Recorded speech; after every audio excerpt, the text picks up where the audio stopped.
It's over, one-star dragon. Sun Wukong hovered high above, staring intently at that monster, his voice low. The final spirit bomb. Whoosh! Sun Wukong threw both hands forward, and a giant spirit bomb roared toward the one-star dragon. Boundless terror filled the one-star dragon's eyes. It was too late to dodge. Rumble. With a deafening explosion, the one-star dragon was instantly engulfed by the enormous spirit bomb, its body rapidly disintegrating. Sun Wukong's lips curved upward in a smile as he slowly fell from the sky. Just then a loud, clear dragon roar suddenly resounded high above. Suddenly Shenlong, the dragon of Earth, shot out from the white clouds and flew towards Sun Wukong. Yet, just as Shenlong was about to catch him, shoot! A brilliant starlight suddenly flashed in the distant sky. Shenlong's pupils sharply contracted, his dragon face showing bafflement and bewilderment. The starlight moved so fast that in an instant it caught the descending Sun Wukong. Shenlong's eyes widened, staring fixedly at the brilliant mass of light. The starlight slowly dispersed, revealing a handsome figure. He wore celestial angelic robes and held a staff topped with a sparkling crystal ball. Who are you? Shenlong couldn't help asking. Ahaha, I made it just in time. Porter showed a bright smile, his right hand holding Sun Wukong's tail. At this moment Sun Wukong had turned into a small child, deeply asleep, his life force almost at its limit. He could die at any moment. Who exactly are you? Shenlong asked again. Please answer my question. Porter, an angel, Porter replied simply. An angel? Shenlong was taken aback, unable to react. I'll take Sun Wukong away. You don't mind, do you? Porter said with a smile, looking at Shenlong. What do you want to do with Sun Wukong? Shenlong stared hard at Porter, afraid that he would harm Sun Wukong. Without another word, Porter grabbed Sun Wukong's tail, swung his body, and transformed into a brilliant starlight-like stream, disappearing from the spot in an instant. It was so fast that Shenlong even rubbed his eyes with his claws in disbelief. Whoosh! Porter, pushing his speed to the limit, flew through the vast starry sky with Sun Wukong. About 10 minutes later, an inverted pyramid-shaped planet appeared ahead of Porter. Chua! Amid flickering starlight, Porter, dragging Sun Wukong by the tail, landed swiftly on the planet. Porter had transmigrated. He had crossed into the Dragon Ball world, becoming an angel condensed from the essence of the universe. Porter's heart surged with excitement. However, when Porter learned about the situation of this world, he felt a little troubled. Because the Dragon Ball world he had crossed into was different from the ordinary one. This was the GT world. Not only that the timeline was rather absurd, it had directly reached the era of the evil dragons. The moment Porter was condensed from the universe's essence, he immediately used the angel staff to check the situation on Earth. These abilities came to him as if innate, easy to master. Seeing what was happening, Porter immediately turned into a brilliant starlight and went to Earth. On his way through a starry region, he saw a large meteorite and casually waved his angel staff at it through the air. In an instant, the large meteorite was transformed into the present inverted pyramid-shaped planet. Taking a deep breath, Porter surveyed the vast, desolate land. He could decorate this planet later. Casually throwing Sun Wukong onto the ground, Porter pointed his staff at him through the air. A radiant angelic power rapidly enveloped Sun Wukong, healing his injuries and restoring his strength. It took less than 3 seconds. Sun Wukong's injuries were completely healed, and Porter had even changed him into a new set of clothes. Snap! Sun Wukong slowly opened his eyes, leaped up from the ground, and immediately looked around. Soon Sun Wukong noticed Porter beside him. You. Who are you? Sun Wukong was stunned, staring blankly at Porter. Hello, I'm Porter, Porter said with a slight smile. Hello. Where am I? Sun Wukong scratched his head, looking more and more confused, then looked up at the top of his head. Am I dead? No halo on my head. You're still alive, Porter said with a smile. Just a few more seconds, and you would have really died. Was it you who saved me? Thank you so much. Sun Wukong said, extremely grateful. After he said that, he felt that something was not quite right. The spirit bomb I condensed by burning my own life energy. Even a Senza bean may not be able to restore my life, right? Sun Wukong scratched his head and muttered. Porter smiled without answering that question. For an angel, restoring someone at the end of their life was an easy matter. Not to mention restoring the dying, even the dead, an angel could quickly revive. Fortunately, Sun Wukong didn't continue to press the matter. After all, Sun Wukong was the kind of guy who was thick-skinned and carefree. Originally Shenlong was going to save you, but I persuaded him to back off. Porter smiled. Sun Wukong. After a brief silence, where is this place? Sun Wukong looked around again and couldn't help asking. You may call this place the realm of destruction. Porter answered. Realm of destruction? Sun Wukong was stunned, obviously never having heard of it. Yes, Porter nodded. I've never heard of a god of destruction. Sun Wukong asked curiously then. Are you a god of destruction? No, Porter slowly shook his head. I am the angel who trains gods of destruction. Sun Wukong. Wukong, do you want to become even stronger? Porter asked with a smile. Of course I want to become stronger. Although I'm already very strong. Sun Wukong chuckled, then suddenly came back to his senses and quickly asked, are the gods of destruction you mention really that strong? Yes, very, very strong. At least 10,000 times your current strength. Porter told the truth. This was not Porter being alarmist. Currently Sun Wukong's strongest transformation was Super Saiyan 4 full power. In terms of Dragon Ball superpower scaling, it was at best comparable to Super Saiyan Blue restraint. It couldn't compare to Super Saiyan Blue evolution, let alone Ultra Instinct Sign, and True Ultra Instinct, nor Ultra Ego, and certainly not Frisia's Black Gold form. After all, Black Frisia in front of Beerus, the god of destruction, was still not enough for Beerus to flick with one finger. 10,000 times. Isn't that too exaggerated? Sun Wukong exclaimed, his eyes wide open. Now try to attack me with all your strength, Porter said with a slight smile, calmly hooking his finger. Really? I'm actually quite strong. Sun Wukong stretched his fists and feet. Don't get hurt by me. Porter merely smiled faintly, saying nothing. However, Sun Wukong remained in his child form with no intention of transforming into Super Saiyan 4. Sun Wukong roared loudly, charging forward to attack Porter. Porter's face darkened. Who are you insulting? Using your most ordinary form to fight me. Transform into Super Saiyan 4 and fight me. Porter instructed Sun Wukong. You even know about Super Saiyan 4, amazing. Sun Wukong exclaimed with wonder, smiling. But my Super Saiyan 4 is very powerful, be very careful. Bring it on. Porter nodded. I won't hold back anymore. Sun Wukong took a deep breath and a massive amount of energy erupted from his body. Poof. In the blink of an eye, Sun Wukong transformed into Super Saiyan 4 form, red fur appearing on his body quickly growing taller and larger. At this moment, Sun Wukong no longer resembled a child. Super Saiyan 4. Transform. Not enough. You should use Super Saiyan 4 full power. Porter slowly shook his head and continued. Okay. Sun Wukong no longer hesitated, again erupting his energy to the extreme. This time Sun Wukong held nothing back, his black hair instantly turned fiery red. Super Saiyan 4 full power. Careful. I'm attacking. Sun Wukong kindly reminded once more. Porter slowly nodded. Whoosh. Sun Wukong whistled towards Porter's direction, launching a heavy punch.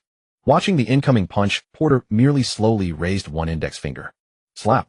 The next moment, Sun Wukong's fist hit Porter's index finger. Porter remained unmoved, standing calmly with a smile never leaving his face. Sun Wukong's pupils contracted, instantly frozen in disbelief.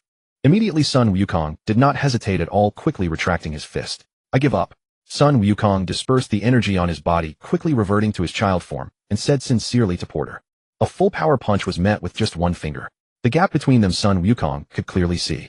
You are also extremely remarkable, at least among the humans of this world. You are already the #1 existence. Porter smiled, looking at Sun Wukong. Thank you for the compliment. Sun Wukong scratched the back of his head, embarrassedly blinked his eyes, then leaned in half a step. But how do I become a god of destruction, as you mentioned? Of course it's to train well under my guidance. Porter slung his staff over his shoulder, put the other hand in his pocket, and smiled lightly. Is it that simple? That's great. I thought it would be a very complicated matter. Sun Wukong let out a long sigh of relief. However, Porter paused, tapping his staff lightly on the crystal ball. I do not intend to train you to become a god of destruction. Sun Wukong. Sun Wukong tilted his head, corners of his mouth twitching, momentarily speechless. After all that build-up, not training me. Did I do something wrong? I can change. Sun Wukong smiled. That's not it, because you are not suitable to be a god of destruction. Porter wore a smile, his gaze gentle, but his tone was firm. Not suitable to be a god of destruction. Then what should I be? Sun Wukong was stunned, blinking twice. Become a king of the worlds instead. Porter suggested, spinning his staff a small circle in his palm. Sun Wukong's mouth twitched violently, jaw dropped open, eyes rolling around, clearly struggling to process this proposal. Silence lasted for a long time. I know about the king of the worlds. Sun Wukong looked at Porter with a mixed expression, shaking his head as he spoke, lowering his voice. But the king of the world's strength seems quite ordinary. Honestly, the king of the worlds is not as strong as me. You're only talking about king of the world Shin, right? Porter smiled slightly. The king of the worlds I plan to train might be even stronger than a god of destruction. Sun Wukong's eyes instantly lit up, fists clenched. He jumped up suddenly. Really? Any kind of god doesn't matter to me as long as I can become stronger. Then it's happily decided. Porter said with a smile. 3 months later. Earth Mount Pozu. Morning sunlight filtered through the treetops, scattering fragmented gold across the courtyard. Xiaofeng stood in the living room, looking up at the photo of her grandfather hanging on the wall, gazing blankly. Dad, what happened to Grandpa? Xiaofeng turned around, looking up at her father's son, Gohan, her eyes slightly red, but holding back tears. Shenron said Dad was taken by a mysterious person. Son Gohan's voice was somewhat low, turning his head, his gaze falling on the distant mountain ridge outside the window. I specially asked Lord Ko to investigate, but Lord Ko also had no way to verify. Then Grandpa probably. Xiaofeng didn't finish, subconsciously clenching her fist, the worry in her eyes as thick as ink that couldn't be dissolved. Boat stood calmly in place, his scepter leisurely placed at his side. He smiled amiably at everyone present, nodded slightly with a gentle gaze. It was you who saved my grandfather. Thank you so much. Xiaofang quickly stepped back from Sun Wukong's arms, wiped the corner of her eyes, and bowed deeply to Boat. Thank you, Mr. Boat. Chi-Chi also bowed, her hands folded in front of her head, lowered deeply. Hello, Mr. Boat. Sun Wufan by Dilly and Sun Wutian also performed a grand bow. Sun Wutian secretly cast a glance at the scepter in Boat's hand, his eyes filled with curiosity. Everyone, please don't be so polite. Boat waved his hand with a smile, his gaze sweeping across the courtyard before finally settling on Chi-Chi. Just prepare a sumptuous meal for me. Chi-Chi, I'm hungry, hurry up and make something delicious. Sun Wukong chimed in, patting his belly. Alright, I'll get to it right away. Chi-Chi nodded, quickly wiped the corner of her eye with her hand, and turned toward the kitchen, walking faster than usual. Grandma, I'll come with you. Bai Dilly followed behind Chi-Chi. The two entered the kitchen one after the other, and soon the sounds of chopping and kindling could be heard from within. That noon, Sun Wukong's house was set with a large table full of dishes. Boat sat at the table holding chopsticks in his right hand, picking up a piece of braised pork belly and bringing it to his mouth. His eyes narrowed slightly, and his face was filled with satisfaction. After eating these delicious home-cooked dishes, Boat's mind began to ponder a very important matter. He thought I should find a cook for my Poatian realm. Since becoming an angel, Boat had not enjoyed such delicacies. Although angels could completely abstain from eating, Boat, like other angels, had a natural fondness for various special cuisines. To put it plainly, he was just gluttonous. Boat picked up a second piece of braised pork, paused his chopsticks for a moment, then veered toward the omelet on the side. Just as Boat and Sun Wukong's family were enjoying their meal, the hum of an engine sounded from afar. A large airship came over from the ridge. The airship slowly descended, landing smoothly on a nearby flat area. The cabin door opened. Tai Langkisi jumped down first, his purple hair blown up by the wind before settling. Following behind was Bu Irma, wearing a light yellow jacket, glancing around. At the very back, Beijita stepped onto the ground with his arms crossed over his chest, a grim expression on his face. Ka Kaluo, you are indeed alive. Beijita's gaze immediately locked on his son Wukong, scanning him up and down, then quickly turned to look at Boat sitting at the table. Beijita guessed that it was most likely this person who saved Ka Kaluo. Beijita, what a rare sight. You actually came by airship. Sun Wukong laughed heartily at Beijita, a piece of meat still hanging from his mouth. Humph. Beijita let out a cold snort from his nose, giving Sun Wukong a disdainful look. Beijita originally wanted to fly here. Bu Irma walked over with a smile, hands in her jacket pockets. But I told him if he dared to act alone, I wouldn't take a bath with him. So he had no choice but to come along with the airship. Beijita. His face darkened, the corner of his mouth twitched, and he averted his gaze from Bu Irma, staring at a tree in the distance with his jaw clenched tightly, at a loss for words. Can you not say things like that? Bu Irma, I remember taking a bath with you before. Sun Wukong scratched his head, grinned, and said it with a completely nonchalant expression, even tilting his head as if recalling. Bu Irma. Her face instantly flushed red from the ears down to her neck. She glared at Sun Wukong, her lips moving twice, but unable to utter a single word for a long time. Beijita's face turned green, his brows furrowed tightly, and a vein on his neck pulsed twice. Chi-Chi was silently wiping sweat on the side, still holding her chopsticks in her hand. Sun Wufan, Tai Langkisi, and Sun Wutian smiled, awkwardly exchanged glances, and then quickly looked away. Xiaofang, however, looked at her grandfather, and then at Bu Irma with a gossipy expression, her eyes darting around. She thought, I never expected Grandpa and Grandma Bu Irma to have such a story. Idiot. You were just a child back then. How can that count? Bu Irma finally let out a breath, glared at Sun Wukong angrily, hands on her hips, and scolded him. Sun Wukong scratched his head, grinning foolishly, clearly not thinking he had said anything wrong. Honestly. Bu Irma snorted, truly exasperated, and turned her head away, her ears still red. Tai Langkisi, why are you here? Sun Wufan asked in a low voice. We sensed Uncle Wukong's aura, so we came together to check on him. Tai Langkisi replied honestly, Uncle's aura seems different from before. Hello, was it you who saved Wukong? Bu Irma finally recovered, turned to look at Boat, her gaze falling on the angelic divine attire. He wore a flicker of curiosity in her eyes. Yes, it was me. Boat nodded, then picked up another piece of braised pork and leisurely brought it to his mouth. Beijita, have you eaten? Sun Wukong chuckled, tilting his head to look at Beijita. I've already eaten. Beijita replied indifferently, his arms still crossed over his chest. I've been curious since earlier. Sun Wukong's gaze fell on the base of Beijita's spine, where a furry tail had appeared, swaying slightly. When did you grow your tail back? Beijita's face turned red, and he turned away without speaking. You didn't also have Jai Wangshandaran pull out your tail, did you? Sun Wukong suddenly realized. Oomph. Beijita snorted, which was an admission, then immediately let out a light laugh, lifting his chin slightly. Ka Kaluo, do you know what my growing a tail means? It means you can transform into Super Saiyan 4 without that device, right? Sun Wukong smiled, putting down his chopsticks, and looked at Beijita seriously. Beijita's face darkened. There's no need to bring that up separately. Indeed, that is precisely what I mean. Vegeta nodded, a faint smile curving the corners of his mouth as battle intent slowly surfaced in his eyes. Well, how about we have a little sparring match?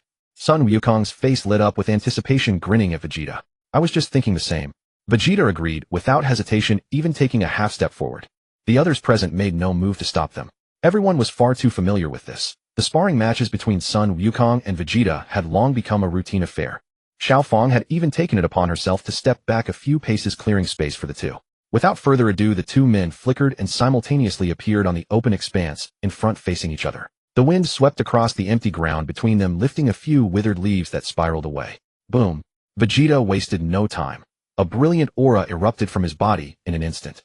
A deep crimson wave of energy burst forth from within him. Fur rapidly covered his entire body, his frame grew taller, and more robust muscles bulged like iron, and his pupils shifted from black to red. A searing, blazing aura surged around him. Super Saiyan 4, transform. The grass beneath Vegeta's feet was pressed into a shallow crater by the force of his aura, with shredded blades of grass swept into the air. Come on, Kakarot. Vegeta exuded confidence, his fists clenched before his chest. I won't lose to you this time. All right. Sun Wukong nodded, but made no move to transform. He remained in his short childlike stature, hands hanging naturally at his sides. What are you dawdling for? Kakarot, hurry up and transform into Super Saiyan 4. Vegeta urged, his brow furrowing with a hint of displeasure. No, I don't need to become Super Saiyan 4. Sun Wukong smiled, taking a deep breath and slowly closing his eyes. Slap. In the next instant, flames erupted all over Sun Wukong's body. The hue of the flames was unlike any previous transformation, a vivid pure crimson, like the surging prominences on the surface of a newborn star. Simultaneously, Sun Wukong's hair turned a fiery red in an instant, and his pupils shifted to a similar bright shade. Yet strangely, his form remained the short childlike figure. What kind of transformation is this? Vegeta's pupils contracted, his breath involuntarily catching, and every muscle tensed slightly from the sudden sensory void.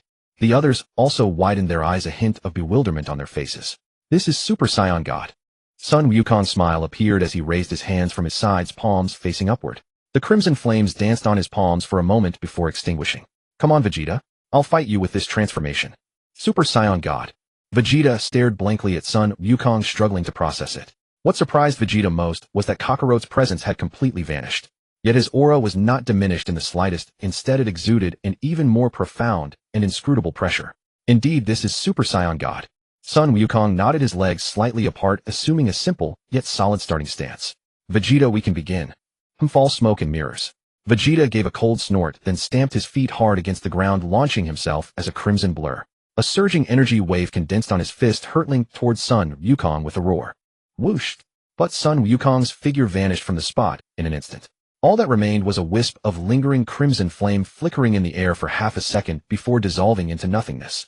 Vegeta's fist struck empty air, and momentum carried him several meters forward. In the blink of an eye, Sun Wukong had already appeared 3 meters behind Vegeta. Vegeta had no time to react. Bam! Sun Wukong lashed out with a kick, landing squarely in the center of Vegeta's back. The force pierced through the spine and surged forward. Vegeta's body uncontrollably pitched forward. But Vegeta, a veteran of countless battles, swiftly adjusted his posture mid-fall. With a twist of his waist and a sharp tap of his toes in the air, he executed a 360-degree aerial flip, turning to face Sun Wukong again in a graceful spin. Swish! Vegeta flicked his right hand, and an energy sphere shot from his palm. The sphere was a deep azure, its surface laced with fine arcs of electricity, its flight path a slight curve that locked onto all angles Sun Wukong might dodge. Watching the energy sphere hurtling toward him, Sun Wukong grinned. The curve of his lips carried a hint of composure, and then he swung both fists in a rapid barrage against the sphere. Bam! Bam! Bam! Fists exploded like raindrops, each blow landing precisely on the same spot on the sphere's surface. Cracks spread from the impact point, and the sphere's luster dimmed at a visible rate. In less than 5 seconds, the energy sphere was shattered by Sun Wukong's fists, scattering into countless specks of light that dissipated in the air. Vegeta gritted his teeth, his jawline taut. He stamped his foot in the void, his figure flickering, and in an instant appeared at Sun Wukong's flank. Sun Wukong seemed to have anticipated this. Without even turning his head, he relied solely on the shift in airflow to execute a sudden side kick. His right foot traced a crescent arc, striking precisely against Vegeta's chest just as he materialized. Bam! Vegeta was sent flying backward. Whoosh! Sun Wukong pursued, in an instant appearing above Vegeta. With a reverse hook kick, he landed heavily on Vegeta's abdomen. Rumble! Vegeta plummeted from the sky, his back smashing through the grass below. Dirt and turf were flung several meters high by the shockwave. After the dust settled, a crater nearly 10 meters in diameter scarred the ground, its floor covered in a web of cracks. Vegeta lay on his back at the center, his chest heaving violently. Sun Wukong hovered high above, a broad smile on his face, a sparkling light in his eyes. He paused for a few seconds. Then Sun Wukong glanced toward Bo Te and grinned, as if waiting for a word of praise. Bo Te sat at the table, chopsticks still in hand, a half-chewed omelet stuffed in his mouth. Meeting Sun Wukong's gaze, Bo Te nodded with great satisfaction, swallowed the omelet, and picked up another piece of greens with his chopsticks. Truly worthy of GT Sun Wukong. In terms of talent, intelligence, and every other aspect, he was far superior to the Super Timeline Sun Wukong. It took him only 3 short months to cultivate the Super Saiyan God form to such a high level. Bo Te set down his chopsticks, picked up his teacup, took a sip, and let his gaze drift back to the battlefield. Bo Te could also see that the reason Vegeta was being suppressed by Sun Wukong was not that Sun Wukong's Super Saiyan God form was truly that much stronger than Vegeta's Super Saiyan 4. Rather, it was because Sun Wukong's new transformation was something Vegeta couldn't quite fathom. Being unable to sense his presence was like having one eye closed. Vegeta was not accustomed to this in combat. If he were given more time to adapt, the situation just now would not have unfolded this way. The onlookers were all stunned as well. Xiao Feng stood with her mouth agape, eyes wide as saucers. Sun Wufan's glasses had slipped to the tip of his nose, and he raised a hand to push them back up. Talon Kasi kept his hands in his pockets, but his fingers unconsciously twisted the fabric. No one had expected that Sun Wukong with this never-before-seen new form would defeat Vegeta's Super Saiyan 4. Dad barely managed to become a Super Saiyan 4th grade. I never expected Uncle Son Goku to have unlocked a new transformation. Trunks' lips twitched, his voice carrying a complicated amusement, as if he felt some resentment on his father's behalf, yet was genuinely shaken. Grandpa's amazing. He already comprehended a new transformation so quickly. Pan excitedly hopped up and down, both little fists clenched against her chest, her cheeks flushed red. Brother, when did Dad learn this new transformation? Son Gohan turned to ask his younger brother Son Goten, curiously, his eyes filled with envy and admiration. Probably learned it from Mr. Pato. Son Goten guessed, his gaze unconsciously drifting toward the figure who was still eating by the table. Mr. Pato. Son Goten followed his brother's line of sight and turned to look at Pato. However, Pato paid no attention and continued to devour the food voraciously. Since becoming an angel, he had never enjoyed such an elaborate feast. After all, he had spent the first 3 months solely cultivating Son Goku, making do with whatever he could find on that barren inverted pyramid. Bulma and Chi-Chi didn't say much. They seemed already accustomed to the chaos unfolding before them. Chi-Chi even had time to turn around and bring out a freshly stir-fried vegetable dish from the kitchen. Vegeta slowly rose from the giant crater, his face dark, his jaw tightly clenched as he glared at Son Goku, hovering in midair. Kakarot, this new transformation of yours isn't bad. Vegeta snorted coldly. Son Goku grinned broadly, gradually descending to match Vegeta's altitude. You already know, right? I nearly fell for your little trick. Vegeta chuckled softly, raising an eyebrow. That Super Saiyan God thing. It was just you hiding your aura and fighting me. It threw me off balance. This wasn't about hiding my aura. Son Goku corrected him, earnestly wagging his right index finger. I've been cultivating divine power. Divine power. Vegeta froze, his brows knitting together as confusion flickered across his eyes. In simple terms, it's the kind of strength that gods possess. Quite different from ordinary energy. Son Goku stated it plainly, his expression serious. So what you're saying is you've already become a god? Vegeta understood immediately. Not yet. There are still a few steps I need to complete. Son Goku scratched his head, his tail swaying shyly behind him. Even if you truly become a god, when it comes to absolute power, I'll still knock you down so hard you won't be able to fight back. A radiant smile spread across Vegeta's lips. Whoosh. In the next instant, Vegeta suddenly accelerated. His figure flickered in place, and he vanished. In the blink of an eye, Vegeta appeared above Son Goku, looming over him like a predator. His right fist crackled with deep crimson energy patterns as he smashed it downward straight towards Son Goku's crown. Boom. Vegeta's crushing punch connected squarely with Son Goku's cheek. The impact force surged through Son Goku's face, distorting his left cheek as his eyes shifted briefly to the right. His body hurtled like a cannonball, crashing toward the earth below. Wind howled past his ears. Son Goku quickly adjusted his center of gravity midair, halting mere meters above the ground. Vegeta, you sucker, using sneak attacks. Son Goku said, irritably rubbing his reddened cheek with his hand and pouting slightly. You were too slow. Vegeta huffed, his voice now emanating from behind and to the side of Son Goku. Arms crossed over his chest, his tone dripped with that usual arrogant composure. Son Goku turned his head to glance at the diagonal rear.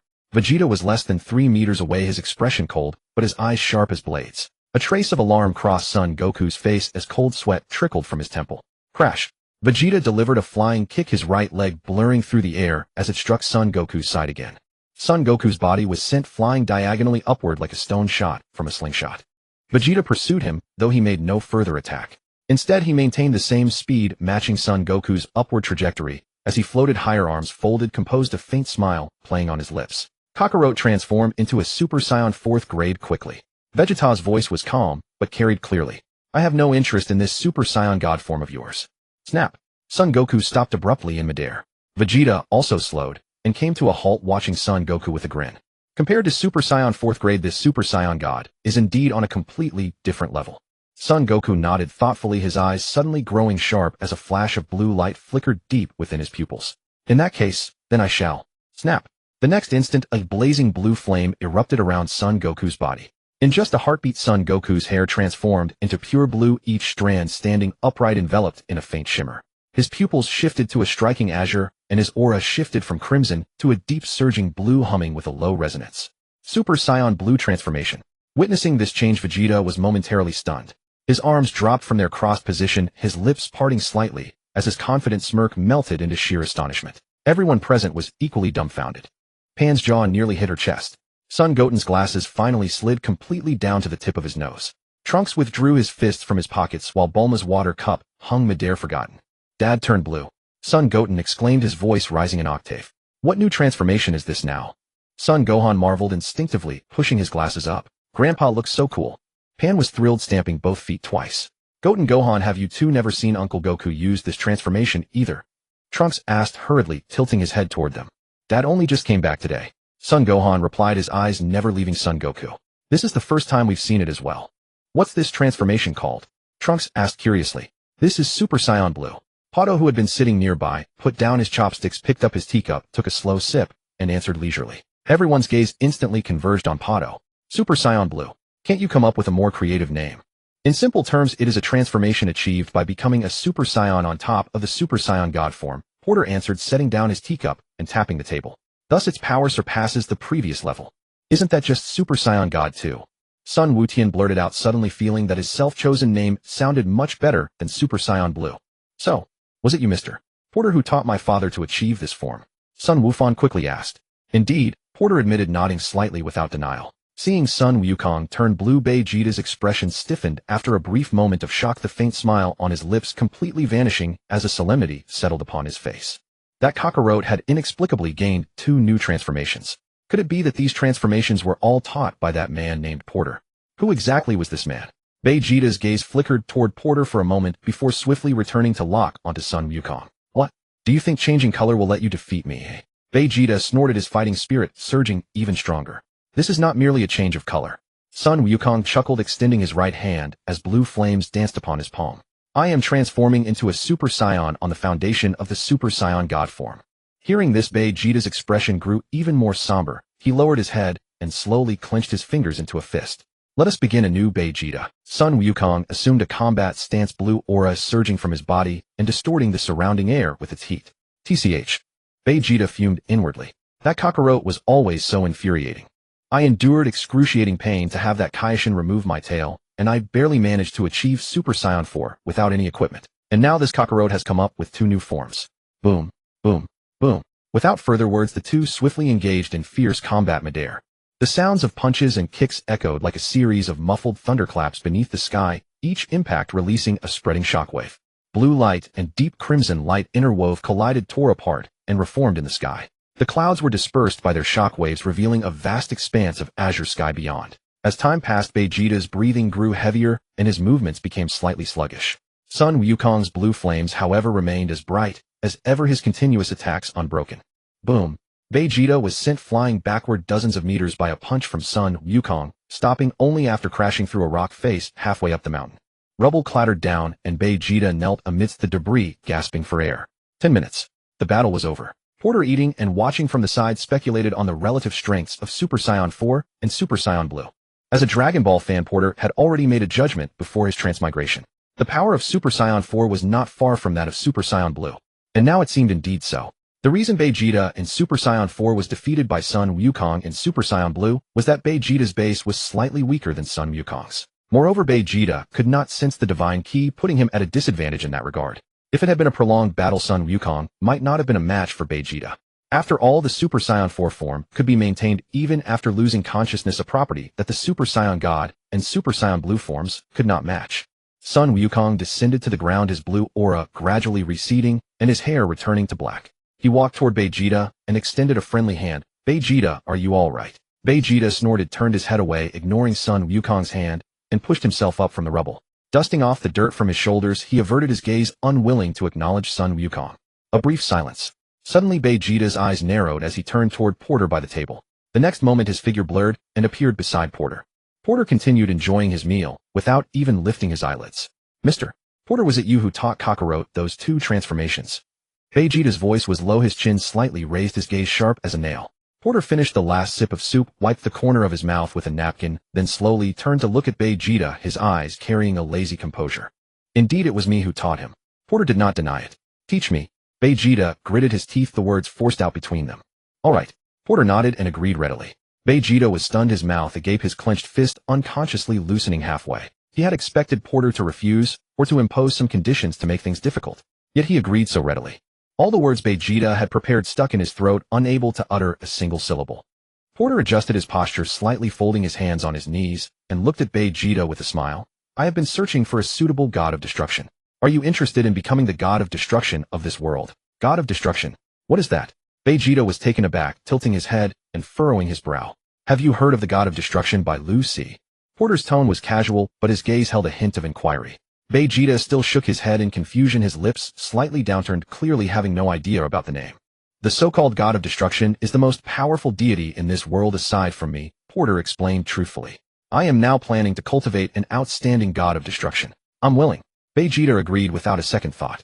Porter could tell from his expression that he indeed did not know the god of destruction by Lucy. That is to say, the GT world had no god of destruction at all. Thus in this world and timeline by Lucy had never appeared on planet Vegeta. Moreover, after transmigrating into an angel, Porter had conducted a thorough investigation of the entire universe using his staff. The GT world consisted of only one universe, the superdimensional 7th universe. Beyond that, there were no other angels in the universe, let alone gods of destruction. The highest-ranking deity in this world was the Kaishin. No Omni King, no Grand Priest, no angel, no god of destruction. For Porter it felt a bit lonely. Before his transmigration, he had not been sparing in reading about Vados. Now that he had become an angel, not going to have a heart-to-heart talk with Vados about ideals would indeed be a waste of his angel identity. But what he had never expected was that the entire world had only one angel, himself. Over the past 3 months, while cultivating Sun Wukong, Porter had also been meticulously investigating the entire universe to ensure nothing had slipped his attention. The result was that nothing had been overlooked. This world truly was as he knew it to be, a world without the Omni King and Grand Minister, without other angels, and still lacking a destroyer god. In that case, why not cultivate a destroyer god? Porter twirled the crystal orb atop his scepter, his gaze sweeping between Vegeta and the distant Sun Wukong.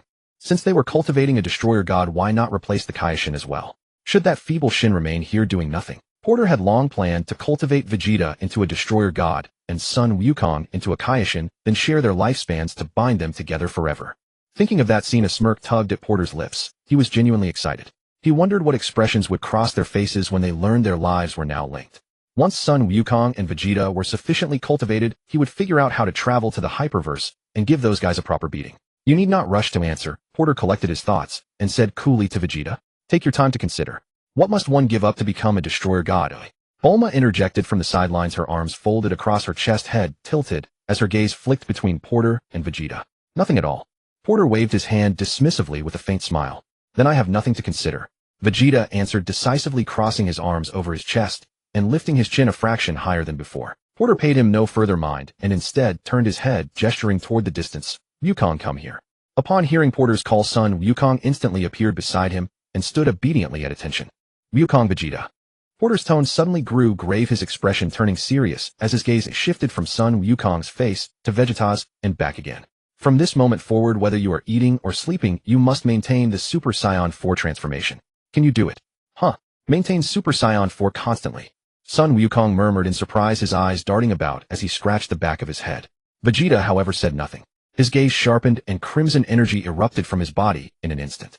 Red fur engulfed his frame, his pupils turned crimson, and within moments he had transformed into Super Saiyan 4.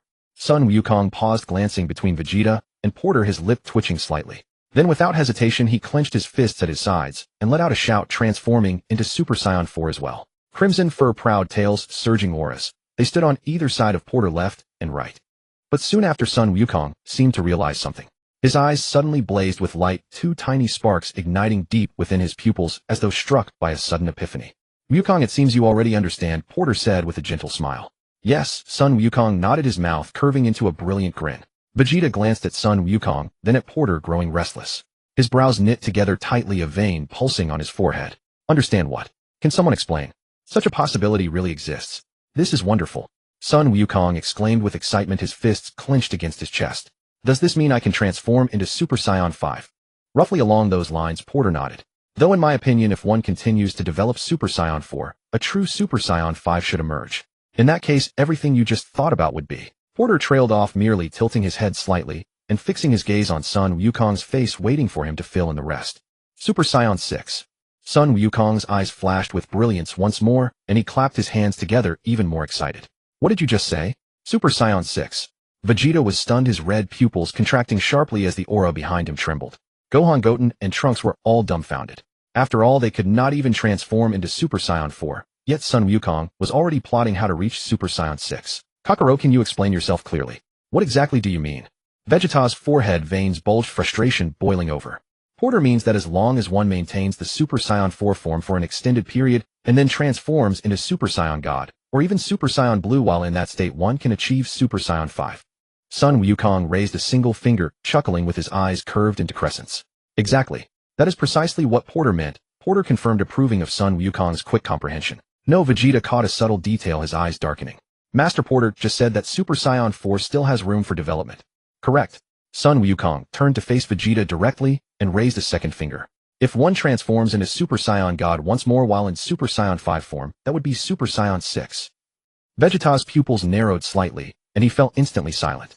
With Porter's casual guidance, the future cultivation paths for both Sun Wukong and Vegeta had been firmly established. Moreover, in Porter's view, Super Saiyan God and Super Saiyan Blue were merely the beginning. In the future, both Sun Wukong and Vegeta could comprehend Ultra Instinct and the awe of universe. If those techniques were employed while in Super Saiyan 5 form, the result would be equivalent to Super Saiyan 7. In that state, utterly dominating the destroyer gods of the hyperverse should pose no problem at all. Super Saiyan 6. Vegeta murmured to himself. His voice was faint, audible only to himself. Yet the light in Vegeta's eyes grew ever brighter, a completely unhidden excitement. Such things had once been unthinkable. Previously, he had felt achieving Super Saiyan 4 was already extraordinary, but now a brand new goal awaited him. Then let us make our way to the Kaioshin realm immediately, Porter said with a smile, gesturing to Sun Wukong. I can use instant transmission to take you there. Sun Wukong offered the suggestion. No need. I will fly there myself. You go ahead, Porter said, tapping the base of his scepter lightly against the ground. Click. A crisp sound exploded from the bottom of the scepter.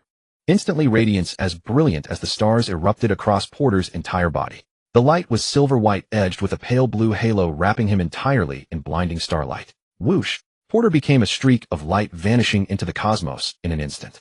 That radiance left a long trail across the firmament like a meteor, defying gravity. Its silver-blue brilliance carved a straight line across the sky, shrinking in an instant to the size of a pinpoint before vanishing entirely into the depths of the starry expanse. The sheer speed left everyone present utterly awestruck. Chi-Chi, Gohan, I'm going to see the Supreme Kai, Sun Wukong called out to Chi-Chi and Sun Gohan, then closed his eyes, extending his perception toward the Supreme Kai realm. Vegeta's face darkened.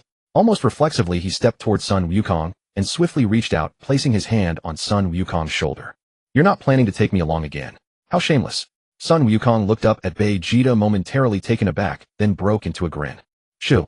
The next moment, Sun Wukong performed instant transmission, and in the blink of an eye, he and Vegeta appeared on the ground of the Supreme Kai realm. The sky of the Supreme Kai realm was forever a magnificent twilight woven from gold and purple. Beneath their feet lay soft green grass, and a waterfall cascaded from the edge of one of the floating islands, vanishing into the void. The air was filled with a faint, crisp fragrance. Wukong, why are you here? The Supreme Kai approached with a warm greeting, his face beaming and his steps light. Seeing Vegeta behind Sun Wukong, the Supreme Kai grinned at him and waved. Wukong, where have you been these past 3 months? The elder Supreme Kai, hands clasped behind his back, stepped out from behind the Supreme Kai and scrutinized Sun Wukong from head to toe. I tried many ways to find you, but couldn't. How did you turn into Super Saiyan 4? Has a new enemy appeared? No, Sun Wukong shook his head, scratching his neck. But a friend is coming here. A friend? The Supreme Kai blinked, looked at the elder Supreme Kai, then back at Sun Wukong, puzzled. The current Supreme Kai was the fusion of Shin and Kibito. Ever since they merged, they had never separated, and their demeanor always carried a gentle, yet slightly hesitant air. By the way, elder Supreme Kai, have you ever heard of angels? Sun Wukong stepped forward, tilting his head slightly and smiling. Angels? The Elder Supreme Kai was taken aback, then stroked his beard and laughed. You mean those winged deities from Earth? Those are just gods concocted by Earthlings. Yes, Wukong, the Supreme Kai chimed in with a chuckle. The angels you mentioned are probably at most on the level of Earth's gods. I'm not talking about Earth's angels. Sun Wukong shook his head, his smile unwavering, but his eyes grew more serious. Kakarot, how strong is Bote? Vegeta couldn't help asking. In truth, he had wanted to ask earlier, but with Bote present he had held back. Now that Bote was gone, Vegeta could no longer contain himself. Bote's strength. Sun Wukong rubbed his chin, looked into the distance, and a flicker of recollection shone in his eyes. I feel he's at least tens of thousands of times stronger than me. Wah! What did you say? Tens of thousands of times stronger. Vegeta exclaimed in shock. The Supreme Kai and the Elder Supreme Kai exchanged glances. Both their eyes were filled with undisguised astonishment. Who is Bote? The Supreme Kai asked urgently, his gaze eager. Is he the one who took you away? The Elder Supreme Kai pressed. Sun Wukong put his hands on his hips, his signature smile on his face. Yes, Bote took me and saved my life. Bote is truly a good person. Saved your life? The Elder Supreme Kai paused, glanced at the Supreme Kai, then turned back, his eyes holding a mix of emotion and surprise. Kakarot, as far as I know, when you fought the evil dragons, you condensed the spirit bomb by burning your life force, didn't you? Vegeta suddenly spoke, arms crossed, his sharp, probing gaze sweeping over Sun Wukong's face. You know me well, Vegeta? That's exactly what happened. Sun Wukong scratched the back of his head, his smile briefly fading, replaced by a hint of seriousness. But at that time there was no other choice. If we didn't deal with Omega Shinran, Earth would have been finished. A spirit bomb condensed by burning life force. Even Senzu beans probably couldn't fully restore you, right? Vegeta asked again. I've thought about that too. Sun Wukong nodded thoughtfully, his gaze falling on his own palm, his fingers slowly curling and uncurling. So Bote is an extraordinary person. The Elder Supreme Kai turned to look at the Supreme Kai, who had been silent all along, and gestured with his chin towards Sun Wukong. What are you standing there dumbfounded for? Could you have saved Sun Wukong back then? Well, the Supreme Kai's mouth twitched, a forced, almost stiff smile appearing on his face. He raised his hand to rub the back of his neck, his eyes darting. I'm not really sure. Probably not. It seems this Mr. Bote is indeed remarkable. The Elder Supreme Kai nodded solemnly, then looked back at Sun Wukong. By the way, where is he? Didn't he come with you? Bote said he would fly here himself.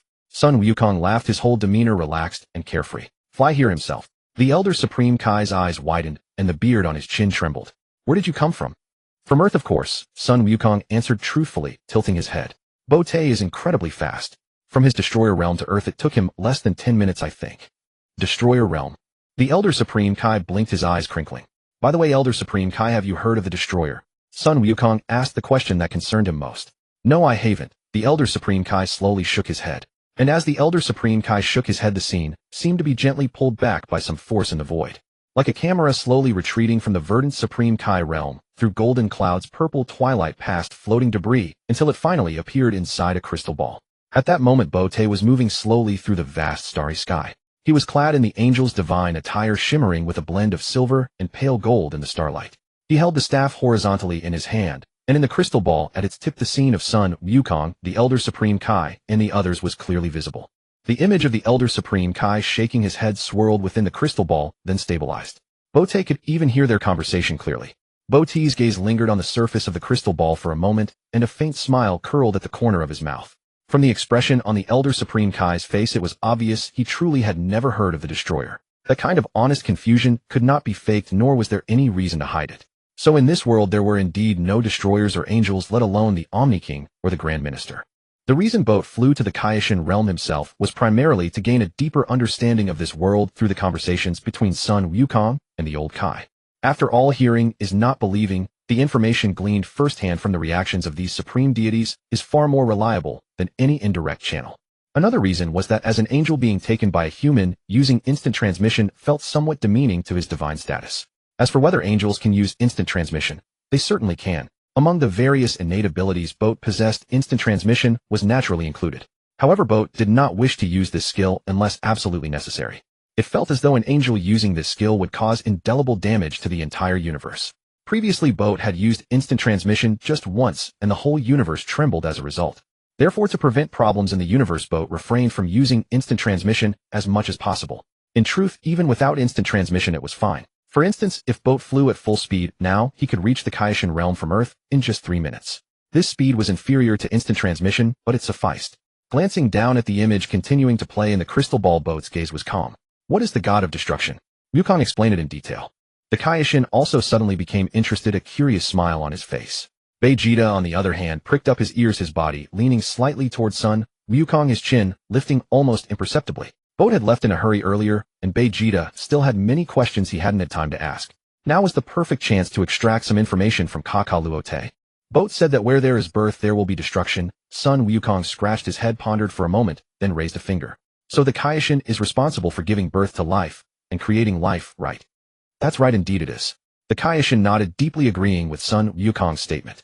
As he spoke, the Kaioshin even puffed out his chest, a little, a trace of divine pride appearing on his face. Boat also said that if there is only creation, over time the universe will lose balance, and will eventually face destruction.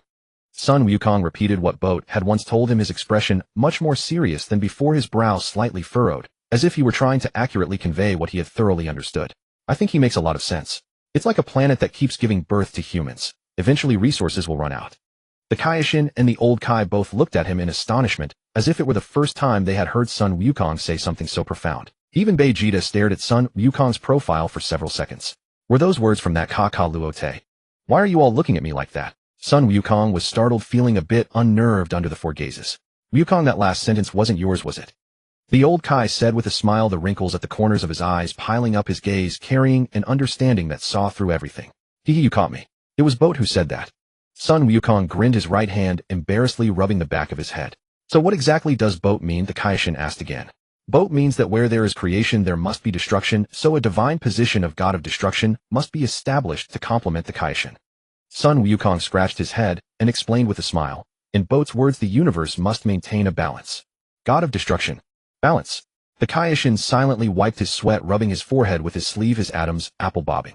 Well, great ancestor, what do you think? He makes a very good point. The old Kai nodded thoughtfully, his hands behind his back, his gaze fixed on the golden sky in the distance, his tone slow and solemn. After the matter with BB, so many strange things have happened in the universe. It is actually related to the degree of balance.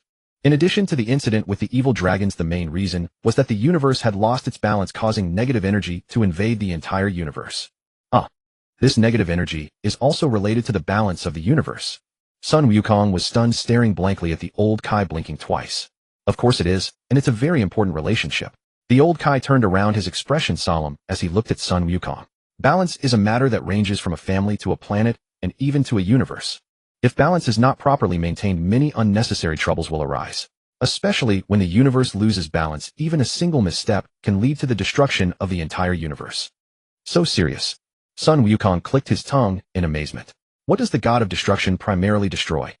Vegeta suddenly spoke, his gaze fixed directly on Sun Wukong with curiosity and a hint of urgency in his eyes. Well, Boat didn't tell me. He only explained some things about the Kaioshin to me.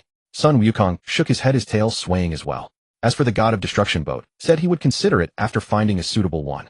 Hasn't he found one now? It's me. Vegeta smiled smugly, folding his arms back across his chest, his chin raised 3 degrees, the curve of his mouth carrying an unabashed pride. When will he arrive? The Kaioshin raised his hand to shield his eyes and peered into the sky. Flying from Earth should take several hours, right? Whoosh! Suddenly, high above the Kaioshin realm, a brilliant flame appeared like a star splitting apart. The light was silver blue, bordered by a dazzling circle of gold, trailing a long tail straight down from the depths of the sky, like a spear of light thrown from beyond the heavens, tearing through the golden clouds. Boat is here. Sun Wukong pointed at the sky. Everyone looked up together. The old Kai squinted, the Kaioshin's hand still on his forehead forgotten to lower, and Vegeta's pupils contracted slightly. Everyone stared at the brilliant stream of light descending from the sky. Schwab. The stream of light suddenly converged less than 3 meters above the ground.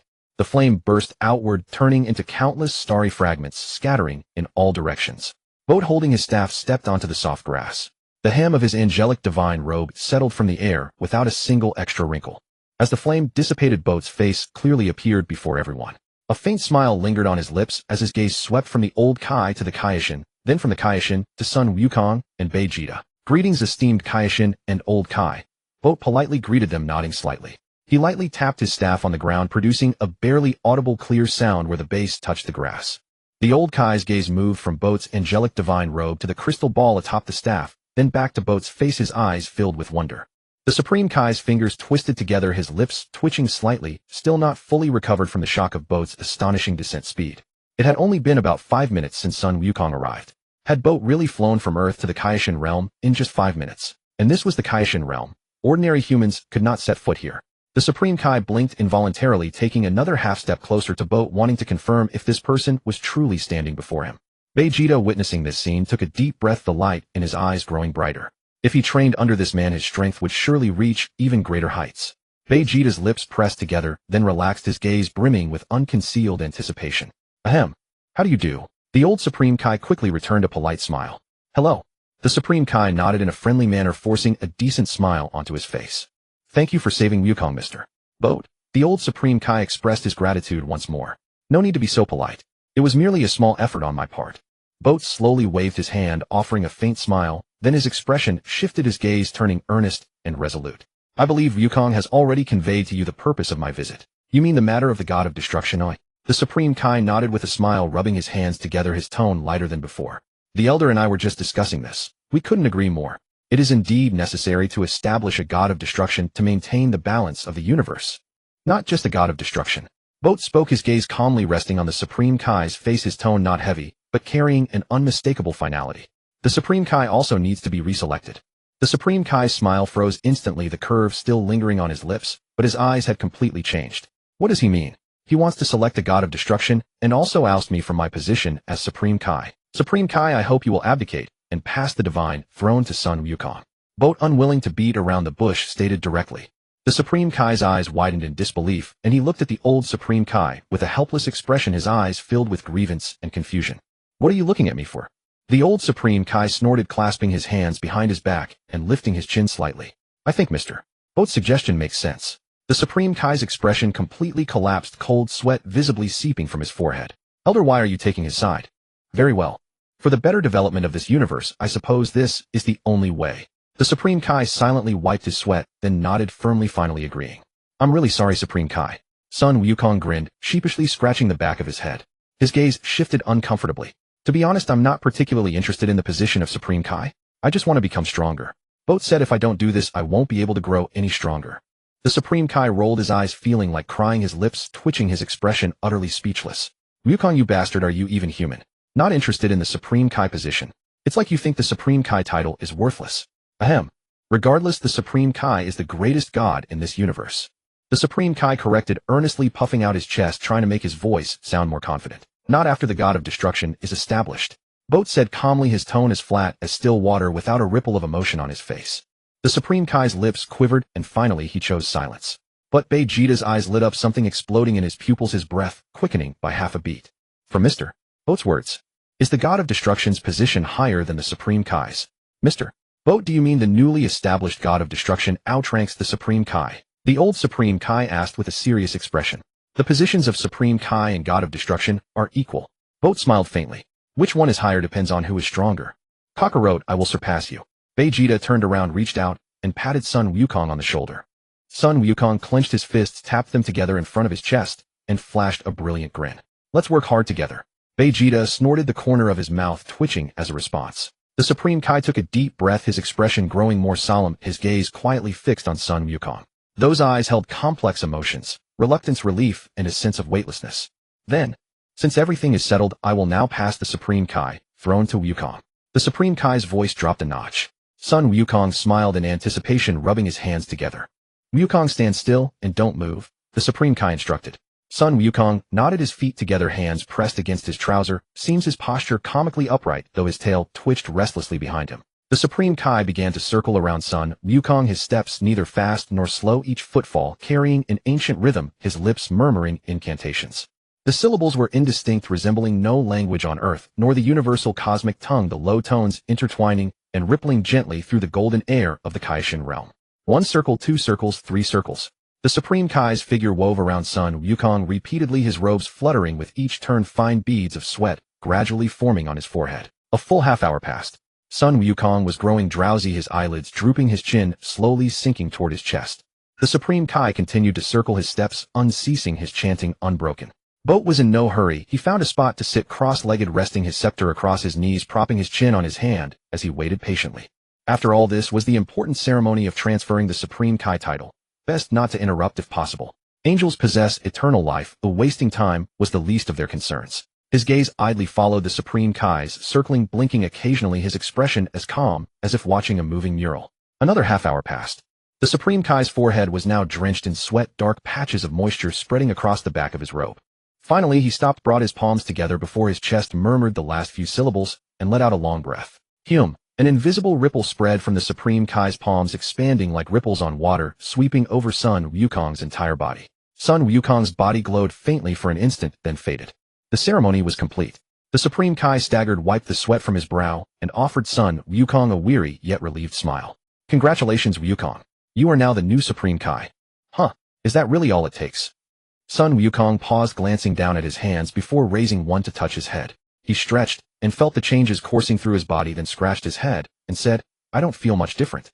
It's pretty much the same as before. Look more carefully, Wukong. King Kai smiled and waved his hand. Your vision should be far sharper now. As a Kai, you can see much farther. From here, you should be able to see Earth. Let me try. Sun Wukong immediately gazed toward Earth. His pupils contracted slightly as his sight pierced through layer after layer of barriers, crossing starlight clouds and the atmosphere. Then his eyes widened in astonishment, and he couldn't help but marvel. It's true. I can actually see Earth. I told you so. King Kai grinned, hands on his hips. I see Gohan. Wonderful. Sun Wukong exclaimed again. That's not all. King Kai held up a finger. As a Kai, you can also use my instant transmission, the same kind I use. Actually, that technique isn't all that different from your instant transmission, except... Whoosh! Before King Kai could finish, Sun Wukong's figure vanished in an instant. King Kai's mouth remained open, his fingers still raised midair, his words catching in his throat. In the blink of an eye, Sun Wukong had already returned to Earth, appearing in the courtyard of his home on Paozu Mountain. Dad, you're back. Son Gohan looked up sharply, stunned at his father's sudden appearance. Gohan, I was just testing out instant transmission. I need to head back. Goodbye. Sun Wukong waved to his son and grinned. Before his words even faded, his figure flickered and disappeared right there, without so much as stirring the air around him. The next moment, Sun Wukong found himself standing once more on the green grass of King Kai's world. As expected of Wukong, King Kai finally swallowed his trailing words and smiled. You'd think learning instant transmission would be harder now that you've mastered it as a Kai, but it's actually quite convenient. It took me ages to learn it back in the day. What other skills are there? Sun Wukong asked eagerly, his eyes shining with anticipation as his tail swayed happily behind him. There's also... King Kai scratched his head, his gaze drifting unconsciously toward old Kai, his fingers tracing patterns on his cheek, as he realized he couldn't immediately recall every skill a Kai should possess. And the crystal ball. Old Kai interjected, stepping forward with his hands clasped behind his back, a smile playing on his lips. A crystal ball designed specifically for Kais. Would you like to learn how to use it, Wukong? I want to learn. I want to learn. Sun Wukong's eyes lit up, and he nodded vigorously like a chick pecking at rice. However, mastering this will likely require considerable time, old Kai mused thoughtfully. There's also the chrono ring. You might as well pass it on to Wukong as well, Port added from the side, his voice low, but carrying clearly to everyone present. The chrono ring. Old Kai paused, his eyebrows lifting slightly in surprise. King Kai, however, looked at Port with a bewildered expression. The chrono ring. Old Kai nodded thoughtfully, remarking, I'd almost forgotten about it myself. Not that I should have neglected something so significant. That object hasn't seen use in quite some time. Since you mention it then. Snap. Old Kai gently raised his right hand, and a palm-sized box immediately materialized in his palm. The box was a deep, dark gold throughout its surface, intricately carved with detailed patterns, the edges faintly gleaming with an antique silver luster. Old Kai cradled the box in his palm and used his thumb to lightly pry open the lid from the edge. The lid flipped open. At its center lay a silver-white ring. The ring's surface was smooth as glass, unadorned by any gemstones, yet it shone with a subtle iridescent sheen under the light, as if liquid moonlight had solidified into metal. It was indeed the chrono ring. Port cast a glance at the chrono ring, his eyes sweeping across the ring's surface as his judgment formed in silence. As expected, the GT world was entirely different from the super space-time. In this world, there was merely a single chrono ring. Yet in the super space-time, there had been several. After all, multiple timelines had originally spawned due to Trunks' actions. Setting aside Trunks' matter, the Zamasu incident had likewise generated several distinct timelines. In the GT world, only one chrono ring currently existed. The chrono ring. What's it used for? Sun Wukong, unfamiliar with the concept, leaned in close, bending down to study the silver-white ring for several seconds before turning his head and asking curiously. Wearing this ring allows you to traverse through time and space, returning to the past or entering the future, old Kai explained with a smile, extending the box towards Sun Wukong. Port's eyebrows rose slightly in surprise. The chrono ring in the GT world could actually send one back to the past. At least in the super space-time, such rings were forbidden from doing so. Upon reflection, Port found it understandable. The prohibition against returning to the past likely came from the Grand Minister's decree. Since the GT world lacked such a figure, there was no obstacle to traveling backward in time. For the time being, I'll leave Wukong in your care, Port said to King Kai and Old Kai as he rose from the grass. Consider it done. Old Kai replied, promptly nodding as he pressed the chrono ring box into Sun Wukong's hands and gave his shoulder a reassuring pat. We'll surely train Wukong into an exceptional Kai. By the way, Elder Kai, Port shifted his attention back to Old Kai, his expression growing more serious as he tapped his staff lightly against the ground. There's something I'd like to ask you about. Please go ahead, Mr. Port, Old Kai responded. Have you heard of Lord Zeno and the Grand Minister? Port asked directly, his gaze fixed on Old Kai's face as he closely monitored every subtle shift in expression. Old Kai's face clouded with confusion at Port's question, his brow furrowing as he searched his memory for those names, but found nothing. Old Kai slowly shook his head, the movement gentle, yet unambiguous in its meaning. Never heard of them. Port paused, considering for a moment before shifting his approach. Then who was it that sealed you inside the divine sword back then? Port knew clearly enough that it was the destroyer god Beerus who had sealed Old Kai in the divine sword all those years ago. Now he was eager to see how Old Kai would respond to this question. The demon king sealed me. Old Kai replied matter-of-factly, as though it were nothing extraordinary. Porter's gaze lowered, fixed upon the swirling nebula within the crystal sphere atop his staff, a fleeting glimmer of turbulent thought flashing and vanishing in his eyes. Demon Realm King. Supreme Kai Shin picked up the thread, turning his head toward Old Kai with a trace of surprise on his face. Elder, were you sealed away by that fellow Beerus? It was not Beerus. Old Kai shook his head, gesturing with both hands before him. It was the previous Demon Realm King. Porter's lips curved upward slightly as a smile emerged.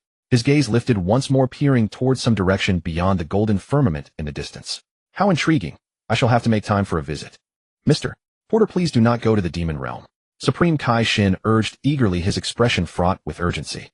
The Demon Realm is exceedingly perilous. We shall discuss it another time. Porter spoke merely in passing, yet at present he harbored no intention of visiting the Demon Realm. After all, tracing the development of Dragon Ball, these universes were all created by the super Majin Lemus of the Great Demon Realm.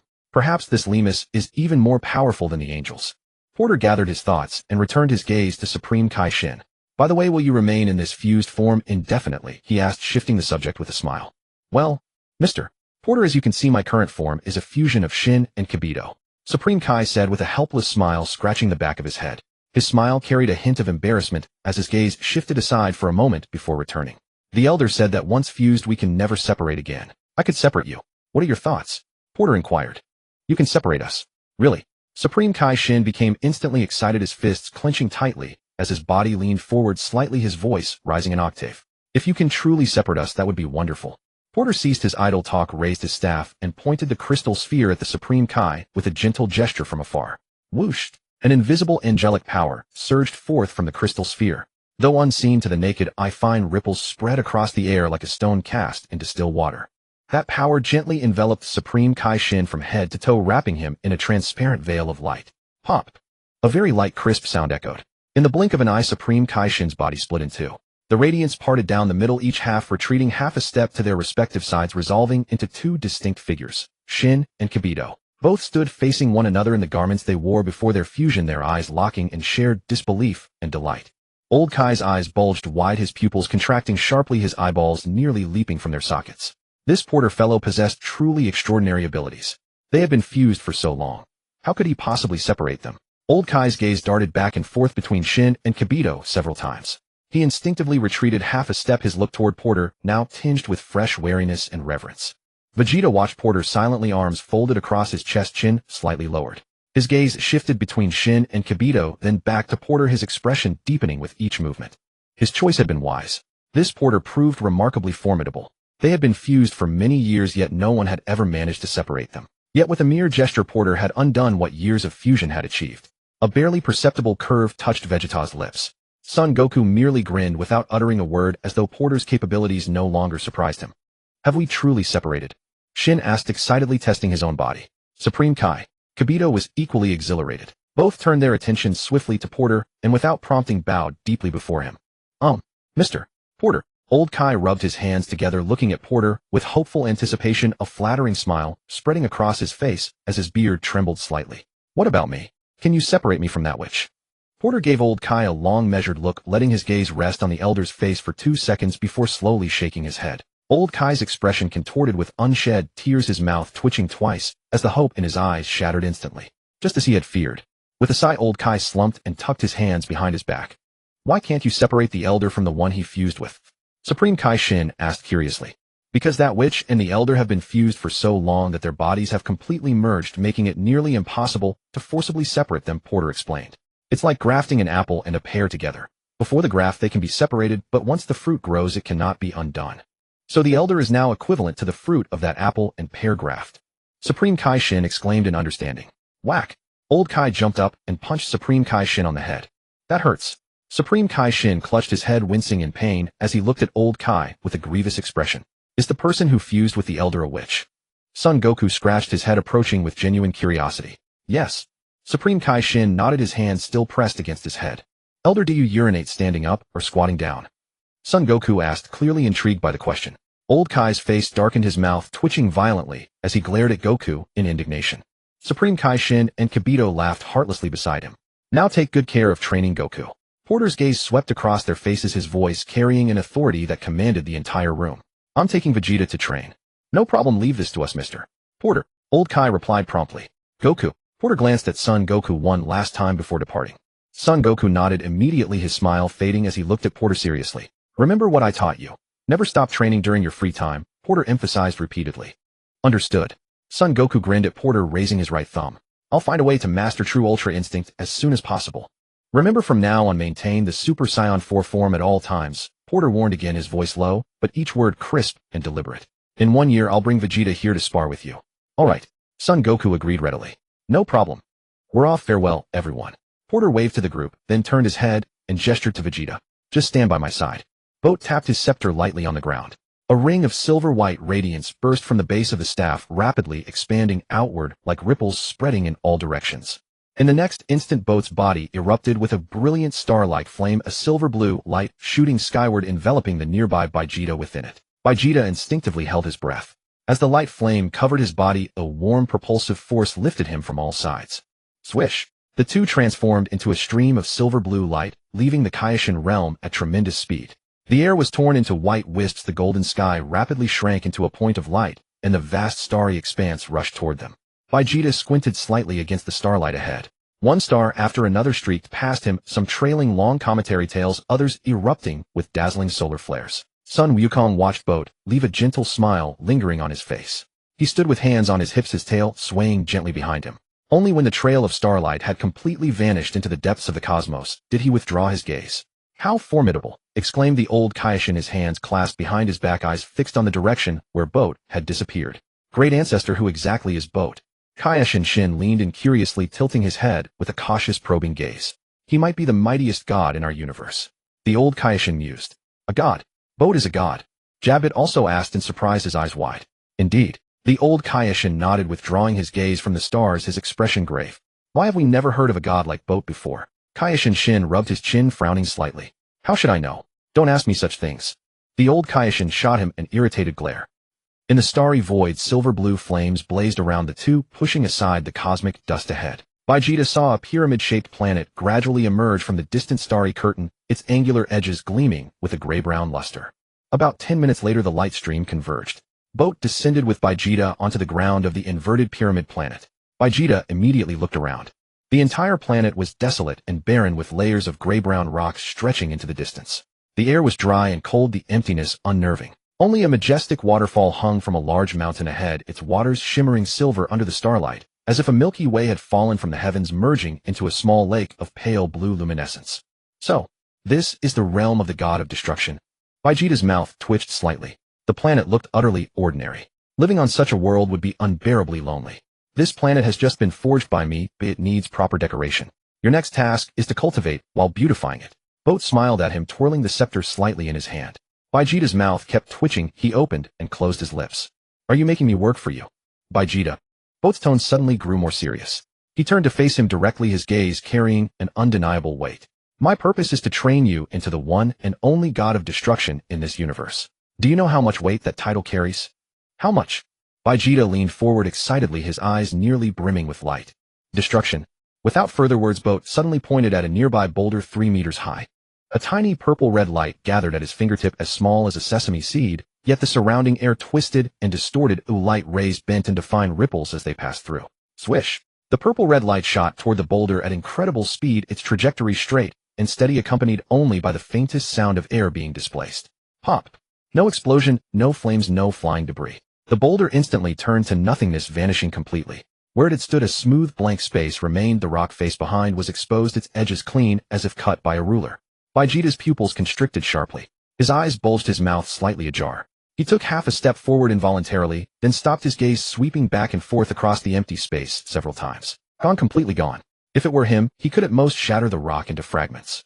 To make it vanish utterly, Vegeta admitted he could hardly achieve that, and didn't even know where to begin. What kind of technique is this? Vegeta stammered, his eyes locked onto the empty area, fine beads of sweat forming on his temples. This is destruction. Boat smiled, lowering his right hand. It's the most basic skill of a god of destruction, which you are about to learn. This is what I'm going to learn, eh? Vegeta clenched his fists in excitement, staring at the blank space, a grin spreading across his face. Once I master this, surpassing Kakarot shouldn't be a problem, right? Yes. Boat nodded. As long as you can grasp this skill, surpassing Son Wukong won't be an issue. Teach me. Vegeta spun around to face Boat, his voice brimming with an almost hungry eagerness. Boat smiled and nodded, tapping the scepter lightly on the ground. 1 year later. Earth, Satan City outskirts. Swish. 2 spherical spaceships descended from the sky, trailing a series of exhaust flames as they dove, decelerating sharply near the ground. The air blast flattened large patches of wild grass. Boom. Boom. The ships crashed heavily onto the wild land, sending dirt and grass clippers flying several meters high, leaving 2 shallow craters in the earth. The hatch seals hissed open, and the doors slowly parted. A man and a woman stepped out.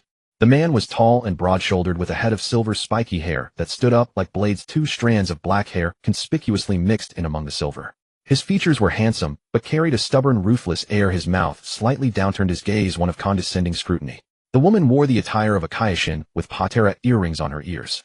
These 2 were the West Kaioshin, Layla, and her son Jaiko. So this is our father's home planet Earth. Jaiko took a deep breath, a broad smile spreading across his face as he tilted his head up, as if savoring the planet's air. Yes. Layla smiled, walking slowly to stand beside him. The moment to fulfill our ambitions has finally arrived. I am the descendant of the universe's strongest son Wukong, Jaiko. Jaiko laughed wildly, the sound erupting from deep within his chest, carrying a twisted frenzy that echoed across the empty wilderness.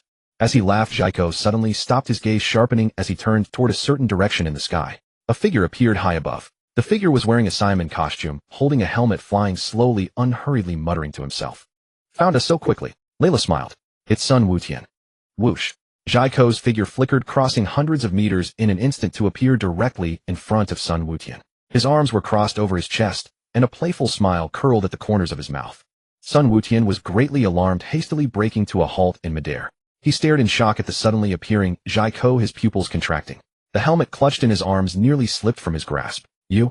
Who are you? Sun Wutian's voice trembled with panic, his eyes quickly scanning Jaiko's silver hair and the 2 conspicuous strands of black hair. You must be Sun Wutian, right? Jaiko studied him with a grin. No. Sun Wutian hastily snapped on his helmet, the visor covering most of his face. I am the Scion masked superhero. Jaiko let out a contemptuous laugh, lowering his arms from their crossed position and pointing his palms towards Sun Wutian, gathering a faint golden energy. Sun Wutian's face changed color, and his body instinctively recoiled. Die! Jaiko snorted, swinging his hands forward abruptly. The pale golden energy surged forth, enveloping Sun Wutian's entire body like an invisible giant hand gripping him.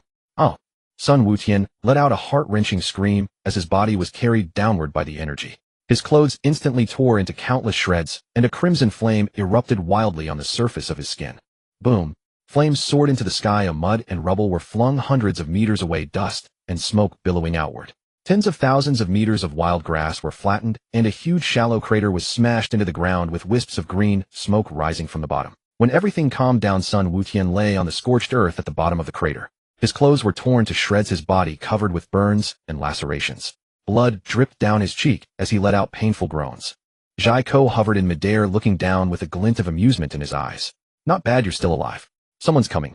Lila suddenly set her gaze flickering in a certain direction for an instant.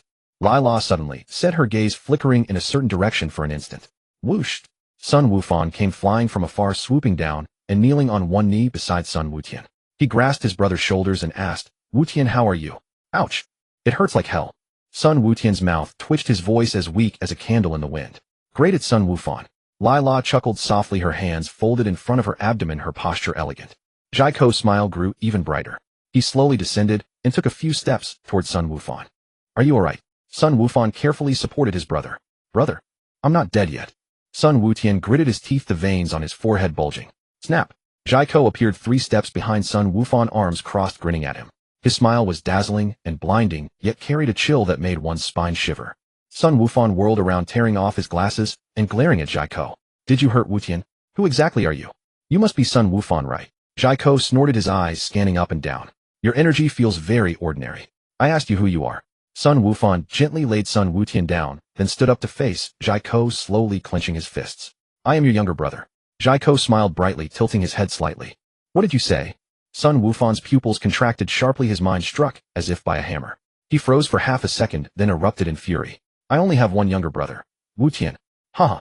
That's right, Dad's half-breeds with Earthlings are only you two. Jaiko shrugged disdainfully and jerked his chin toward Lila. But Dad's half-breed with a god is only me. Wufan. Wutian. At that moment, Talon Kasi flew in from afar and landed beside Sun Wufan. His eyes first swept over Sun Wutian at the bottom of the crater, and his brow furrowed tightly. Talon Kasi. Sun Wufan nodded to him. Did he beat Wutian like this? Talon Kasi clenched his teeth, his fists cracking. That's right. Who exactly are you? Talon Kasi's gaze locked onto Jaiko. I am the ultimate being, possessing the genes of the universe's strongest warrior and a god, Jaiko. Jaiko spread his hands, a sinister smile on his face.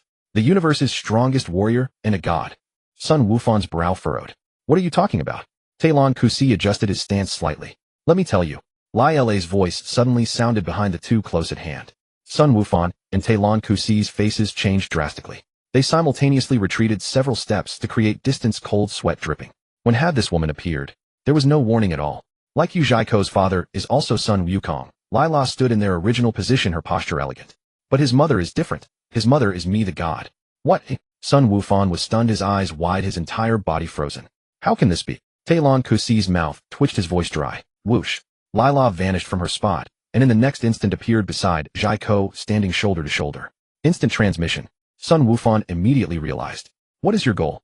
Why have you come to Earth? Talon Kasi demanded loudly. The goal is simple.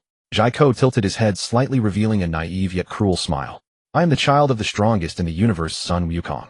It is I who will replace my father to rule the universe, not mediocre beings like you. Are you mistaken? Sun Wufan shouted loudly, his chest heaving. Father is indeed strong, but he never said he wanted to rule the universe. We have no intention of ruling the universe either. So much talk. Lila crossed her arms over her chest, her chin slightly raised, a mocking curve on her lips. She instructed Jaiko, Jaiko, don't be fooled by him. Kill them, and you will be the god who rules the entire universe. Jaiko responded readily, his tongue slowly licking his lips, his face filled with cruel delight, his fists clenched. In any case, please go back. This is not where you should be. Sun Wufan straightened his back, spreading his arms to shield Sun Wutian, and Talon could see his voice as loud as a bell. Jaiko tilted his head as if hearing the biggest joke and let out a light scoff. Then without further ado, he raised his right hand lightly, and a fist-sized energy sphere quickly condensed in his palm. Inside the orb, black-red lightning surged and crackled. The faces of Sun Wufan, Sun Wutian, and Talon Kusi all changed color. Boom. Jaiko swung his hand fiercely, and the energy sphere shot across the sky like a meteor, roaring toward the distant city. Accompanied by a deafening roar, the entire city was instantly swallowed by white light. The buildings turned to dust, the earth cracked and collapsed, and thick smoke billowed upward. Damn it. Talon Kusi's pupils contracted sharply, and his body involuntarily took half a step forward, his fists clenched and trembling. Sun Wutian struggled to get up from the ground, clutching his chest, staring at the vanished city in the distance, letting out a low growl from his throat. You bastard. Sun Wufan's forehead veins bulged, his eyes slightly reddened, his shoulders trembling violently with rage. Wufan.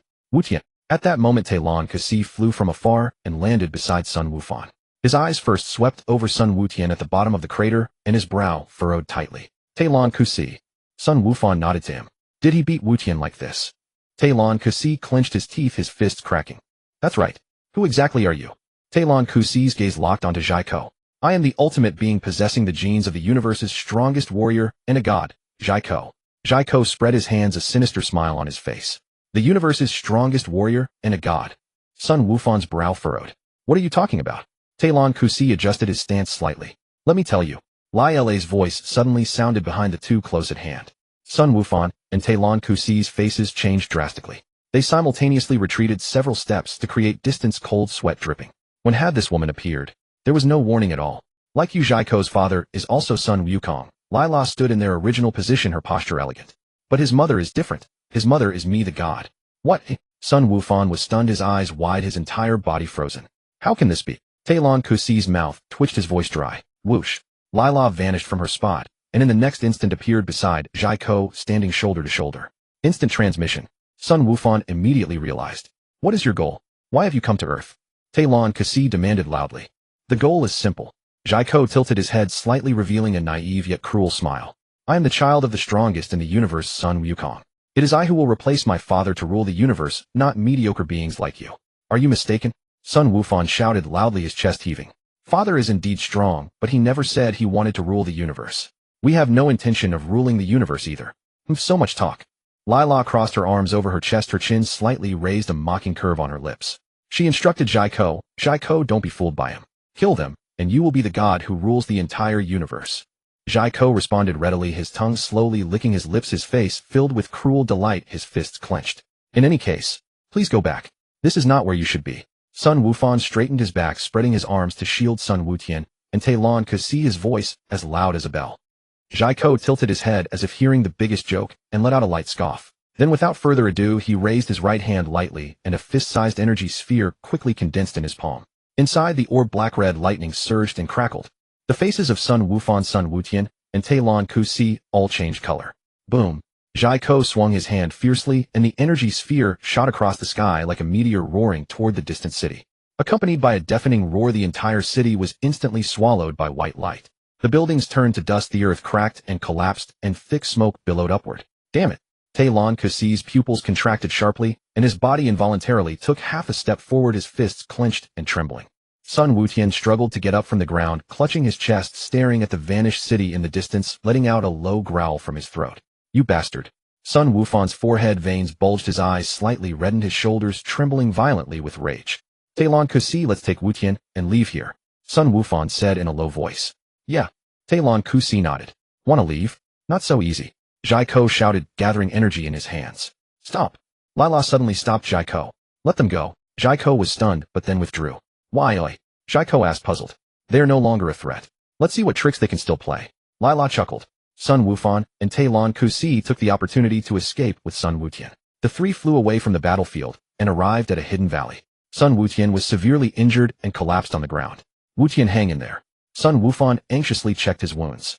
Talon Kusi stood guard, his brow furrowed. That Jaiko is too strong. We are no match for him.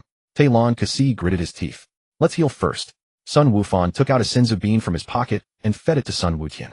As the senzu bean entered his mouth, Sun Wutian's injuries healed at a visible rate. Phew. I'm alive. Sun Wutian let out a long breath and sat up. Wutian, are you okay? Sun Wufan's face lit up with joy. Yeah, thanks to the senzu bean. Sun Wutian flexed his muscles.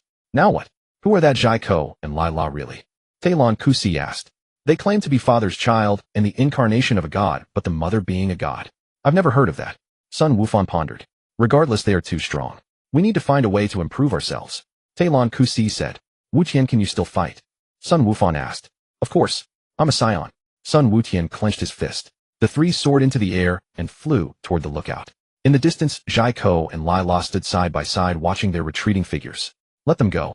The real show is yet to come. Lila's lips curled into a mysterious smile. Jaiko chuckled softly, a glint of excitement shining in his eyes. Soon the entire universe will know who the true king is. You seem to cherish this planet where you live with your father, Jaiko said slowly, turning his gaze to rest on Sun Wufan's face, a crooked smile curling at the corner of his mouth. You bastard. I won't forgive you. Sun Wufan clenched his teeth, forcing the words out through gritted jaws, every muscle in his body tensing. I will make all of this disappear, including you and this planet. Jaiko threw his head back and laughed, his voice harsh and grating, echoing across the desolate land. Huh. Without a moment's hesitation, Sun Wufan let out a muffled roar from his chest, and his body suddenly burst forth with a dazzling white light, immense power erupting like a volcanic explosion. At the same time, Sun Wufan's body underwent a rapid transformation. His bones cracked and popped, a coat of fine red fur spread over his entire form, and his pupils turned cold and sharp as blades. In the blink of an eye, Sun Wufan had transformed into the form of Super Saiyan 4. His aura roiled and surged around him, and the ground beneath his feet cracked like a spiderweb.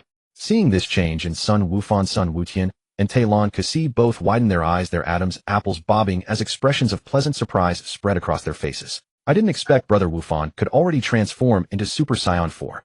Oh, interesting, Jaiko said with a mere glance, not moving an inch from his spot, his demeanor relaxed. Sun Wufan wasted no more words. He suddenly pushed off the ground with explosive force, launching himself like a cannonball straight at Jaiko's face. He threw a punch, carrying a surging wave of air, the very air in front of his fist screeching under the pressure. Slap. Jaiko raised his right arm unhurriedly, his forearm blocking in front of his face, firmly stopping Sun Wufan's powerful punch. The moment fist met arm, a ring of force radiated outward from the point of impact, sending stones on the ground flying into the air. Sun Wufan gritted his teeth, twisted his waist sharply, and swung his right leg like a whip, aiming viciously at Jaiko's ribs. Jaiko raised his left arm again, pressing his elbow down to block the kick Sun Wufan had sent his way. With a dull thud, Sun Wufan's shin felt as if it had struck a steel plate. Sun Wufan's face changed color, and a cold sweat beaded on his forehead. Bang!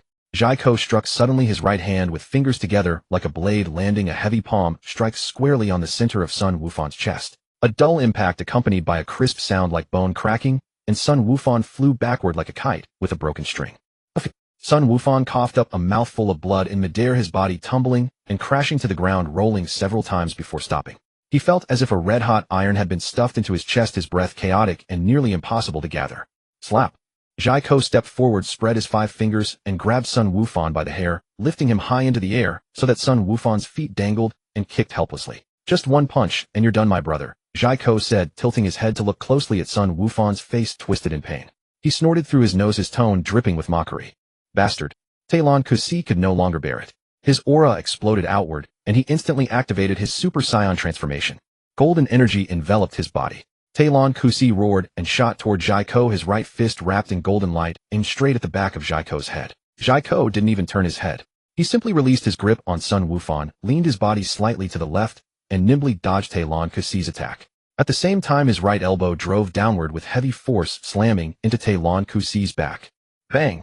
A dull thud, and Talon Kusi was knocked face down into the dirt, his body arching like a cooked shrimp. He coughed dryly a couple of times, but couldn't get up. Talon Kusi. Sun Wufan climbed to his feet, grimacing, one hand clutching his chest, and the other clenched into a fist. I'm for you, a Scion too. Your strength is far too lacking. Jaiko looked down at Talon Kusi lying on the ground, sneered contemptuously, and extended his right hand, aiming it at Talon Kusi's palm. A dark red energy sphere began to condense there, ready to annihilate him completely. Aya! Sun Wufan let out a roar, his eyes bloodshot, charging toward Jaiko like a furious beast flailing wildly. Fists rained down like hailstones, carrying the fury of his aura, battering Jaiko's body with a series of thuds. Jaiko's form swayed, his arms blocking the blows, producing dull impacts, yet his feet remained rooted to the spot. After several exchanges, bang! Jaiko spotted an opening, his right arm suddenly exploded with force, and an uppercut struck Sun Wufan's chin with precision. Sun Wufan's head snapped back violently. His body spun once in the air, then he forcibly regained his balance, his legs carving 2 deep furrows in the ground before he finally stopped. That last attack wasn't bad. Finally, a little interesting, Jaiko said, leisurely flexing his wrist with a mocking smile. Whoosh! With that, Jaiko waved his hand, and an energy sphere shot toward the prone Talon Kusi faster than lightning, leaving a blazing trail in the air. Talon Kusi's pupils contracted to pinpricks, his limbs stiff and immobile. His face changed repeatedly, his lips trembling, but no sound came out. Just as the energy sphere was about to hit him, Talon Kusi's eyes filled with utter despair, his fingers digging deep into the dirt. Dad! Talon Kusi choked out a hoarse whisper, his eyelids falling in despair. Save me. But he knew all too well that shouting was useless. Because his father hadn't returned for over a year. He was said to be training with Mr. Beerus, striving to become the strongest god of destruction. Whoosh! Just as Talon Kusi felt the depth of despair, a crimson-violet streak of light descended from the sky, so fast that the air screamed in its wake. The light landed in front of Talon Kusi, the flames bursting apart, and a figure stood firm. Slap! Beerus didn't even raise his eyelids. He casually flicked his hand, the back of his palm brushing against the energy sphere Jaiko had released. The dark red orb was swatted away like a fly, angling off toward distant mountains where it exploded, obliterating a peak. Dad! Talon Kusi, both surprised and overjoyed, rubbed his eyes vigorously with both hands, his eyes stinging, thinking he was seeing things. Talon Kusi, it seems you've been neglecting your training, Beerus said, without turning around, arms crossed back straight as a rod, his voice cold and hard as iron, each word landing like a hammer. Didn't I tell you before I left? You need to train hard. Well, the company's been busy lately, sorry Dad, Talon Kusi said, scratching the back of his head, sheepishly, a wry smile on his face. Don't make excuses. Vegeta's forehead veins bulged as he whipped his head around and glared at Trunks. His eyes held not a trace of paternal warmth, only stern scrutiny. Vegeta, as he was now, still maintained his Super Saiyan 4 form. Crimson fur covered his well-proportioned, sturdy body. His aura was so restrained it was nearly imperceptible, yet the slight sway of his tail and his steady stance exuded a chilling intimidation. Seeing Vegeta suddenly appear, Son Gohan, Son Goten, and Trunks quickly focused their gazes on him, sizing him up from head to toe. What struck the three as odd was that Vegeta now emitted not a single ripple of energy. He seemed wrapped in an invisible membrane, who just standing there made one's legs weak and heart race. Even Jaiko stared at Vegeta for a long while. Upon his arrival, the smile on his lips slowly fading, his brow furrowed into a shallow crease, his gaze filled with an inscrutable wariness. Layla frowned slightly, her right hand instinctively clenching. She felt that the silent aura around Vegeta carried an inexplicable strangeness. Dad, have you become a god of destruction? Trunks scrambled up from the ground, dusting off his clothes, his eyes bright, and his voice trembling with excitement. Indeed. Vegeta gave a slight nod, a faint curve tugging at the corner of his mouth, his gaze fixed straight ahead. Mr. Porter said, I am the first god of destruction of this world. Uncle Vegeta, where is my father? Gohan pressed his chest, took 2 quick breaths, and looked up to ask. Kakarot should still be training in the Supreme Kai's realm. He is the Supreme Kai, not like me. Vegeta replied flatly, his tone devoid of emotion, merely stating the facts. Has Dad become the Supreme Kai? Gohan muttered under his breath, a complex look weaving through his eyes. Goten said nothing, but also found it unbelievable, his fingers curling unconsciously. What are you? Vegeta slowly shifted his gaze to Jaiko, his brows slightly raised, as if appraising an unknown object, then glanced sideways at Layla nearby. With that one glance, Vegeta suddenly caught something from Layla's attire, and his eyes narrowed.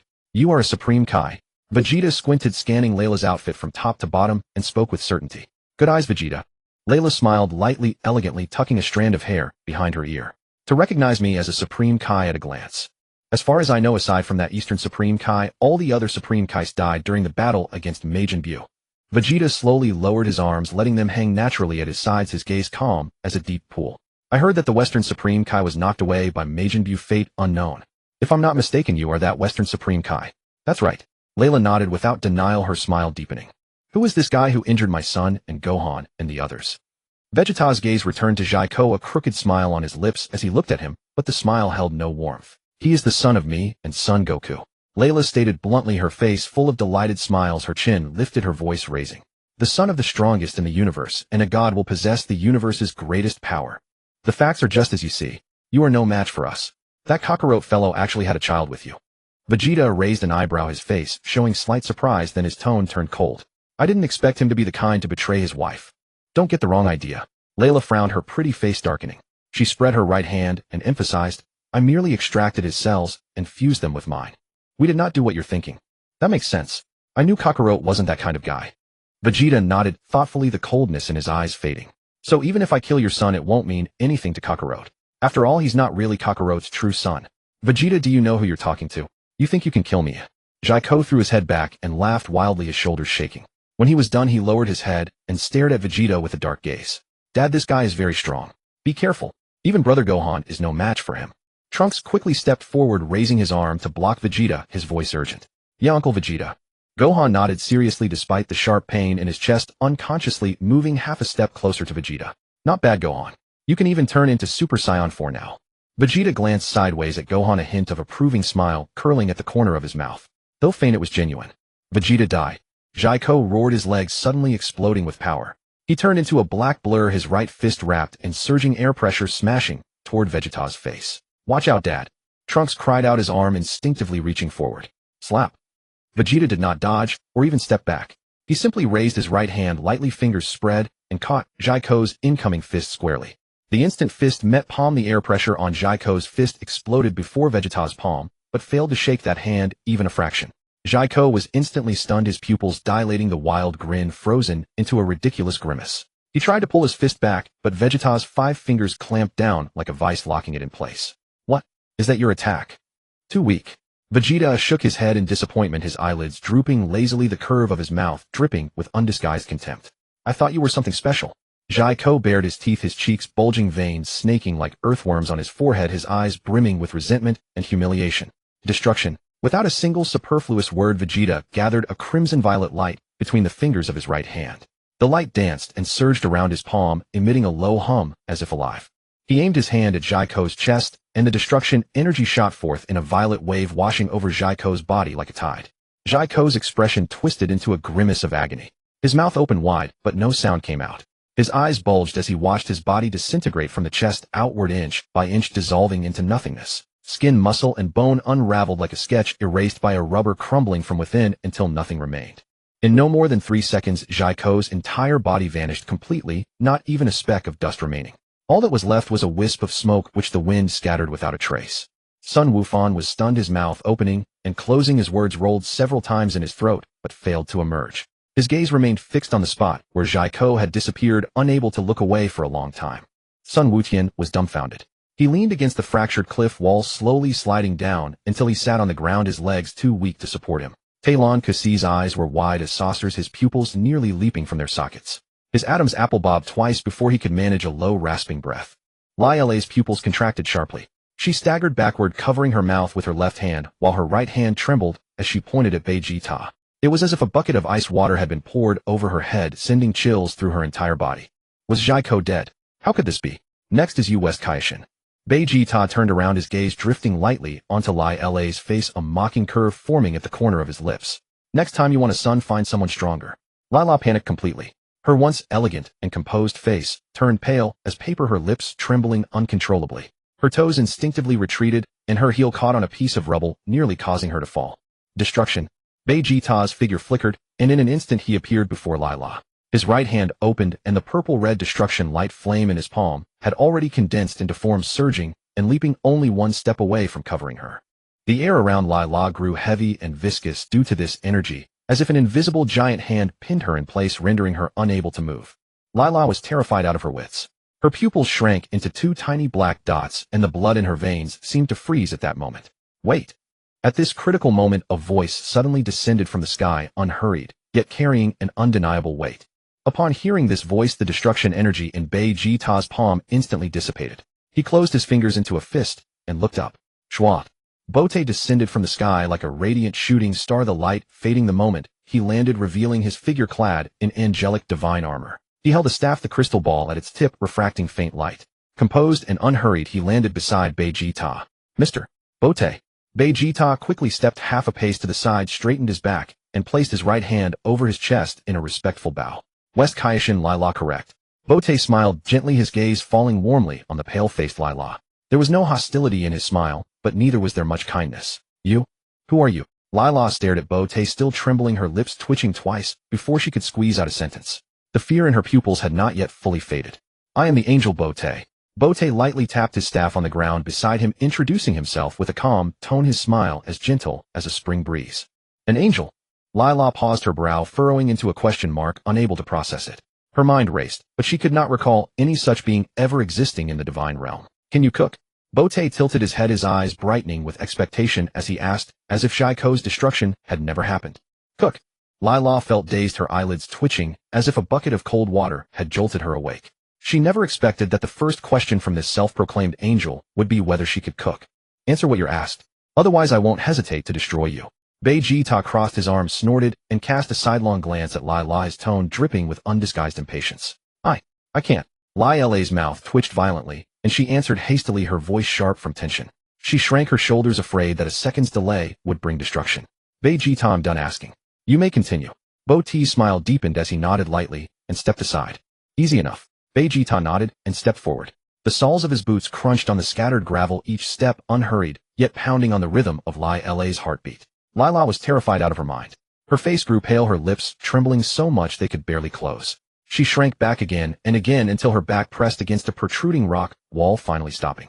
At the critical moment, Lila hastily raised her hands, attempting to use instant transmission to escape from this terrifying place.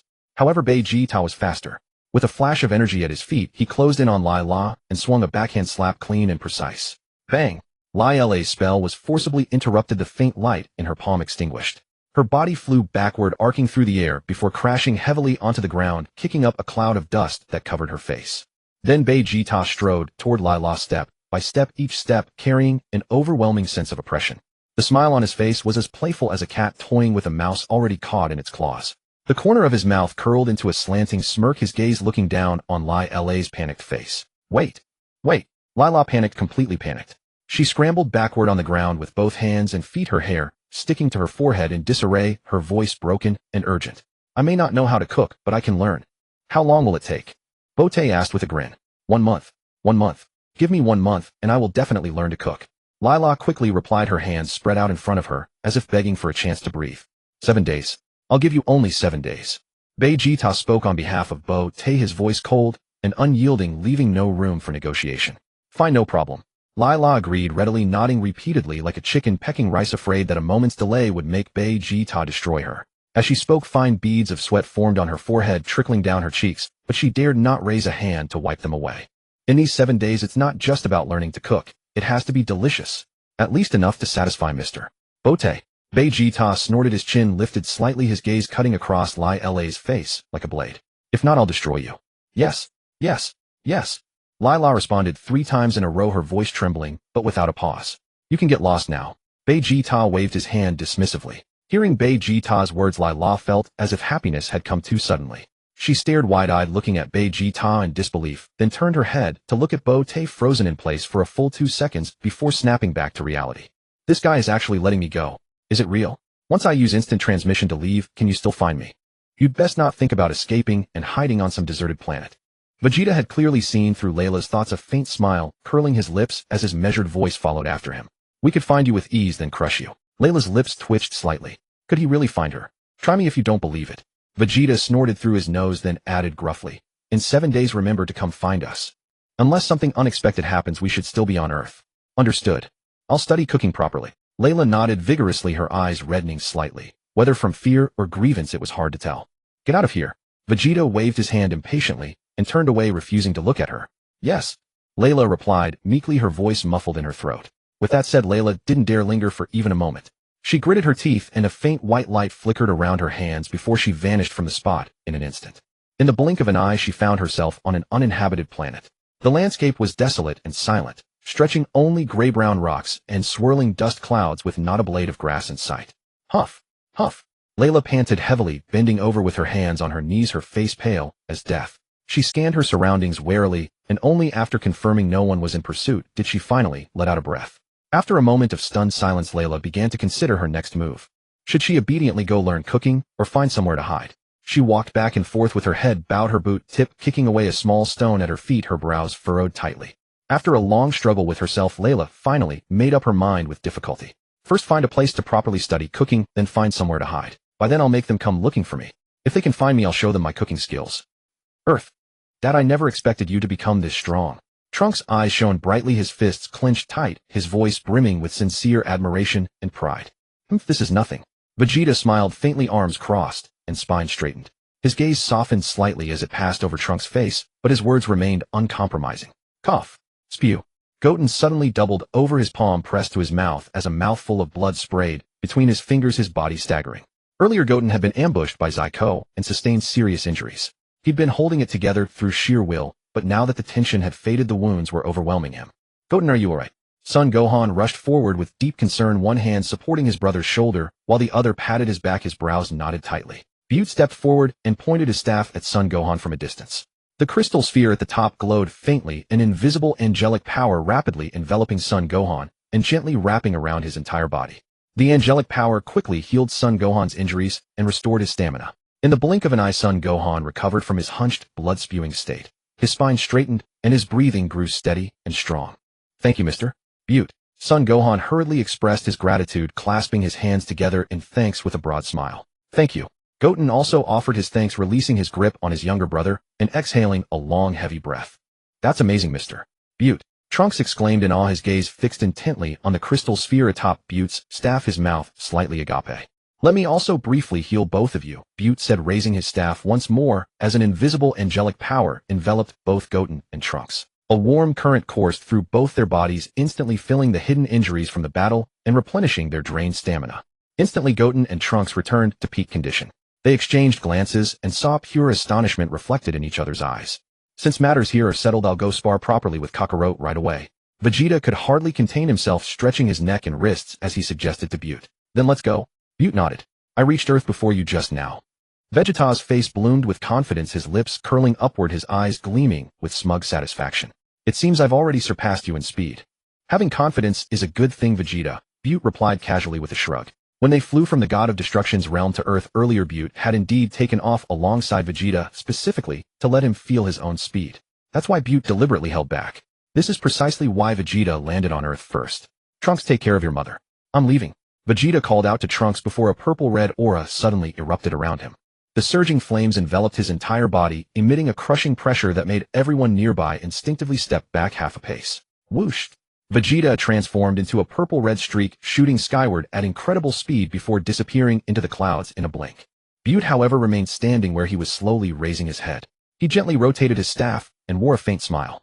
Vegeta abruptly stopped in space and glanced downward, his brows furrowing slightly.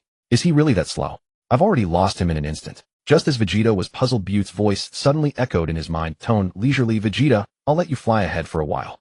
If by the time I reach the Kaioshin realm you'll probably still be on Earth, right? Vegeta scoffed, the corners of his mouth twitching as he thrust his arms forward. Suit yourself. With that, Vegeta hesitated no longer. He shot toward the Kaioshin realm as a purple-red streak, the flames leaving a long trail across the starry void. Mr. Butte, letting my dad fly ahead for so long. Is this really okay? Trunks' lips twitched slightly as he silently wiped imaginary sweat from his brow, his eyes tinged with worry. I want to train a second god of destruction and Kaioshin. Are any of you willing? Butte changed the subject, smiling as he looked at Goten, Gohan, and Trunks, his gaze sweeping across each of their faces in turn. Upon hearing Potter's words, the three fell into a brief contemplation.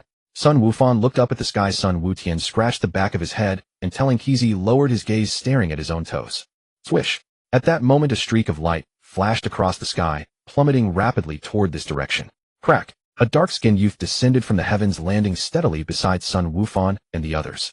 Upon impact, a ring of air rippled outward, scattering the dust on the ground. Potter glanced at the dark-skinned youth and recognized him at once. The youth was none other than Ubu.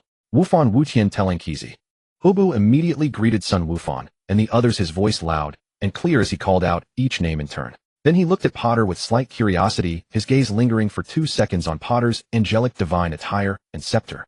Turning his head back, he asked, Wufan, what happened? I sensed an incredibly powerful aura here earlier, and then it vanished. The battle is already over. You're too late, Ubu. Sun Wufan smiled faintly and raised his hand to pat Ubu on the shoulder. Really? That guy's aura felt so strong. Who defeated him? Ubu asked in astonishment, his eyebrows raised high, curiosity gleaming in his eyes. It was Uncle Vegeta. Sun Wufan forced a smile, the corners of his mouth carrying a complex mix of emotions. That guy was easily taken care of by Uncle Vegeta. Has Vegeta become this powerful?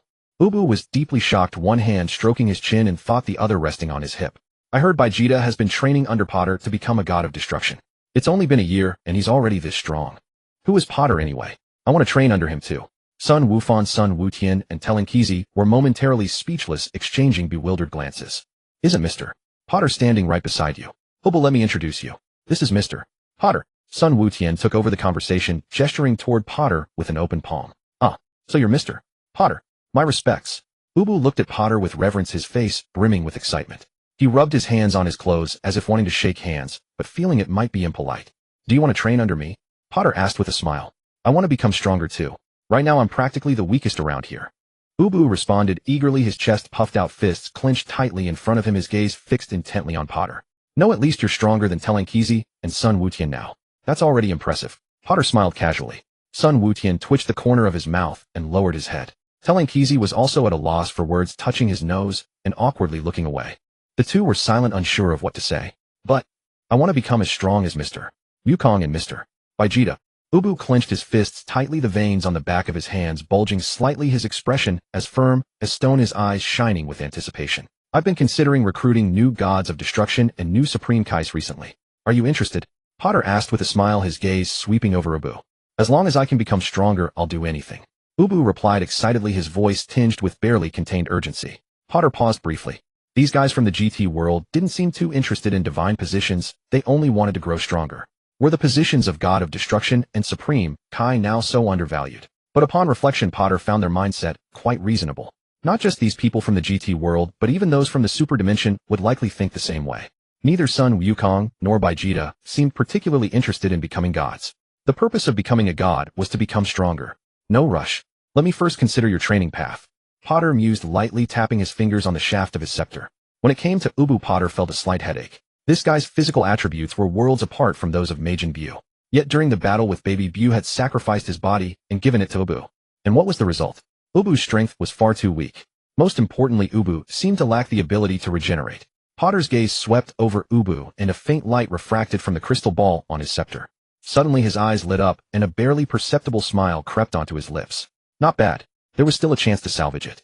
Potter could see that Ubu retained the cells of Majin Buu. If those cells were fully activated, Ubu could gain all of Buu's abilities, including regeneration and healing. Should this guy become a god of destruction or a supreme Kai? Crack. Without hesitation, Potter pointed his scepter at Ubu from a distance. The crystal ball at the top of the scepter suddenly blazed with dazzling light. An invisible angelic force swiftly enveloped Ubu like a warm film, wrapping every inch of his skin, penetrating into his limbs and bones. Ah! Ubu let out agonizing cries, rolling on the ground uncontrollably, his arms clutching his head tightly, knees curled to his chest, every muscle taut as a steel plate. Ubu, are you okay? Sun Wutian was startled and immediately crouched down to help. As soon as his hand touched Ubu's shoulder, he felt a searing heat on Ubu's skin and yanked his hand back. Mr. Potter, what did you do to Ubu? Telling Kizi's eyes flickered, taking half a step forward, his anxiety undisguised. Nothing much. I just activated some special abilities of Majin Buu within him. Potter stood calmly and placed his scepter gently resting on the ground, a faint smile on his lips. The process is a bit painful. It'll be over soon. Ubu writhed on the ground for about 10 seconds, his agonized screams gradually fading, and his body stopped convulsing violently. He panted heavily, pushed himself up with his hands, and slowly got to his feet. Crack! Ubu leaped up from the ground, landing steadily. He silently sensed his own body. Moments later, his eyes widened, his face overflowing with uncontrollable excitement. This is... Ubu looked down at his hands, opening and clenching them repeatedly, his voice trembling. I suddenly realize I have so many special abilities. Not bad, Bote said, lightly tapping his scepter on the crystal ball. Now you have mastered all of Majin Buu's abilities. Previously you only knew a part of them, many excellent abilities were lost. Now I have reawakened them for you. Ubu clenched his fists tightly, feeling a surge of unprecedented power within his body. He could even sense that the cells within his body were reorganizing and rearranging in a wondrous manner, as if something that had lain dormant for years had finally awakened. This makes you more suitable to become a true god. Bote shifted his gaze from Ubu to the other three people present. Sun Wufan, Sun Wutian, and Talon Kusi stood there silently, having not uttered a word since earlier, their eyes darting between Bote and Ubu. What about you? Bote smiled as he looked at the three. Have you considered becoming the god of destruction or the supreme Kai? The three exchanged glances and fell silent for a moment. Sun Wufan pushed up his glasses, his lips moving, but not immediately speaking. Sun Wutian scratched the back of his head, his gaze drifting to his brother, clearly uncertain. Talon Kusi crossed his arms over his chest, his brow slightly furrowed, as if weighing something. No need to rush, take your time to consider. Bote smiled and waved his hand. By the way, let me mention that the god of destruction has eternal life, and the supreme Kai has at least 25 million years of lifespan. Sun Wufan, Sun Wutian, and Talon Kusi all raised their heads simultaneously, their gazes fixed on Bote. Their three pairs of eyes widened instantly, mouths slightly agape, as if something were stuck in their throats, unable to utter a sound for a long time. 25 million years. Eternal life. These words struck like a heavy bomb, echoing repeatedly in their minds. Sun Wufan's Adam's apple bobbed up and down as he slowly removed his glasses and rubbed the corner of his eyes with his thumb. Sun Wutian was completely stunned, even his breathing slowed. Talon Kusi lowered his crossed arms and unconsciously rubbed the seams of his pants with his fingers. I've been so caught up in conversation. Bote suddenly looked up, scanning the direction of the starry sky, his gaze piercing through the atmosphere and landing on the vast depths of the universe. If we chase after Vegeta, now we probably won't catch him. With that, Bote raised his scepter, and a soft glow emanated from the crystal ball. He tilted the scepter slightly and spoke softly into the crystal ball, his voice piercing through the barriers of space. Sun Wukong, come to Earth for a moment. Schwa. Almost at the same instant Bote finished speaking, a figure appeared out of thin air before the group. Sun Wukong landed steadily on the ground, his body still covered in the red fur of Super Saiyan 4, his tail swaying gently behind him. Clearly Bote's words had been firmly etched in his mind, and he had not relaxed for a moment. Mr. Bote, long time no see. Sun Wukong grinned at Bote, revealing a row of white teeth. Then he turned his head to scan the others present, pausing slightly on Sun Wufan and Sun Wutian, his smile deepening. Bote merely nodded slightly, without speaking, raised his scepter once more, and an image appeared in the crystal ball. In the image, Vegeta had transformed into a purple-red light streak, traveling at tremendous speed through the vast starry sky, trailing a long luminous tail behind him, moving so fast it nearly tore through space.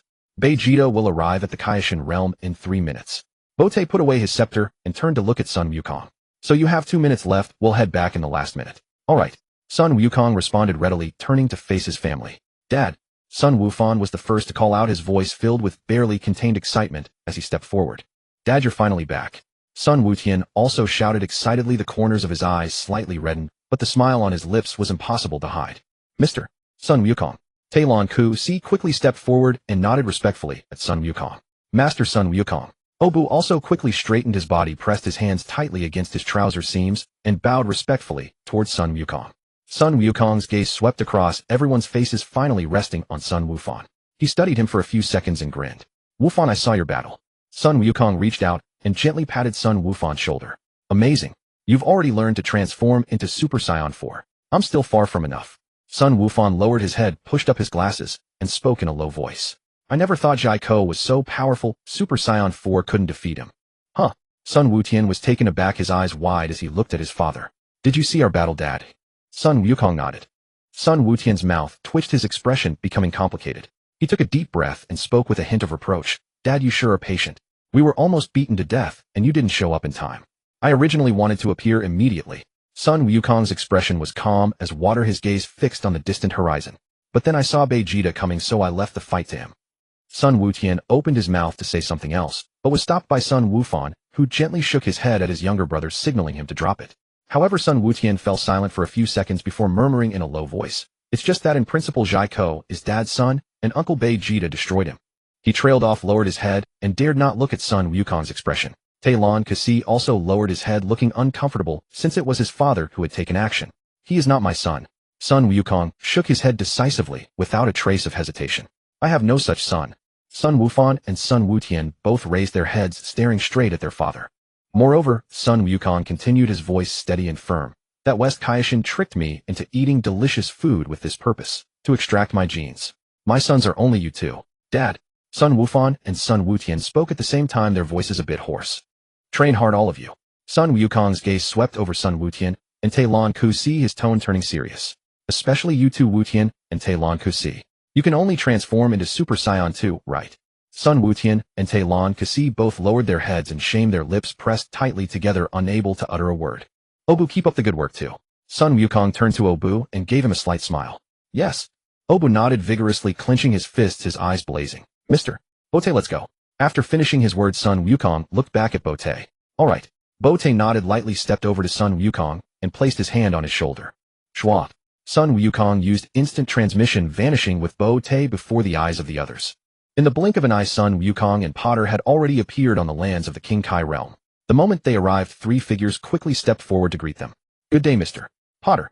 Long time no see. King Kai Shin approached with a broad smile on his face. Behind him, old King Kai followed at a leisurely pace with his hands folded behind his back, while Gibbet stood respectfully aside, giving Potter a slight bow. I have been keeping an eye on how you've trained Wukong. Potter nodded with a smile. Overall, it's quite satisfactory. Well, it's mainly because Wukong has exceptional aptitude. King Kai Shin laughed heartily and scratched the back of his head, somewhat embarrassed. Most of the time he was training on his own, and we were just watching from the sidelines. Potter smiled and turned his gaze towards Sun Wukong. Wukong, how is your grasp of Ultra Instinct coming along? Sun Wukong gave Potter a thumbs up, grinning widely with confidence shining through. Be careful, Vegeta is going to challenge you in a moment. Potter said with a smile, his tone calm, yet carrying a hint of anticipation. No problem. Sun Wukong replied without hesitation, placing his hands on his hips and puffing out his chest. The next minute passed in the blink of an eye. Whoosh! A stream of purple-red light plummeted from the high skies above the King Kai realm, carrying a piercing sound as it crashed fiercely into the ground. The energy blast exploded outward, flattening the grass in every direction. As the light dissipated, Vegeta's figure emerged. He still maintained his Super Saiyan 4 form, his crimson fur gleaming under the sunlight, residual heat from his high-speed flight clinging to his body. Vegeta's eyes immediately locked onto Potter, and then his pupils sharply contracted as he froze in place. Vegeta's lips twitched a few times and his fists slowly clenched. He had been flying for so long beforehand, burning energy nonstop to rush here, yet Potter was already standing right there. How could you possibly fly so fast? Vegeta gritted his teeth, forcing the words through his clenched jaw. Vegeta felt something was off. His gaze shifted, and he noticed Sun Wukong standing nearby, grinning foolishly at him with an expression full of mockery and smugness. Vegeta's eye twitched, and a thought suddenly struck him. You must have had Kakarado use instant transmission to bring you here, didn't you? Correct. Potter nodded with a smile, openly admitting it. Finally showing some sense of a destroyer god. Your reflexes aren't entirely dull. Vegeta turned his head away, pressing his lips into a thin line. He remained silent, but the vein at his forehead throbbed involuntarily. Potter, however, merely chuckled. A destroyer god should have some personality after all. Vegeta. Sun Wukong took over the conversation, smiling and waving at him. Your strength has improved rapidly over the past year. You even defeated Zaha with ease. Humph. Vegeta snorted coldly and finally turned to face Sun Wukong, his gaze burning with unmasked battle intent. Someone like Zaha means nothing. He paused, his voice growing heavier. The one-year promise has arrived, Kakarado. I am far beyond you now. Is that so? Sun Wukong smiled, lowering his hands from his waist into a relaxed stance. You're quite confident, Vegeta. Let us begin. Vegeta wasted no more words. His legs bent slightly, his body sank low, his left hand forward and right hand back, assuming a standard combat stance. Good. Sun Wukong nodded seriously and slowly lowered his body, his hands forming loose fists held at his chest. King Kai Shin, old King Kai, and Gibbet exchanged glances from afar, and without a word turned and sprinted away as fast as they could, putting distance between themselves and the coming battle to avoid any collateral damage. Sun Wukong and Vegeta stood facing each other only about 10 meters apart. Wind swept between them, stirring up bits of grass that danced in the air. Begin, Kakarado. Vegeta curled his finger at Sun Wukong, a cold smirk playing on his lips. Let me see the results of your training this past year. Then I won't hold back, Vegeta. Sun Wukong drew a deep breath, his chest swelling before slowly exhaling. Boom. Enormous divine power erupted from Sun Wukong's body, like a volcano bursting forth. The shockwave blew outward, pressing a shallow circular depression into the grass beneath his feet. Crimson flames enveloped his entire body, the fire-like energy surging and leaping upward. Sun Wukong's hair instantly turned red, and his crimson fur grew even more vivid under the aura's glow. Even his eyes sharpened with intensity. Not bad. Vegeta observed Sun Wukong's transformation with a nonchalant nod rather than surprise. Transforming into a Super Saiyan God atop the Super Saiyan 4 form. Snap! Vegeta no longer hesitated. His internal energy exploded outward, the purple-red light instantly replaced by crimson flames. His fur and hair both turned red as his aura surged upward, matching Sun Wukong's power. Huh! Sun Wukong widened his eyes in surprise. As expected of you, Vegeta. You can do this too. To me, this requires no effort. Vegeta smiled proudly and slowly spread his arms, letting the crimson flames burn wildly around him. You effortlessly defeated Zaha without using this form, which means your base has already reached its peak. Sun Wukong's smile remained unchanged, his tone filled with sincere admiration. Indeed impressive, Vegeta. Humph. Vegeta scoffed, his smile fading as his eyes suddenly darkened. Then let me show you an even more powerful transformation. The moment he spoke, the crimson flames around Vegeta suddenly contracted, then erupted into a dazzling blue radiance. Blue flames shot skyward, enveloping his entire body. His hair instantly shifted from crimson to brilliant blue, standing tall and rigid, transforming into Super Saiyan Blue while in Super Saiyan 4 form.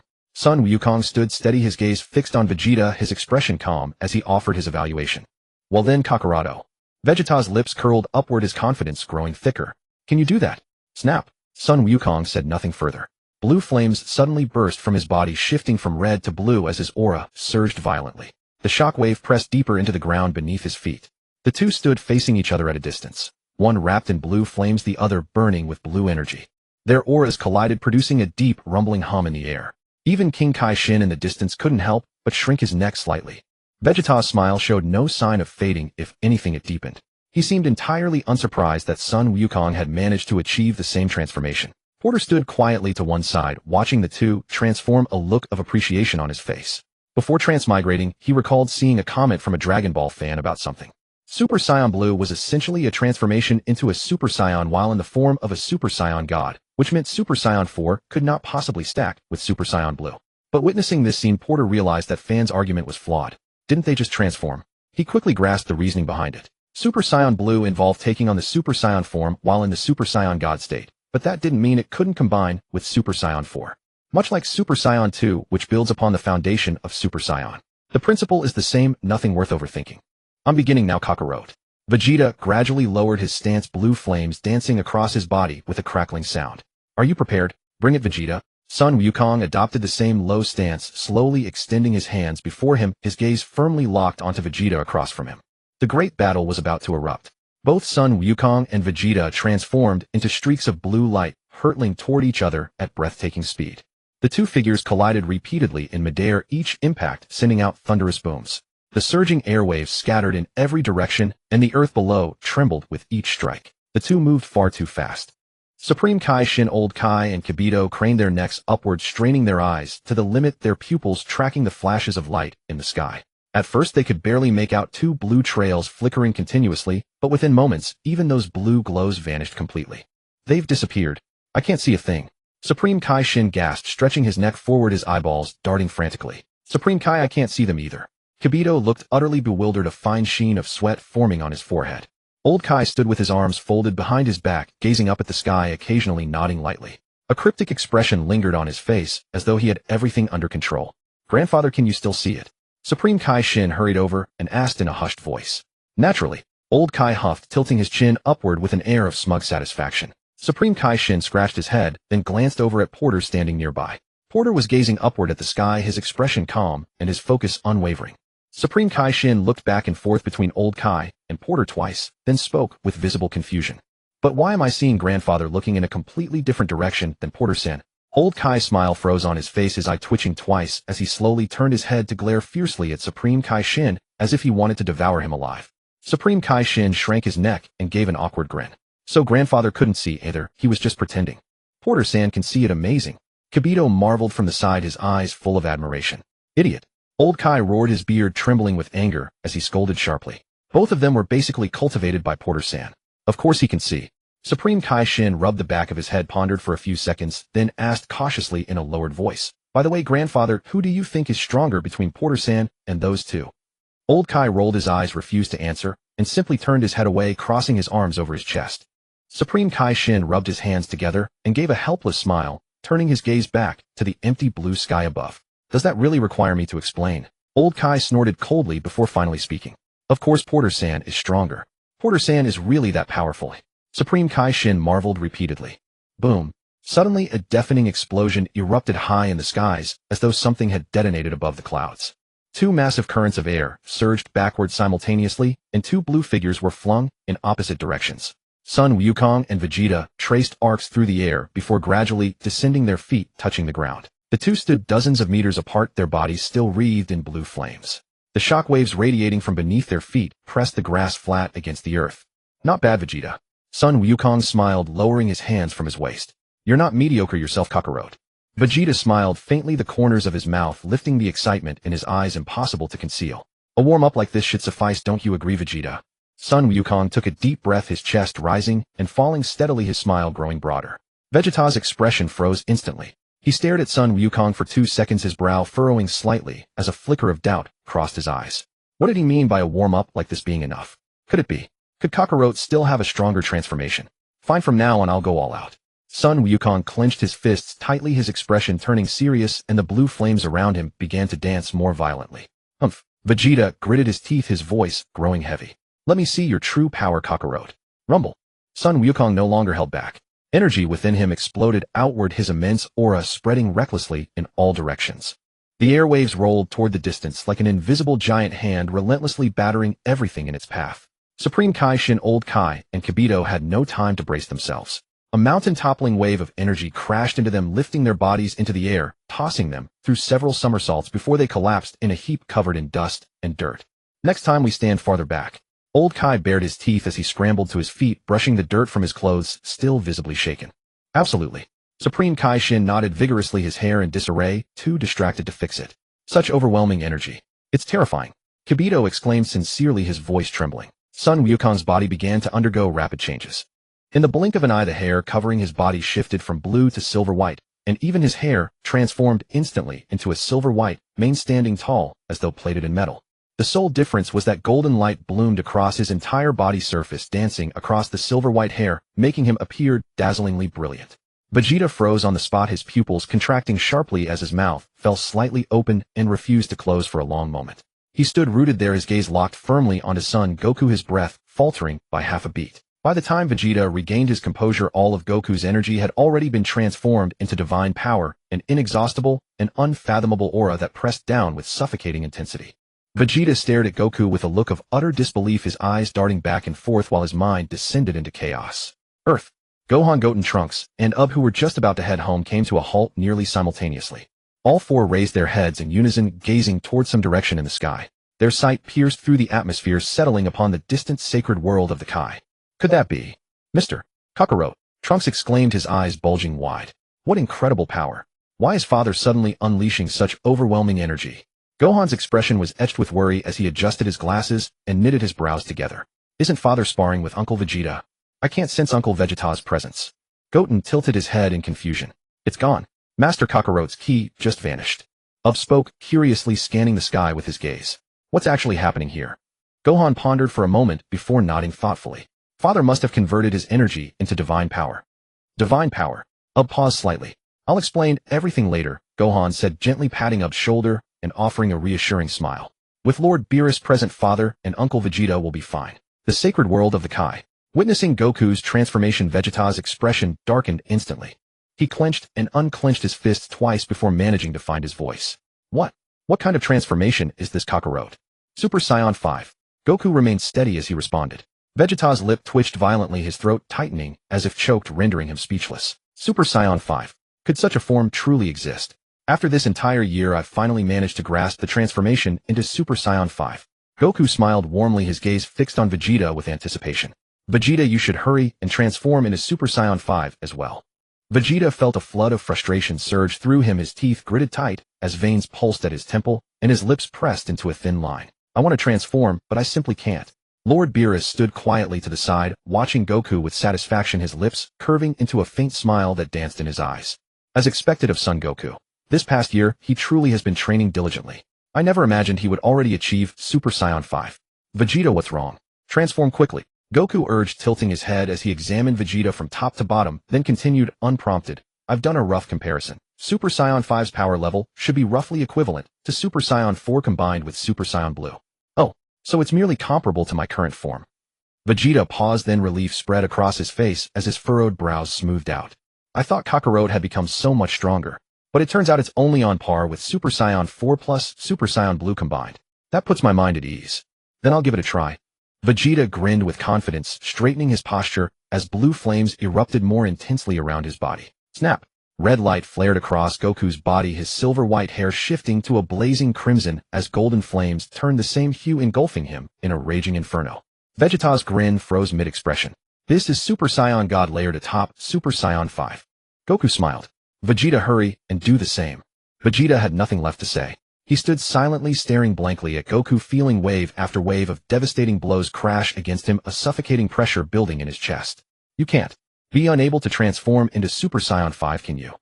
Goku's eyes widened in sudden realization as he looked at Vegeta. You're right. Vegeta bared his teeth and let out a cold snort, his hands gradually clenching into fists. I genuinely cannot transform into Super Saiyan 5. He paused, took a deep breath, and his voice dropped lower. However, I have a new transformation. Really? Goku's eyes lit up immediately, anticipation mounting on his face. I thought your current form was the limit. Excellent. Transform and show me. I hope you won't regret this. Vegeta sneered coldly. Snap. In an instant, purplish-red flames erupted across Vegeta's entire body, far deeper and more intense than before, resembling solidified blood engulfed in fierce combustion. Within a heartbeat, Vegeta's hair shifted from blue to purplish-red, his tail following suit, the surging aura radiating untamed dominance and ferocity. Goku paused, studying Vegeta's transformation with a long, scrutinizing gaze. What kind of transformation is this? He asked hurriedly. This is Super Saiyan 4 layered with divine mastery. Vegeta replied with a smile, confidence returning to his face, though it quickly faded as his expression darkened. This form won't last long, so let's end this quickly. Before the words had finished leaving his mouth, Vegeta's figure vanished from sight. A streak of purplish-red light arced through the air, moving so fast it was impossible to track, appearing directly in front of Goku. Vegeta's fist surged forward, wreathed in purplish-red energy, aimed straight for Goku's face. Goku's pupils contracted as he hastily raised his arm to block. Boom. The impact of fist against arm produced a dull report. Goku's body recoiled slightly, his feet sliding backward half a step. The two clashed once more upon the sacred world of the Kai, their strikes ringing out like thunderous drums, each blow hammering into the air in rapid succession. Their figures darted back and forth across the battlefield, each collision sending shockwaves rippling outward and tearing up the grass. This time their fight was brutal and direct, every punch connecting with flesh, neither willing to yield an inch. Son Wukong's fist, wrapped in a crimson aura, smashed toward Vegeta's chest. Vegeta twisted aside to dodge, simultaneously sweeping a kick, which Son Wukong blocked with a raised leg. The two fought with increasing speed and ferocity, craters appearing one after another on the ground as debris flew in all directions. Both stood silently to the side, his gaze shifting between the two, and had essentially discerned the disparity in their power. Son Wukong's Super Saiyan 5 combined with Super Saiyan God was equivalent to Super Saiyan 6. Vegeta's Super Saiyan 4 combined with Super Saiyan God barely reached the power of Super Saiyan 5. Only by combining Super Saiyan 4 with Super Saiyan Blue could one match Super Saiyan 5. Currently, Vegeta was combining Super Saiyan 4 with Ultra Ego, which was actually not far from Super Saiyan 6. Thus, for a moment, they could not determine a victor. However, Boat had long known in his heart who would win and who would lose. Given Sun Wukong's nature with a year of dedicated training, he should have grasped the basics of Ultra Instinct, namely the omen of Ultra Instinct. At present, Sun Wukong had probably not yet fully adapted to the Super Saiyan 5 transformation, which was why he was temporarily on par with Vegeta. Bang! Vegeta suddenly threw a heavy punch, squarely hitting Sun Wukong's face. Sun Wukong's cheek contorted his body, tilting backward with a muffled groan. Vegeta pursued, relentlessly leaping and sweeping a kick towards Sun Wukong's midsection. Sun Wukong steadied himself and vanished in a flash. In the next instant, Sun Wukong appeared behind Vegeta, clenching his right fist and driving his elbow fiercely toward Vegeta's back. Bang! Vegeta was unfortunately hit, lurching forward and stumbling a few steps before barely regaining balance. He spun around, already condensing an energy sphere in his hand and blasting it towards Sun Wukong. Sun Wukong glanced up, casually swatting the energy sphere away with a wave of his hand. The sphere veered off course, flying toward a distant cliff and exploding with a thunderous roar, blasting out a large crater. The two almost simultaneously lowered their centers of gravity and charged fiercely toward each other. Sun Wukong's right fist was wrapped in a red glow, while Vegeta's left fist was shrouded in a violet-red aura. As the two fists crossed in midair, the air itself warped. Schwat! Boat's figure appeared out of thin air at the center of their battle. He raised both hands simultaneously, extending a single index finger from each, his movements light and effortless. Slap! In the next moment, Boat's left index finger firmly blocked Sun Wukong's incoming fist, while his right index finger precisely caught Vegeta's heavy punch. The two violent forces struck his fingertips simultaneously, but it was like a stone sinking into the sea. Not even a ripple stirred. Boat stood there calmly, his two index fingers steady and unmoving. Seeing Boat's sudden intervention, Sun Wukong and Vegeta were momentarily stunned. They then withdrew their fists and stepped back 2 paces. Mr. Boat! Sun Wukong and Vegeta spoke in unison, each taking 2 steps back, their gazes fixed on Boat. Sun Wukong was the first to relax his fist stance, scratching the back of his head. Vegeta, on the other hand, crossed his arms, his brow slightly furrowed, as his gaze swept back and forth between Boat's fingers and his own fist that had just struck. Not bad. You two did not disappoint me. Boat withdrew his hands, nodding approvingly with a satisfied smile on his face. Jia Wangshun, Xin Lao, Jia Wangshun, and Jia Bite all stared wide-eyed, looking at Boat in shock. Did you see that, eh? Jia Wangshun, Xin exclaimed. Mr. Boat used only 2 fingers to block the attacks of Sun Wukong and Vegeta. I'm not blind, I can see. Lao Jia Wangshun huffed, bristling with indignation, hands on his hips, his face dark. Though his words were tough, his slightly trembling beard betrayed his inner shock. Is Mr. Boat this strong? Jia Bite clicked his tongue in wonder, unconsciously clenching his hands, his shock refusing to settle for a long time. Ancestor, Jia Wangshun Xin whispered, leaning close to Lao Jia Wangshun's ear, his tone filled with lingering fear. It's fortunate we didn't provoke Boat back then. He is truly too powerful. Yes. Lao Jia Wangshun let out a long sigh, nodding deeply, his gaze never leaving Boat. Today's match ends here. Boat turned to Sun Wukong and Vegeta, speaking calmly. Yes. Vegeta answered obediently, casting a deep look at Boat, his gaze carrying a hint of reassessment. The sensation of that punch hitting Boat's fingers was still fresh on his fist, and the feeling of powerlessness from being blocked so easily made him reconsider the gap between himself and Boat. Immediately after, the violet-red aura on Vegeta dissipated, and he reverted to his Super Saiyan 4 form. His fur turned red again, his tail gently swaying behind him, but his breathing was a bit heavier than before. Originally, Vegeta had naively believed that his year of intense training had brought him infinitely close to Boat's power. But that single punch made him fully realize that Boat had never used his true strength when fighting him. This guy was hiding so much. Is it over already? Sun Wukong grinned, scratched his head, and also reverted to Super Saiyan 4, his red fur glistening in the sunlight, his eyes still holding the fighting spirit of an unfinished battle. Wukong. Boat turned to Sun Wukong. Have you been neglecting your training in Ultra Instinct? Not at all. Sun Wukong shook his head, then mused, but I still feel something is missing. Since you're here, Boat, take a look for me. All right. Boat nodded slightly, his gaze fixed on Sun Wukong, waiting for him to demonstrate. Slap. Sun Wukong took a deep breath, his chest swelling, then slowly exhaled. The next moment, Sun Wukong's body suddenly erupted with a brilliant star-like aura, bright, yet not blinding, like a galaxy swirling around him.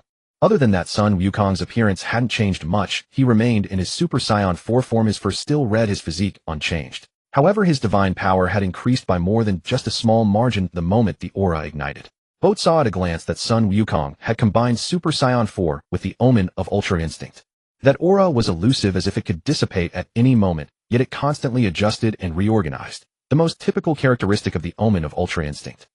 Mr. Porter, this is the Ultra Instinct I've been practicing. Sun Wukong glanced down at his body, then lifted his head and grinned at Porter. But I feel like something's a bit off.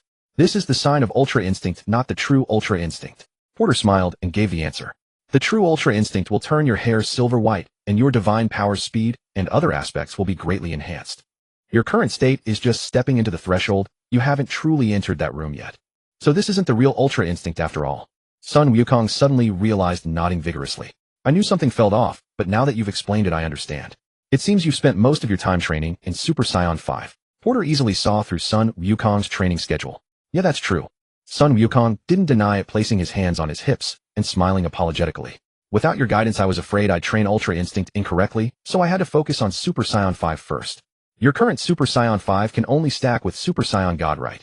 Porter asked. Right. Sun Wukong nodded. Stacking with Super Saiyan Blue is still a bit difficult, but I'll work hard at it. Good. You haven't disappointed me. Porter was very satisfied with Sun Wukong's attitude, his gaze filled with approval. Vegeta stood to the side with a dark expression, silent, his eyes darting between Sun Wukong and Porter, the veins on his temples faintly visible. Vegeta. Porter turned to look at him. Now do you see the gap between you and Wukong? The reason he scolded Vegeta like this was that over the past year Porter had been diligently teaching Vegeta while letting Sun Wukong grow freely. Logically, Vegeta should have been stronger than Sun Wukong. Yet reality was before them, and Sun Wukong's rate of progress surprised even Porter. Humph. Vegeta snorted, turning his face away, his tone filled with reluctance. This guy is a monster. But once you master the Super Saiyan 5 transformation and stack it with self-instinct, you'll basically be on par with Wukong's Super Saiyan 5 stacked with Ultra Instinct. Porter gave a truthful answer. In other words, the gap between your final forms will be very small. That's a relief. Vegeta let out a long breath, his furrowed brow relaxing slightly. Since you two have made substantial progress, it's time we visit other dimensions. Porter expressed his thoughts. Other dimensions? Sun Wukong was startled, tilting his head to look at Porter. Every world has many dimensions. Porter gently tapped the crystal ball on his scepter. The crystal ball glowed with a soft light, revealing a faint image of countless intersecting points of light. As far as I know, in some dimension, there are even more powerful gods than me. Porter spoke without exaggeration. The angels of the superdimensional world each possessed unfathomable strength. The Grand Priest stood at the pinnacle of all angels. Porter still lacked a clear understanding of the power gap between himself and those angels. Only by meeting them in person could he make a comparison. Gods even more powerful than you. Sun Wukong was astonished, his eyes widening slightly. Prepare yourselves. We'll set off in 3 days to explore other dimensions. The corners of Porter's mouth curled up into a faint smile. Great. Sun Wukong nodded excitedly, clenching his fists with anticipation. No problem for me. Vegeta also responded, his tone crisp. Before that, I plan to train a second batch of gods of destruction and Kaishin. Porter mused, his gaze sweeping over Sun Wukong and Vegeta. Do you two have any suitable candidates? How about Trunks? Vegeta spoke immediately, almost blurting it out. The reason he was so eager to put forward his son was that he clearly knew becoming a god of destruction would grant eternal life. Make Trunks the god of destruction and Bra the Kaishin. Vegeta also put forward his daughter, staring at Porter with burning eyes. I think that works. Porter smiled slightly, nodding, then added, and let Bulma also become a Kaishin. What do you think? Bulma can also become a god. Vegeta was both surprised and delighted, his voice rising a notch. If the whole family could become gods, they would all have eternal life. No Kaishin only have a lifespan of 25 million years. But that was still incredibly impressive. The average lifespan of a Saiyan was about 100 years, and Earthlings were similar. Of course. Porter nodded. Are you joking? Vegeta was thrilled, eager to tell Bulma and Trunks the good news immediately. You started the joke. Porter's expression was calm, his tone unhurried. Vegeta fell silent, choked up, and finally turned his face away, refusing to continue the conversation. For the second batch of Kaishin and gods of destruction, I'm initially considering OOB and Gohan. Porter mused. Gohan. Sun Wukong was startled, couldn't help scratching his head, and smiled wryly. I'm afraid Gohan might not want to be a Kaishin or god of destruction. He just wants to be a great scholar. Go back and talk him into it. Porter looked at Sun Wukong with a meaningful gaze. If you can't even protect your own planet, who will carry the burden for you? Sun Wukong was silent for a few seconds, then slowly nodded. I understand. I'll go back and try to persuade him, but I feel the chances are slim. Speaking of Gohan, I suddenly thought of someone. Porter's eyes lit up. Who? Sun Wukong was taken aback. Piccolo. How is he now? Porter asked. Piccolo. Sun Wukong shook his head, letting out a low sigh. He's in hell. Back when we were fighting against those who escaped from hell, he stayed there forever and couldn't get out. As he spoke, Sun Wukong's gaze dimmed. For him, Piccolo was a lifelong companion. From a mortal enemy to a comrade in arms, and later to the teacher who guided Gohan's growth, Piccolo had always held a heavy place in Sun Wukong's heart. Let's go to hell and see. Porter called out. Can we go? Sun Wukong was slightly startled, his eyes brightening again. Wukong. Porter looked at him with a smile. You are now the greatest god in this universe. There is no place you cannot go. Even King Yama when he sees you must bow with utmost respect. I am the greatest god in this universe. Sun Wukong scratched his head feeling that this title was too grand, and for a moment, he couldn't quite adapt. Then he looked at Baijita, tilted his head, and asked, then what about Baijita? He is the strongest god in this universe, Boat replied. Sun Wukong. Sun Wukong scratched his head and muttered under his breath, I should have become the god of destruction. The voice was not loud, but Baijita heard it clearly. The corners of Baijita's mouth curled up sharply, unable to suppress the smile in his eyes, his face full of smugness. Indeed, the god of destruction is the most powerful god in this universe. I really like this title. In other timelines, the god of destruction is the most powerful god besides the angels. Boat spoke to Baijita, again his tone calm, but with a hint of admonishment. So, Baijita, if you let the Kaioshin surpass you, then you should not be the god of destruction. Baijita's mouth twitched, and the smile on his face instantly froze. Baijita suddenly felt a great pressure, and his gaze unconsciously drifted towards Sun Wukong. To surpass Kakaluot. I have trained so hard for a whole year, and yet I only tied with Kakaluot. However, Boat's evaluation said that I was ultimately a step weaker than Kakaluot. Let's go to hell first. Boat said, no more, turning to Sun Wukong and beckoning, stand by my side. Sun Wukong nodded and obediently stood by Boat's side. What about me? Baijita asked. No need for so many people. You are free to move around. Boat glanced at Baijita. Baijita. After saying that, Boat gently tapped the ground with his scepter. The moment the bottom of the scepter touched the ground, a ring of invisible air waves spread outward. Then Boat's body burst forth with a brilliant flame like stars. The flame quickly spread, enveloping Sun Wukong beside him. Whoosh!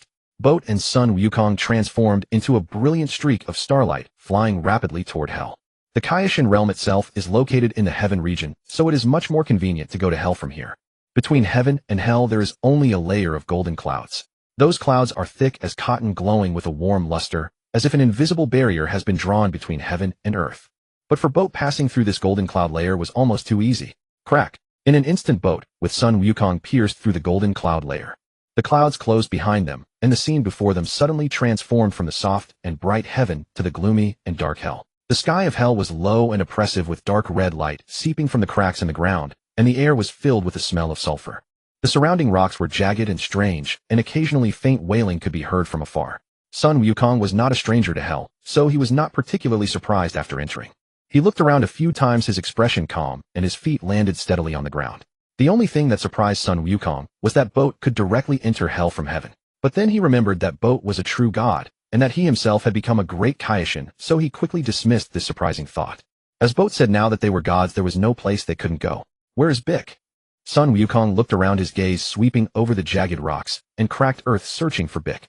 Boat also raised his scepter, aiming the crystal ball forward. The crystal ball glowed with a soft light, and an image slowly emerged within it, beginning to search for Bick's location. The image quickly changed, and after a few seconds a clear picture appeared in the center of the crystal ball, precisely locating Bick's position. Oh dear. Boat glanced at the image in the crystal ball, his tone turning somber. Bick seems to be in a bad situation, already in danger of death. If he dies again, even I would find it difficult to restore him. Have you found him already? Sun Wukong was startled, quickly stepped forward, glanced at the crystal ball, and immediately frowned. How is he? How is he in danger of death? Over there. Boat withdrew his scepter and took the lead, flying above hell, his figure like a streak of light cutting through the low dark red sky. Sun Wukong immediately soared into the air, closely following behind Boat. The two of them, one after the other, quickly sped toward the depths of hell. In a sparsely populated area of hell, the ground was cracked and dark red light continuously emitted from the fissures. The air was filled with the pungent smell of sulfur and scorched earth.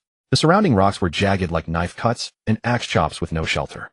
Bick was surrounded by several old acquaintances. His figure swayed slightly, and the golden halo above his head was particularly conspicuous against the dark red light. The old acquaintances besieging him were none other than Felisa Shalinaba, the 5 members of the Jinyu Special Forces Chioi Sabo, and a dozen of dead Felisa's former underlings. Felisa and Shala stood far away on the periphery, each with arms crossed, wearing expressions of amusement, as if watching a show, occasionally whispering to each other, as if commenting on an interesting performance. The rest of the underlings rushed forward, taking turns attacking Bick. Fists and kicks interwove into a dense net aimed at Bick. At first, Bick could handle them easily. After all, over the years his strength had far surpassed that of Android No. 17 from the past, at least reaching a level beyond Super Saiyan. However, just as Bick was dealing with the frontal assault, Shalu suddenly moved. Swish! Shala's figure appeared out of nowhere behind Bick, extremely fast, and almost without warning. He raised his right hand, fingers together, and his hand blade wrapped in a layer of dark energy struck Bick's back fiercely. Bang! Bick let out a muffled groan, staggered forward a few steps, and felt a sharp pain in his back. His soul body rippled in layers. He gritted his teeth to steady himself, turned back to glare at Shalu, his eyes full of rage. Vic, after all these years your strength has improved quite a bit. Shalu smiled, slightly retreated back to the rear, and continued watching with arms crossed. But that's all there is to it. Then Naba and Phalisa's underlings swarmed forward again, launching wave after wave of attacks on Bic. Bic barely managed to parry, with his injured body fists slamming into his shoulders, kicks sweeping across his abdomen. Each blow made his soul body more transparent and weaker. Ooh-ho-ho-ho-ho. Phalisa let out a series of strange laughs, his hands crossed in front of him, fingers lightly tapping the back of his hand. Don't kill him. It's not easy to meet such an interesting Namekian in hell. If he dies, there will be no fun. Yes, Lord Phalisa.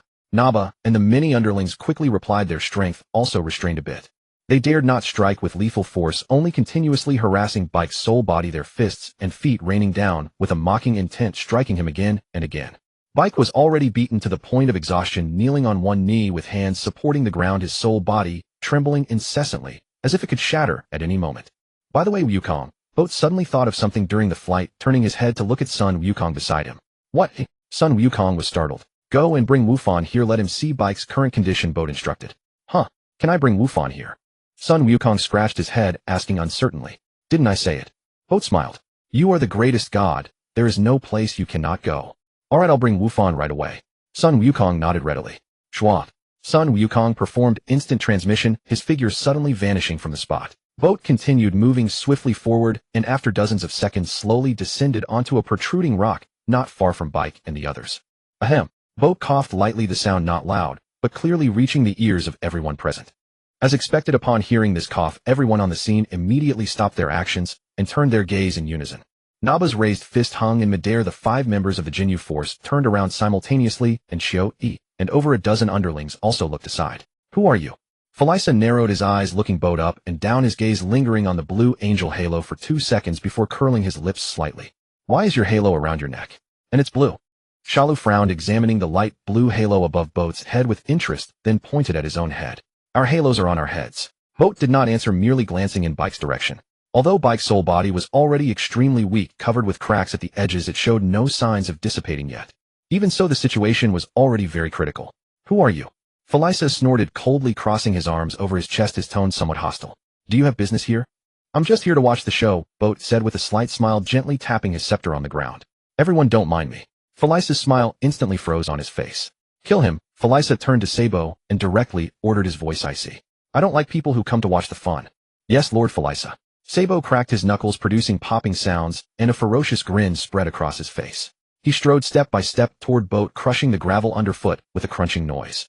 Boat remained standing on the spot, motionless, not even shifting his gaze.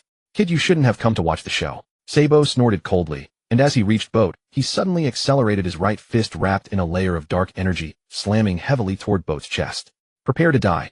The fist tore through the air, whistling as it approached Boat's chest. In response, Boat merely waved his scepter gently in the air. An invisible angelic force silently burst forth from the crystal ball on the scepter, rapidly transforming into a purple-red destructive power in midair. Smack! The purple-red flames accurately enveloped Sabo's body. The ferocious grin on Sabo's face instantly froze, his pupils sharply contracted and his mouth opened, but no sound came out. Suddenly, Sabo's soul body began to disintegrate from the edges at a visible speed, like a sand sculpture blown away by the wind, quickly turning into nothingness, vanishing into the dark red air of hell without leaving a trace. Everyone present widened their eyes in astonishment. Naba's clenched fist slowly loosened. The 5 members of the Jinyu force simultaneously took half a step back. Xiao-Yi's mouth twitched a few times. Over a dozen underlings exchanged bewildered glances, unconsciously stepping back. No one had expected Boat's strength to be so formidable, casually eliminating Sabo. Oh. Phalisa rubbed his nose, his smile becoming even brighter. Not bad, you're stronger than I imagined. He has no energy fluctuation on his body, yet he can deliver such a huge blow. Shalu nodded, giving his evaluation, his gaze sweeping over Boat twice. Truly remarkable. All of you attack together and destroy him. Phalisa directly ordered the other underlings, lightly flicking his finger in Boat's direction. Instantly, Duodolia, the 5 members of the Jinyu force, Naba, and over a dozen of Phalisa's underlings rushed toward Boat with ferocious expressions. Over a dozen figures leaped simultaneously, energy gathering on their fists and feet, a dense barrage of attacks raining down on Boat. Boat remained standing there, utterly still, his smile not fading in the slightest. The move that eliminated Sabo was actually Boat testing something. Can angels from the GT world actually fight? Would they be restricted like the angels of the super dimension? The result made Boat very satisfied. GT angels can indeed fight, and without any limitations. The smile at the corner of Boat's mouth grew even more pronounced. This way he could walk arrogantly once he reached the superdimension. Any god of destruction who dared to provoke him, he wouldn't mind beating them into a pulp. Schwa. Just as Duodolia and the others were about to reach him, two figures suddenly appeared beside Boat out of thin air. Sun Wukong landed steadily, his right hand still resting on Sun Wufan's shoulder. Seeing the dozen or so people charging toward them, Sun Wukong was momentarily startled, then dashed out without a word. His figures swiftly weaved through the crowd, each punch precisely hitting a target, each kick accurately taking down an opponent. Naba was sent flying by a punch from Sun Wukong before he could even react. The 5 members of the Jinyu force all fell within 10 seconds, and over a dozen of Felice's underlings were scattered on the ground in disarray. Even Sun Wukong accidentally used too much force, his fist landing on Duodolia's chest. Duodolia let out half a scream, his sole body disintegrating on the spot, vanishing directly into the air. Uncle Bike. Sun Wufan's gaze swept past the crowd and immediately locked onto the weak and collapsed Bike on the ground. His pupils contracted, and without a moment's hesitation he dashed up in a few strides, crouching down to support him. Wufan. Bike raised an eyebrow, looking at Sun Wufan with some surprise, and doubt, his voice weak yet tinged with astonishment. How did you get here? Father brought me here. Sun Gohan helped Piccolo to his feet, his arm firmly supporting his back. Seeing Piccolo's nearly transparent spiritual body, Gohan's eyes instantly reddened. Uncle Piccolo, are you alright? Why has your body become so transparent? It's nothing. Piccolo managed a strained smile, his voice fading with each word. I'll be fine after a rest. Gohan's throat bobbed as he turned sharply, his gaze landing on Porter. Without hesitation he guided Piccolo swiftly toward Porter. Mr. Porter, could you help heal Uncle Piccolo? Gohan's voice carried both urgency and uncertainty. Healing spiritual bodies isn't a problem, is it? Not at all. Porter offered a faint smile, raising his staff and sweeping it through the air toward Piccolo. An invisible angelic power surged from the crystal sphere, spreading outward like the gentle warmth of spring sunlight, softly enveloping Piccolo's spiritual form. Piccolo felt a wave of warm energy seeping into his being as though water were flooding a long-dried riverbed. The cracks upon his spectral form sealed at a visibly rapid pace, his translucent outline growing denser, and his once fading vitality quickly returned. In merely an instant Piccolo's injuries were completely healed. Moreover, the golden halo above his head disappeared along with them. His body became fully solid in that moment, his feet planted steadily upon the ground, regaining the flesh and blood texture he had lost. Piccolo stared blankly down at his own hands, then touched his face, feeling warmth and heartbeat returning to his body, his expression growing ever more bewildered and incredulous. Since I had nothing better to do, Porter said with a grin toward Gohan, I went ahead and revived your Uncle Piccolo as well. Huh? Gohan stood dumbfounded, immediately turning his head to look at Piccolo, and confirming that he indeed stood alive and whole before him, the halo completely gone from above his head, and not a trace of hellish aura remaining on his body. Gohan's mouth opened and closed repeatedly, unable to close it for a long while, until the tears in his eyes finally spilled over. Tap tap tap.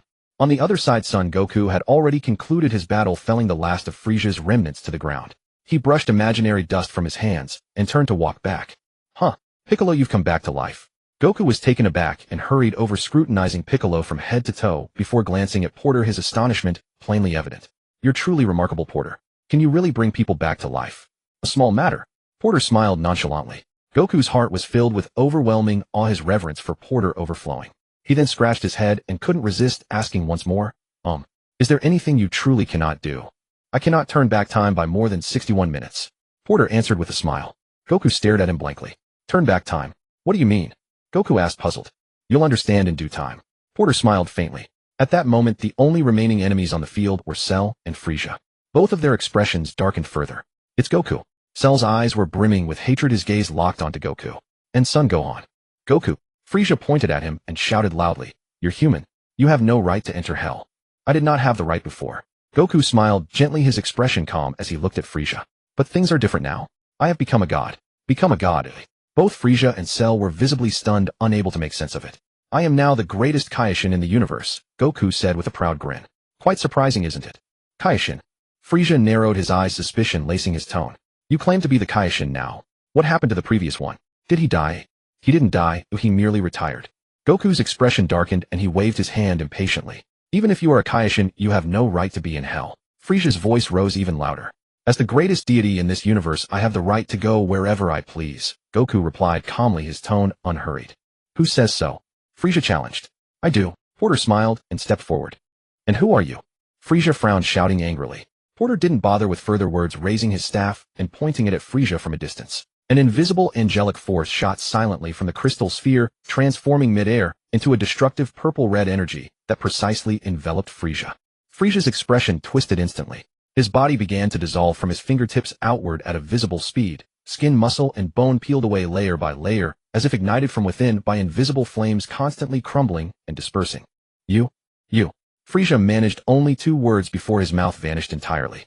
Then his entire head, neck, torso, and limbs all disintegrated within seconds, leaving not even a trace of energy residue behind. In the blink of an eye, Frisia was utterly erased. Witnessing such a bizarre spectacle, Cell's expression shifted repeatedly, his pupils shrinking to the size of pinpricks. His body leaned slightly backward and his footsteps instinctively retreated a step, his chest heaving violently as the terror in his heart nearly overflowed from his eyes. Gohan. Porter turned his head toward Son Gohan. Cell is your responsibility now. Destroy him quickly. Before you arrived, he bullied your Uncle Piccolo quite a bit. Understood, Mr. Porter. Gohan nodded firmly, wiping the tears from the corners of his eyes before advancing toward Cell. Son Gohan. Cell's eyes flooded with intense hatred, his voice hoarse as he roared. Do you think I'm still the same Cell from before? My power has grown enormously. I will kill you. Before the words had even finished leaving his mouth, Cell lunged at Gohan with a powerful punch, his fist wreathed in dark energy, tearing through the air as it surged straight for Gohan's face. Smack! Gohan raised his hand lightly, fingers spread wide, and caught Cell's striking fist with perfect precision. Cell's knuckles were tightly gripped in Gohan's palm, as though striking an iron wall, unable to advance an inch further. Cell's pupils contracted sharply. At the same moment, Gohan's body underwent a rapid transformation. His form became covered in red fur, and a tail lashed violently behind him. In the space of a single blink, Gohan had transformed into the Super Saiyan 4 form. What a... Cell's face contorted in sheer panic, his voice trembling. You can also transform into Super Saiyan 4. Surprised too. Sun Wufan let out a cold snort, his icy gaze fixed on Cell as he raised his right hand, fingers spread, and placed it against Cell's chest. A faint golden energy was condensing within his palm. Wait. Cell was utterly panicked, his speech becoming stuttered as he desperately shrank backward, yet unable to break free from Sun Wufan's grip. Sun Wufan, we can talk. With a thunderous boom, Sun Wufan showed no hesitation. The golden energy in his palm detonated instantly, a beam of light piercing through Cell's chest and emerging from his back, carving a long trench into the ground behind him. Cell's body trembled violently as dark cracks spread outward from the wound on his chest. Fearing Cell might not perish completely, Sun Wufan swiftly raised his left hand, channeling another surge of powerful energy that engulfed Cell entirely in golden flames. This is not how it should be. Cell let out a heart-wrenching scream that quickly faded within the golden energy. His body shattered into fragments, dark shards scattering in all directions before dissolving into fine specks of light and vanishing completely into the air. Cell was dead. This time, even his spiritual form had vanished along with him. That meant in this timeline, Cell would never exist again. Well done, Wufan. Piccolo stepped forward and firmly patted Sun Wufan on the shoulder, a gratified smile spreading across his face. Uncle Piccolo. Sun Wufan grinned, his red fur rapidly fading away as he reverted to his normal form, his aura steadily calming. I never expected this, Wufan. Piccolo studied Sun Wufan up and down, his tone tinged with admiration. You can transform into a Super Saiyan 4 now. Wufan, incredible. Son Goku also came over, giving Sun Wufan a thumbs up with a brilliant smile. Compared to Dad, I'm still far from enough. Sun Wufan scratched the back of his head in embarrassment, his gaze drifting toward the ground, yet a faint smile lingered on his lips. Let's go. Port retracted his staff and glanced toward heaven. Let's return to Earth first. Which place on Earth? Son Goku asked. Let's go to Bulma's house. Port rested his staff on the ground and smiled faintly. Her cooking is quite unique. Great. I'll use instant transmission to take you there. Son Goku volunteered, walking over to Port and Sun Wufan, while Piccolo naturally drew closer. Whoosh!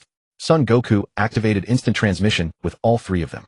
The scenery flickered. The hellish crimson sky and jagged rocks vanished in an instant, replaced by the spacious sunlit courtyard of Capsule Corporation headquarters. Sunlight bathed the lawn and a warm breeze brushed against them. Bulma, you there? Son Goku bellowed as soon as he appeared, his voice echoing through the courtyard. Soon Bulma pushed open the door and stepped outside.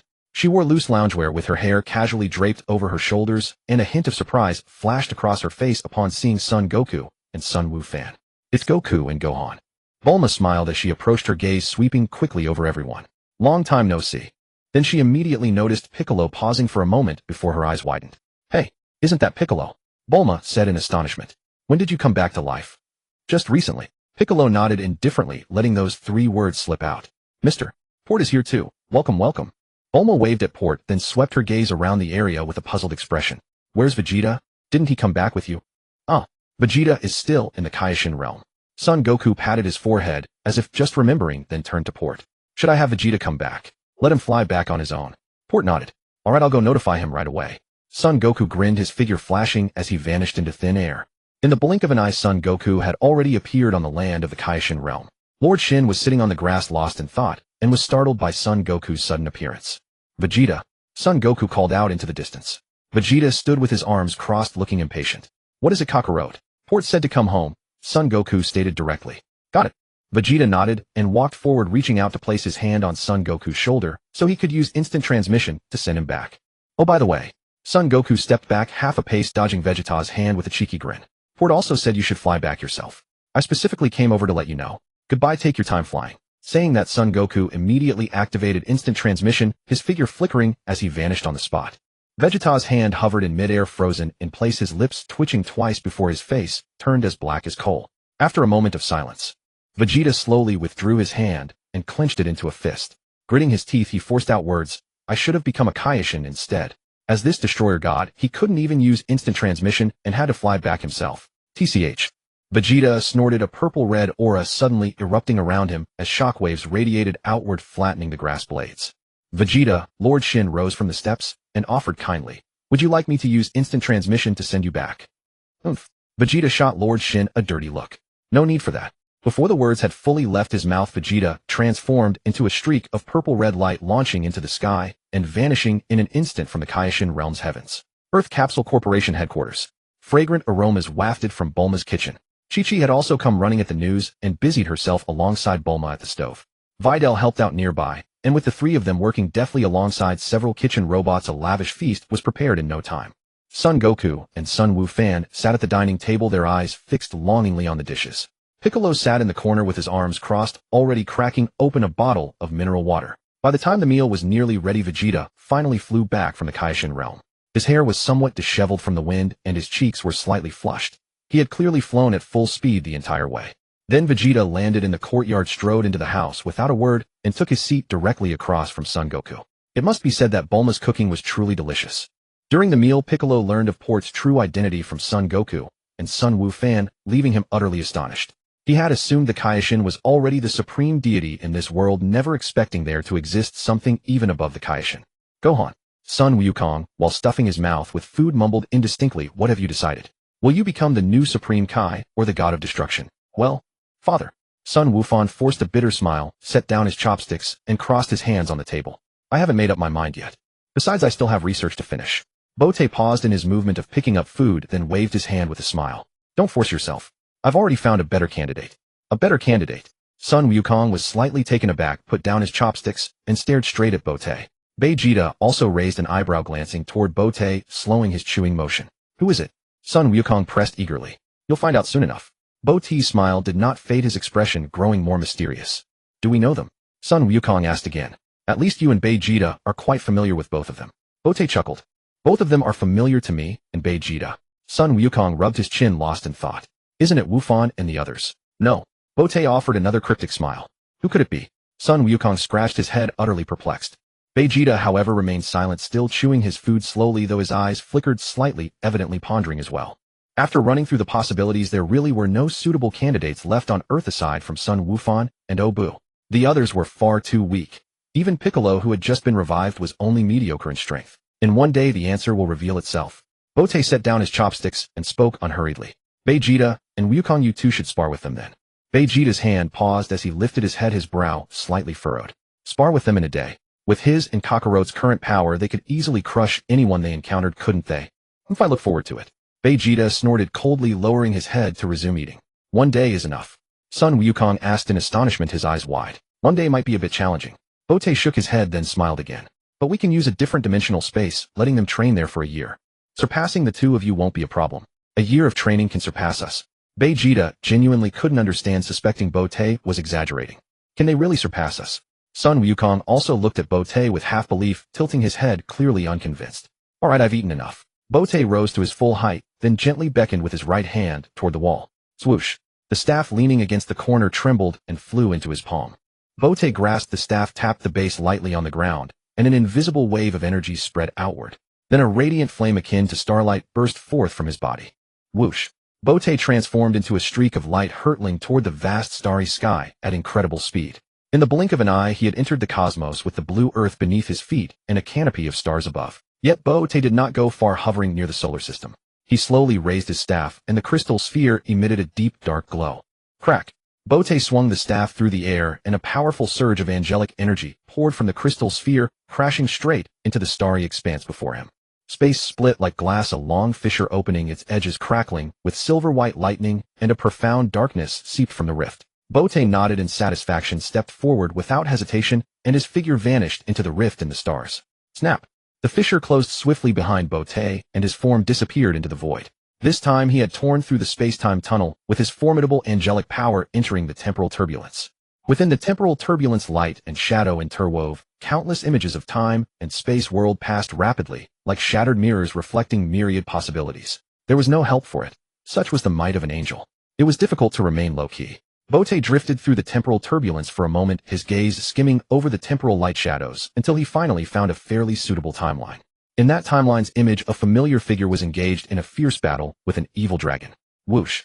Bote transformed into a brilliant streak of light, plunging directly into that timeline. The scene before him sharpened abruptly. The vast land was a mess covered with signs of destruction. This was the Earth of that timeline. Evil Dragon Dai, transformed into Super Saiyan 4, Vegeta hovered high above, thrusting his arms forward. A colossal energy sphere erupted from his palms, carrying a world-ending force roaring toward the evil dragon opposite him. As the energy sphere struck, the evil dragon's body was blown to pieces, dark red fragments scattering in all directions, emitting black smoke as they hit the ground. Vegeta's face broke into a radiant smile, his arms slowly lowering, his breath slightly labored. Yet before Vegeta could savor his triumph, the scattered fragments abruptly began to coalesce on their own, as if reassembled by an invisible hand. The evil dragon's body reconstituted and regenerated at a visible speed, within seconds returning to its original form, its aura not diminished in the slightest. Sun Wukong Vegeta. The evil dragon opened its gaping maw, emitting a hoarse laugh. Don't you get it? I am essentially an undying existence. I admit your fusion is powerful now, but you cannot kill me. Vegeta's smile froze, his fists clenched tightly, his gaze fixed on the re-emerged evil dragon, a flicker of unwillingness in his eyes. Whoosh! Just as the evil dragon laughed most arrogantly, a streak of starlight-like brilliance descended from the heavens, landing directly before the creature. The light flame dissipated, revealing Bote's figure, his staff planted firmly in front of him, his expression calm. The evil dragon froze for a moment, then lowered its massive head, scrutinizing Bote from head to toe, its nostrils spewing hot air. Who are you? The evil dragon rumbled, its tone dripping with disdain. What business do you have here? Vegeta also hovered above, looking down, studying Bote with a puzzled expression. Who was this sudden intruder? That star-like aura just now had sent a chill through even him. Bote wasted no words, raising his staff and aiming the crystal sphere at the evil dragon's chest. An invisible surge of angelic power shot out silently, transforming mid-air into a crimson-violet destruction force. Destruction. The crimson-violet flame struck the evil dragon's body with precision. Smack!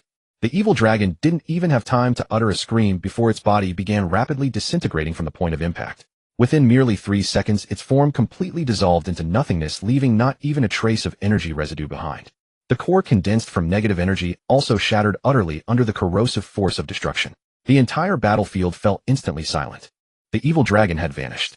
Along with it, the negative energy permeating the air also dissipated as though dispelled by sunlight. Done. Potter lowered his staff and turned to Vegeta with an easy expression, a faint smile on his lips. This guy has been handled by me. Vegeta floated suspended in midair, eyes wide open, mouth slightly agape, unable to close it for a long while. His aura surged violently in that instant, and he even forgot to regulate his breathing. Vegeta could clearly sense that the evil dragon had indeed completely disappeared. Not even a whisper of presence remained. Moreover, the negative energy clinging to the earth also dissipated alongside it, as though the world itself had regained vitality in that very moment. You? Who exactly are you? Vegeta's words came out somewhat haltingly, his voice tight as he descended to the ground, his legs trembling slightly upon landing. Sun Wufan, Sun Wutian, Telanakisi, Xiao Fong, and the others standing at a distance were all frozen in astonishment, their gazes converging simultaneously onto Potter, as if witnessing something beyond comprehension. Potter did not answer, merely raising his staff once more and pointing it toward Vegeta before making a casual wave through the air. An invisible angelic power spread forth from the crystal sphere, enveloping Vegeta like flowing water. Vegeta was instantly filled with alarm, hastily crossing his arms to defend himself, as energy coursed wildly within his body, attempting to resist the intrusion of this foreign force. Yet the speed of the angelic power was far too great. Before Wujita could mount any effective resistance, the warm energy had already seeped into his flesh, filling every crevice of his fused body like molten wax. Excellent. Potter withdrew his staff and nodded with satisfaction. With this power bolstering you, you shall maintain this fused form forever, henceforth, never separating again. Wujita was first stunned, then suddenly snapped back to awareness, his pupils sharply contracting as he froze on the spot, as if struck by lightning. You? Do you mean I'll never be able to separate again? The corners of Wujita's mouth twitched violently, his voice barely recognizable. Indeed, that is exactly what I mean. Potter nodded. Wujita. He looked down at his own hands, then touched his cheeks, falling silent for several seconds. After a moment, Wujita raised his head, scratched the back of his neck, and spoke with a complicated expression. This is terrible. Who will I sleep with at night from now on? Chi-Chi or Burma? In the distance, Sun Wufan and Te Lanakisi simultaneously covered their foreheads, unable to bear the sight. Let's not worry about sleeping arrangements for now. Potter smiled and spoke, his gaze sweeping over Wujita from head to toe. Would you be interested in becoming my god of destruction? God of destruction? Wujita was slightly startled, placing his hands on his hips and tilting his head toward Potter. Has the god of destruction already died? He has already retired. Potter smiled. Huh, is that so? Wujita scratched his head, confusion deepening upon his face. Why haven't I heard of this? Not in this timeline. Potter shook his head lightly, planting his staff upon the ground.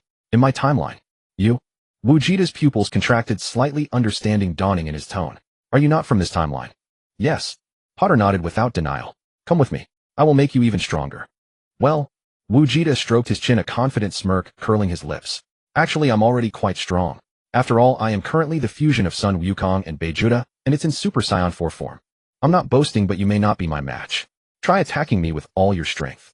Potter beckoned to Wujita, gently curling 2 fingers, his expression utterly calm. Are you serious? Wujita stared blankly at Potter, scrutinizing him up and down for several seconds. Potter smiled without responding, simply planting his staff into the ground beside him and letting his arms hang naturally at his sides. All right. Wujita stretched his shoulders and neck, producing cracking sounds from his joints. Just don't get hurt, I'm really strong. As soon as the words left his mouth, Wujita bent his knees, slightly lowered his stance, and raised both fists to his chest, assuming a formidable offensive posture. Smack! The very next moment, energy erupted wildly from Wujita's body, golden flames shooting skyward and pressing a circular pit into the ground beneath his feet. Shattered rocks splashed in all directions as shockwaves radiated outward in concentric rings, forcing Sun Wufan and Te Lanakisi and the others in the distance to retreat repeatedly. Upon sensing this turbulent energy within himself, Wujita's eyes suddenly brightened, a flash of delight crossing his gaze. This is wonderful. Wujita looked down at his body, feeling the energy surging freely through him. Previously, I didn't dare unleash such powerful energy, fearing that a single misstep would separate us two. He clenched his fists, raised his head, and gazed at Potter with burning intensity. Now it's fine. I don't know what method you employed, but we can never separate again, becoming truly one person. So I can release energy as I please with absolutely no concerns. Potter remained silent, still maintaining his casual stance, with a faint smile on his face, patiently awaiting Wujita's attack. Here I come. Wujita no longer hesitated, forcefully driving his right foot against the ground and propelling himself forward like a cannonball. Wujita drew his right fist back to his waist, concentrating all his energy upon his knuckles as he tore through the air with a howling rupture, delivering a vicious punch straight toward Potter's face. The moment the fist approached, the very air twisted and warped. Smack! I believe you. Wujita came to his senses, exhaled a long, stale breath, and withdrew his fist, his voice filled with awe. So powerful. What's your name? Angel Boat. Boat introduced himself. Impressive. Wujita nodded vigorously, a glint of excitement rekindling in his eyes. I never thought there could be someone stronger than me. I've decided. I'll go with you. I want to become stronger. Then let's set off. Boat raised his hand and patted Wujita on the shoulder, a brilliant light like stars bursting from his palm. The light rapidly spread, enveloping Wujita's entire body. Whoosh! The two transformed into a dazzling streak of light, soaring into the sky and vanishing into the vast starry expanse in an instant. The ground beneath them shrank rapidly, and Earth became a cerulean sphere in their view, shortly left far behind. Seeing Boat's incredible speed, Wujita once again showed a stunned expression. After reaching the depths of the starry sky, Boat slowed down, raised his staff, and waved it through the air. Crack! Another powerful surge of angel power struck the space before them, and the starry sky shattered like glass hit by a giant hammer, revealing a long fissure. Silver-white lightning flickered along the edges of the fissure, and profound darkness seeped out from the crack. Wujita was dumbfounded once more, his eyes fixed on the spatial rift, his atoms apple-bobbing as he struggled to find his voice after a long moment. What immense power could even crack the fabric of the universe? Let's go in, Boat beckoned. Oh, okay. Vegeta nodded repeatedly, following Boat as he stepped into the spatial rift.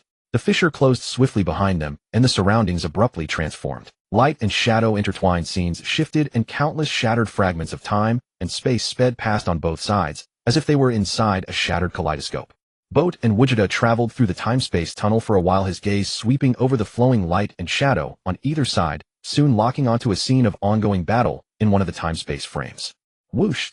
Boat dove straight into that time-space, and the two leaped out of the tunnel, the scene before them unfolding in a vast expanse. The land was scarred and devastated, pockmarked with craters and scorched black marks from energy blasts. Dark clouds filled the sky with a deep crimson glow seeping through the clouds, and the air was thick with the acrid smell of gunpowder. Is this your time-space? Vegeta asked hastily. No, Boat shook his head. This is still the time-space where we fight Xiaolong. Xiaolong again. Vegeta was a bit confused. Let's go, Boat said without further explanation, transforming again into a starlight flame and flying with Vegeta at incredible speed toward Earth. Above Earth, two figures were fiercely battling Xiaolong. Sun Wukong and Vegeta had both activated their Super Saiyan 4 forms, their red fur flowing in the wind and tails swishing behind them. The two attacked Xiaolong from left and right, their fists and feet landing on his body with dull thuds. Yet no matter how hard they tried, they were no match for Xiaolong. Kakaluot. Vegeta steadied himself in midair, gritting his teeth. Fused. Huh. Sun Wukong paused, turning to look at Vegeta. Fuse, eh? Stop dawdling, let's start. Vegeta bared his teeth, crossing his arms in front of his chest to block a scorching blast from Xiaolong, his impatience undisguised. I never expected this, Vegeta. Sun Wukong chuckled, stepping back slightly. You actually agreed to fuse with me. The two simultaneously distanced themselves, adjusting their breathing and movements, ready to perform the standard fusion dance. Schwa. Just as they were about to begin, a dazzling streak of light descended from the sky, landing beside them. As the light faded, Boat's figure emerged, followed by a curious Vegeta. You two don't need to fuse, Boat said, glancing at Sun Wukong and Vegeta, who had already assumed the starting pose. This Vegeta here is the result of your fusion, and even he couldn't kill Xiaolong. Sun Wukong and Vegeta were both stunned, staring blankly at Vegeta standing beside Boat. They looked up and down at this warrior, who bore a resemblance to both of them, yet combined their features, momentarily at a loss. After a moment of silence, I see, Vegeta was the first to recover, slowly lowering his arms, his gaze sweeping over Vegeta. You're a fusion from another time-space. Our fusion couldn't defeat Xiaolong either. Sun Wukong was astonished, his eyes wide. Indeed. Vegeta nodded solemnly, not denying it. That Xiaolong is practically immortal, very hard to kill. What do we do then? Sun Wukong felt a headache coming on, scratching the back of his head. Use this, Boat said, raising his right hand gently. Snap! A flash of light in his palm, and a pair of Batala earrings materialized out of thin air. The earrings glowed with a green luster, resting quietly in Boat's hand. As an angel, was it a problem to conjure a pair of Batala earrings? For Boat, at least, it was far too simple. He even speculated that the Jai Wangshan's Batala earrings themselves were provided by angels, and the space-time rings might originate from the same source. And this pair of Batala earrings was directly condensed by Boat using angel power. Angel power itself was a very miraculous force capable of taking on various forms, including, but not limited to, destruction, healing, creation, and space-time transfer. As long as you could imagine it, angel power could basically transform into that form. For instance, when Boat was bored, he used angel power to create 3 female angels, Bajuosi, Keisai, and Makalita. Boat had a good exchange with the 3 of them, and indeed they had a bit of a real person feel. Seeing the pair of Batala earrings in Boat's hand, Vegeta was dumbfounded, staring at the earrings for several seconds, his eyes filled with disbelief. Aren't these the fusion earrings? Vegeta remembered that the fusion earrings had been broken long ago, otherwise he wouldn't have been born through the fusion technique. Where did Boat get these fusion earrings? Are these fusion earrings? Sun Wukong was startled, his eyes instantly widening with surprise and delight. One for each of you. Put them on quickly, Boat said with a smile. Without any hesitation, Sun Wukong stepped forward, grabbed one Batala earring, and put it on his left ear in a swift, decisive motion. Boat then looked at Vegeta with a smile. Vegeta stood with arms crossed, silent and expressionless, his gaze shifting between Boat and the pair of earrings. Who are you?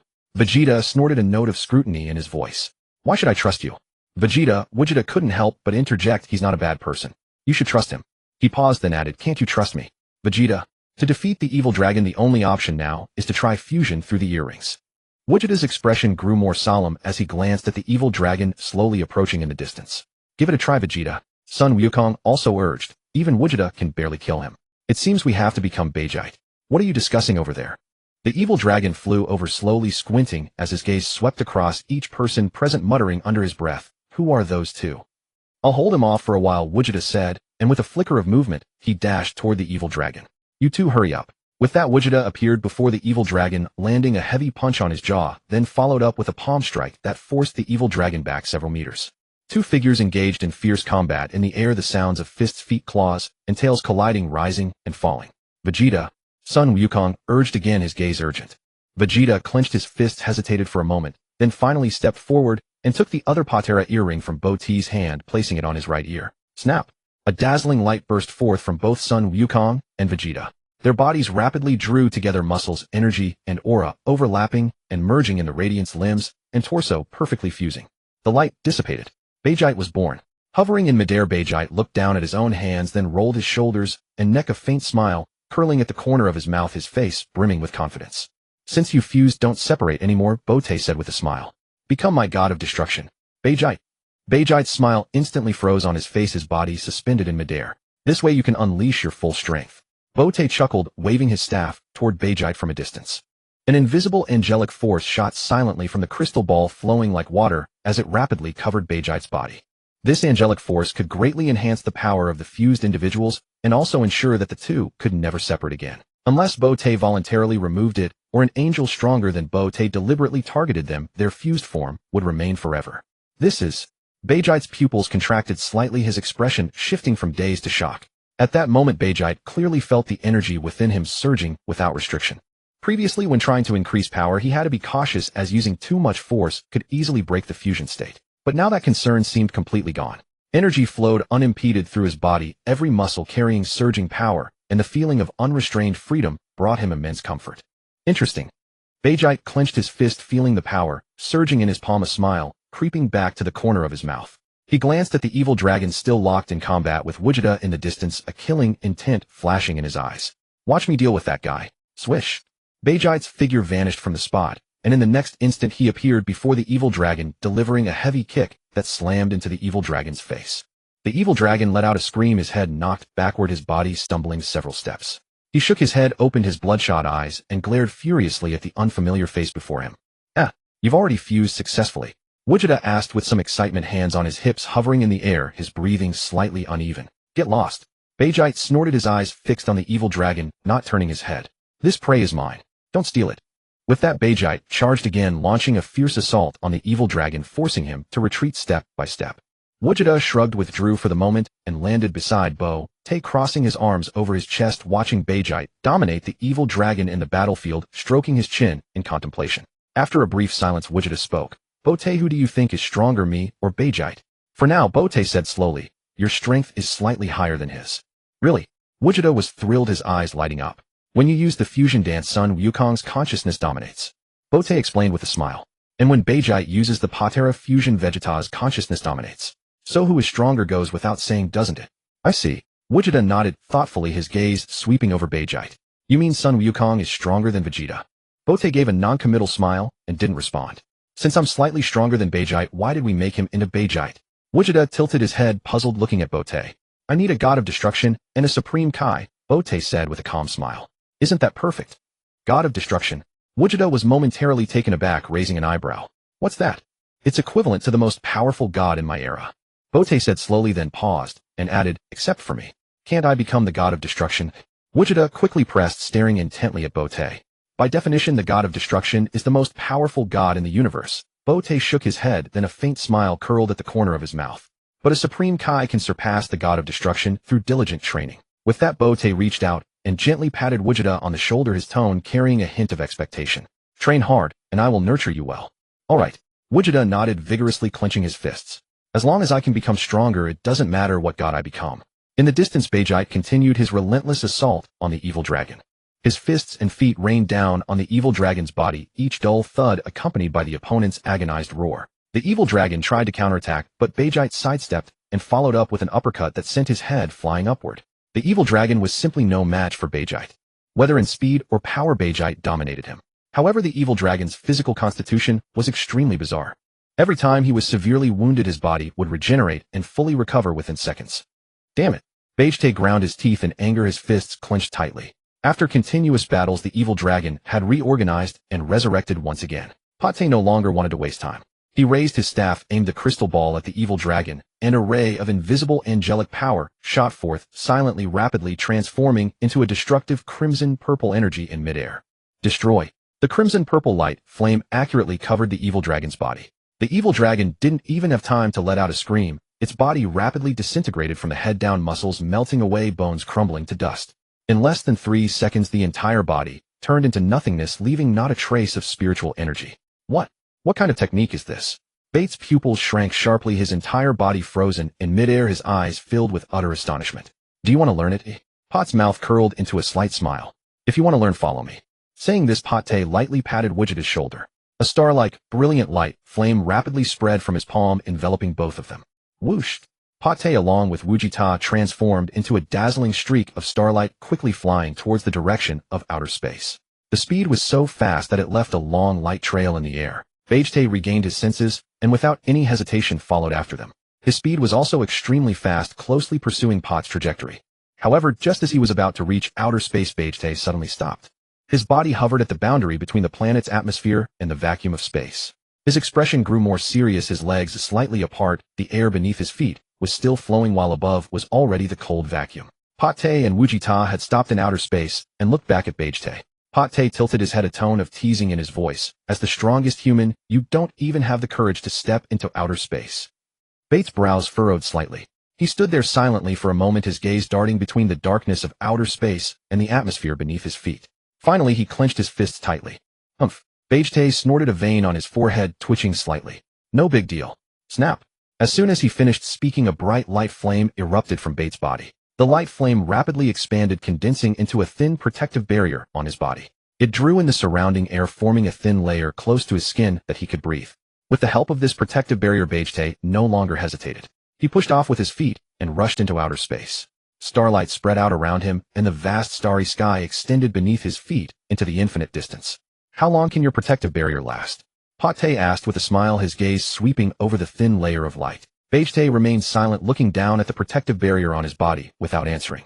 With his energy reserves, this barrier could last at most 3 to 5 hours. Beyond that limit, Bejte feared he would die completely in outer space. Do you have a solution? Bejte raised his head, his gaze fixed directly on Pate. As long as you become a god of destruction, you will automatically possess the ability to survive in outer space. Pate smiled, his tone unhurried. You won't need any protective barrier. Bejte raised his eyebrows, his eyes showing a hint of anticipation. His clenched fist slowly relaxed. Snap! Pate gently waved the staff in his hand towards the starry sky. A powerful ray of angelic power surged from the crystal ball, like an invisible giant blade striking directly at the void in front of them. Space split open with a long crack. The edges of the crack shimmered with silver-white electric light, and the profound darkness seeped out from the fissure, glaring brightly in the starlight. Wujita's expression remained calm beside them, as he had seen this scene before and wasn't too surprised. Bejte, however, was completely stunned. His pupils dilated slightly, and his Adam's apple bobbed up and down. What kind of immense strength was required to create such a crack in outer space? Let's go. Pate smiled, took a step forward, and directly disappeared into the space-time rift, his figure fading into the depths of darkness. Wujita glanced back at Bejte, then without hesitation followed Pot's footsteps and rushed in. Bejte hovered in front of the crack, his gaze lingering on the spatial fissure that was slowly healing for 2 seconds. Finally, he stepped forward and followed.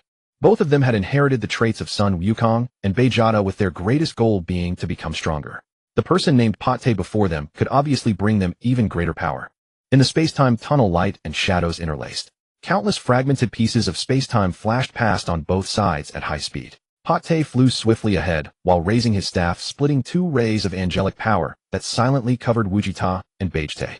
Wujita and Bejte both shuddered simultaneously. Their bodies felt as if a warm current had been injected, and their speed suddenly increased by several times. The two exchanged a glance, both showing a hint of shock in their eyes. What kind of power did he inject into our bodies? This is too miraculous. The speed could actually become this fast. Soon Pate led the two into his own space-time, appearing in outer space once again. Not long after, Bejte and Wujita saw a sandy yellow planet appear ahead. Pate led the two, descending from the sky, landing steadily on the planet's surface. Wujita and Bejata immediately spotted a large mountain emerging ahead. At halfway up the mountain was a cave entrance, not very large, mostly hidden by overgrown vines. Pate went over first, pushed aside the vines, and entered the cave. Bejte and Wujita followed without hesitation. Inside the cave, visibility was near zero. The air was filled with a damp, earthy smell, and occasionally a water droplet fell from the cave, sealing with a ticking sound. Beerus hummed, and a dazzling light erupted from his body, illuminating the entire cave brightly. The group walked forward for a while, the cave gradually narrowing until a 2-meter-high stone door appeared at the end of the passage. The stone door's surface was smooth and flat with no carvings or patterns. What place is this? Wujita couldn't help but ask. We'll know when we go inside, Pate smiled, waving his hand from afar. Creak. The stone door slowly opened inward with a muffled friction sound. Pate stepped into the stone door first. Wujita and Beerus exchanged a glance and hurried to follow. After the two stepped through, the stone door slowly closed again. Before them appeared a mysterious space. The space was small, only a dozen square meters, with a dim yellow light from the ceiling illuminating the entire room. On the left and right sides of the room was a single bed made of stone with blankets woven from hemp rope, looking simple and rough. In the right corner was an old bathroom, the faucet covered in rust. In the left corner were several bags of sesame seed cakes, the openings tightly sealed. Wujita and Beerus once again exchanged a glance, both feeling a sense of familiarity, as if they had seen this space somewhere before. Without uttering a word, Boat strode toward a passageway not far away. Wujita and Beerus quickly followed. Traversing a narrow corridor 6 meters in length, they arrived before another stone door. The stone door stood open, a pure white radiance seeping through the gap. Boat led the two through the doorway, emerging into the outside. The moment they beheld the scene before them, Wujita and Beerus instantly understood. What lay before them was an expanse of pure white stretching endlessly into the distance. The ground beneath their feet was white, the sky above was white, and there was not a single point of reference in sight, as if they were standing on an infinite, boundless snowfield. The air was dry and still devoid even of the sound of wind. Isn't this the room of spirit and time? Wujita couldn't help but ask, glancing around. How could it be here? This is called an alternate dimension space, Boat said, stopping and turning around with a smile. Simply put, it's a space where the flow of time differs. It's not much different from the room of spirit and time on Earth. 1 year inside equals 1 day outside. Did you bring us here to train? Beerus finally understood Boat's intention. He crossed his arms over his chest, squinting slightly. Your strength is indeed remarkable. Boat spoke slowly, but compared to what I had envisioned, it still falls far short. He paused, his gaze lingering on each of them for a second. Next, I will teach each of you a different technique. I hope you learn well. Humph. Beerus snorted, a fierce fighting spirit flaring in his eyes. Before that, I want to know just how strong you really are. Beerus, Wujita stepped forward, quickly grabbing his arm. Forget it. You're no match for Boat. Oh. Beerus raised an eyebrow, looking at Wujita with suspicion. With my current strength, Wujita said seriously, even if I threw a full power punch, Boat could stop it with a single finger. You're probably the same. Wah. What did you say? Beerus was stunned, his pupils contracting slightly. Wujita's full power punch stopped by Boat with a single finger. Was this guy that powerful? You can challenge me after you've trained, Boat said with a dismissive smile, not taking Beerus' challenge to heart. First, let me explain the use of destruction. With that, Boat expounded in detail on the nature and method of gathering destruction, explaining it thoroughly to Beerus. From the essence of the power of destruction to the flow of energy during condensation, from the angle of release to the effect upon impact. Every detail was explained with crystal clarity. Beerus listened attentively, his arms slowly lowering, his expression focused. He occasionally raised questions about parts he hadn't understood, his eyes burning with curiosity as he gazed at Boat. Boat held nothing back, answering each question patiently and clarifying every doubt. Since you've understood, go ahead and practice. Boat smiled slightly, indicating that Beerus could begin. Understood. Beerus nodded, turned, and walked to an open space in the distance. He bent his legs slightly, closed his eyes, and began silently sensing the flow of the power of destruction. Then Boat turned to Wujita and began imparting the technique of Ultra Instinct. The core of Ultra Instinct is to let your body react on its own rather than relying on the brain to judge. Boat said, in battle you must empty your consciousness and let your muscles and instincts take over all movements. Wujita listened patiently, nodding repeatedly, occasionally closing his eyes to try to simulate that state. Boat stayed with them for a few days inside the space. Seeing that they had grasped the essentials of the techniques and were on the right track in their training, he decided not to linger. Swoosh. Boat transformed into a dazzling flame of light, as brilliant as a star flying out of the alternate dimension, passing through a spatial rift and speeding toward Earth. Before long, Boat returned to the headquarters of the Capsule Corporation. In fact, from his departure to his return, only about 4 or 5 hours had passed. Sun Wukong and the others had already finished their meal. Chi-Chi and Burmo were clearing the dishes while Bike sat under a tree in the courtyard, meditating with his eyes closed. Sun Wukong and Baijito were engaged in a simple sparring session in the air, both in their Super Saiyan 4 forms.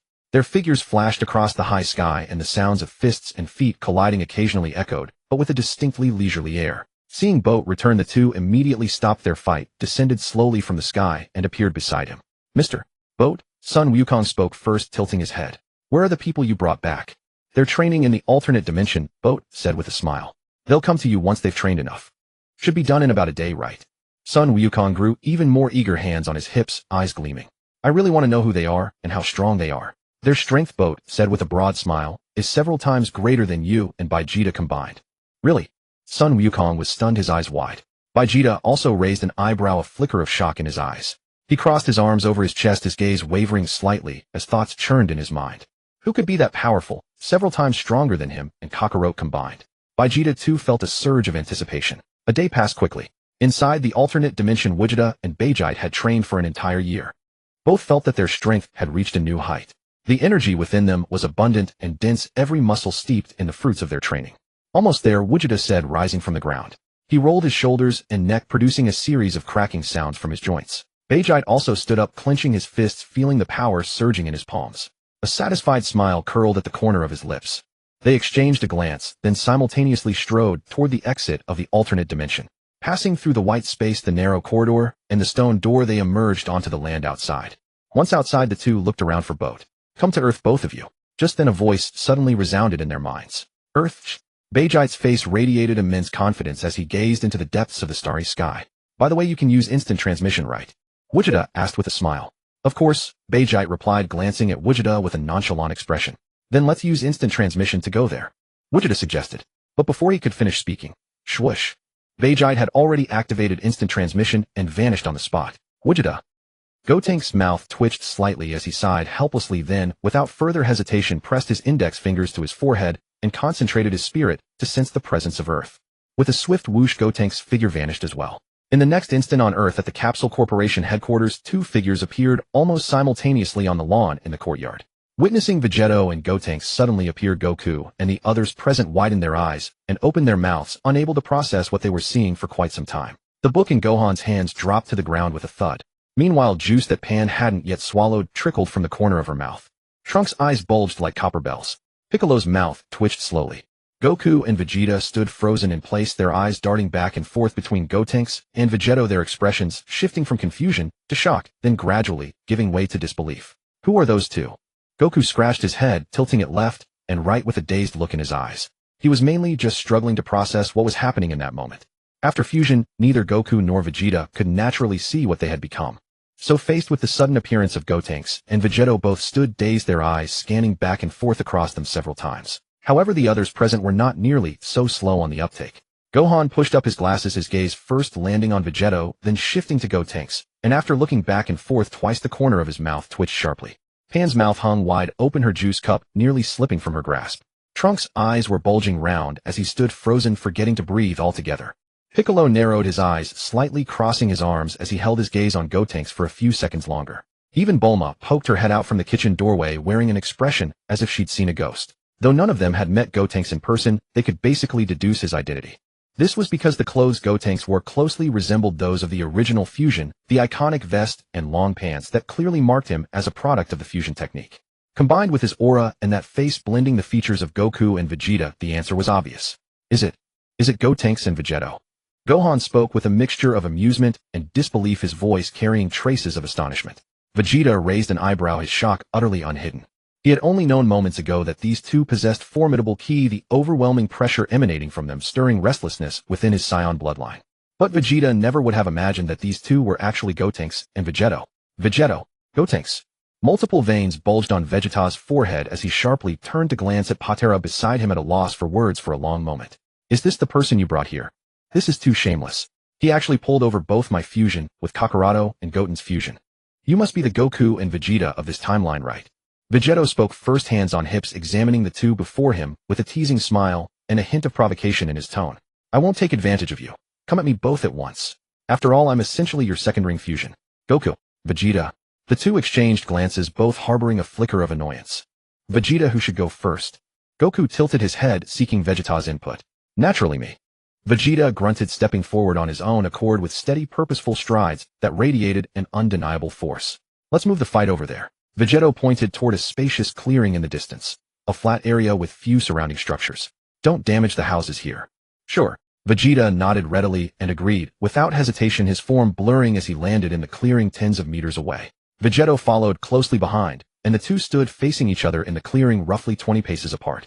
You're Vegeta, right? Vegeta surveyed him up and down, his tone calm. Yes. A confident smile spread across Vegeto's face as he let his hands hang naturally at his sides. Is maintaining Super Saiyan 4 as your default form meant to help you better adapt to this body? Why do you ask? Vegeta smiled slowly, raising his hands. Didn't Patera tell you to keep Super Saiyan 4 active at all times? Vegeto fell silent for a moment, his smile faltering slightly as the corner of his mouth twitched. Looks like Patera treats me better after all, Vegeta chuckled with satisfaction, a teasing glint in his eyes. Vegeto stayed quiet, his gaze drifting toward Patera in the distance, as he quietly made a mental note. He had never considered keeping Super Saiyan 4 as his permanent state before, but hearing Vegeta's words now, he couldn't help but think it was actually a pretty sound idea. Did Patera make you a king of the Kai, or a destroyer? Vegeta continued. He said my personality is primarily based on yours with Kakaroto as the supporting element, Vegeto replied calmly after retracting his gaze, so he made me part of the second batch of destroyers. That's good then, Vegeta's lips curled upward, his fighting spirit intensifying. Since we're all destroyers now, let's fight in the style of destroyers. He paused. Vegeta lowered his stance slightly into a meticulous fighting stance. Now let me see the results of your year of training. In the distance, Patera watched the scene unfold, and suddenly seemed to remember something, turning to look at Gotenks standing nearby. Oh dear. Didn't I tell you when I left to maintain Super Saiyan 4 form regularly? Gotenks silently wiped the sweat from his forehead and slowly shook his head. What a miscalculation, Patera said with a hint of apology, patting his forehead. I'm truly sorry. So you mean? Gotenks understood. Vegeta and Goku have both been maintaining Super Saiyan 4 form all along. Exactly. Patera nodded, gently explaining with a serious expression, Super Saiyan 4 is a special form. It can be maintained continuously even while sleeping or unconscious. That's why I had them maintain this state constantly, to prepare for using Super Saiyan 4 as their default form in the future. I see. Gotenks nodded thoughtfully, his gaze lingering briefly on both Goku and Vegeta, convinced that Patera's reasoning was sound. With a thunderous boom, Vegeto dropped his restraint. Energy surged wildly around him as golden waves of ki shot skyward, compressing the ground beneath his feet into a circular crater. Vegeta's body underwent a rapid transformation.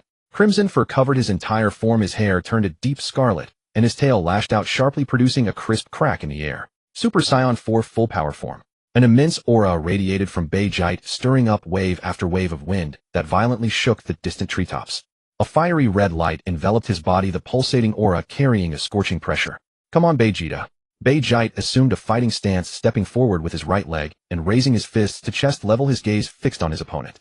Hold on. But Vegeta did not rush to strike. Instead, he raised a hand to halt Vegeta's rhythm, squinting as he scrutinized him from head to toe. Is this your strongest transformation? I haven't pursued further transformations. Vegeta spoke calmly, his tone candid. Because the foundation I have now has already reached a very high level. It would be difficult to achieve a new transformation in just 1 year. Is that so? Vegeta couldn't help but smirk, the corners of his mouth nearly reaching his ears. He even glanced smugly at Bote, who stood nearby. It seems that power has its limits. No matter how strong you are, you can't compare to me now. Is that so? Vegeta couldn't help but smirk, the corners of his mouth nearly reaching his ears. He even glanced smugly at Bote, who stood nearby. It seems that power has its limits. No matter how strong you are, you can't compare to me now. Crack. A blue light flashed on Vegeta's body, and he instantly activated his Super Saiyan Blue transformation while in Super Saiyan 4 form. Blue flames erupted from his body, pouring out like an ocean inverted. Blue light burst from his entire body, gushing forth like a surging ocean.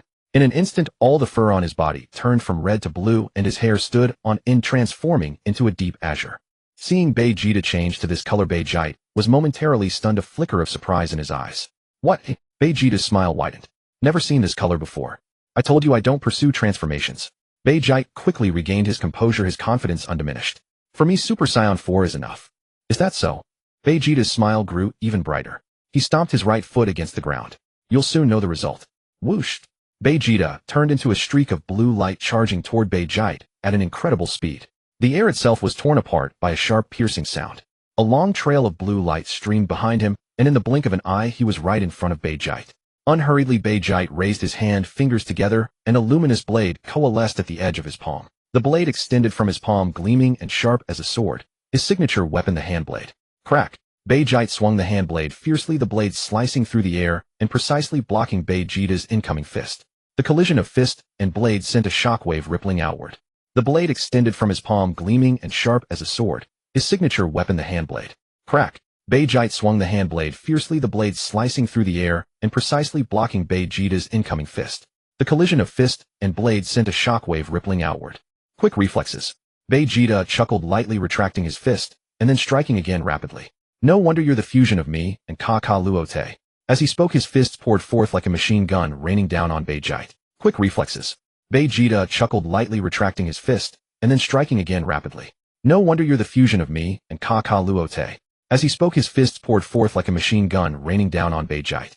Left fist and right fist alternated, each punch wrapped in blue light, carrying a dull whoosh of wind, dense and almost without gaps.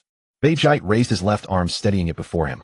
The barrage of fists slammed into his arm, one after another, producing a series of thuds, yet they could not breach his defense. Vegeta struck for a long time, but gained no advantage, and a thin layer of sweat formed on his forehead. Rip! Beijite suddenly swung his hand blade in reverse, drawing an arc in the air. Vegeta struck for a long time, but gained no advantage, and a thin layer of sweat formed on his forehead. Rip! Beijite suddenly swung his hand blade in reverse, drawing an arc in the air. The blade tore through the air with a sharp screech, leaving a long gash across Vegeta's chest. The fabric on Vegeta's chest was instantly split open, and blood slowly seeped from the wound, trickling down the lines of his abdominal muscles. Vegeta was startled, immediately lowering his head to look at his chest, his face turning pale. That was a close call. If it had gone deeper, he might have been cleaved in two. Fortunately, the wound was only a shallow cut. You're too slow, Vegeta. Vegite taunted with a smile, twirling the hand blade in his fingers before gripping it firmly again. Is that all you've got? Damn it. Vegeta gritted his teeth. The stinging pain in his chest only fueled his growing resentment. In the Super Saiyan 4 form, stacking Super Saiyan Blue essentially meant he had stepped onto the threshold of Super Saiyan 5. Yet he couldn't even defeat a Vegite who was only using Super Saiyan 4. How could Vegeta accept that? Bote stood silently to the side, a hint of approval on his face, already having formed a judgment in his mind. Vegeta was now stacking Super Saiyan Blue on top of Super Saiyan 4, equivalent to the level of Super Saiyan 5. But Vegite was merely Super Saiyan 4.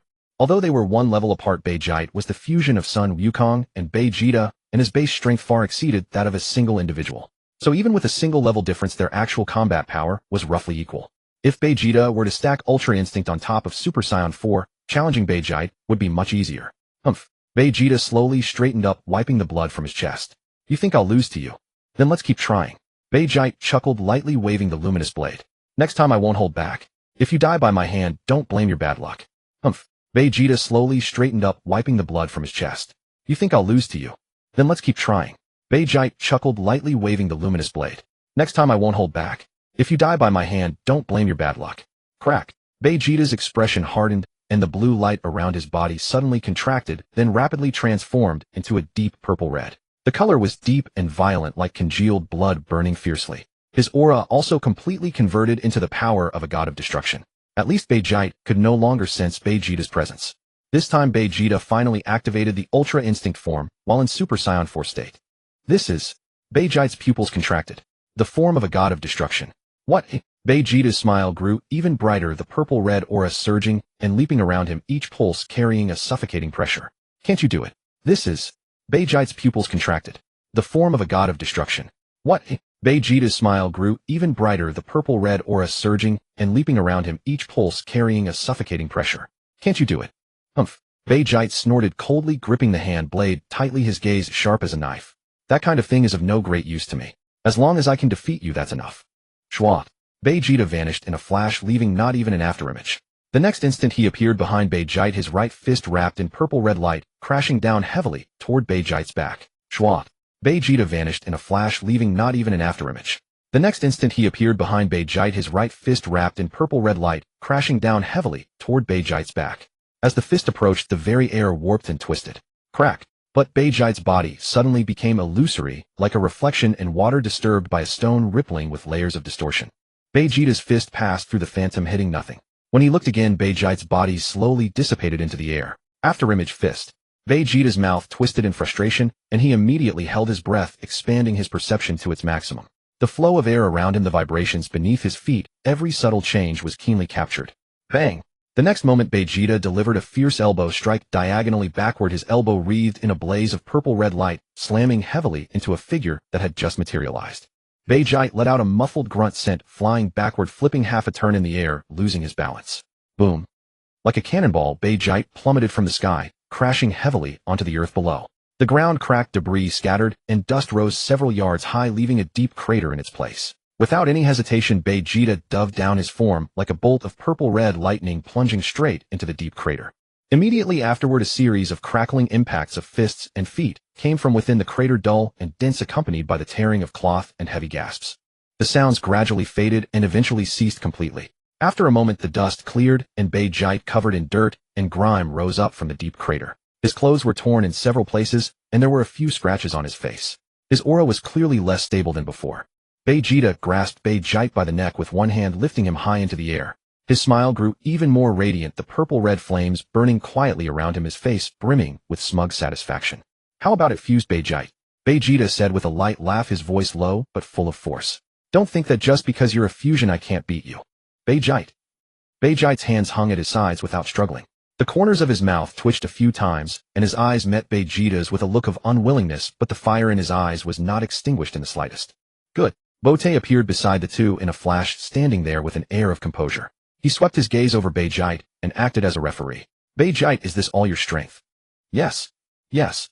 Beerus squeezed out the words through gritted teeth, the corners of his mouth twitching slightly. "Everything I taught you," Beerus said, his face darkening as he glared at Beerus with displeasure. "You haven't learned a single bit, have you?" "Humph." Beerus turned his face away, his tone stubborn. "In my opinion, as long as I have great power, that so-called destruction of yours, it doesn't matter whether I learn it or not." Beerus let out a long sigh, twirling his scepter lightly in his hand. His gaze lingered on Beerus' face, which was full of defiance, for several seconds. But upon careful thought, Beerus felt relieved. In the history of Dragon Ball, Beerus was notoriously arrogant, having never considered anyone worthy of his notice from start to finish. There were almost no one who could make him genuinely submit. Moreover, he also carried Beerus' unruly and defiant nature. If Beerus had personally supervised his training, he might have witnessed the power of the Ultra Instinct. But once left to his own devices, this guy easily went astray. This was precisely why Beerus had carefully trained Beerus for an entire year. If he had also let Beerus grow freely back, then he figured Beerus would have turned out crooked as well. Beerus' original plan was to thoroughly train Beerus and Vegeta, letting them suppress the arrogance of Vegeta and Sun Wukong, making those two realize that there is always someone stronger. But the result was the complete opposite. In the future, Vegeta and Sun Wukong would surely become insufferably arrogant. But this was not a big deal. If they dared to show off in front of him, he could always find a reason to teach them a good lesson later. "Vegeta?" Beerus withdrew his gaze and spoke calmly. "Beat him for half an hour. It doesn't matter even if you kill him." "No problem." Vegeta nodded, a cruel smile curling at the corner of his mouth. He released his grip on Beerus' neck, letting him fall to the ground, then lunged forward, raining down punches and kicks like a torrent. Poor Beerus was utterly powerless to resist Vegeta's onslaught. After all, no matter how strong his foundation was, there was a vast gap between him and Vegeta's current strength. Bang, bang, bang. Dull thuds rang out one after another, accompanied by Beerus' suppressed grunts. In just a few minutes, Beerus was beaten unconscious by Vegeta, his body collapsing limply to the ground, the back of his head hitting the rubble with a dull thud. Beerus then shifted his gaze to Vegeta. Vegeta was standing there with his neck retracted, and when he noticed Beerus looking at him, he scratched the back of his head, twitched his mouth twice, and gave an awkward smile. "Vegeta." Beerus squinted his eyes, his tone unhurried. "You haven't trained those things I taught you, have you?" "Well." Vegeta's eyes darted half a circle, and his feet were already stepping back. "I suddenly remembered that I have something very important to do." Before his words even faded, Vegeta intended to immediately use instant transmission to escape. What a miscalculation. How could this timeline's me and Vegeta be so strong? Better run quickly. If I don't run, I'll get beaten too. Slap. Beerus lightly waved his scepter, and an invisible angelic power silently shot out from the crystal ball, precisely enveloping Vegeta and freezing him in place. Vegeta remained in a half-turned posture, his left foot just lifted and suspended in the air, his entire body frozen. "Wukong." Beerus turned to look at Sun Wukong. "This guy is yours." "Sun Wukong." Sun Wukong scratched his head, looking at the immobilized Vegeta, whose face, a fusion of his own and Vegeta's features, was full of embarrassment and pleading, making him a bit reluctant to strike. After a brief daze of a few seconds, Sun Wukong spoke up. "Vegeta, you haven't been training according to Beerus' guidance either, have you?" He paused, then added, "If not, quickly show your formidable strength so you won't have to get beaten." "Well," Vegeta said with a wry smile, his face scrunching up, "I originally intended to train according to Beerus' guidance. But Beerus kept pestering me to fight, so I couldn't settle down to cultivate. I could only follow his rhythm and try to increase my energy intensity." Sun Wukong secretly wiped the sweat from his forehead, his mouth twitching twice. Since this matter was started by Beerus, Beerus made a decisive judgment, tapping his fingers lightly on the scepter twice. "Then add 10 minutes to beating Beerus, and it's enough to beat Vegeta for 10 minutes. Or," Sun Wukong said tentatively, his gaze drifting to Vegeta, who was beating vigorously in the distance. "Let Vegeta do it." "Fine." Beerus waved his hand generously. Kakarot, you just watch quietly from the side, you don't need to intervene. Vegeta had already agreed, but his hands were not idle, his fists and feet continued to rain down on Vegeta the thuds of impact, as dense as drumbeats. Poor Vegito, who had just fainted, was punched in the face by Vegeta, harshly awakening him. He groggily opened his eyes only to see Vegeta's sneering face, and then another heavy punch came, making his head buzz and causing him to faint again. This repeated several times, and even Piccolo winced on the sidelines. After beating Vegito for a full half hour, Vegeta turned and rushed toward Gogeta, pulling him out of his paralyzed state and giving him a harsh beating. Purple-red aura erupted on Gogeta's body, each collision accompanied by Gogeta's screams. By then both Vegito and Gogeta lay on the ground, completely unconscious. The two lay side by side on the ground, their clothes tattered and faces bruised, their breathing shallow.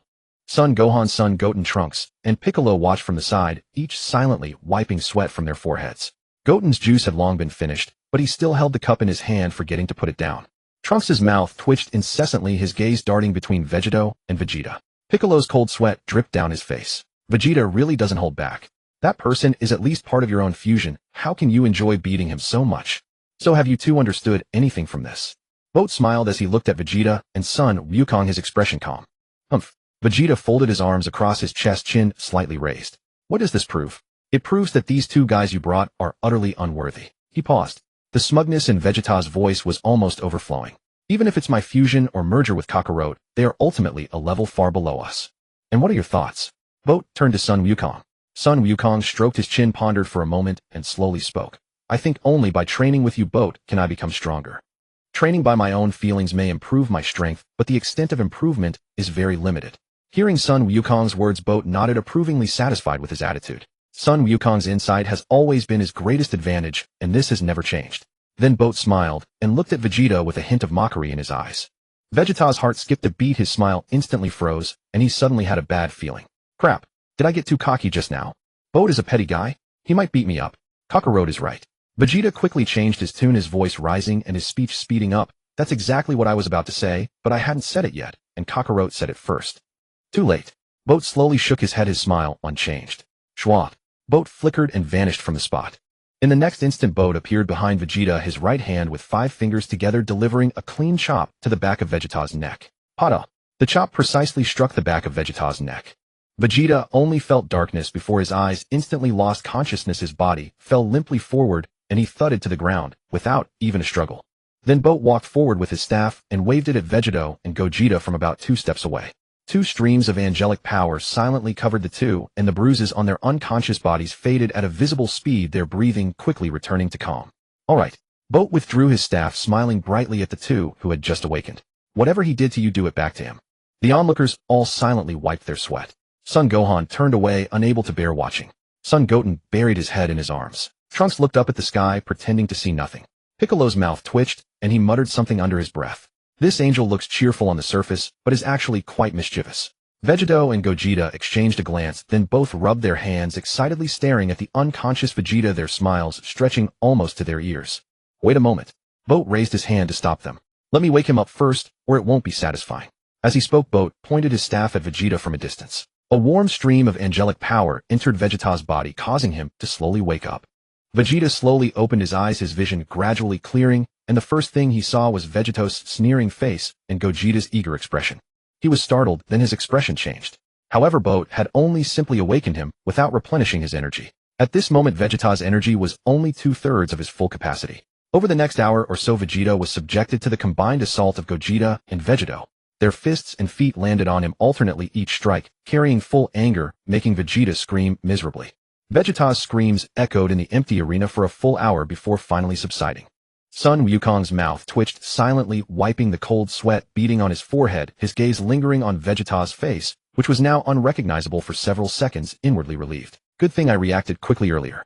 Otherwise I would have been beaten along with Vegeta. That evening, Boat had a good dinner at Bulma's house again. The table was laden with sumptuous dishes made by Chi-Chi and Bulma, together the aroma filling the entire dining room. Gogeta and Vegito ate even more, sweeping through half the table's dishes like a whirlwind.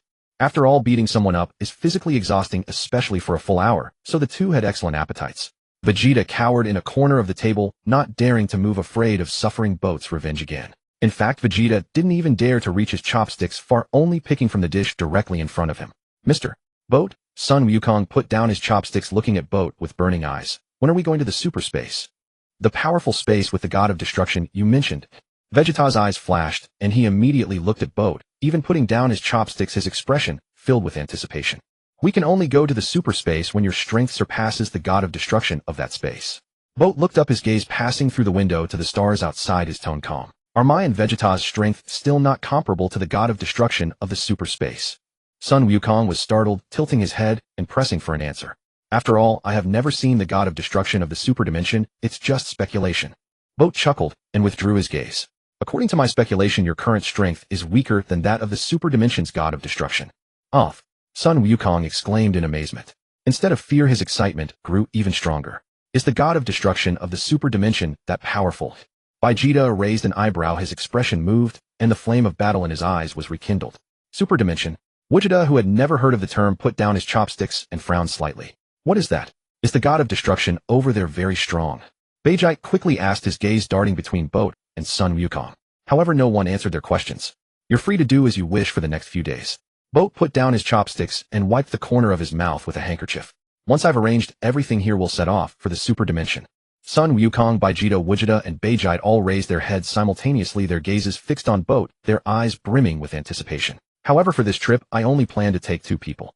Boat smiled lightly, crossing his hands on the table. You need to be mentally prepared. Huh? Sun Wukong grew anxious, leaning forward halfway. Only 2 people? Who? Of course I'll take 2 powerful individuals. Boat replied matter-of-factly, otherwise we'd embarrass ourselves over there, wouldn't we?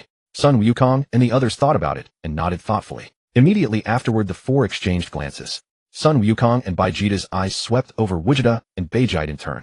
Vegeta and Vegeta returned their gaze, and the air was filled with a silent contest.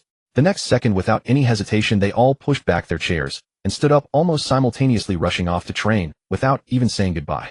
Although Vegeta and Vegeta's current strength was mediocre, Sun Wukong and Vegeta knew that given time to train properly and correct their previous misguided paths, they would quickly catch up. Only Boat, Sun Wufan, and the others remained dining together. The restaurant grew much quieter. You guys. Boat picked up his teacup and took a sip, his gaze sweeping over Sun Wufan, Sun Wutian, and telling Kizi in turn. Have you made up your minds? Do you want to become my god of destruction or god of creation? Sun Wufan swallowed hard and gave a nervous smile. Telling Kizi pretended not to hear, lowering his head to focus on the rice in his bowl. Sun Wutian grinned foolishly, his gaze drifting out the window. Boat was just asking casually, nothing more. By now he no longer intended to take on new gods of destruction or gods of creation.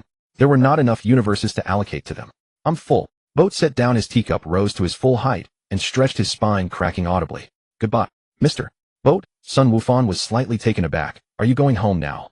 Now there are 2 gods of destruction and 2 gods of creation in this world, but only 1 universe. Boat let out a soft sigh, his gaze fixed on a point in the void. Sun Wufan didn't quite understand. Wasn't it you who insisted on creating 2 gods of creation and 2 gods of destruction? What did that have to do with the universe? I'm off. Boat didn't explain further, gently tapping his scepter on the ground. An invisible wave of energy rippled outward from the bottom of the scepter, and then a brilliant flame like a star burst forth from Boat, enveloping his entire body. Whoosh! Boat transformed into a streak of multicolored light, breaking through the planet's atmosphere in an instant and entering the vast starry sky. The ground beneath him rapidly shrank, and Earth became a blue sphere in his vision, left far behind. Boat sped through space for a few minutes, looked around, then raised his scepter and conducted a detailed analysis of the area through the crystal ball. Countless points of light and energy fluctuations swirled and flickered in the crystal ball, finally converging into a clear spatial map.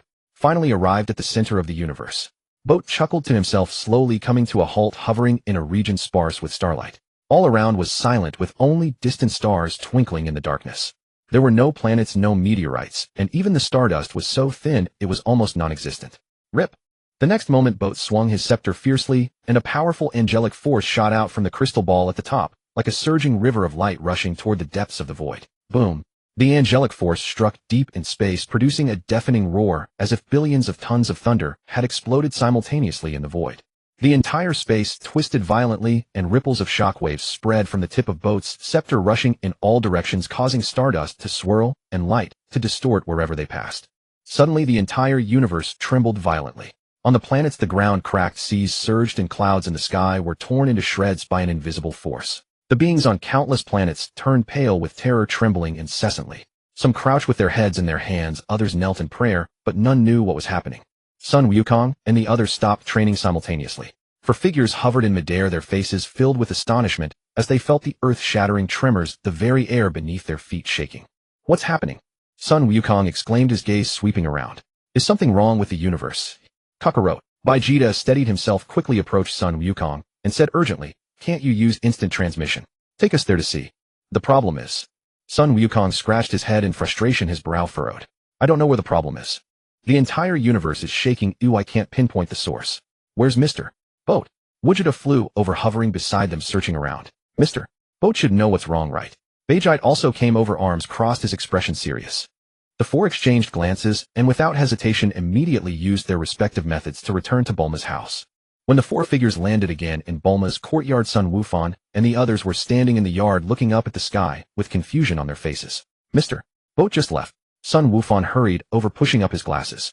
About 7 or 8 minutes ago. 7 or 8 minutes. Vegeta raised an eyebrow, gazing into the distant starry sky, a thought flashing in his eyes. Could it be that the entire universe is shaking because of that guy Boat? But why would he do that? Asked Gogeta in puzzlement, tilting his head in thought. At this moment the entire universe was still trembling violently. The ground beneath their feet continued to quiver slightly, and ripples of energy spread through the air layer by layer, but fortunately, it only lasted for about 10 seconds before completely ceasing. Everything returned to calm, as if the upheaval moments ago had been nothing but an illusion. Well, it seems everything is fine now. Sun Wukong let out a long sigh of relief, patted his chest, and couldn't help muttering, what exactly happened? Idiot. Vegeta barked in annoyance, turning to glare at Sun Wukong. You are the Supreme Kai? No matter what happens in the universe, you should be the first to know. Vegeta, you can't say that. Sun Wukong shot Vegeta a disdainful look, hands on his hips. You're still the god of destruction, and the god of destruction should also be informed about such matters. The two stared at each other, neither willing to yield. As the group stood in silent bewilderment, unaware of what had transpired, a voice suddenly echoed in the minds of all four simultaneously. All four of you come to the center of the universe immediately. That's Bote's voice. Sun Wukong recognized it instantly, his eyes lighting up. There was no need for Sun Wukong to say it. The other three already knew. Gogeta and Vegeta both raised an eyebrow, while Vegeta snorted, his gaze fixed on the depths of the starry sky. Both of you can use instant transmission, right? Sun Wukong turned to ask Gogeta and Vegeta. The two nodded.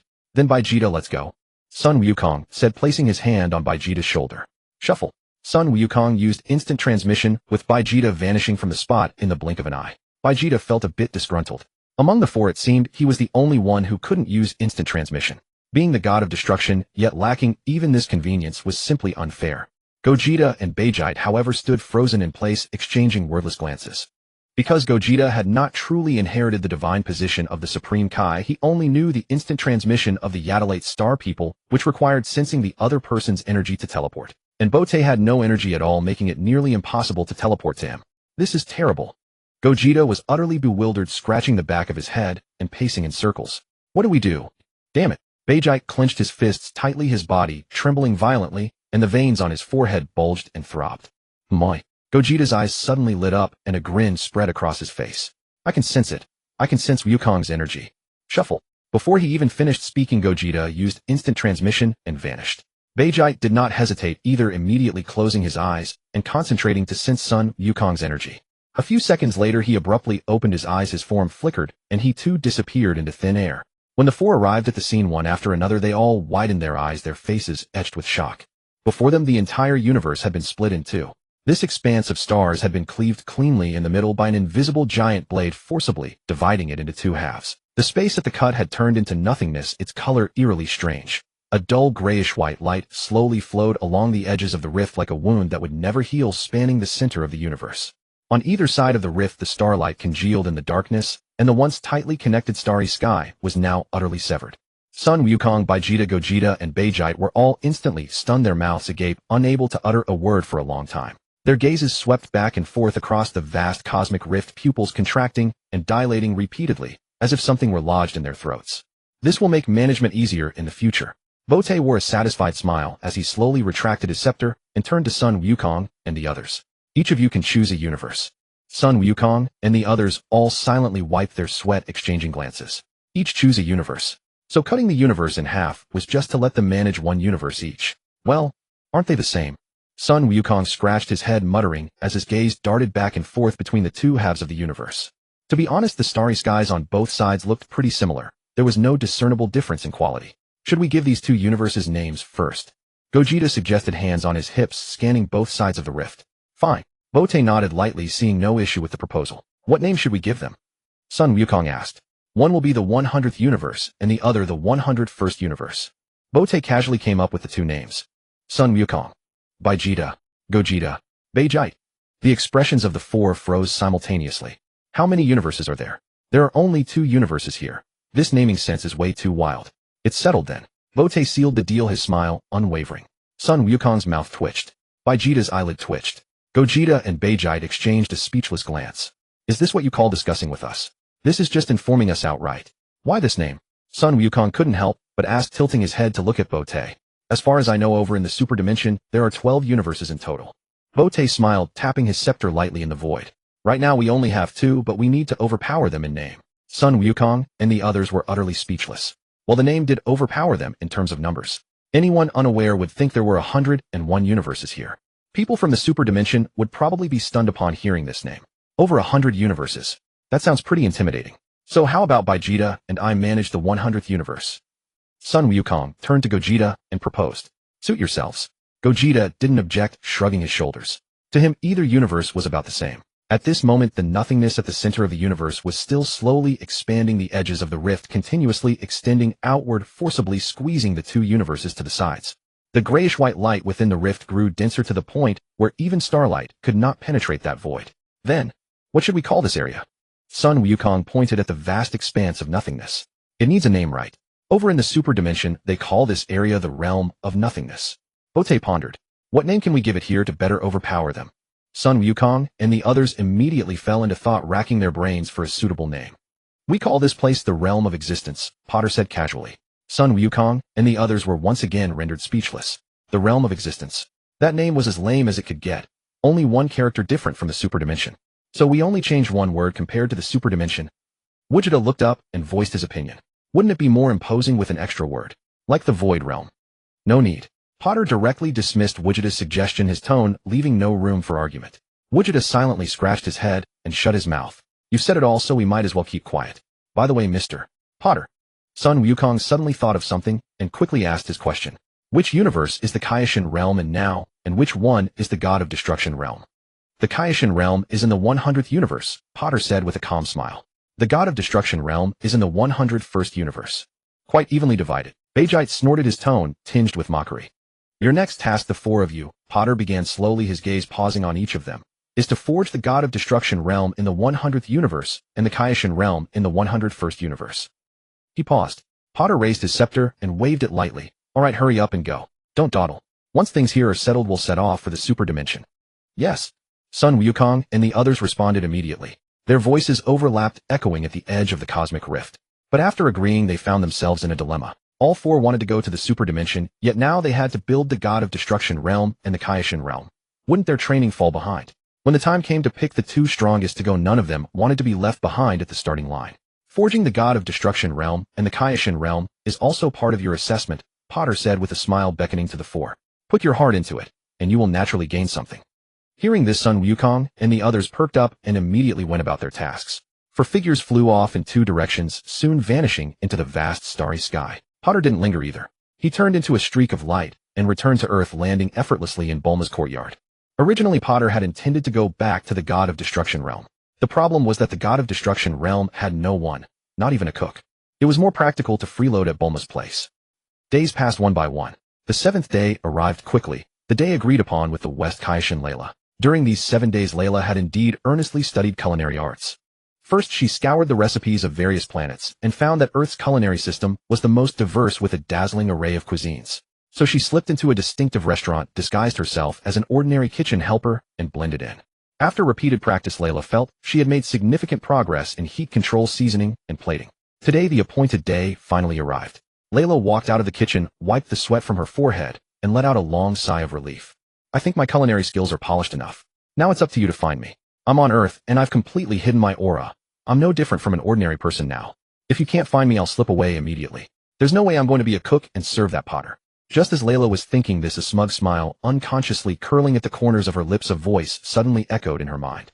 Layla, come to the Capsule Corporation headquarters. It was Potter speaking.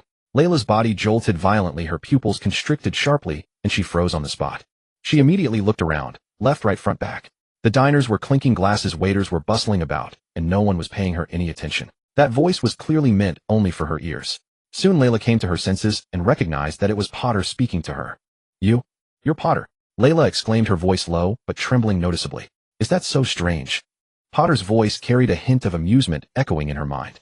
Come out of that restaurant called Drunken Beauty and come to Capsule Corporation. Let me see how your cooking is. Yes. Layla was deeply shocked, her chest heaving violently, her body trembling slightly. Potter actually knew she was at the Drunken Beauty restaurant. How did he find me? It seemed I had underestimated this guy's abilities. Layla didn't dare delay any longer. She raised her hands, ready to use instant transmission. Layla, serve the food now. What are you spacing out for? The head chef's voice came from the kitchen door, impatient and urging. He held a wok in one hand and a spatula in the other, glaring at her with wide eyes. Didn't you hear the orders piling up? Whoosh! Layla ignored the chef. Concentrating energy in her hands, she activated instant transmission and vanished from the spot. The chef stared blankly at the spot where Layla had disappeared, frozen for several seconds. The wok nearly slipped from his hand, and the spatula clattered onto the stove edge, splashing soup all over his pants. His mouth hung open, his eyes bulging, as if they might pop out of their sockets. How did she disappear? Whoosh! Layla's figure appeared in the courtyard of Capsule Corporation. She quickly walked up to Potter, folded her hands in front of her, and bowed respectfully. Layla. Potter set down his teacup, studying the Kaioshin before him with a smile, his gaze lingering on her face for a moment. How is your culinary practice coming along? Admittedly, the Kaioshin Layla was quite attractive. Her features were delicate, her temperament elegant, and though she carried a hint of divine pride, that pride had now been completely subdued. After all, she was a god. Having a god serve as his personal chef seemed to Potter an excellent choice. I don't know if the dishes I cook will suit your taste. Layla looked up, her gaze evasive, her voice tinged with uncertainty. Her fingers unconsciously twisted together, clearly betraying her nervousness. Please begin your performance. Potter waved his scepter through the air, his gesture casual and composed. Clap. A brand new set of kitchen utensils materialized in front of Layla. The stainless steel countertop gleamed like a mirror, pots and pans were neatly arranged on the rack, even the seasoning bottles were lined up in order, and the blue flame of the gas stove flickered quietly. Layla showed no great surprise at the appearance of the kitchenware. As a Kaioshin, she believed she could manage such a creation herself. What she needed to do now was to demonstrate her culinary skills quickly. Layla took a deep breath, steadied her mind, and rolled up her sleeves, beginning to cook in front of Bote. The sound of chopping echoed through the courtyard, the knife rising and falling with even rhythm. Layla's movements were reasonably deft. Although occasionally her cuts were uneven, overall it was acceptable. Bote watched silently, nodding inwardly. These 7 days she had indeed been practicing her cooking diligently, without slacking off. As a deity, learning culinary arts was not difficult. With genuine effort, comprehension came easily. Before long, a plate of exquisitely presented small dishes was ready. Layla held the plate with both hands, carefully placing it before Bote, then stepped back half a pace, holding her breath, awaiting his verdict. Yet upon seeing the dish, a dark line appeared across Bote's face, and his eye twitched slightly. The dish looked exquisite, but was utterly useless. It was pan-fried steak cut by Layla into a heart shape, though that heart was tiny, with a diameter of only about 3 centimeters. An ordinary person could consume the entire steak in one bite. Around the steak were arranged broccoli and onions, along with black pepper sauce garnished with shredded carrots. The plating was refined, the color combination pleasing to the eye, yet that paper-thin slice of meat was hardly enough to fill one's teeth. Please taste, Lord Bote. Layla quickly bowed, watching Bote cautiously, her gaze carrying both anticipation and trepidation. Redo it, Bote said calmly, not even picking up his chopsticks. Layla was stunned, her voice rising. Why? You haven't tasted it yet. This dish is all show and no substance. Bote raised his eyelids and glanced at her. The portion is too small. I have no interest in such trivial matters.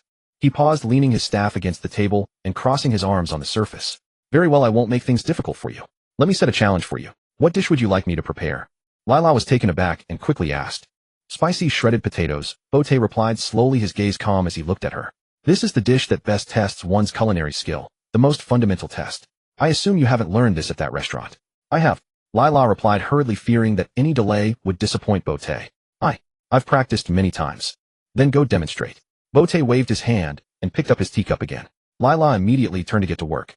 This time Layla's movements were noticeably more deft than before. The sound of slicing potatoes was fine, and even the blade striking the cutting board with soft taps. After approximately 3 minutes, a plate of spicy shredded potatoes was brought to the table by Layla. The potato shreds were uniformly cut, bright white in color, dotted with dried red chili segments and green scallions.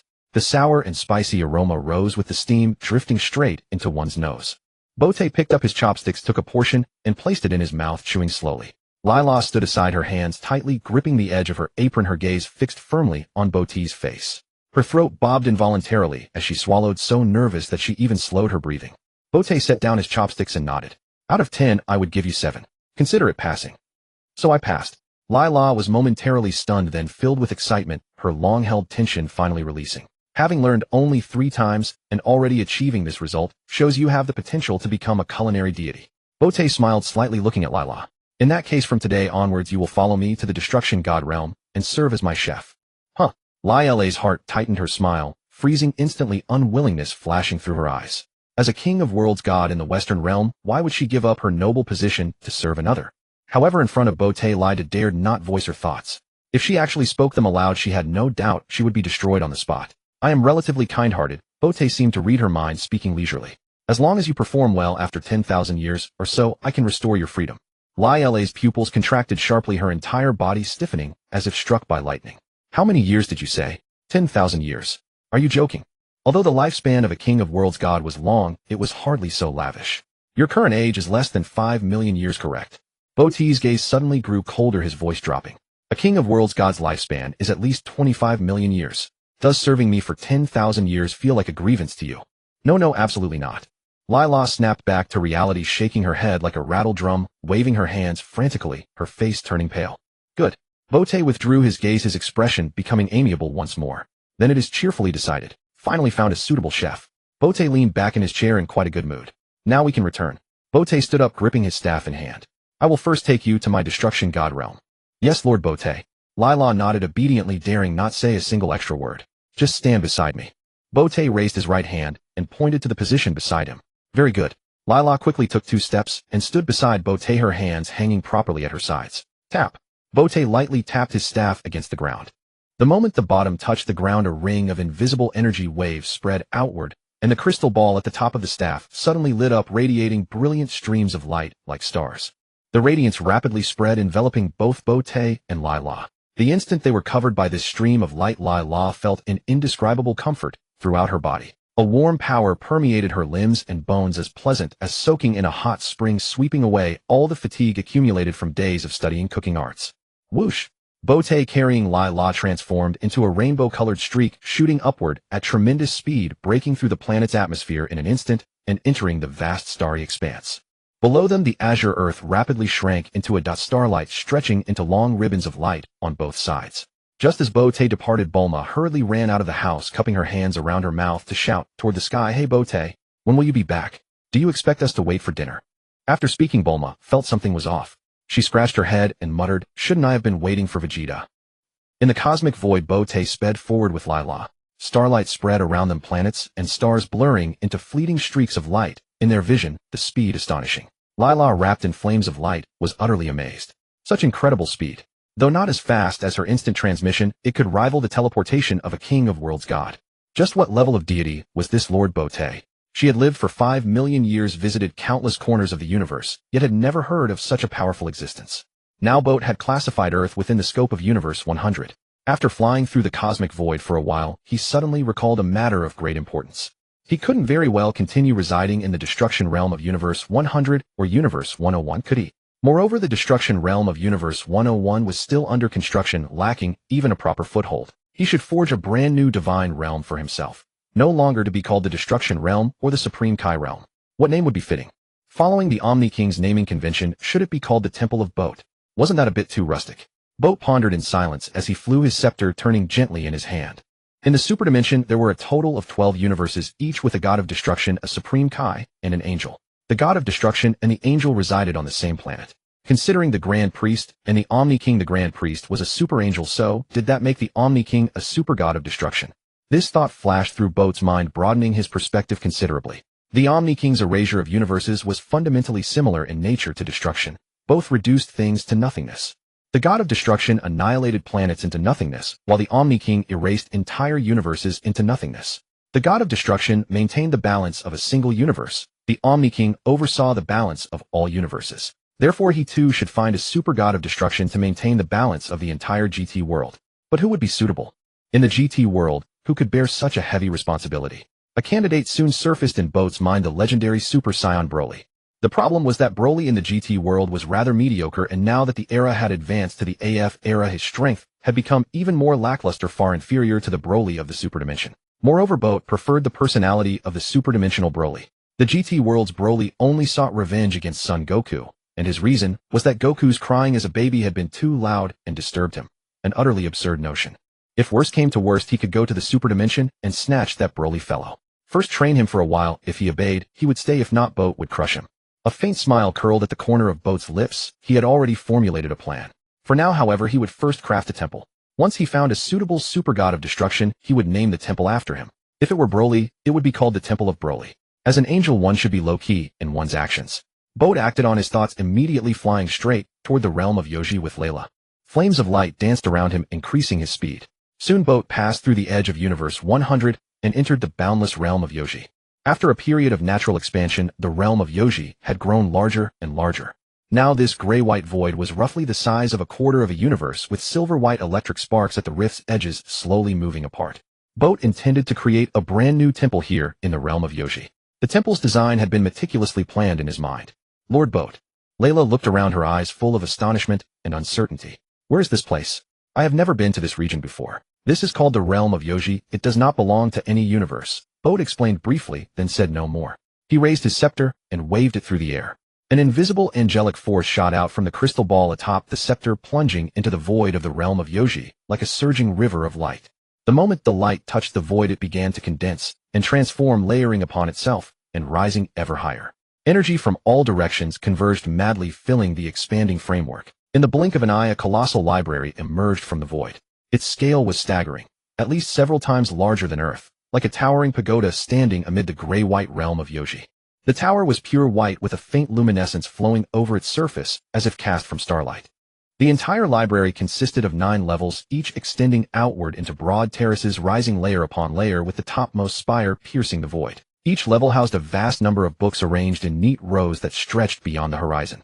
Of course, these books had no writing. They were all blank volumes used by Boat for decoration.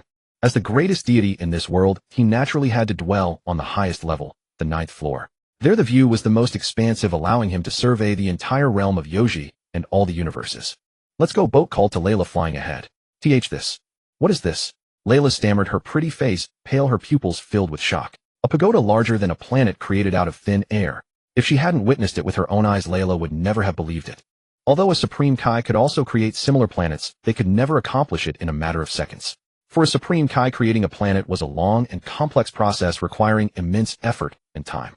But for Boat, just a gentle wave of his scepter brought forth a pagoda larger than a planet. Utterly inconceivable. Layla took a deep breath, forcibly suppressing her astonishment, and hurriedly followed Boat's steps. Boat landed on the terrace outside the 9th level of the pagoda library. The white stone floor beneath his feet was smooth as a mirror, edged with a ring of pale golden patterns. The terrace extended outward for tens of meters, offering an extremely wide view. Standing here, one could overlook the entire realm of Yoji. The gray-white void stretched out underfoot, while the edges of Universe 100 and Universe 101 shimmered with a faint blue light in the distance. Layla quickly caught up and stood respectfully half a step behind Boat. From today on, this is our home. Boat turned around, his gaze falling on Layla. You are not only responsible for being my cook, but also for decorating the 9th level. The entire 9th level was empty inside, with walls emitting a faint luster and a light wooden floor covering the ground. Apart from that, there was nothing. No furniture, no curtains, no decorations. Only a single luxurious throne stood there. What style of decoration does Lord Boat desire? Layla bowed slightly, her voice reverent. My requirements aren't too high. Boat turned and took a few steps, stopping before a blank wall, tapping his chin lightly with his fingers. It should be grand, elegant, yet warm, with a sense of home. Layla. She quietly wiped the thin sweat from her forehead, her lips twitching slightly. Grand and elegant, yet warm and homely. Weren't these two conditions contradictory? Wasn't that contradictory? Yet Layla dared not refute, and could only lower her head further, silently imprinting every one of Boat's demands into her memory, intending to gradually decipher them in the time to come. I will be away for a period of time. Boat turned back, casting a faint glance at her. You stay here and decorate this new home properly.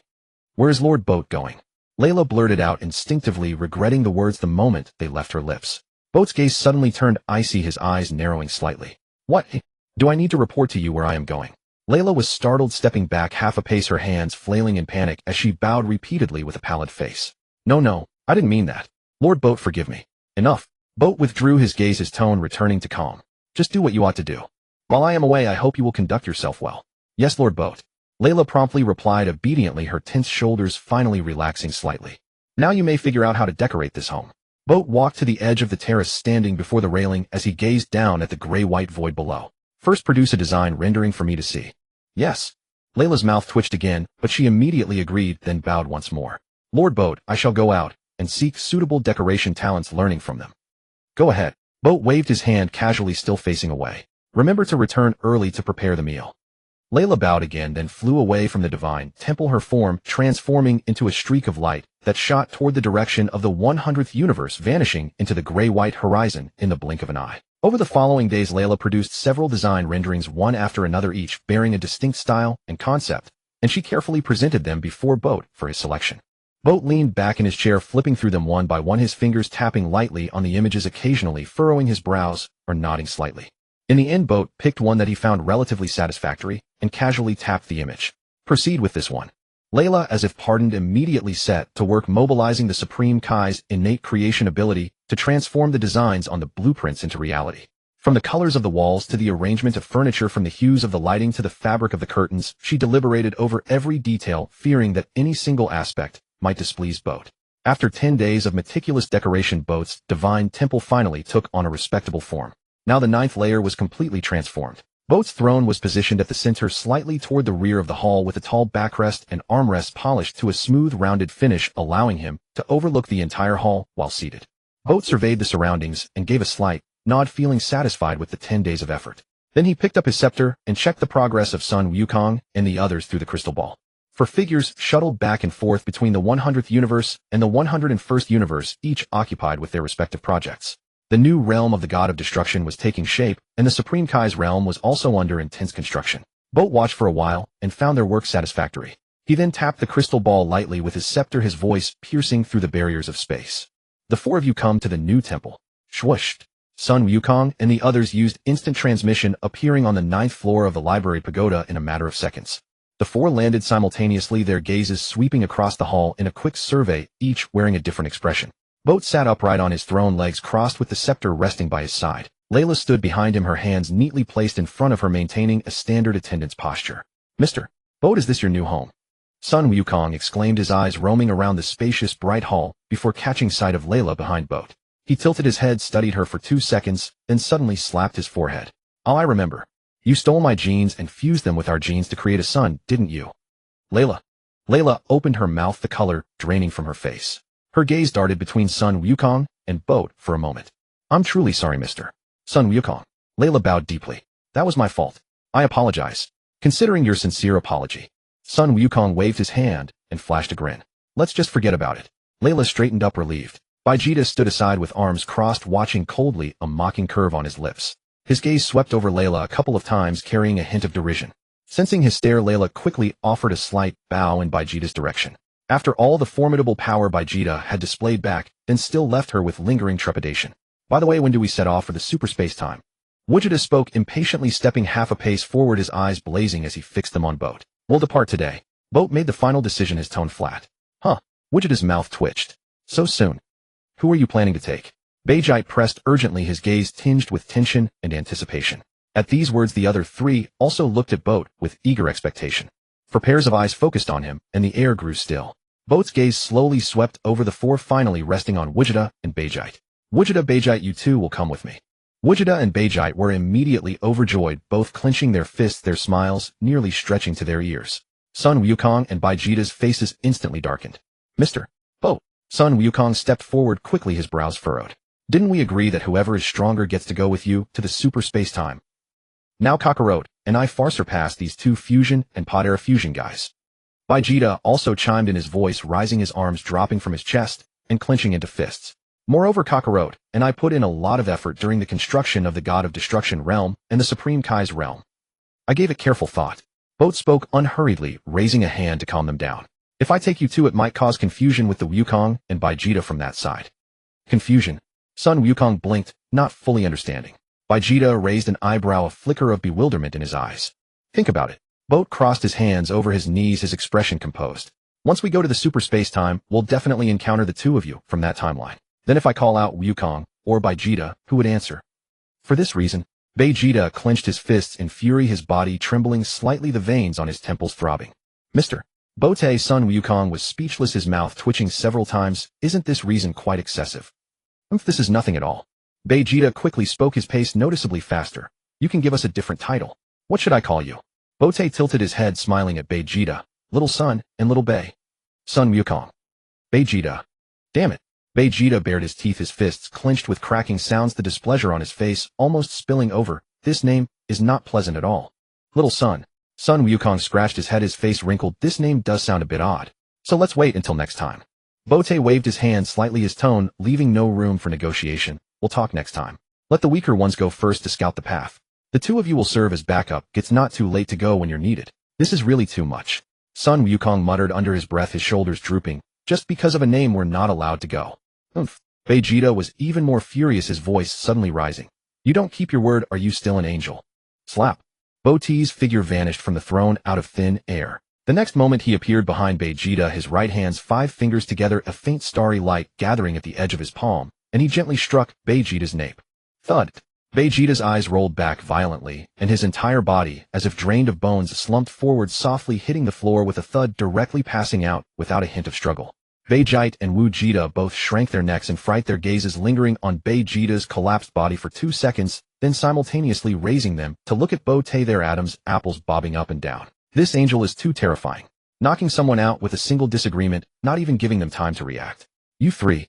Bote turned around, smiling at Sun Wukong, Vegeta, and Vegeta. Any objections? The three quickly shook their heads like rattles and spoke in unison. No. No objections. The scene fell into a dead silence. Only Vegeta, lying on the floor, emitted steady breathing sounds, occasionally snorting from his nose. Lila, standing behind Bote, was even more terrified, her face pale, trembling, her legs quivering slightly. A being as strong as Vegeta was actually knocked out with a single light slap from Bote, without any chance to resist. Just how powerful is this Lord Bote? Well, Mr. Bote. Sun Wukong suddenly chuckled, breaking the silence, trotted 2 steps to approach. Bote lowered his voice and whispered a few words into Bote's ear. Bote's originally calm eyes flickered slightly, then the corners of his mouth slowly rose, revealing a meaningful smile. Rare indeed, Wukong. Bote turned to look at Sun Wukong, nodded in satisfaction. You've actually learned to use your brain. What you said seems quite reasonable, let's do it your way.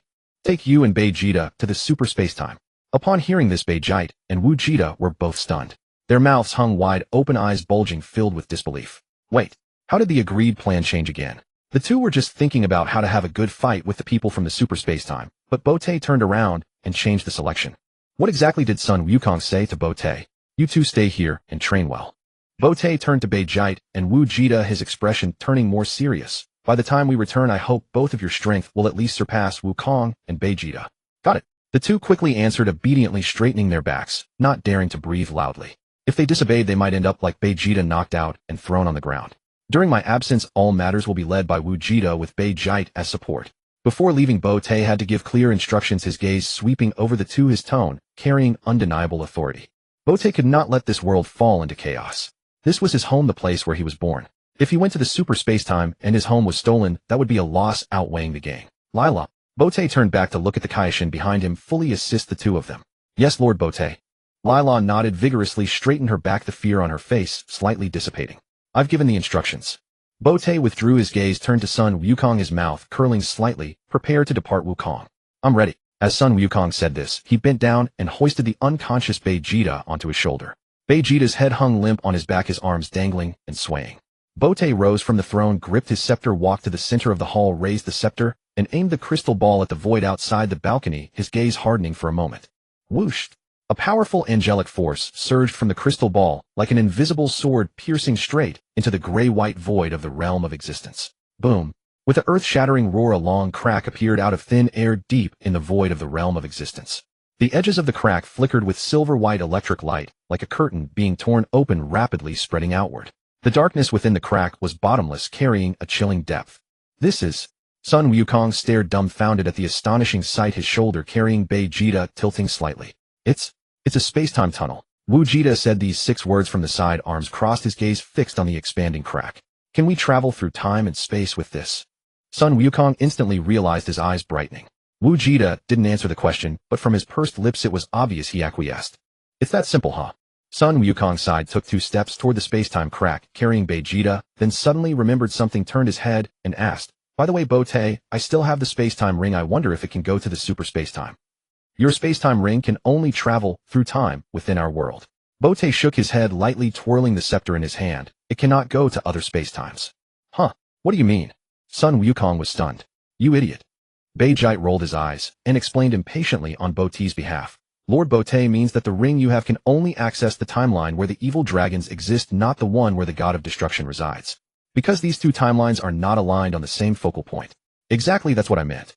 Bote nodded with satisfaction and called out to Sun Wukong, "Let's go. Follow me closely and don't get lost." Sun Wukong quickly tightened his grip on the unconscious Vegeta slung over his shoulder and hurried after Bote in 2 or 3 strides. The 2 rose into the air and flew swiftly toward the silver-white rift in spacetime.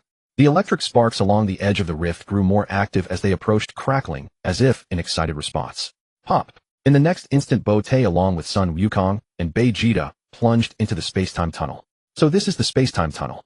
Sun Wukong, carrying the unconscious Vegeta on his shoulder, craned his neck and looked around, his eyes filled with wonder. The surrounding lights and shadows whirled past like a shattered kaleidoscope, alternating between bright and dim. Countless translucent images flitted by on both sides, planets, figures, battles, all blurred as if viewed through a veil of mist. Sun Wukong couldn't resist reaching out to touch them, but his hand passed through the images as if they were nothing, grasping only emptiness. "It looks so amazing." Sun Wukong withdrew his hand, scratched the back of his head, and grinned. In the 9-tiered pagoda library, the wind on the terrace gradually subsided, and the space-time rift had not yet fully healed. Vegeta and Vegeta stood at the edge of the terrace, gazing in the direction where Bote and the others had vanished, unmoving for a long time. "Do you think?" Vegeta broke the silence first, arms crossed, his eyes narrowing slightly. "Should we follow them?" "Moi." Vegeta glanced at him sideways. "While the space-time tunnel hasn't completely disappeared yet." Vegeta took half a step forward, then pulled back, his inner conflict evident. But Vegeta slowly shook his head, his gaze falling on Vegeta's eager face, his tone cautious. "How would we return?" Vegeta opened his mouth, then closed it, his brows furrowing. After a moment of silence, Vegeta finally conceded that Vegeta had a point and let out a long sigh. "That is indeed a problem. It seems we can't return without Lord Bote. Just stay put here." Vegeta patted Vegeta on the shoulder, a faint smile curling at the corner of his mouth. "Develop the universe well. I think Lord Bote will take us along next time." "Hey." Vegeta suddenly turned his head. What did Kakarot say to Lord Bote that made him change his mind so abruptly? How would I know what he said? Vegeta shrugged. "Aren't you the fusion that primarily consists of Kakarot?" Vegeta crossed his arms and glanced coolly at Vegeta. "But I also have Vegeta's genes in me." Vegeta scratched his head and grinned helplessly. "Besides, even if I were entirely Sun Wukong without a trace of Vegeta, I still might not know what he was thinking." "What exactly did he say?" Vegeta muttered again, stroking his chin, his gaze drifting toward the now-healed void. Inside the space-time tunnel, Bote flew swiftly through the corridor of interwoven light and shadow, his eyes constantly scanning the rapidly passing temporal images. His pace alternated between fast and slow. Occasionally, he paused to examine the brightness of a certain temporal node, as if searching for something. "Right here." Bote pointed to a spot where the light was exceptionally bright, then turned and called to Sun Wukong, "Let's go." With that, Bote plunged headfirst into that node. Sun Wukong quickly followed, the unconscious Vegeta on his shoulder, jostling with the movement, his head swaying back and forth. Swoosh. The 2 emerged from the space-time tunnel, and the scene before them opened up into a vast expanse. The boundless starry sky spread out beneath their feet. Countless stars glittered against the pitch-black cosmic backdrop, and distant nebulae looked like spilled palettes of color splashed across the depths of the universe. "So this is the super dimension." Sun Wukong hovered in space, looking around, his gaze sweeping from the nearest planet to a distant nebula. "It doesn't feel much different from our world. Take a good long feel of this universe." Bote stood beside him, his scepter pointing forward slightly. "See if you can spot any issues." "What issues, eh?" Sun Wukong tilted his head, closed his eyes, and concentrated for a moment. Then he opened his eyes again, his face full of confusion. Bote smiled mysteriously. "I know." Sun Wukong suddenly came to his senses. "The vitality of this universe is clearly stronger than that of our 2 universes." "Correct." Bote nodded approvingly. "The super dimension is truly remarkable." Sun Wukong exclaimed. "It seems I'll have to work even harder when I go back." "Your efforts alone are far from enough," Bote instructed earnestly. "You must work together with the god of destruction to achieve balance in the universe." "Lord Bote is right." Sun Wukong nodded seriously. Then he turned his head and glanced at Vegeta, who was still sleeping soundly on his shoulder. Vegeta's breathing was steady, and even his snores faint, and there was even a thread of drool at the corner of his mouth. Sun Wukong grinned, bent his middle finger, pressed it with his thumb, aimed at Vegeta's forehead, blew on it, and flicked it sharply. Pop! A crisp sound echoed through space. Ouch! Vegeta let out a painful howl, bounced off Sun Wukong's shoulder, clasped his head with both hands, and did a half somersault in the air before steadying himself. Vegeta blinked, his eyes still unfocused. The spot on his forehead where he had been flicked was visibly reddened, and he winced in pain. Vegeta, you're finally awake. Sun Wukong chuckled, hands on his hips. You sure can sleep. Vegeta. Vegeta looked around in bewilderment, his gaze shifting from Sun Wukong's grinning face to Bote not far away, his brow furrowing sharply. Soon Vegeta realized the ground beneath his feet was gone, and his body was floating in an unfamiliar starry sky. Where is this place, Kakarot? Vegeta's voice dropped, tinged with caution. Bote brought us to the super dimension. Sun Wukong's grin stretched from ear to ear, his excitement unmistakable. Wah! What did you say? Vegeta's pupils dilated sharply, ignoring the pain in his forehead as he straightened his back with renewed vigor. How did he agree? I told Mr. Porter, Sun Wukong said, hands on his hips, a smug expression on his face. We can disguise ourselves as the us from this universe in the super time space. He found it more interesting, so he agreed. Just like that. Vegeta discreetly wiped the sweat from his forehead, his mouth twitching. Let's go. Porter turned first, a brilliant radiance blooming from his body, and flew swiftly ahead. Keep up. Sun Wukong and Vegeta immediately followed. Porter's flight speed was not too fast, just enough for the two to keep up easily, and the starlight behind them stretched into long ribbons around the three. Wait. As Vegeta flew, something suddenly struck him. He raised his hand and rubbed his still throbbing forehead, then turned to glare at Sun Wukong. Why does my forehead hurt so much? I hit you. It helps you wake up faster. Sun Wukong grinned. You bastard. Vegeta's anger flared, and he rolled up his sleeves, ready to charge at Sun Wukong, his fists already raised. But just then Porter halted in the distant starry sky, hovering near a blue planet. His scepter rested lightly before him, his gaze fixed ahead. Vegeta's movement abruptly stopped, and he followed Porter's gaze forward. Before them, suspended in the cosmic void, was a massive blue planet. Its surface was covered in deep oceans and vast continents, with clouds slowly drifting across the planet's face, radiating vitality. Is that Earth's? Vegeta raised an eyebrow, casually remarking, but quickly shook his head, denying his own words. No, it doesn't look like Earth. Right, it's not Earth. Sun Wukong also scratched his head, tilting it to study the planet for a moment. Porter smiled, but said nothing, letting the two speculate. This planet was indeed not Earth, but planet Vegeta. In the GT world, planet Vegeta was red, but in this timeline it appeared a deep blue, like the reflection of the ocean frozen in the cosmos. Oh ho ho ho ho. Just as Vegeta was puzzled about the planet's origin, a familiar piercing laughter echoed from the distant starry void. The laughter carried a casual mocking tone, its tail drawn out, like a dull knife scraping against an iron plate. Vegeta traced the source of the sound, and his pupils contracted sharply. It was indeed Frieza.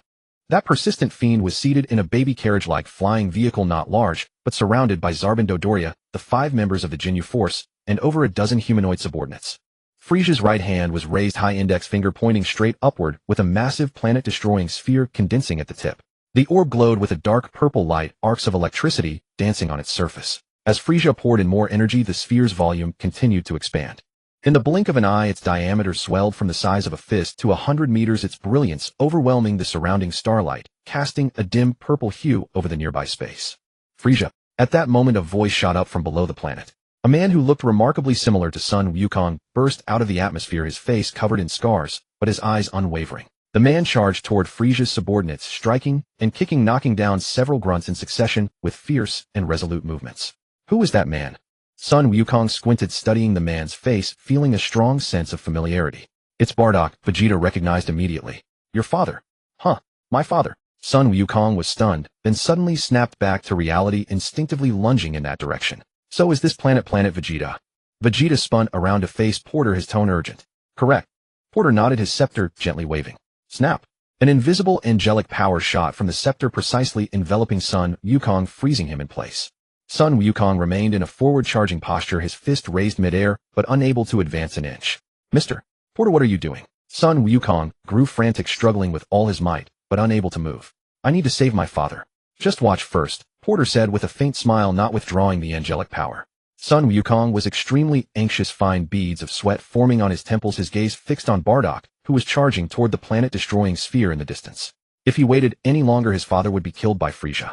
Vegeta too had intended to intercept the planet-destroying sphere, but seeing Sun Wukong immobilized by Porter, he halted his movement. Vegeta clenched his fists, then released them. He had already understood, even if he saved planet Vegeta, now what would it change? The Scions would eventually pay for their sins, and this timeline had its own purpose. Boom. The planet-destroying sphere engulfed Bardock at tremendous speed.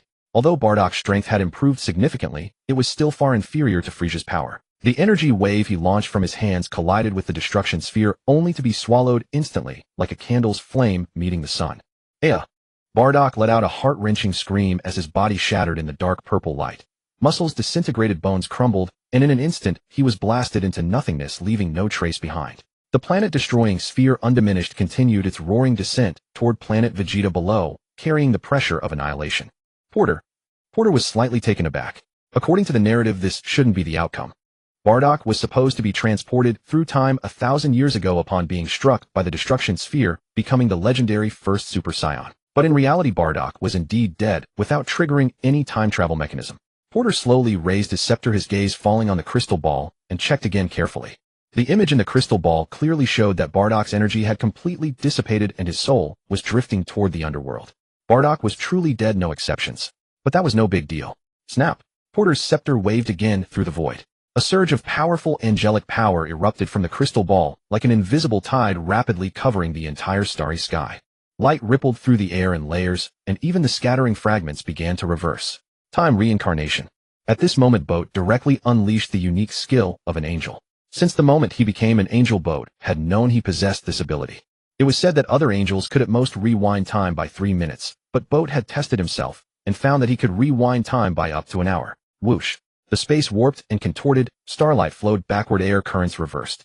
Even the distant laughter of Fuli Sa became distorted and piercing in the rewind.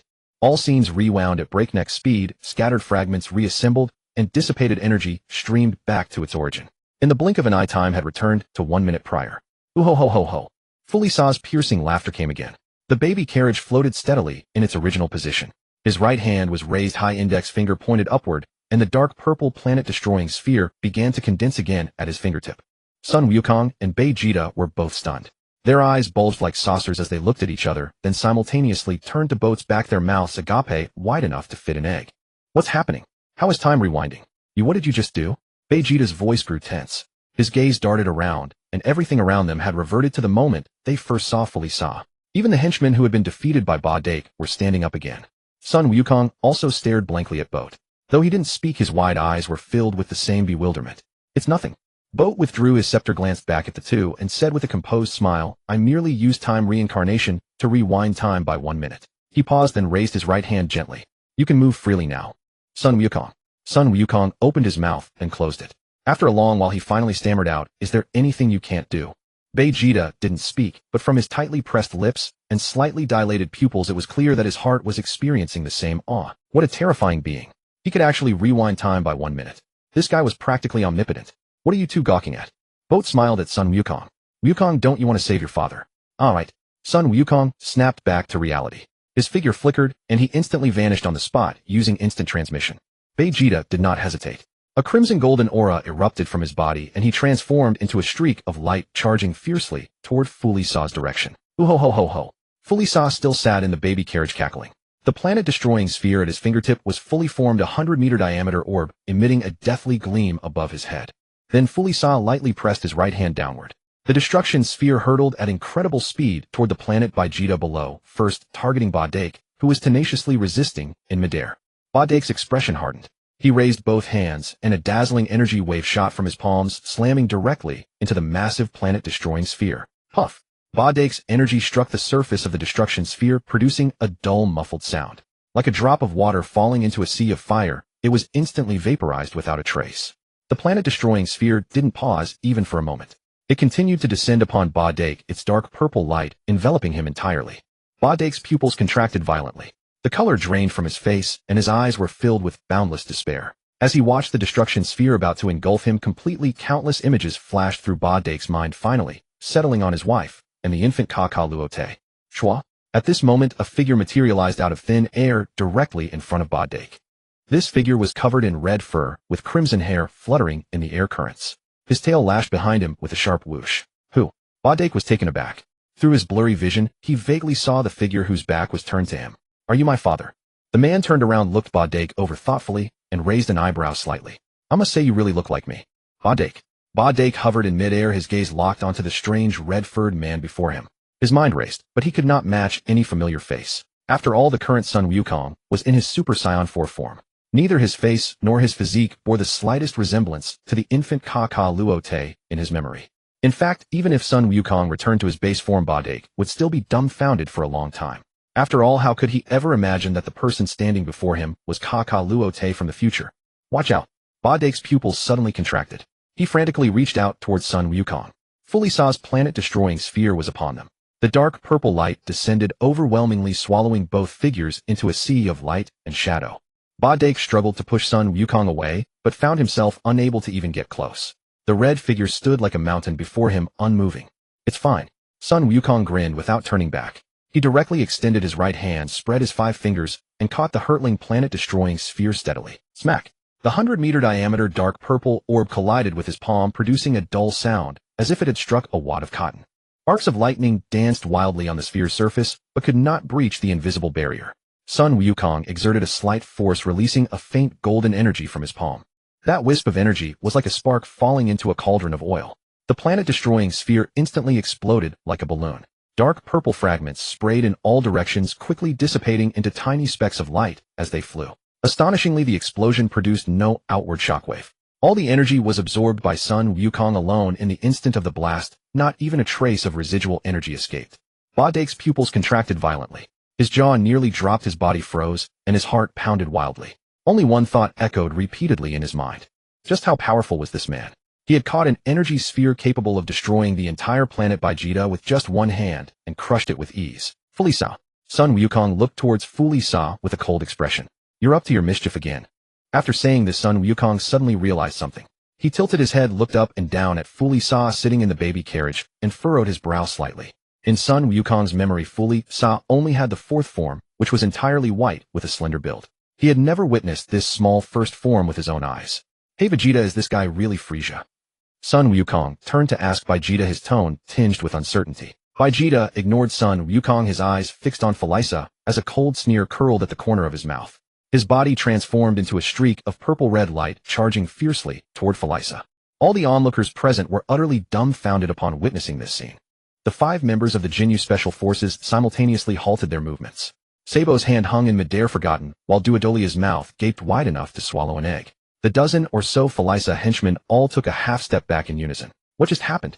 That red-haired monkey actually caught the planet destruction bomb released by Lord Felisa with such ease, and even crushed it. That was a force capable of easily destroying an entire planet. Bardock was also frozen in place, his eyes wide and unblinking, staring at Sun Wukong's towering back. His lips trembled slightly as if he wanted to say something, but couldn't produce a sound. He had heard those words just now. That man covered in red fur called him father. It wasn't an illusion, he had definitely heard it. Schwa. Boat's figure appeared out of thin air between Sun Wukong and Vegeta. He held a staff steadily in his hand, and the light on the crystal ball flickered slightly. He glanced left and right, then spoke in a calm tone. You two can move freely for a while. I need to go handle some matters. After saying this, Boat did not linger. A brilliant star-like radiance suddenly burst from his body, and he transformed into a streak of light, flying toward the depths of the universe. His speed was so great it nearly tore through space, and in the blink of an eye he vanished into the vast sea of stars, leaving not even a trace of an afterimage. Mr. Boat, where are you going? Take me with you. Sun Wukong shouted at the top of his lungs.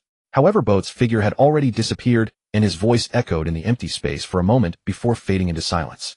Vegeta halted his movement, turned his head to look in the direction where Boat had vanished, hesitated for a moment, and ultimately said nothing. Take you with him indeed. If Boat had wanted to take him, he would have done so already. He wouldn't have gone to such trouble. Who knows what that Boat is up to now? Boat left alone because he wanted to go to the Wampa planet to find Broly. He intended to see if he could train Broly to become a super destroyer god. This timeline belongs to a superdimensional space. Broly's personality here is completely different from the one in the GT world. This Broly is innocent and straightforward, somewhat similar to Sun Wukong, and thus easier to guide. You? Who are you people?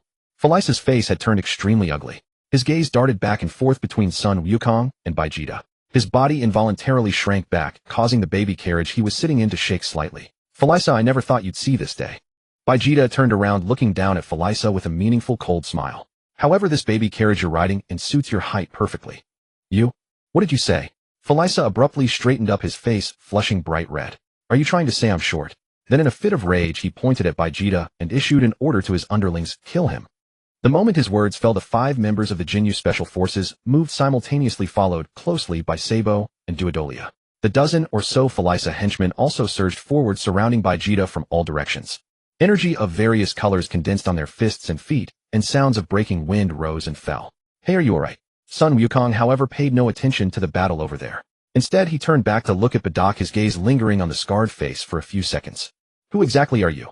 Bardock frowned, carefully examining Sun Wukong's face. He felt he could discern some familiar traces in this unfamiliar visage. "Ah, my name is Sun Wukong." Sun Wukong scratched his head, grinned, revealing a row of white teeth. "That's my name on Earth. The Scion name is Kakaluot. Vegeta and La Dizzy both call me that. Kakaluot." Bardock's body shook violently, his eyes wide as saucers, staring at Sun Wukong as if he had seen a ghost. "You say you're Kakaluot? Don't joke around. How should I put it?" Sun Wukong rubbed his chin, fell into a brief contemplation, then lifted his head. "I came to this world from a future timeline. In my timeline, my granddaughter is already as old as you." "Bardock." Bardock's throat bobbed up and down, his whole body stiffened, as if struck by lightning, his mind a blank. Is this person really Kakaluot? Wasn't Kakaluot just born not long ago? How did he suddenly grow into an adult warrior? "No." Bardock quickly snapped back to reality, saying coldly, "Kakaluot doesn't look like this. You're really something." Sun Wukong sighed. The red fur on his body rapidly receded, and his deep red hair returned to its normal black. His figure shrank dramatically from a tall adult state back to that of a child. Schwa. In the blink of an eye, Sun Wukong had transformed from a red-furred adult warrior into a small child, his height barely reaching Bardock's chest. His face bore a naive, honest smile, but his eyes looked remarkably steady. "Hey, suddenly becoming so small feels really strange, and I'm especially weak." Sun Wukong looked down at his frail body, then clenched his fist to feel the power within. He shook his head gently and murmured, "It seems Boat was right. If I maintain the Super Saiyan 4 form at all times, I can completely treat that form as my base state." You really are Kakaluot." Bardock's voice trembled. He hurried forward in 2 steps, pressing his hands on Sun Wukong's thin shoulders, looking him up and down. On that childish face, the outline of an infant could still be faintly discerned.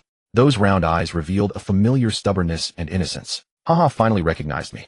Sun Wukong laughed heartily, looking up at Bardock, his gaze sweeping over the scars and resolute lines on his face. His tone carried a hint of emotion.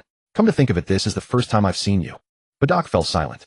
His eyes grew slightly hot, and his hands slipped from Sun Wukong's shoulders, clenching tightly into fists. "Vegeta is about done over there." Sun Wukong turned his head to glance in Vegeta's direction. "Vegeta? You mean he's Lord Vegeta?" Bardock snapped back to reality and quickly asked. "Yes, it's Vegeta." Sun Wukong nodded. "I heard he's the Prince of the Saiyans." "Really?" Bardock's expression shifted, his gaze involuntarily turning toward that cluster of purple-red flames. "You came from the future with him to this era just to save Dad and planet Vegeta." "Not exactly." Sun Wukong withdrew his gaze, scratched his head. "We just passed by. Bardock. Destruction." Vegeta's voice came from afar, carrying an unmistakable killing intent. A purple-red flame burst forth from his palm, precisely enveloping Captain G. Neo, who was charging at the front.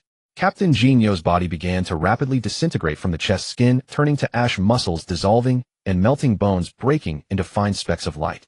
In less than 2 seconds, he completely vanished into the cosmic void, leaving not even a trace. The remaining few witnessing Captain G. Neo's instant annihilation were terrified out of their wits. Bate, Liku Mu, and Duo Lia couldn't stop in midair. The 3 rushed straight in front of Vegeta, their fists already swung out, but froze midway. Without even lifting an eyelid, Vegeta smashed his left fist into Bate's chest, struck his right elbow into Liku Mu's cheek, and simultaneously kicked Duo Lia in the abdomen with his right foot. 3 dull thuds sounded almost simultaneously, and the 3 bodies flew backward in different directions, piercing through the planet's atmosphere into the vast starry sky. The low temperature of the cosmic vacuum instantly eroded their bodies. A thick layer of frost covered their skin, their limbs stiffened and froze in midair. Without even a single scream, they completely lost their vitality, dead beyond dead. "Die all of you." Vegeta rampaged, his figure swiftly darting among Fu Lisa's minions, taking a life at every position. Back then it was Fu Lisa who with these people destroyed planet Vegeta. Although Vegeta usually pretended to be indifferent as the Prince of the Saiyans and the future King of the Saiyans, he had always been resentful about this matter. Now with Bote bringing him to this timeline, the opportunity to personally save planet Vegeta was right before his eyes. The pent-up frustration in his heart finally burst forth at this moment. In just a few breaths, Vegeta had slaughtered Fu Lisa's army, leaving only Fu Lisa as a lone commander. Fu Lisa was completely dumbfounded, his mouth twitching incessantly, his face pale as paper, and even the baby carriage beneath him trembled slightly. His eyes wide, he watched Vegeta approaching step by step, making a gurgling sound in his throat, but unable to utter a single word. "You? Who the hell are you?"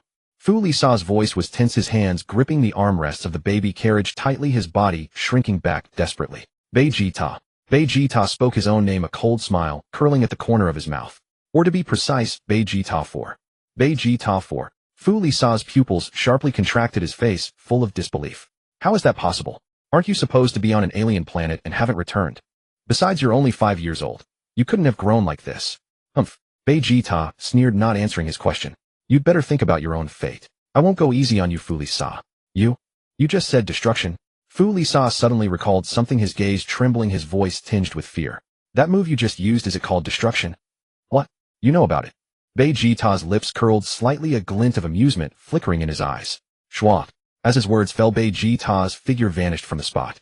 In the next instant, he appeared directly in front of Fu Lisa, reached out with a large hand, grabbed Fu Lisa's neck, and lifted him out of the baby carriage. Fu Lisa's legs kicked wildly in the air, his hands frantically slapped at Beijita's arm, but he couldn't even budge him an inch. But I'm not interested in your words. Beijita snorted coldly, his eyes revealing undisguised killing intent. You dared to destroy our planet. I've long wanted to kill you with my own hands. Wait. Fu Lisa was startled, his voice distorted, his breathing choked and intermittent. Humph. Beijita paid no heed, slowly clenching his right fist. The purple-red flame on his fist began to gather and leap, ready to smash Fu Lisa's head with one punch. It wasn't me who wanted to destroy planet Beijita. Fu Lisa made a snap decision, his survival instinct reaching its peak. He screamed with all his might. It was Lord by Lucy. Beijita's movements abruptly halted, his fist suspended in midair, the flame ceasing to leap. His gaze flickered slightly as he fell into brief contemplation. The name Bai Lucy had been mentioned to him by Bote several times, already deeply etched into Beijita's memory. Beijita clearly remembered that the destruction god Bai Lucy of the superdimension was the strongest destruction god. Bote had also mentioned that in the GT world there was no destruction god, and Beijita was the first destruction god. So the question arose, after coming to the superdimension, the culprit behind the destruction of planet Beijita turned out to be Bai Lucy.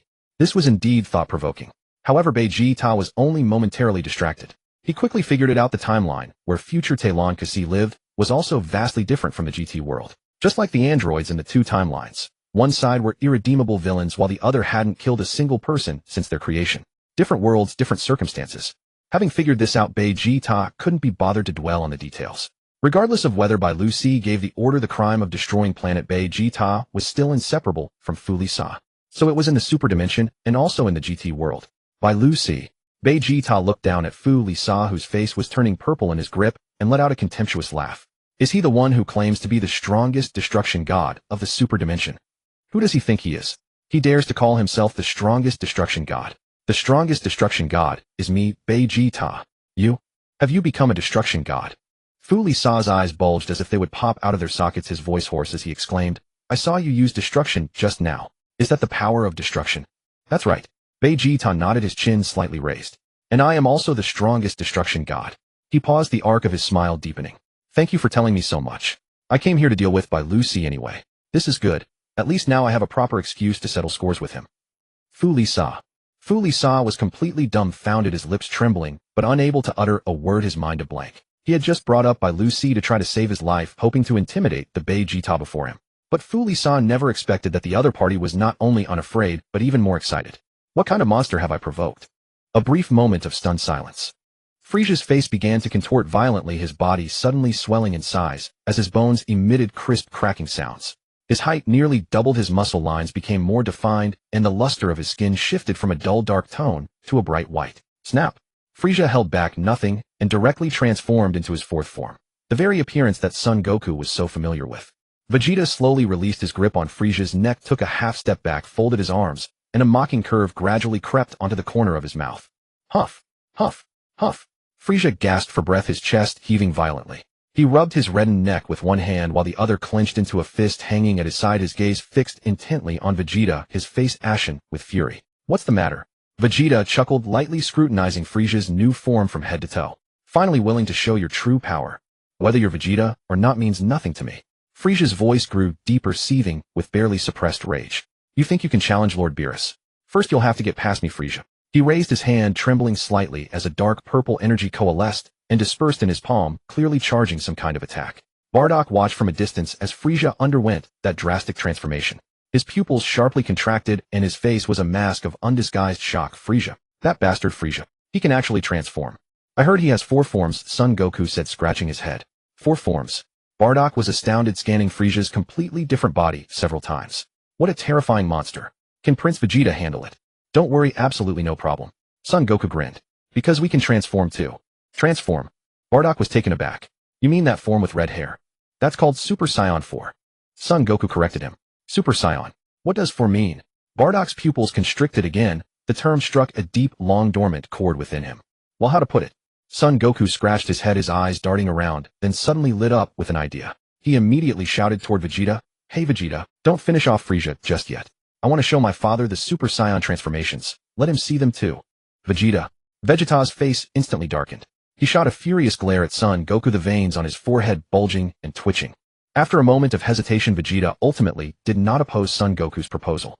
He folded his arms once more, put on a contemptuous expression, and stood there, allowing Son Goku to have his way. "Father, let's go over there," Son Goku said to Bardock. Then with a flicker of movement, he flew ahead toward Frieza. "Let me tell you about the Super Saiyans. You'll understand soon enough." Bardock was silent for a few seconds, his gaze lingering on Son Goku's short figure before he finally followed. He flew slowly, and when he reached Son Goku's side, he unconsciously held back a step. "And who are you?" Frieza did not recognize Son Goku. He looked him up and down with a cold face, his eyes full of wariness. "I'm Son Goku, a Saiyan raised on Earth." Son Goku looked up slightly, hands on his hips, flashing a bright smile. "My Saiyan name is Kakarot. It's no surprise you don't know me, but I do know you." "Humph." Frieza let out a contemptuous laugh, lifting his chin. "What's so strange about knowing me, Frieza? I'm not here to talk about that." Son Goku waved his hand, turned to Bardock, and pointed at his own body. "I want to give my father a quick lesson on the Super Saiyans, and let you see it too." Super Saiyan. Frieza's pupils shrank slightly, his expression shifting. "See, this is my base form." Son Goku pointed to his current appearance and patted his chest. "This is how I started out." Both Bardock and Frieza remained silent. Bardock's gaze was locked unblinkingly on Son Goku. Frieza, on the other hand, tilted his head and looked askance with a mix of scrutiny and disdain. Snap! A golden light flashed on Son Goku's body, and his aura exploded outward. His hair turned from black to gold, standing straight up. His eyebrows also turned gold. His eyes became a deeper emerald green. His entire presence surged to a whole new level. "This is the Super Saiyan transformation." Son Goku tilted his head, explaining to Bardock. "It's also the most basic Super Saiyan form." Bardock remained silent, his lips slightly trembling. His eyes were filled with a complex mix of shock, disbelief, and a faint glimmer of relief. Frieza's eyes also widened, his body involuntarily tensing. His gaze lingered on Son Goku's golden hair for several seconds. "By the way," Son Goku continued on his own, a hint of nostalgia in his voice, "at some point in the future, I became a Super Saiyan, just like this, and defeated you." You.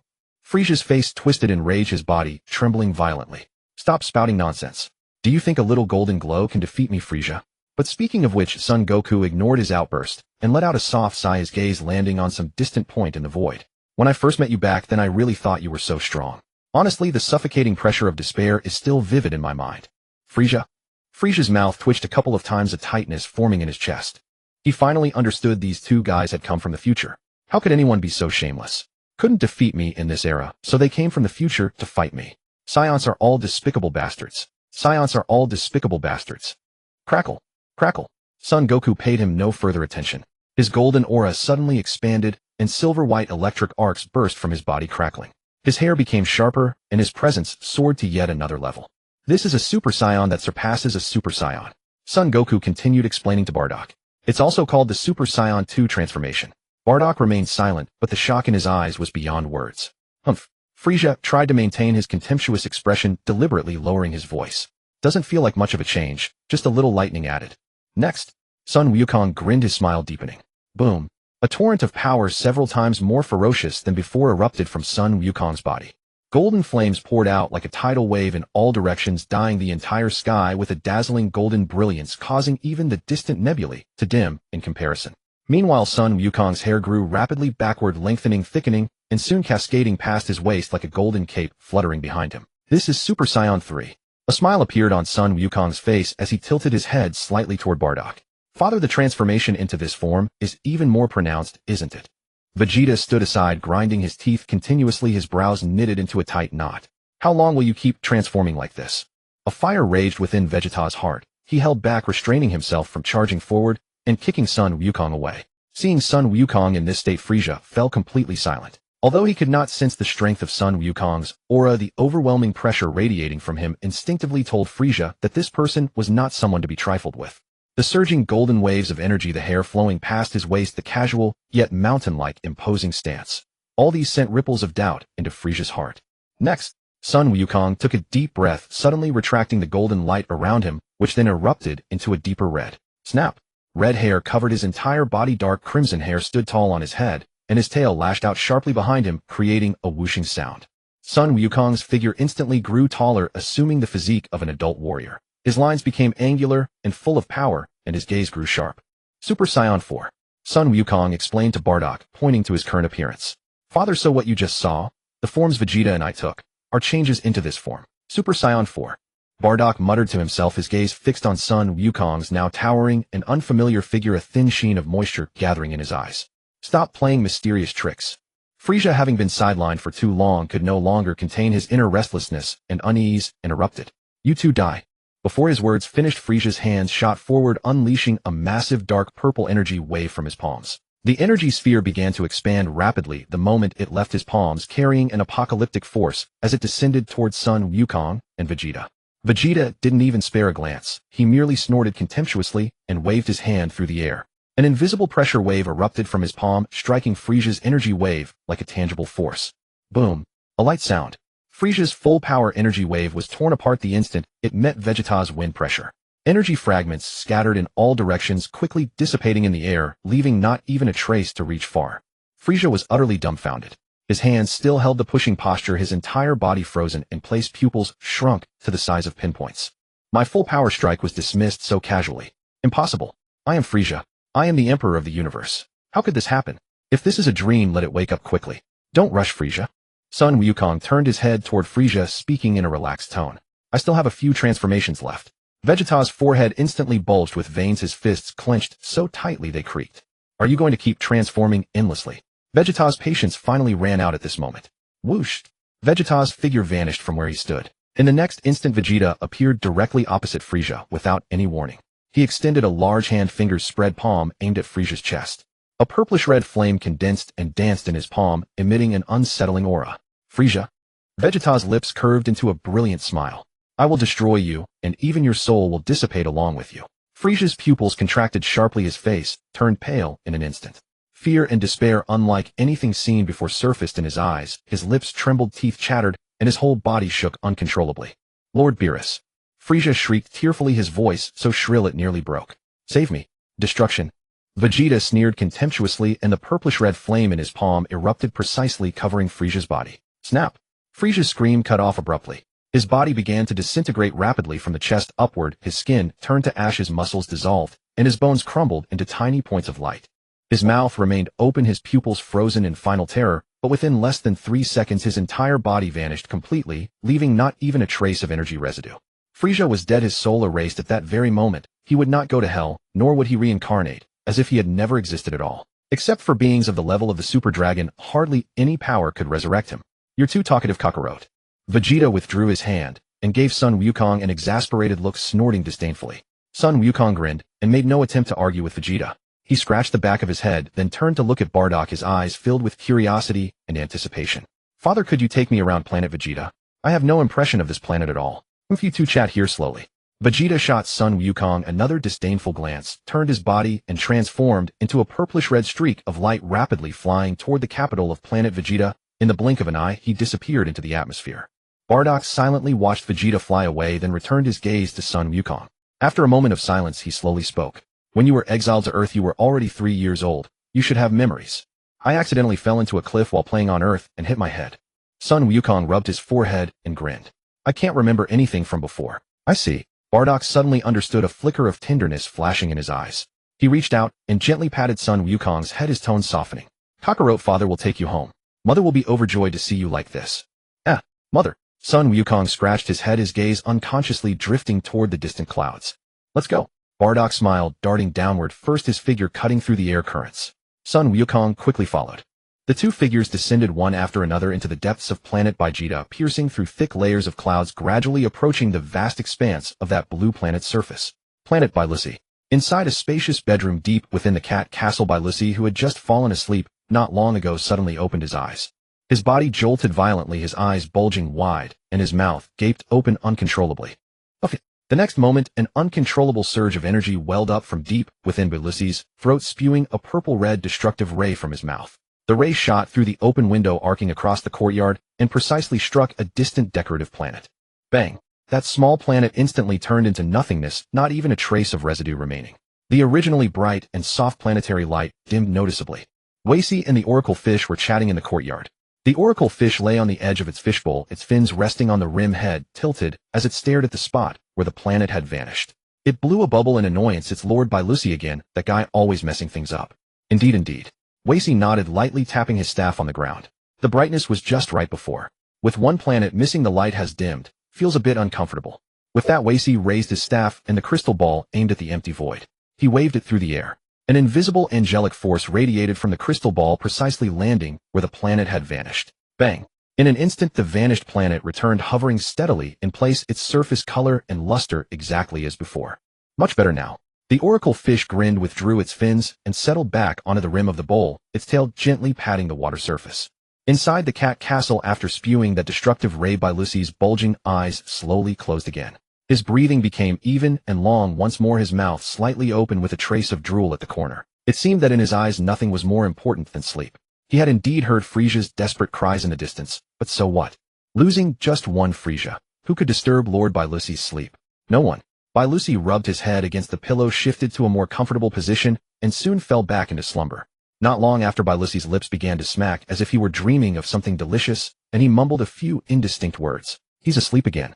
The oracle fish lay on the edge of the bowl, its fins dangling weakly, and let out a long sigh. Oh dear, oh dear. Whis twirled his staff in his palm, a calm smile on his face, his gaze falling on the fish's helpless expression. Lord Beerus is now in deep sleep. Was he having a nightmare just now? The oracle fish asked casually, its eyes narrowing slightly, as if pondering what scenes Beerus had seen in his dream. Perhaps so. Whis nodded lightly, but showed no intention of delving further. When a pet cat suddenly wakes up from sleep, would its owner bother to check what it dreamed about? Whis clearly had no interest in that. Whis turned around, his gaze fixed on the distant planets shimmering in the starry sky, and murmured, "It seems I'll have to find a planet with delicious food while Lord Beerus is asleep, so I can enjoy it myself. Take me along." The oracle fish quickly said, poking half its head out of the bowl, its round eyes full of anticipation. All right. Whis nodded, raising no objection. After all, how much could a fish eat? Bringing it along wouldn't add much burden.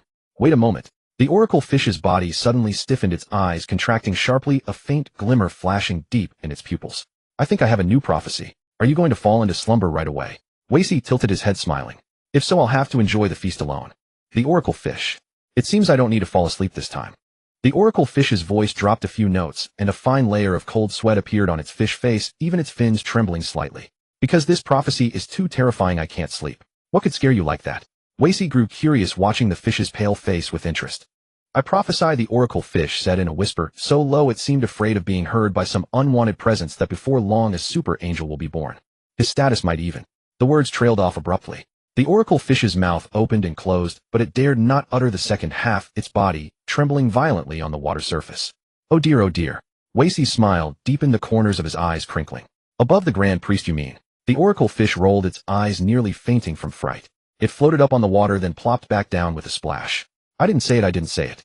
It seems Lord Grand Priest will have a headache. Whis' face bore an eternal smile. Whis, you really have no heart or soul, the oracle fish sighed, recovering from the shock, blowing a long bubble, its voice full of resignation. Ho ho ho. We angels indeed have no heart or soul. Whis covered his mouth with a laugh, his eyes crinkling.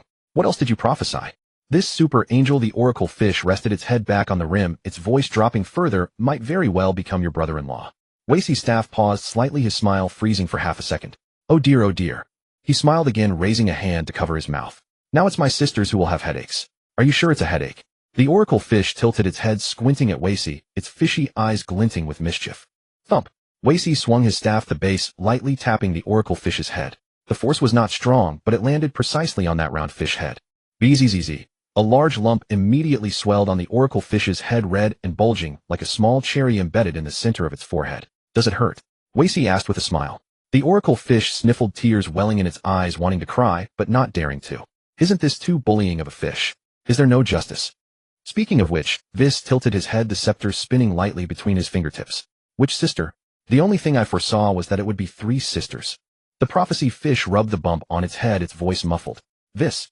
Vis's smile slowly froze on his face, and the rotation of his scepter came to a halt. Where had this super angel come from? Ho ho ho. Vis quickly adjusted his expression, that age-old smile returning to his features. Sister Avamo of the First Universe and Sister Matinu of the 12th Universe have long wished to marry, and now their desire has finally been fulfilled. Tell me, is there a possibility? The prophecy fish rolled its eyes and spoke quietly, its tone laced with gentle mockery. That it's neither of them. Vis's smile stiffened once more. He fell silent for a moment, then shrugged, tapping his scepter lightly against his palm. My. It seems the Grand Minister has more than one thing causing him distress. The prophecy fish looked up at the sky along with him. Cold sweat still trickled down the fish's face, each drop striking the water's surface and sending delicate ripples outward. Only Beerus's snores continued to echo from deep within the castle, low and unbroken, reverberating slowly through the vast courtyard. Planet Vampa. The environment on this planet was extremely harsh, perpetually shrouded in swirling yellow sand. Wind whipped gravel through the air in rapid spirals, visibility near zero. The ground was cracked and barren, utterly devoid of vegetation, with even the most basic sources of fresh water nowhere to be found. Stretching as far as the eye could see were endless yellow dunes and jagged rock formations resembling some forsaken wasteland. Broly and his father Paragus had lived here for a full 5 years. 5 years. A whole 5 years. Paragus stood atop a low hill, arms outstretched, howling at the ashen sky, with a voice thick with frustration and rage. I've been trapped on this planet for 5 entire years. 5 years ago, King Vegeta had exiled Broly to this desolate planet of Vampa. When Paragus learned of the news, he flew into a furious rage and immediately set out in a spaceship with a single attendant in pursuit. However, the ship malfunctioned during landing. The main engine's core circuit had been pierced by a flying rock, rendering it completely incapable of flight. Thus the father and son were stranded here. Paragus killed the attendant, found Broly, and from that day forward they survived together, sustaining their lives on those revoltingly tasteless insect eggs. Throughout these 5 years, Paragus would cry out to the heavens nearly every few days, his voice brimming with resentment and indignation. Broly, on the other hand, had long since adapted to life on this planet. To Broly, he had never tasted anything delicious, nor had he ever seen clear flowing water, so he had no concept of what a better life might be. At this moment, Broly crouched deep within a cave, cupping several grayish-white insect eggs in his small hands. He stuffed one into his mouth, chewing with a crisp crunch, a contentedly simple smile spreading across his face as sticky juice dripped from the corners of his mouth. Snap! Just as Broly was eating with his mouth full, a figure appeared silently beside him. Broly was startled and instinctively curled into a ball, his arms protecting the eggs against his chest. He bared his teeth at the newcomer, emitting a low growl from his throat like a small beast guarding its food. Port couldn't help but laugh, his gaze falling on that small face smeared with insect egg residue. Nowadays, Broly looked like a playful kitten guarding its meal, baring teeth without any real intimidation, instead radiating a comical sort of cuteness. Have some water. Port drew a bottle of mineral water from thin air, its transparent body filled with clear liquid. Doesn't that stuff choke you? Broly stared blankly at the water bottle that had appeared in Port's hand, his gaze darting back and forth between the bottle and Port's face several times. Only after confirming the man wasn't there to steal his food did he relax slightly, his curled arms loosening a bit, though he remained watchful. This stuff is really good. Port smiled, twisting off the cap and holding it out toward Broly. Broly hesitated, his nose twitching gently, as if drawn by the fresh scent emanating from the water. He studied Port for a long moment, confirming there was no ill intent, then reached out and took the bottle, bringing it to his lips with great care for just a small sip. The moment that cool water slid down his throat, Broly's eyes lit up and his pupils dilated as though he had discovered some treasure he'd never seen before. Gulp, gulp, gulp. In the next instant, Broly tilted his head back and drained the entire bottle in one go. Water streamed from the corners of his mouth, soaking the front of his clothes, yet he seemed entirely unaware. He continued tilting his head and pouring desperately until the last drop fell down his throat, then slowly lowered the empty bottle. After finishing, Broly smacked his lips and ran his tongue around them, his face showing an expression of wanting more, his gaze fixed intently on the hand that had produced the water bottle. Come with me. Port rose to his feet, looking down at Broly with a faint smile. I'll give you as much as you want to drink. Broly understood and nodded vigorously. Just stand beside me. Port pointed to the spot next to him. Broly immediately scurried over, obediently moving quick and hurried, as if afraid Port might change his mind. He stood close beside him, his two small hands gripping his pant seams tightly, yet his eyes never left Port's hand. Port raised his right hand slightly. Pop! Another bottle of mineral water materialized in his palm, smooth and gleaming with water. Seeing another bottle of water appear in Port's hand, Broly's eyes instantly lit up, and his mouth opened slightly, drool already threatening to spill from the corners of his lips. Here. Port smiled and handed over the mineral water. Broly snatched the bottle and eagerly shoved it toward his mouth. However, before he could even unscrew the cap, Broly's teeth gnashed against the bottle's opening with a crunching sound. He crushed the entire bottle out of shape, but couldn't get a single drop. After failing twice and getting nothing, Broly suddenly came to his senses. He scratched his head, looked down at the water bottle in his hands, then looked up at Port. Copying what Port had done, he gripped the bottle's opening and twisted hard. Click! The cap came off. Gulp, gulp, gulp. Broly once again drained a large bottle of mineral water in one go. This time he drank even faster, the water flowing almost directly into his throat. After finishing, he turned the empty bottle upside down and shook it, confirming there was truly nothing left before setting it down. Broly licked his lips, finding each sip more satisfying than the last, growing more addicted with every gulp. He scratched his head, looked down at his empty right hand, then suddenly had an idea. Mimicking Port's earlier gesture, he raised his small hand, spread his fingers, and clenched them tightly, attempting to conjure mineral water out of thin air. Ho ho ho. Port couldn't help but laugh, reaching out to ruffle Broly's hair. You want to conjure mineral water? You'll need to train properly under me first. Broly nodded thoughtfully, his eyes holding a glimmer of partial understanding. Bote said, let's go. He gently tapped the ground with his scepter. Crack. The moment the base of the scepter touched the rock, an invisible wave of energy spread outward. From the crystal ball atop the scepter, a blazing flame burst forth as brilliant as stars. The light spread rapidly, enveloping both Bote and Buluoli. With a whoosh, Bote carried Buluoli and soared upward, instantly piercing the thick atmosphere of Wampa Planet and entering the vast starry sky. Starlight spread out around them, and the boundless universe unfolded before Buluoli's eyes for the first time, without any obstruction. Buluoli immediately grew tense, trembling slightly within the light, his gaze darting around anxiously. The distant stars, drifting nebulae and dark void. Every aspect felt foreign and terrifying to him. Buluoli opened his mouth, forcing out a few indistinct syllables from his throat, unable to utter a single complete word. Poor child, Bote said, looking down at him and sighing softly. Didn't your father teach you how to speak? Daddy. Buluoli then remembered his father, quickly pointing his small hand toward the direction of Wampa Planet, his little face filled with anxiety and worry. Are you Korean? Bote was amused, the curve of his lips deepening. Buluoli looked at Bote with a bewildered expression, completely at a loss as to what he meant. He once again pointed his small hand toward Wampa Planet, his eyes welling up with tears and desperation, making whimpering sounds. Bote smiled slightly, conjured another bottle of mineral water, and handed it to Buluoli. The moment Buluoli saw the water, his eyes lit up instantly. What father? What Wampa Planet? At this moment in his world, only this bottle of water mattered. Buluoli immediately grabbed the bottle, unscrewed the cap, tilted his head back, and gulped it down. The sound of water flowing was especially clear in the starry sky, accompanied by satisfied gulps. A large bottle of mineral water was once again drained by Buluoli. You really love to drink, huh? Bote's smile deepened. Go on. He gently raised his right hand. Crack. The next moment, a large bucket of mineral water appeared in Bote's hand. The bucket was tall, with transparent plastic walls filled with clear water, almost the size of a water dispenser barrel, nearly as tall as Buluoli. Buluoli's eyes widened, nearly popping out of their sockets. He stared blankly at the bucket, which was taller than himself, his mouth agape, unable to snap out of it for a long time. Yet the fresh scent wafting toward him stirred Buluoli's body instinctively. A look of ecstasy soon spread across his face, and he lunged forward, wrapped his arms around the bucket, tilted his head back, and began to drink wildly. After drinking for a full 10 minutes, Buluoli finally stopped. By now his belly had swelled into a round little watermelon. Patting it produced a dull thud, yet his face radiated an utterly blissful smile. His eyes narrowed into two curved slits, his entire small face glowing. Seeing the little one so happy, Bote truly felt that sometimes happiness is this simple. Planet Vegeta. Bada Ku's home was a ruggedly styled circular building, its exterior walls pieced together from gray metal plates with a high roof and several strings of dried animal bones hanging by the door as decoration. Seeing Bada Ku push the door open and walk in, followed by a strange creature covered in red fur, Geni was momentarily stunned. She was squatting by the stove, busy with something, a piece of dough in her hand, her gaze shifting from Bada Ku's face to Sun Wukong, behind him, flickering back and forth several times. Bada Ku, is this your friend?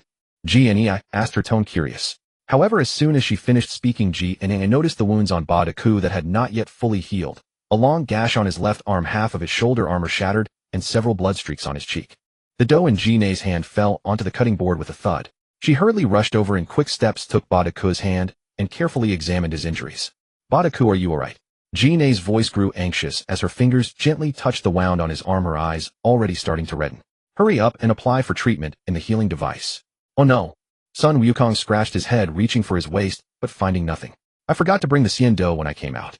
Mister, Bote is not here either, so I'm afraid I can't treat you. It's nothing, Bada Ku said, giving Geni a reassuring smile and patting her hand. This little injury is nothing. Sun Wukong lowered his head in thought, then his eyes brightened, as if he had a brilliant idea. Got it. I'll go to Earth. At this time Jiaolin Xianren should have plenty of Xiando right. Earth. Badaku was startled looking up at Sun Wukong. Dad, wait a moment. Sun Wukong said, then with a flicker he vanished from the spot. Hey, where is he?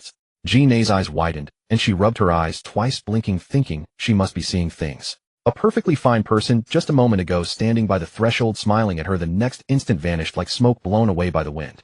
Badaku was also stunned, his gaze fixed on the spot where Sun Wukong had disappeared for several seconds, his brow furrowed. He had no idea where Luote had gone. The phrase, go to Earth, was so abrupt that he didn't even have time to ask a single question. Badaku, who is he? Jianei, I turned around grabbing his wrist, her voice urgent. Is he your friend? He is. Badaku opened his mouth, then closed it, taking several breaths before forcing a wry smile. How do I put it? Wait a minute. Jianei's pupils suddenly contracted, as if she had caught a crucial clue. What did he just call you? I heard him call you Dad. Is he your son? Well, Badaku scratched the back of his head, rubbing his fingers through his hair, his expression growing even more complicated. That's not right, Jianei said, tilting her head and looking toward where Sun Wukong had disappeared. He seems older than you, looks like he's 40 or 50 years old. How could he be your son? He is Luote, Badaku said, taking a deep breath and finally revealing the answer. Oh, so he shares the same name as our son. Jianei was stunned for a moment, then a smile curved her lips. I never thought someone else would have the same name as our son. How interesting.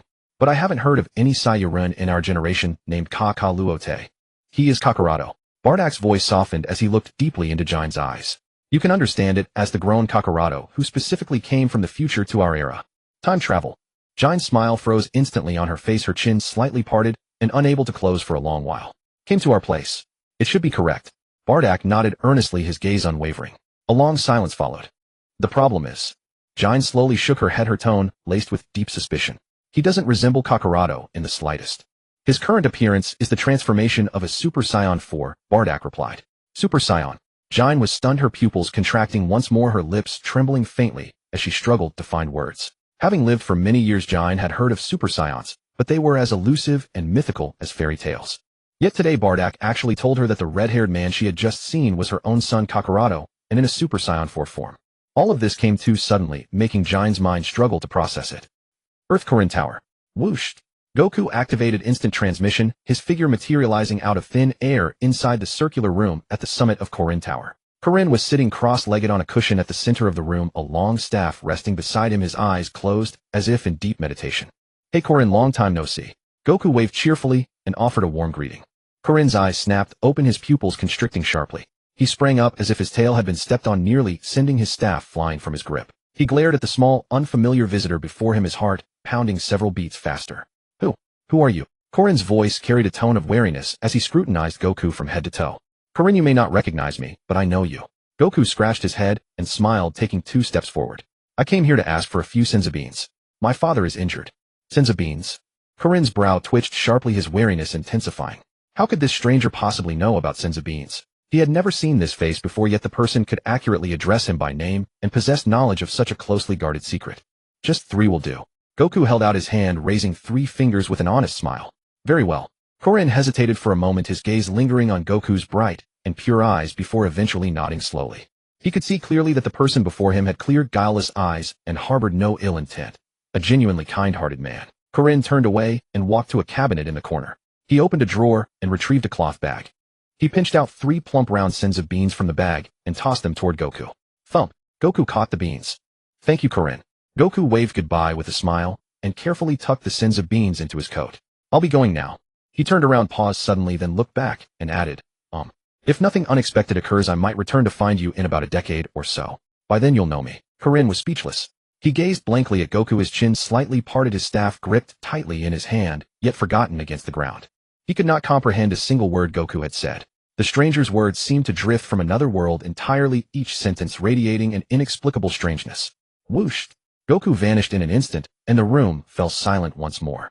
Korin remained seated alone, gazing at the empty space on the floor, struggling to regain his composure. However, Goku did not immediately return to planet Vegeta. Instead, he appeared in the blink of an eye above a vast expanse of azure ocean.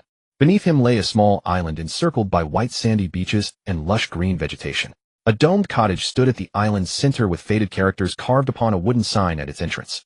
Having already visited Earth and met Korin, Goku suddenly found himself missing these old friends. He missed the days when they were young and those smiles and ordinary moments that had grown hazy with the passage of time. Goku landed on the beach and made his way toward Master Roshi's house.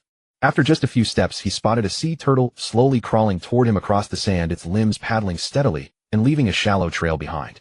The moment the sea turtle looked up and caught sight of Goku, its round eyes contracted sharply. Its head retracted into its shell in a flash, its entire body shuddering twice, as all four limbs pulled inward, leaving only a smooth shell slumped motionlessly on the sand. "Hey sea turtle, are you alright?" Goku chuckled and crouched down, gently patting the shell. "Don't be afraid." There was no response from within the shell, only faint tremors emanating from inside. Goku smiled and shook his head, then rose to his feet, pushed open the wooden door of the cottage, and stepped inside. The dimly lit room was filled with the scent of aged wood, while the flickering glow of the television danced upon the walls. Master Roshi sat cross-legged before the television, his hands propping up his chin, his aged eyes fixed unblinkingly on the screen through his glasses. On the screen, several beautiful young women were dancing, their floral skirts swirling and hemlines fluttering the frame, brimming with smiles and colorful ribbons. Master Roshi watched the screen with rapt attention, his mouth slightly agape, a glistening trace of saliva at the corner of his lips, his breathing growing heavier by the moment. "Grandpa, you haven't changed a bit." Goku stood behind Master Roshi and spoke with a smile. But Master Roshi ignored him entirely, not even lifting his eyelids. At this moment, not even an earthquake would have distracted him from his enjoyment of the dancing girls on screen. Knowing Master Roshi's temperament, Goku did not disturb him. Instead, he stood quietly beside him, smiling as he looked down at him for a long while. Through Master Roshi's round sunglasses, one could almost glimpse the vigorous martial arts master he once had been. "Take care, Grandpa," Goku murmured softly, his voice low as though speaking to himself. Whoosh! In a flash, Goku vanished once more. Dinosaur Temple. In the corner of the courtyard, two adolescent monks were pummeling a bald child with fists and kicks. The child was thin and frail, clad in a gray monk's robe patched in several places. Beaten to the ground, he curled into a tight ball, his arms wrapped around his head, his knees covered in bruises. His name was Krillin, and at 5 years old, he was the smallest and thinnest disciple in the temple. "Useless. Can't even stand up." The senior monk kicked Krillin in the shoulder, sending him rolling across the ground. "After a whole morning of training, you're still this pathetic." The second senior brother added a kick, landing it on Krillin's back. Krillin let out a muffled groan, his face buried in the dirt, a trail of blood staining the corner of his mouth. Tears mixed with dust traced 2 white streaks down his cheeks. He gritted his teeth, refusing to let out a sob, his fingers digging deeply into the mud, the crevices of his nails filled with grime. At that moment, Sun Wukong's figure materialized out of thin air in the courtyard, his feet landing soundlessly. His gaze fell upon Krillin, and his brow furrowed slightly. "Hey!" Sun Wukong's voice was not loud, but carried an undeniable authority. "Stop right there." The two monks turned their heads simultaneously, their eyes falling on Sun Wukong, scanning him up and down. "Who is this, uncle?" The first senior brother tilted his head, impatience in his tone. "When did he appear?" "Don't know." The second senior brother shook his head. "Uncle, don't meddle in other people's business." The first senior brother waved his hand, as if shooing a fly. "Go somewhere cooler. If you don't want a beating, get lost." The second senior brother clenched his fist, his knuckles cracking, his face twisting into a fierce expression. Slap, slap. Sun Wukong's figure vanished for an instant, and the next moment he appeared behind the two. He extended both hands simultaneously, lightly striking each of them on the back of the neck with the edge of his palm. Both monks rolled their eyes back, their bodies collapsing like sacks emptied of their bones, thudding to the ground as they lost consciousness. Then Sun Wukong stepped forward, bent down, and pulled Krillin up from the ground. Krillin's cheeks were smeared with mud and blood, a patch of skin scraped off his bald head, and 2 tear tracks ran down his flat face, where even his nose was barely discernible. "Krillin, are you alright?" Sun Wukong crouched down, meeting Krillin's eyes, his tone filled with concern. "Uncle, who are you?" Krillin scratched his bald head, letting out a hiss of pain, then winced as he rubbed the wound on his face. He didn't know Sun Wukong at all, but he remembered what had just happened in that instant. This uncle was as fast as the wind, taking down the senior brothers with just 2 slaps. Instantly, Krillin's round little eyes lit up, filled with admiration. "Eat this bean." Sun Wukong took out an immortal bean from his robe and handed it to Krillin. "Eat this bean, and your wounds will heal." "Bean, eh?" Krillin tilted his head, staring at the round green bean in his palm. Without a moment's hesitation, he grabbed it, stuffed it into his mouth, chewed twice, and swallowed.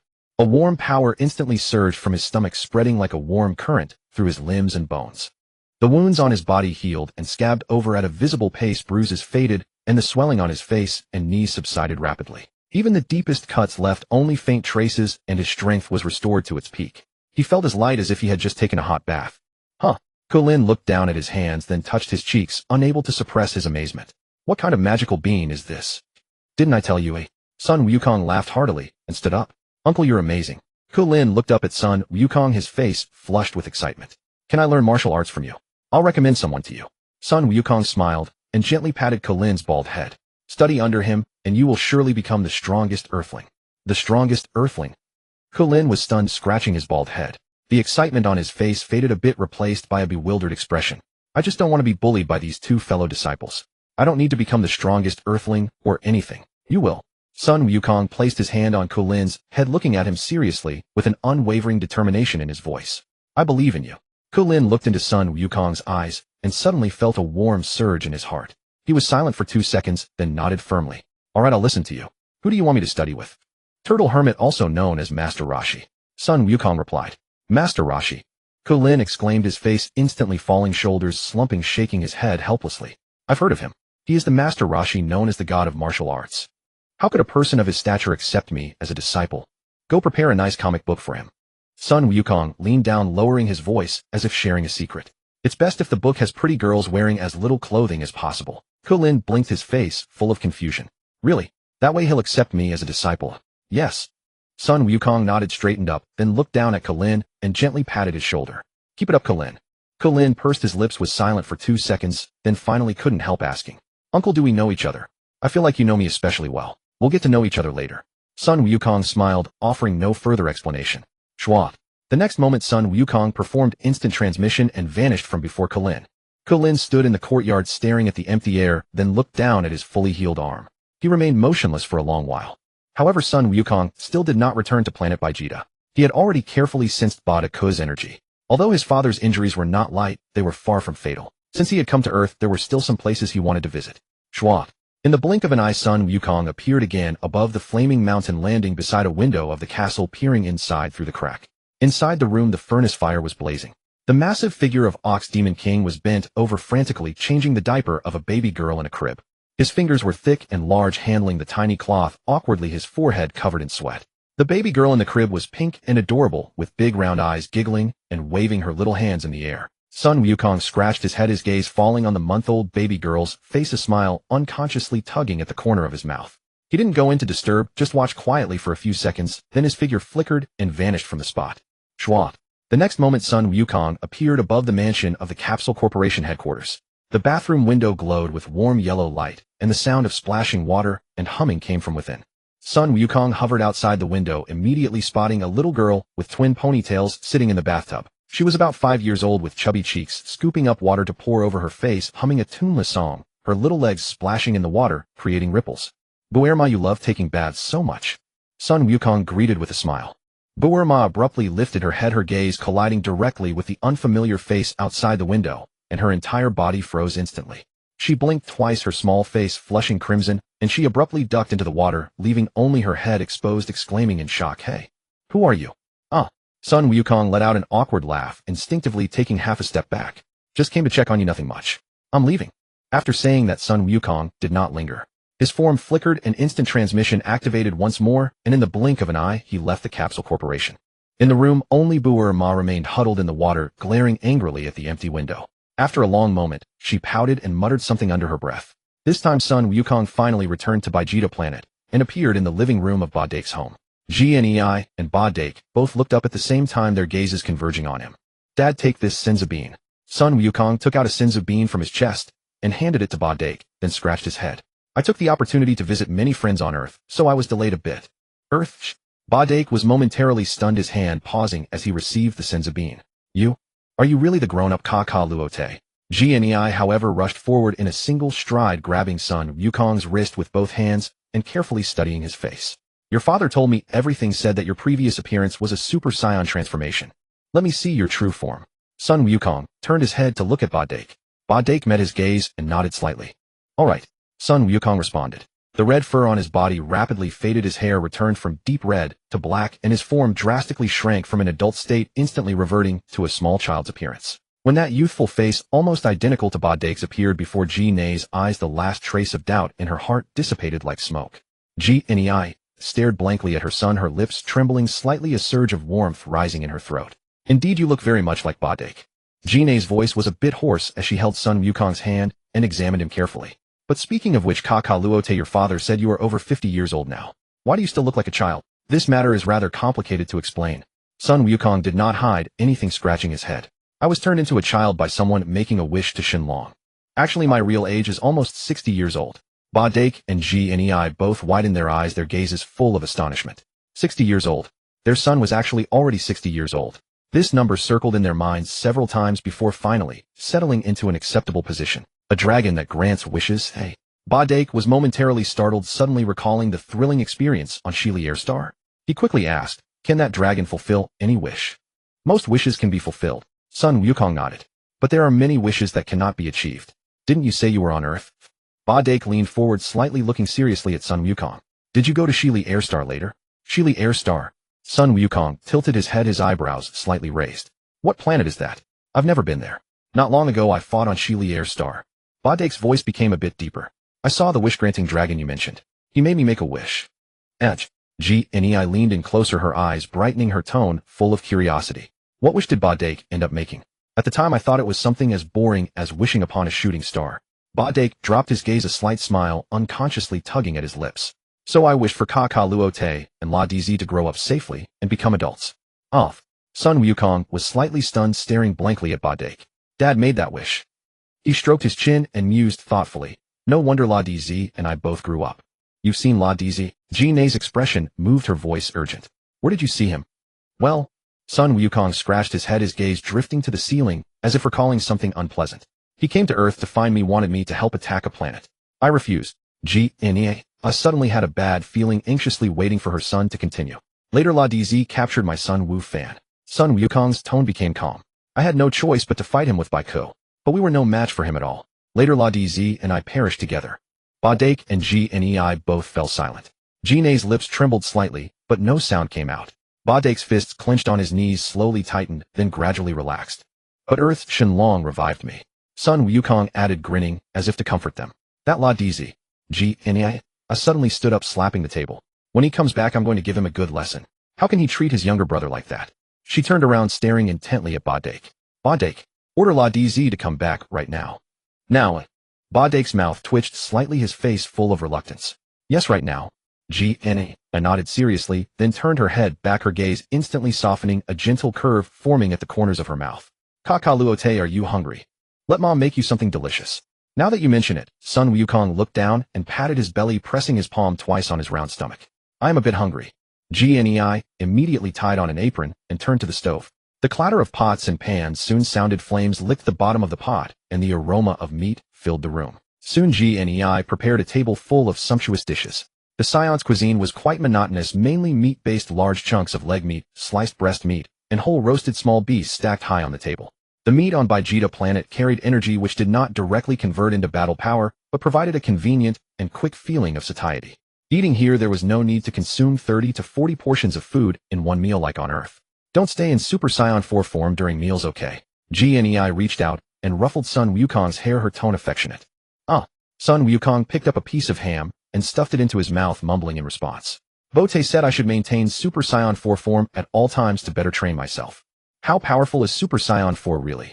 Badaku finally couldn't help but ask, his eyes blazing with intensity as he stared at his son. Well, how should I put it? Sun Wukong chewed on the meat in his mouth, falling into a brief contemplation. He swallowed the food, wiped the corner of his mouth with the back of his hand, and said, when I was training with Bote before, he mentioned that Fu Li Sa's combat power seemed to be around 120 million. My current combat power is far, far higher than his. You? What did you say? Badaku's expression shifted, the chopsticks in his hand freezing midair. Fu Li Sa's combat power is that high. Sun Wukong nodded earnestly, a hint of reminiscence in his gaze. When I first fought Fu Li Sa, he truly felt terrifyingly powerful. No matter how hard I tried, I couldn't match him. The royal palace. Baijita flew straight into the grand hall of the palace, his figure sweeping through the open dome of the hall and landing steadily in the center of the chamber, carpeted in deep red. Who goes there? King Baijita sat upright on the high throne, draped in a heavy dark cloak, his sharp gaze scanning the intruder. Seeing a stranger burst in, his brows knitted sharply, and his palm slapped the armrest as his entire aura suddenly bore down. The surrounding guards reacted swiftly, their footsteps shifting in unison as they closed in, encircling him in a tight ring. Father, it's been a while. Baijita's lips curled slightly, and a sudden flash of light flickered around him. Smack! In the next instant, Baijita reverted to his normal state, his hair fading from violet to black. Though his physique remained unchanged, his familiar features and contours were laid bare before King Baijita. King Baijita was frozen in shock, his body rigid on the throne, his eyes unblinkingly fixed on Baijita. Send these men away. Vegeta said indifferently, casting a glance at the guards around him. They are no match for me. King Vegeta took a deep breath, slowly raised his right hand, and waved the guards away. The guards exchanged glances, but dared not defy the king's command, bowing as they retreated. King Vegeta rose from the throne, his cloak trailing behind him, and descended the steps. He stopped before Vegeta's sharp eyes fixed intently on the stranger, who was yet familiar, his gaze lingering on his face for several seconds, as if desperately searching for traces of his son. Who are you? King Vegeta's voice grew heavy, carrying an undeniable authority. Why do you call me father? You look older than me. Humph. Vegeta crossed his arms over his chest, chin slightly raised. Simply put, I am from the future, come to this era. I am Vegeta the Fourth. What? King Vegeta's eyes widened, his pupils contracting sharply. From the future, I have already killed that bastard Fulisa. Vegeta's tone was flat. You take good care of your planet. Fulisa. Dead. King Vegeta's body trembled, his breathing turning ragged. Fulisa has been lurking near this planet for a long time. Vegeta's voice turned abruptly cold, a flash of anger surfacing on his face. His purpose was to destroy our planet and annihilate all Psiots. He paused, then added, and according to him this matter is closely related to that bastard by Lucy. Lord by Lucy. King Vegeta's pupils contracted again, his face paling slightly. What? Vegeta raised an eyebrow. You've met that guy? How did you provoke him? He is the god of destruction. King Vegeta's voice dropped to a whisper, his gaze involuntarily lowering, as if merely uttering that name required immense effort. He is the most powerful deity in this universe. Vegeta stood still, arms crossed, not interrupting.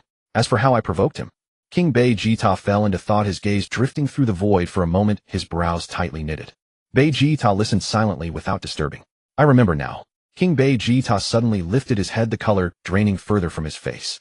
Lord by Lucy asked me to find the most comfortable pillow in the universe. I found it, but I kept that pillow for myself and gave him the second best. Could he be holding a grudge over that? Just a pillow. Vegeta's brows furrowed deeper. Why did you do that? The most comfortable pillow in the universe had a flaw. King Vegeta said in a low voice, his hands clenching into fists. It was a bit dirty, so I kept it for myself. I couldn't give Lord by Lucy a soiled pillow, could I? Forget it. Vegeta waved his hand, a smile curling back at the corner of his mouth.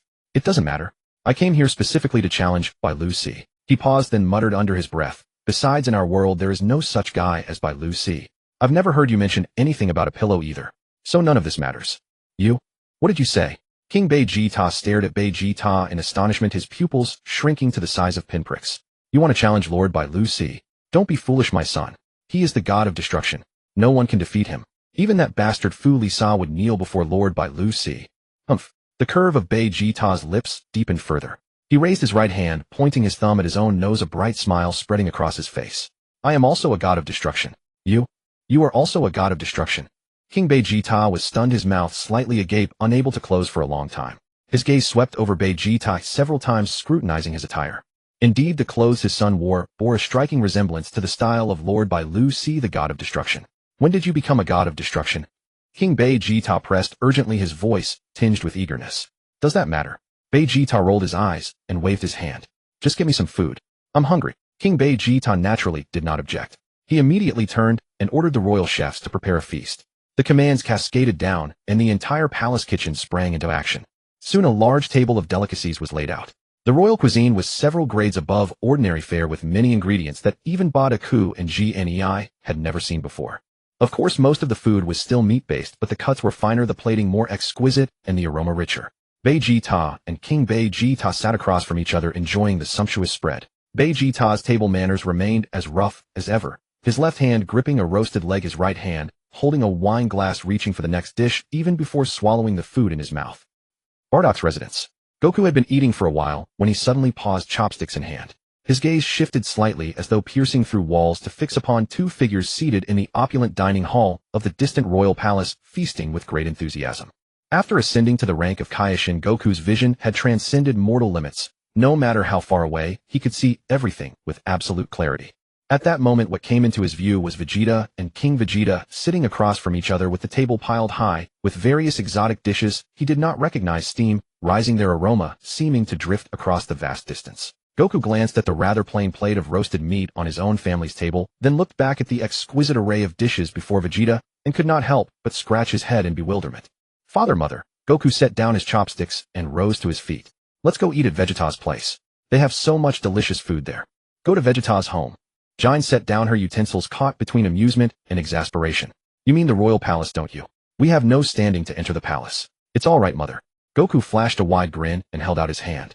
Vegeta and I are very close. Hold my hand. I'll take you there right away. Bardock and Jine exchanged a glance, their eyes meeting in the air for a brief moment. Jine's brows furrowed, slightly hesitancy and uncertainty lingering in her expression. Bardock pondered for 2 seconds, then gave a gentle nod. Both of them reached out, one on either side, and grasped Goku's palms. Whoosh! Without hesitation, Goku activated instant transmission.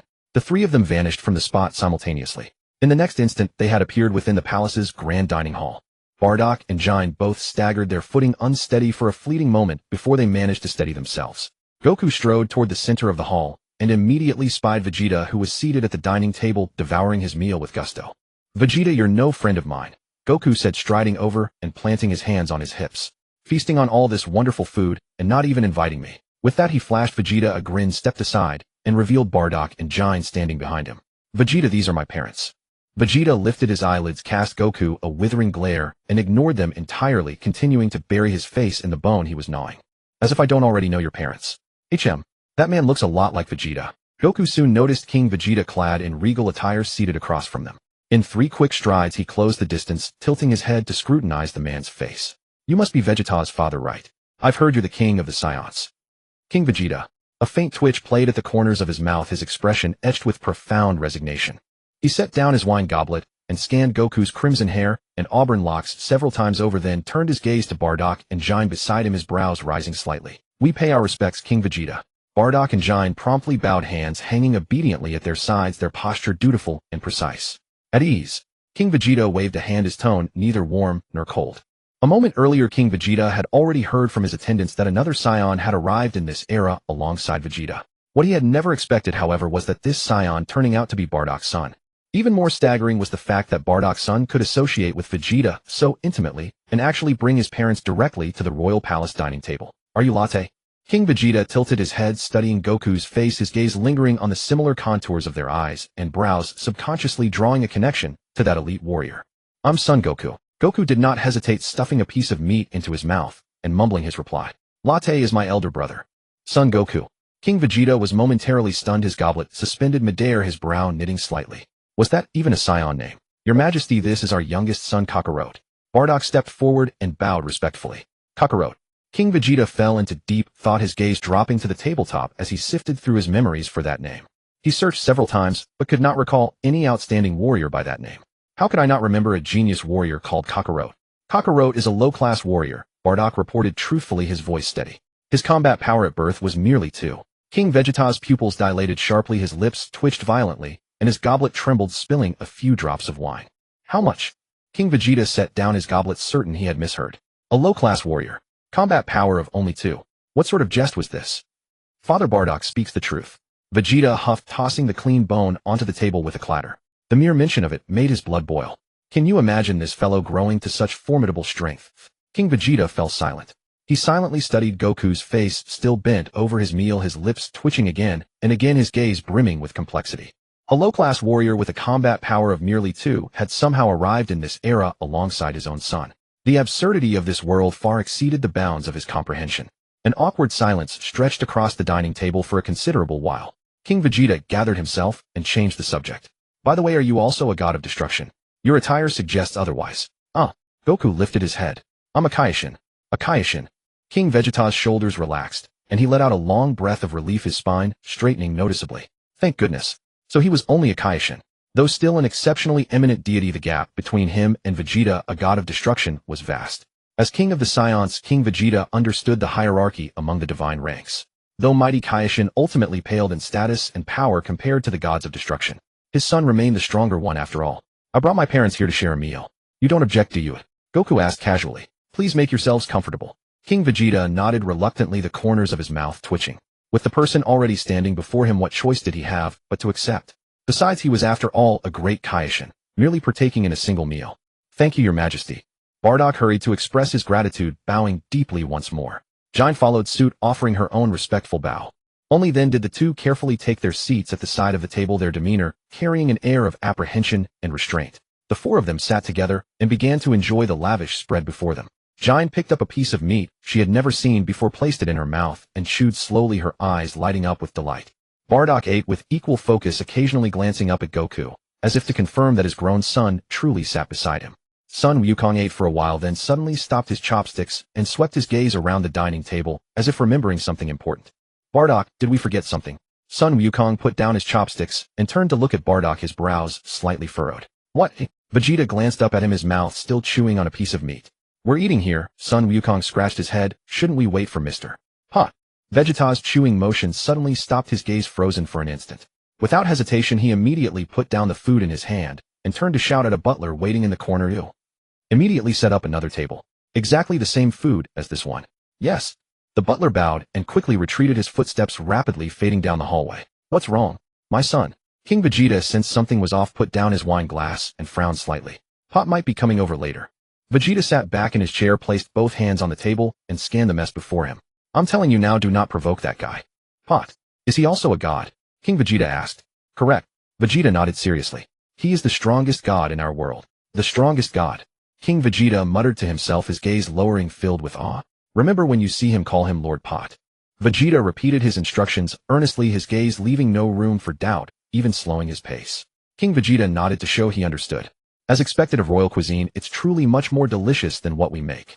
Jin remarked while savoring a piece of golden brown roasted leg meat, her eyes curving with delight. Delicious. Sun Wukong agreed, stuffing another mouthful of meat between his chopsticks, his cheeks puffing out. Bardock also began eating beside them quietly and focused, occasionally glancing toward King Vegeta across from him before quickly looking away. Vegeta suddenly paused, his nostrils flaring slightly as his gaze fell upon Bardock. After studying him for a few seconds, his brow furrowed with a sense that something wasn't quite right. Kakarot. Vegeta turned to Sun Wukong. Have you learned healing techniques? He asked because he noticed Bardock's injuries had completely healed. Given Frieza Force's level of technology, Bardock's injuries would have required at least 20 minutes in a healing chamber to recover. But looking at him now, he didn't appear to have just emerged from a healing chamber at all. There was only one truth. Kakarot had learned healing techniques. Didn't Pot say so? Sun Wukong shook his head, swallowing his food. Only the disciples of the Kais have healing abilities, the Kaioshin themselves do not. Then how did Bardock's injuries heal? Vegeta pressed, his brow furrowing. Weren't you the one who treated him? Oh, that. Sun Wukong laughed heartily and patted his chest. I went to Earth and brought back some senza beans. I see. Vegeta nodded slowly, finally understanding, though something bitter lingered in his heart. Being a Kaioshin was wonderful. One could go wherever they wished. If it were him, he'd have to fly there himself. From here to Earth would take at least 20 minutes. The thought stirred a trace of irritation in Vegeta's heart. By the way, I also visited my old friends on Earth. Sun Wukong grinned, his eyes carrying a warm nostalgia. They're all young now, quite interesting. Of course. Vegeta sniffed, grabbing another piece of meat. In this timeline, you're only 3 years old, right? I'm only 5. Yes. Sun Wukong nodded, then added, I even went out of my way to visit Bulma. Vegeta's fingers tightened, suddenly snapping a chopstick with a sharp crack. What do you mean you visited Bulma for no reason? Vegeta's face darkened instantly, his eyes locking on his Sun Wukong like two blades. Of course I wanted to see what she looked like as a child. Sun Wukong, completely unaware, spoke casually. You know, she's even cuter than Karin when he was young. Vegeta's jaw clenched, the fury in his eyes receding slightly. That sounded reasonable enough. Kakarot probably hadn't done anything outrageous. What is Bulma doing? Vegeta asked absently as he took another pair of chopsticks from the butler. She's taking a bath, Sun Wukong replied. Vegeta's pupils contracted sharply, his entire body freezing as if struck by lightning. Boom. An explosive sound erupted from Vegeta, purple-red aura bursting forth like a tidal wave. The shockwave rattled the dishes on the dining table. His hair instantly shifted from red to deep purple, his entire body wreathed in intense destruction energy, even his pupils darkening to violet. Self-instinct form activated. Sun Wukong stared at him in complete confusion, forgetting to chew his food, his eyes full of bewilderment. Vegeta, what are you doing? Sun Wukong swallowed, his lip twitching. I just ate some of your family's food. Is it worth transforming into a destruction god form? Kakarot. Vegeta's voice ground out through clenched teeth, each word brimming with surging rage. I'll kill you. Before the words finished leaving his mouth, he launched himself from his seat, a purple-red figure streaking towards Sun Wukong like lightning. Sun Wukong was startled, nearly spitting out the meat in his mouth. He didn't even have time to put down his chopsticks. His figure flickered, and just before Vegeta's fist could land, he vanished into thin air. Swish. Sun Wukong reappeared several meters away, still gripping those chopsticks. He blinked, completely baffled by what had just happened. Vegeta had missed his target, but the moment his feet touched the ground, he spun around and gave chase after Sun Wukong once more. I'm truly sorry, my lord. Jin rose with a bitter smile, bowing repeatedly to King Vegeta. We'll stop eating. Please hope your highness won't be angry. King Vegeta's lip twitched slightly as his gaze withdrew from the distant brawl and settled on Jin's anxious face. Was he angry about the food? Clearly it was because of that person named Bulma, who made Vegeta furious. Bardock, your son is in trouble, King Vegeta said, taking a sip from his wine glass with a hint of contempt in his eyes. My son is a god of destruction.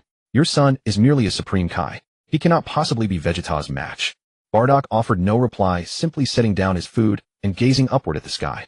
High above the heavens, Vegeta continued his relentless pursuit of Son Goku. Crimson-purple energy flames tore through the cloud layers, each burst of speed sending forth deafening roars as shockwaves caused the structures below to tremble. Yet Son Goku moved like a slippery eel, weaving left and right, with each motion barely avoiding Vegeta's crushing palm strikes by the slimmest margin. The state of Ultra Instinct, a realm where the body moves and reacts independently. Son Goku expended virtually no effort whatsoever, his instinctive dodges slipping effortlessly past every assault Vegeta hurled at him.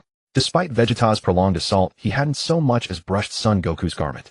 Frustration mounted within him, his chest tightening with each failed strike as crimson flushed across his face. Vegeta, what's the meaning of this?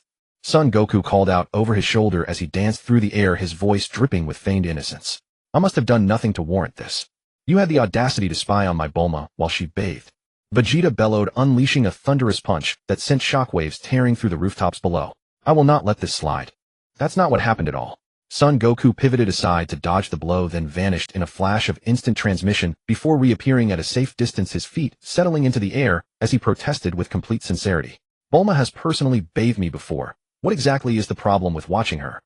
Vegeta stood utterly speechless, a cold cascade of disbelief washing over him as his pupils contracted to pinpricks. Ahot! With his head thrown back, Vegeta erupted in a primal scream of anguish that reverberated across the entire planet, causing the ground itself to quake beneath the force of his fury.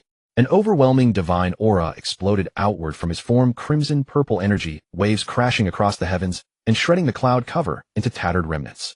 Structures across the landscape groaned and buckled beneath the crushing weight of his power, while in the far distance mountain ranges shuddered as boulders tumbled down their slopes. The scions scattered across the planet quaked in terror, some collapsing to their knees, while others retreated indoors holding their breath as though afraid even the sound of exhaling might draw attention.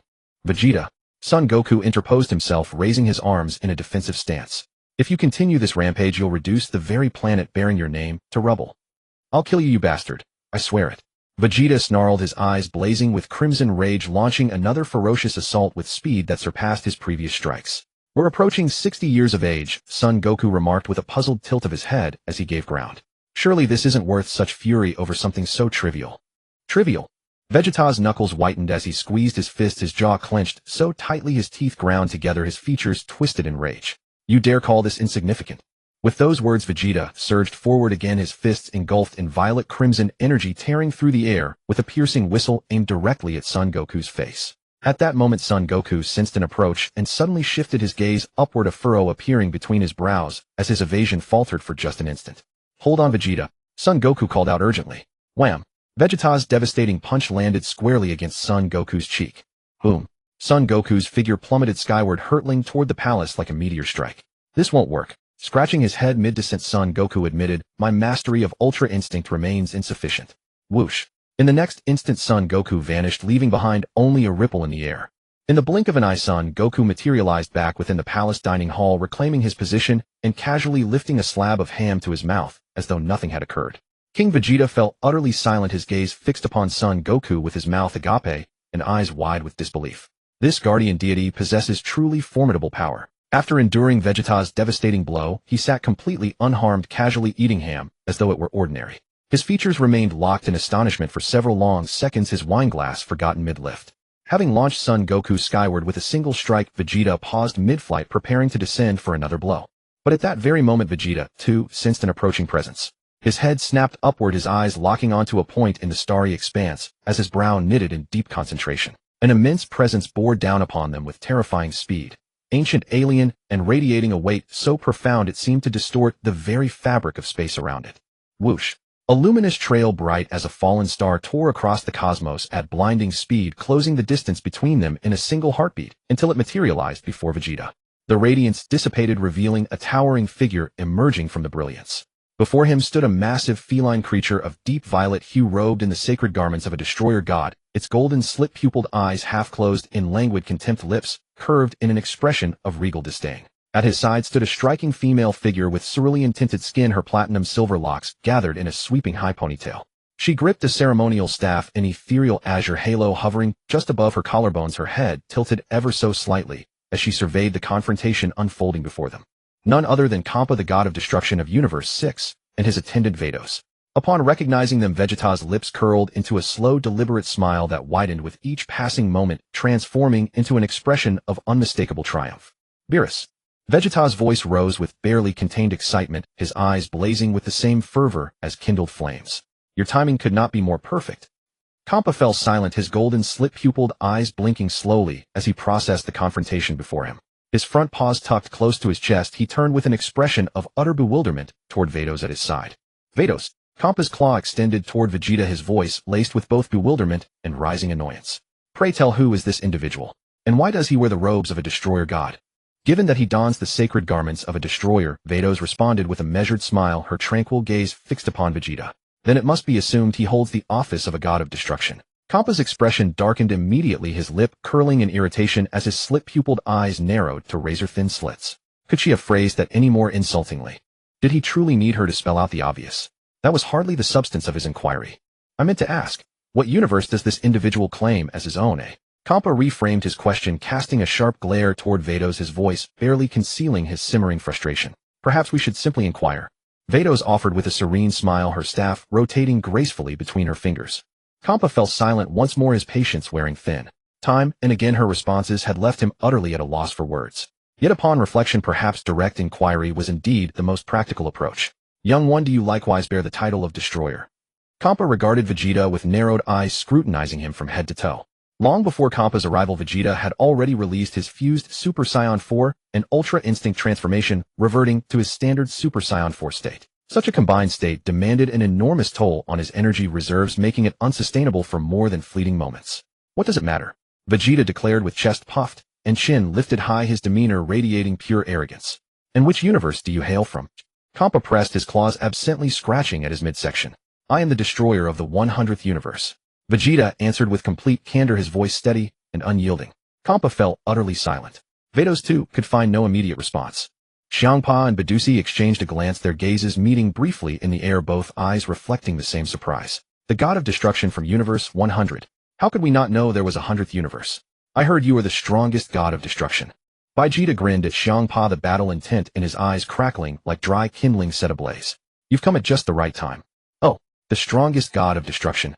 Xiangpa smiled with satisfaction, his two front paws crossed over his chest, his plump belly protruding. I quite like that title. Lord Xiangpa, Badusi whispered beside him. Could it be that the person he mentioned is Lord Wielding? Shut up. Xiangpa snapped irritably, his tail bristling. I am the strongest god of destruction. Well, as long as Lord Xiangpa is happy with it. Badusi shook her head, not pressing further, but the smile at the corner of her mouth was impossible to suppress. What? Do you have another name called Xiangpa? Vegeta was momentarily stunned, then, as if a realization dawned, a look of understanding crossed his face. Just like that guy named Kakaluot, his other name is Sun Wukong. Seems you prefer the name Xiangpa. In Vegeta's view, Xiangpa might be another name for Wielding. Boat had never told him about other gods of destruction in other space-times. He only said the strongest was called Wielding, a peculiar feline-type creature. This big fat cat before him was exactly the kind of feline Boat had described. I didn't expect to run into the god of destruction, Wielding, so soon. Sun Wukong smacked his lips, looking up at the sky from below, his fist unconsciously clenching with a hint of eagerness. What? Lord Wielding. King Vegeta shot up from his chair, his pupils dilating. He's come. Yes, right outside the planet. Sun Wukong nodded, seriously pointing upward. This is terrible. King Vegeta's face changed repeatedly, a fine layer of sweat beading on his forehead, his voice tightening. If it's really Lord Wielding, our planet might face utter destruction. Don't worry. Sun Wukong turned back and grinned at him. It'll be fine. I'll protect this planet. King Vegeta was taken aback. You Kaioshin can protect this planet. Kakaluot. Bardock also stood up, his expression moved, his gaze burning toward the sky. Can we go up and see? Sure. Sun Wukong nodded without objection. Whoosh. Whoosh. Sun Wukong and Bardock simultaneously soared into the air, two figures rushing toward the sky, one after another breaking through the clouds, and in an instant appearing high above. King Vegeta hesitated for less than 2 seconds, then gritted his teeth and followed. His flight speed was slower than Sun Wukong's and Bardock's, and he broke through the clouds more than 10 seconds later. Only Janae remained behind, sitting back down at the table, picking up a piece of grilled meat and taking a bite, chewing thoughtfully and murmuring to herself, I must savor the delicacies of the palace so I can cook them for Kakaluot later. High in the sky, Xiangpa looked at Baijita with interest. Even though he was mistaken for Beerus, he showed no sign of anger. A self-proclaimed god of destruction from Universe 100. This was getting more and more interesting. Beerus. Xiangpa turned his head to look at the angel beside him, a playful smile on his lips. This guy is talking nonsense. What do you think if I give him a good thrashing? I have a feeling. Beerus's gaze fell on Baijita, slightly, narrowing her voice, carrying a rare note of caution. This self-proclaimed god of destruction from Universe 100 is not as simple as he appears on the surface. Lord Xiangpa, do not underestimate him. She then looked up toward the depths of the starry sky, her brow slightly lifting. And something feels off. A very powerful deity seems to have appeared in this universe. A very powerful deity. Xiangpa was startled, scratching his ear. Who could that be? I don't know. Beerus slowly shook her head, but her gaze did not retreat from the depths of the starry sky. Never mind that. Xiangpa clenched his fist, his claws slightly digging into his palm, a bright smile spreading across his face. Anyway, I really don't like this guy. I'm going to teach him a lesson he won't forget. Can we start by Lucy? Baijita's eyes blazed with battle intent, his voice rising. Then he paused and corrected himself. Or should I call you Xiangpa? Seems you prefer the name Xiangpa. Interesting. Xiangpa snorted, extending a claw and beckoning to Baijita. Come on, god of destruction from Universe 100, let me see what you've got. You'd better not regret this. Baijita let out a cold snort, and his energy erupted like a powder keg ignited. The shockwave blasted outward, tearing the clouds beneath him into shreds. However, Baijita still maintained only his Super Saiyan 4 transformation, not evolving further. He had never fought another god of destruction before, and wanted to test the opponent's strength first. If he revealed all his trump cards from the start, what fun would there be? Impressive energy. Xiangpa gave an objective evaluation, his vertical pupils glinting slightly. Your energy is indeed strong. But if you think that's enough to challenge me, you're delusional. Humph. Baijita wasted no words. With a snort, his body shot forward. He stomped hard on the void, the air under his foot exploding with a dull thud, and like a red lightning bolt, he charged right in front of Xiangpa. Baijita's right fist, brimming with power, muscles bulging, wrapped in dense aura, slammed heavily toward Xiangpa's face. Slap. Xiangpa raised his left hand, fingers spread, and precisely caught Baijita's incoming fist. The fist slammed into his palm with a dull impact, and energy shockwaves burst from the point of contact, spreading outward. But Xiangpa's body didn't even sway. He remained steady in place, his claws slightly tightening, gripping Baijita's fist in his palm. That's all the energy you have, and you dare challenge this god of destruction? Xiangpa laughed contemptuously. Baijita's pupils constricted slightly. He hadn't expected this big fat cat to be so strong. He tried to pull his fist back, but found Xiangpa's claws clamped tightly like iron pincers locking his wrist. Bang! Kampa shot forward, the other paw clenched into a fist, hurtling toward Vegeta's face. The fist cut through the air with a muffled roar. Vegeta reacted swiftly, jerking his head aside to dodge the vital point, while withdrawing his fist, raising his forearm upward to block Kampa's heavy strike. Fist and forearm collided with a dull thud, and Vegeta's body swayed back half an inch. Pretty quick reflexes. Kampa snorted, the curve of his mouth deepening. Looks like I'll have to pick up the pace. Whoosh! Kampa's figure vanished from the spot in an instant, leaving not even an afterimage. Vegeta's pupils contracted sharply, but before he could adjust his stance, Kampa appeared diagonally behind him. The large fat cat's body loomed massive at close range, yet his movements were astonishingly fast. Bang! Kampa kicked out his plump foot, precisely slamming into Vegeta's side. The kick was ferocious, sending Vegeta stumbling forward, his body losing balance in midair. He spread his arms to steady himself, but was twisted half a rotation by the inertia. At that moment, Son Goku and the others flew up to the high sky, stopping dozens of meters from the battlefield to observe. Seeing Vegeta so battered, King Vegeta's heart tightened again, and beads of sweat multiplied on his forehead. Wait a moment. King Vegeta squinted, scrutinizing the massive purple-red fat cat ahead, muttering under his breath, "Why has Beerus-sama gotten so fat lately?" "My king is that fellow Beerus-sama." Bardock clenched his fist, his gaze fixed on Kampa. "Yes." King Vegeta nodded, thoughtfully, his tone heavy. "I heard Beerus-sama loves fine food. It seems he's been overeating and gained weight." "Vegeta, keep it up." Son Goku hurriedly shouted toward the battlefield, cupping his hands around his mouth. "If you can't handle it, let me take over." Hearing Son Goku's voice, Kampa instantly turned his head to glance over, his gaze soon landing on Son Goku, noting the characteristic attire of a Kaishin. Kaishin. Kampa blinked, his slit pupils widening slightly. Oh dear, Vados nodded, twirling her staff between her fingers. Judging by his attire, he is indeed a Kaishin. Boy, you wouldn't happen to be the Kaishin of Universe 100, would you? Kampa pointed at Son Goku, his paw tracing a line in the air. Huh. Son Goku scratched his head, grinning. As expected of Beerus recognizing me at a glance. Truly impressive. Kampa. Kampa's face darkened again, veins bulging on his forehead, the tip of his tail quivering slightly. Do I really look that much like that guy Beerus? What? Kampa snorted coldly, his gaze sweeping dismissively over Son Goku. And what business does a petty Kaishin like you have here? Surely you don't intend to challenge me. Humph. Vegeta steadied himself in the distance, rubbing his sore side, his expression darkening. He raised his thumb, pointing at his own chest. He's just here to watch. Challenging you, fat cat, is more than enough for this god of destruction. Arrogant words. Kampa snorted, his paw slowly clenching, his voice turning cold. It seems I didn't hurt you enough. Whoosh. As the words fell, Kampa's figure vanished once more. This time his speed was even greater, even the sound of the wind lagged half a beat behind. By now Vegeta dared not be overconfident any longer. His energy surged abruptly, his aura sinking sharply, then exploding outward. Snap! Flames of fiery red burst from Vegeta, covering the original red aura. His hair and fur remained deep red, but the quality of the aura had fundamentally changed, shifting from pure Saiyan energy to a more vast divine power. Super Saiyan 4 form overlaid with Super Saiyan God. The immense divine power erupted wildly from Vegeta, dyeing the entire sky a blazing red. The clouds churned with scorching radiance, as if set ablaze. Vegeta's form solidified for an instant within the red light, his gaze turning sharp. Kampa halted abruptly in midair, hovering less than 5 meters from Vegeta, eyeing him with a mix of surprise and uncertainty. The divine energy fluctuations made him rein in his contempt. The real fight is just beginning. Vegeta snorted, planting his feet on the void, and shot forward like a red streak of light. His fists rained down densely, alternating left and right, hammering toward Kampa's chest and face, each punch wrapped in fiery red divine power, trailing a piercing shriek through the air. Bang, bang, bang, bang. Kampa raised both paws, blocking left and receiving right, parrying all of Vegeta's attacks at lightning speed. The dull thuds of paw and arm striking exploded in the air, sending shockwaves rippling outward, scattering the clouds below. Damn it! Vegeta's mouth twitched fiercely and the confidence on his face began to crack. In his Super Saiyan 4 form, he had stacked Super Saiyan God, effectively stepping into the threshold of Super Saiyan 6. Yet Kampa hadn't even taken a single step back, his paws flipping lightly to catch all of Vegeta's blows. Clearly, he had underestimated the power of a god of destruction. Even Super Saiyan 4 stacked with Super Saiyan God was no match for him.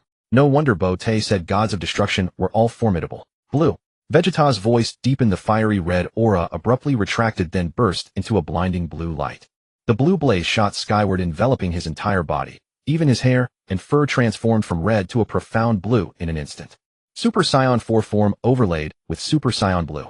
Vegeta hovered within the blue light, his aura surging to a new height. Fine ripples of energy began to dance in the void beneath his feet. His gaze pierced through the blue flames, locking onto Kampa, the fire in his eyes burning fiercer than ever. Oh, you sure have a lot of colors on you. Kampa tilted his head, studying Vegeta, his slit pupils reflecting a hint of surprise. He turned to look at Vados, pointing a paw at Vegeta. Who is this guy? He is a Saiyan, Vados answered, raising her staff as light swirled in the crystal ball, then gave the answer. Also a native of this planet. A Saiyan. Kampa withdrew his paw, scratching under his chin. I recall there are Saions in our universe too, aren't there? Yes, Vados nodded, her smile unchanged. Boy, your strength is indeed remarkable. Kampa turned back to Vegeta, a perfect arc curling at the corner of his mouth, revealing sharp teeth. But compared to me, the god of destruction, you are still far from it. No matter how many colors you change, you can never defeat me. Do you have any more colors to change into? You talk too much. Vegeta had no superfluous words, his figure shot out wrapped in blue light. This time his speed was nearly twice as fast as before, dragging a long blue tail of light through the void, and in the blink of an eye he was already before Kampa. His right fist, cloaked in deep blue aura and packed with all his strength, hurtled toward Kampa's face. Kampa, as before, raised his left claw to block. His claw open palm facing forward, precisely sealing off Vegeta's fist path. But this time Vegeta's energy had been pushed to its absolute limit. The form of Super Saiyan 4 combined with Super Saiyan Blue compressed the gap between his base power and the god of destruction to the minimum. The moment his fist met the claw, blue light exploded violently. Bang! Vegeta's fist directly broke through Kampa's defense, piercing the blockade of the clawed palm and slamming heavily into Kampa's cheek. Kampa's right cheek caved in, his entire face contorting. Ow! Kampa let out a pained yelp, his plump purplish-red body tumbling several somersaults in the air. He flailed his arms wildly, struggling in vain to steady himself. Whoosh! Vegeta pursued, his figure flickering in the air, appearing above Kampa. His right leg raised high, foot taut, he slammed it down viciously onto Kampa's side. Bang! This kick landed precisely on Kampa's kidney. The tip of his foot almost sank into the thick layer of fat, and the sharp pain shot straight up his spine to his head. Kampa winced in agony, his hind legs curling, and a series of garbled howls escaped his mouth. Kampa tumbled dozens of meters away, flailing his limbs in the air for a long while before finally stabilizing. He clutched his kicked side with both hands, panting harshly through clenched teeth. The mockery and laziness in his eyes had vanished, completely replaced by a fury suppressed to the breaking point. Kampa jerked his head up, searching for Vegeta's figure. His vertical pupils contracted into slits, and a low growl rumbled from his throat. Behind you. Vegeta's voice came from behind Kampa light, and mocking carrying a poised superiority. Kampa turned his head mechanically, his gaze crossing over his thick shoulder to land on the purplish-red figure behind him, who stood with arms crossed. His pupils dilated slightly for a moment, his lips quivered, but no words came out. Vegeta has become this strong. King Vegeta exclaimed in amazement, his body leaning forward slightly as he hovered in the distance. His hands clenched into fists unconsciously, his eyes blazing with excitement. He actually dares to go head-to-head with Lord Beerus. So strong. Bardock also sighed in genuine admiration, his throat bobbing. It doesn't seem like Beerus is as legendary as they say. Son Goku rubbed his chin, squinting at Kampa, muttering to himself. What do you mean? Bardock turned to look at him. Mr. Bote said that Beerus's strength is immense, and even I might not be his match. Goku's gaze remained fixed on Kampa, his tone laced with confusion. But from what I see now, this Beerus seems far weaker than I imagined. Even you. Bardock snapped back to reality, his pupils widening. Are you implying that your strength has already surpassed Lord Vegeta's? Goku quickly raised a finger to his lips, shushing him, and stole a glance toward Vegeta, afraid of being overheard. Bardock looked at Goku, then at Vegeta, confronting Kampa, a whirl of doubt and astonishment in his mind. Had Kakarot become this strong? That was Lord Vegeta, the most prodigious scion of legend. Boy, you have thoroughly angered me. Kampa straightened up in the distance, his claws clenched into fists at his sides, his voice much deeper and rougher. I will make you pay. The moment the words fell, a dense purplish-red flame erupted from Kampa's entire body. The flame was deeper and more intense than before, like solidified magma, bursting from within him, warping the surrounding air. Beneath his feet the void began to ripple, with fine waves of energy expanding outward in rings. At this moment Kampa held back nothing, unleashing all his divine power.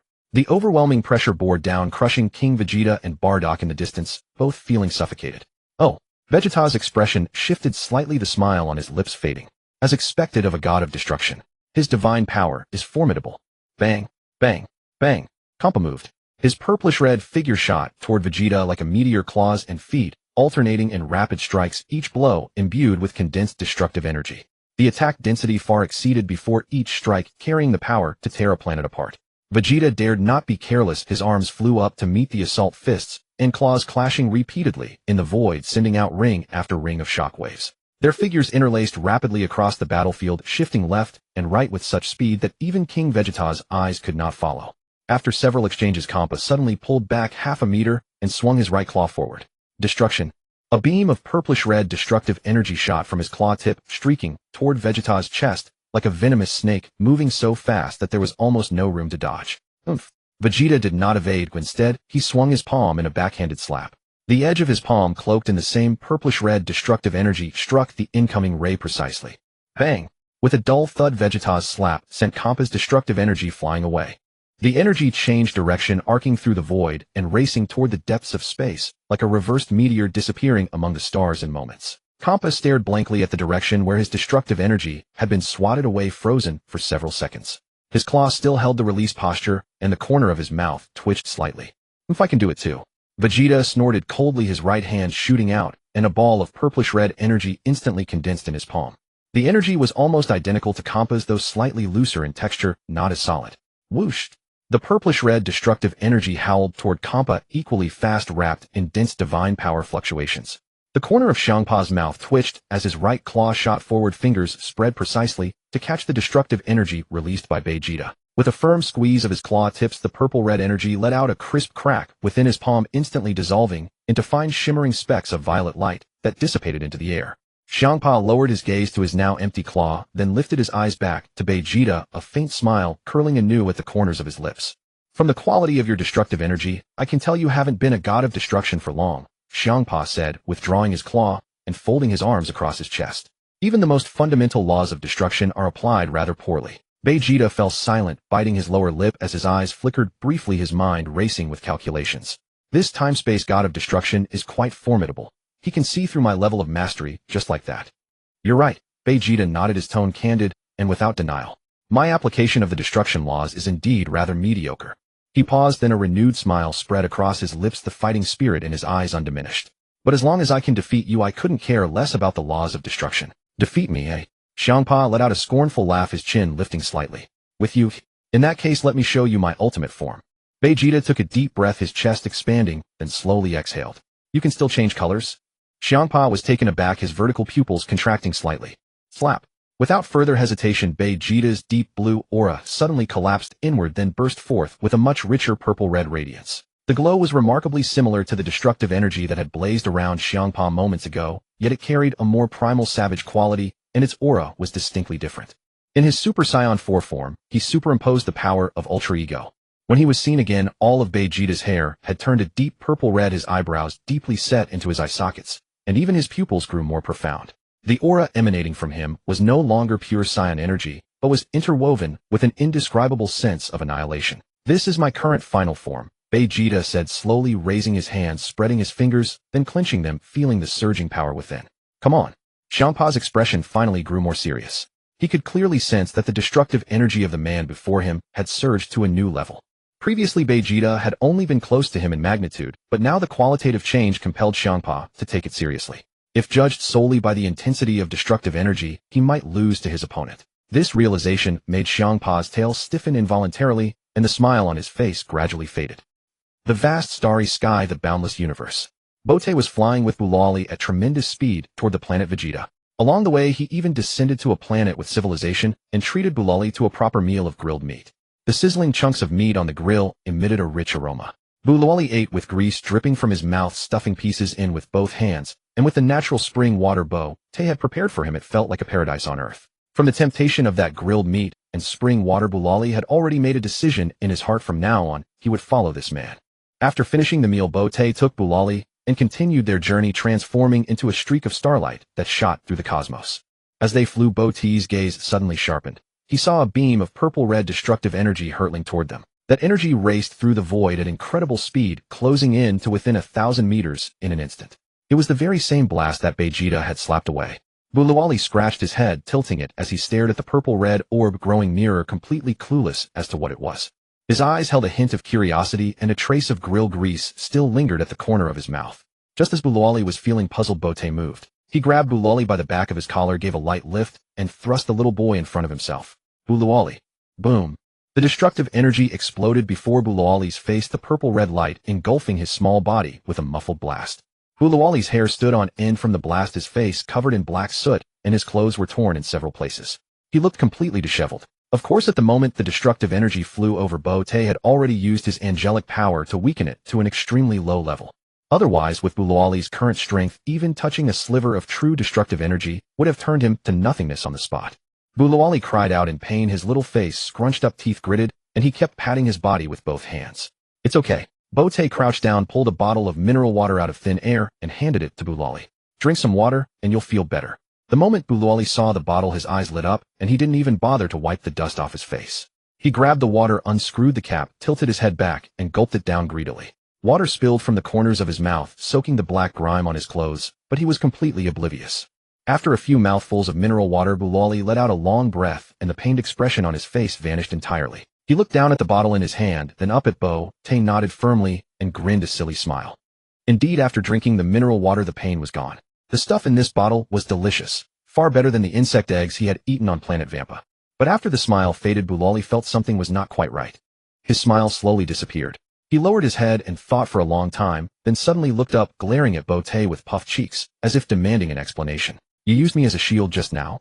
However, Bulali couldn't speak well yet. He opened his mouth and made sounds for a long time, his tongue twisting around, unable to form a complete word. After all, he was only 6 years old. He had lived on planet Vampa with his father Paragus for so long, and Paragus had only ever vented his own resentment and anger, never teaching his son to speak properly. Bulali pointed in the direction where the energy had exploded, then patted his own chest. His mouth opened and closed, his face turning red from the effort, but he still couldn't get the words out. "Oh dear," said Bote, standing up and clapping his hands with a grin. "Until you learn to speak, I'm afraid you'll have to keep being my shield." Bulali. Holding the bottle of mineral water, he looked down at it, then up at Bote, puffed his cheeks twice, and finally, silently unscrewed the cap to take another big gulp, as if drinking was his way of expressing dissatisfaction. "Let us depart," Potter said. Bulali remained silent, merely lowering his head to gaze at the mineral water bottle once more before carefully screwing the cap shut and cradling the bottle in his arms. Then he nodded. Whoosh! Potter and Bulali transformed into a streak of resplendent starlight, hurtling toward planet Vegeta with a velocity even greater than before. Outside the atmosphere of planet Vegeta, Vegeta finally activated his ultimate transformation, merging the principle of self-mastery with the Super Saiyan 4 form. His entire body was enveloped in a purplish-red fiery aura, every muscle saturated with violent destructive energy. He lifted his chin high, his tail wagging excitedly from side to side. His aura radiated outward in waves, dispersing the surrounding clouds completely.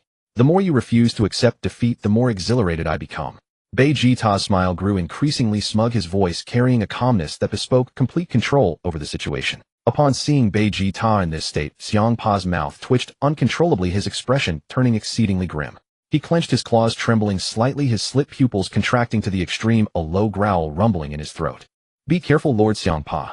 Ba Duoci's demeanor also grew more solemn. She raised her staff to her chest, her gaze fixed intently on Vegeta. "With his current strength, it may already surpass your absolute level." "You?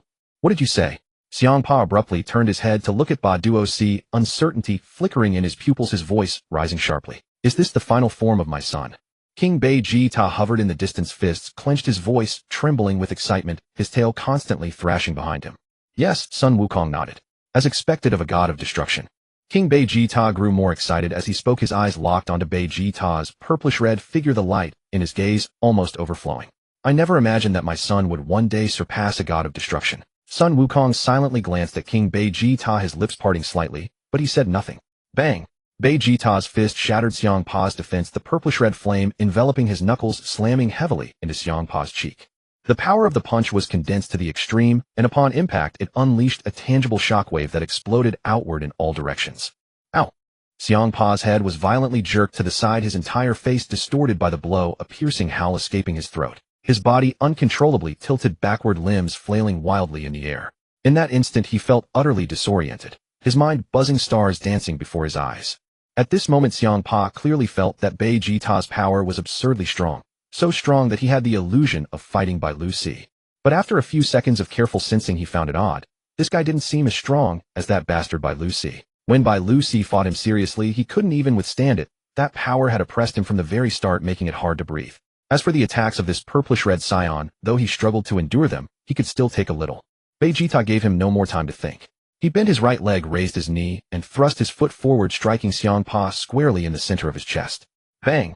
Xiangpa's chest momentarily caved inward, and his entire body shot backward like a cannonball. His body pierced through the planet's atmosphere, generating blinding sparks, trailing a purplish-red streak of light, and in the blink of an eye he was blasted into the vast starry expanse. Humph! Vegeta's lips curled upward, his smile growing even more brilliant, the battle intent in his eyes undiminished. Whoosh! With a flicker, Vegeta once again pursued at incredible speed, his purplish-red flame drawing a straight trajectory across the starry sky. "Boy, don't get cocky." Xiangpa steadied himself in space, slapping his chest with both hands to halt his backward momentum. He gritted his teeth, his slit pupils burning with almost manic fury. Staring at the approaching Vegeta, he raised both claws high. Slap! In the blink of an eye, a massive sphere of destructive energy had condensed between Xiangpa's claws. The sphere was entirely purplish-red, at least 100 meters in diameter, its surface seething with dense arcs of electricity, exuding a terrifying pressure that seemed ready to incinerate the entire starry sky. The moment the energy sphere took shape, the entire seventh universe trembled violently, starlight swayed, and space distorted, as if it could shatter at any moment. Had Xiangpa not controlled the destructive power with extreme precision, confining all the energy within the sphere, even this single act would have brought calamity to the entire universe. Go! Xiangpa thrust both claws forward. The colossal destructive energy sphere left his claws surging toward Vegeta's direction at tremendous speed. Wherever it passed, the void was torn into fine spatial cracks. Sensing the overwhelming pressure, Vegeta's pupils abruptly contracted. He dared not be careless. With a twist of his body in the void, he sidestepped, and the destructive energy sphere grazed past his chest. The scorching energy even scorched a patch of his clothing. Vegeta glanced back at the sphere receding into the distance, his expression growing more serious. Indeed, he was a veteran god of destruction. Vegeta admitted to himself that he was far inferior in this skill of condensing destructive energy. A single misstep, and he might be instantly killed by this fellow. Vegeta clenched his fist, his palm slightly numb. He knew clearly that the destructive energy he could muster was worlds apart from Xiangpa's. If not for his solid foundational strength relying solely on the application of the law of destruction, he would likely lose. Damn it! Xiangpa bared his teeth, lowering his claws, his chest still heaving. He dodged it. He turned his head, glancing in the direction where the destructive energy had vanished, and snorted, "Humph, you bastard Bai Lucy. That destructive energy of mine, just now, consider it as doing your work." Whoosh! The destructive energy sphere that had flown far away streaked through space for a moment, its trajectory unerringly heading straight for Potter's location once more. Seeing the massive purplish-red energy sphere charging toward them, Beerus's pupils shrank to pinpricks, terror written all over his face. Without a moment's hesitation, he kicked his short legs in the air, trying to find a place to hide. If Potter used him as a shield again, he felt he couldn't take it anymore. Just as Beerus was about to break free from Potter's grasp, Potter grabbed him by the scruff of his neck firmly, holding his collar, pinning him in place. "Sorry about this," Potter said, leaning down, his tone tinged with apology. "I'm rather weak. If I were to take such an attack, I'd likely vanish into thin air on the spot. So I'll have to ask you to take the hit." He paused, then added, his gaze sincere, "For my sake, are you willing to take it? Is it a bit unscrupulous to trick a child?" But for the sake of Beerus's future development, he could only deceive him for now. Broly tilted his head thoughtfully and quickly understood Porter's meaning. It turned out Porter wasn't trying to use him as a human shield. He was simply too weak to withstand such an attack. Porter had given him so much delicious food and so much good water, so it seemed only right that he should shield Porter from such an attack. Broly quickly came to his senses and nodded vigorously, a sense of righteous duty evident on his small face. "Actually, you don't have to just take hits passively. You can fight back actively instead."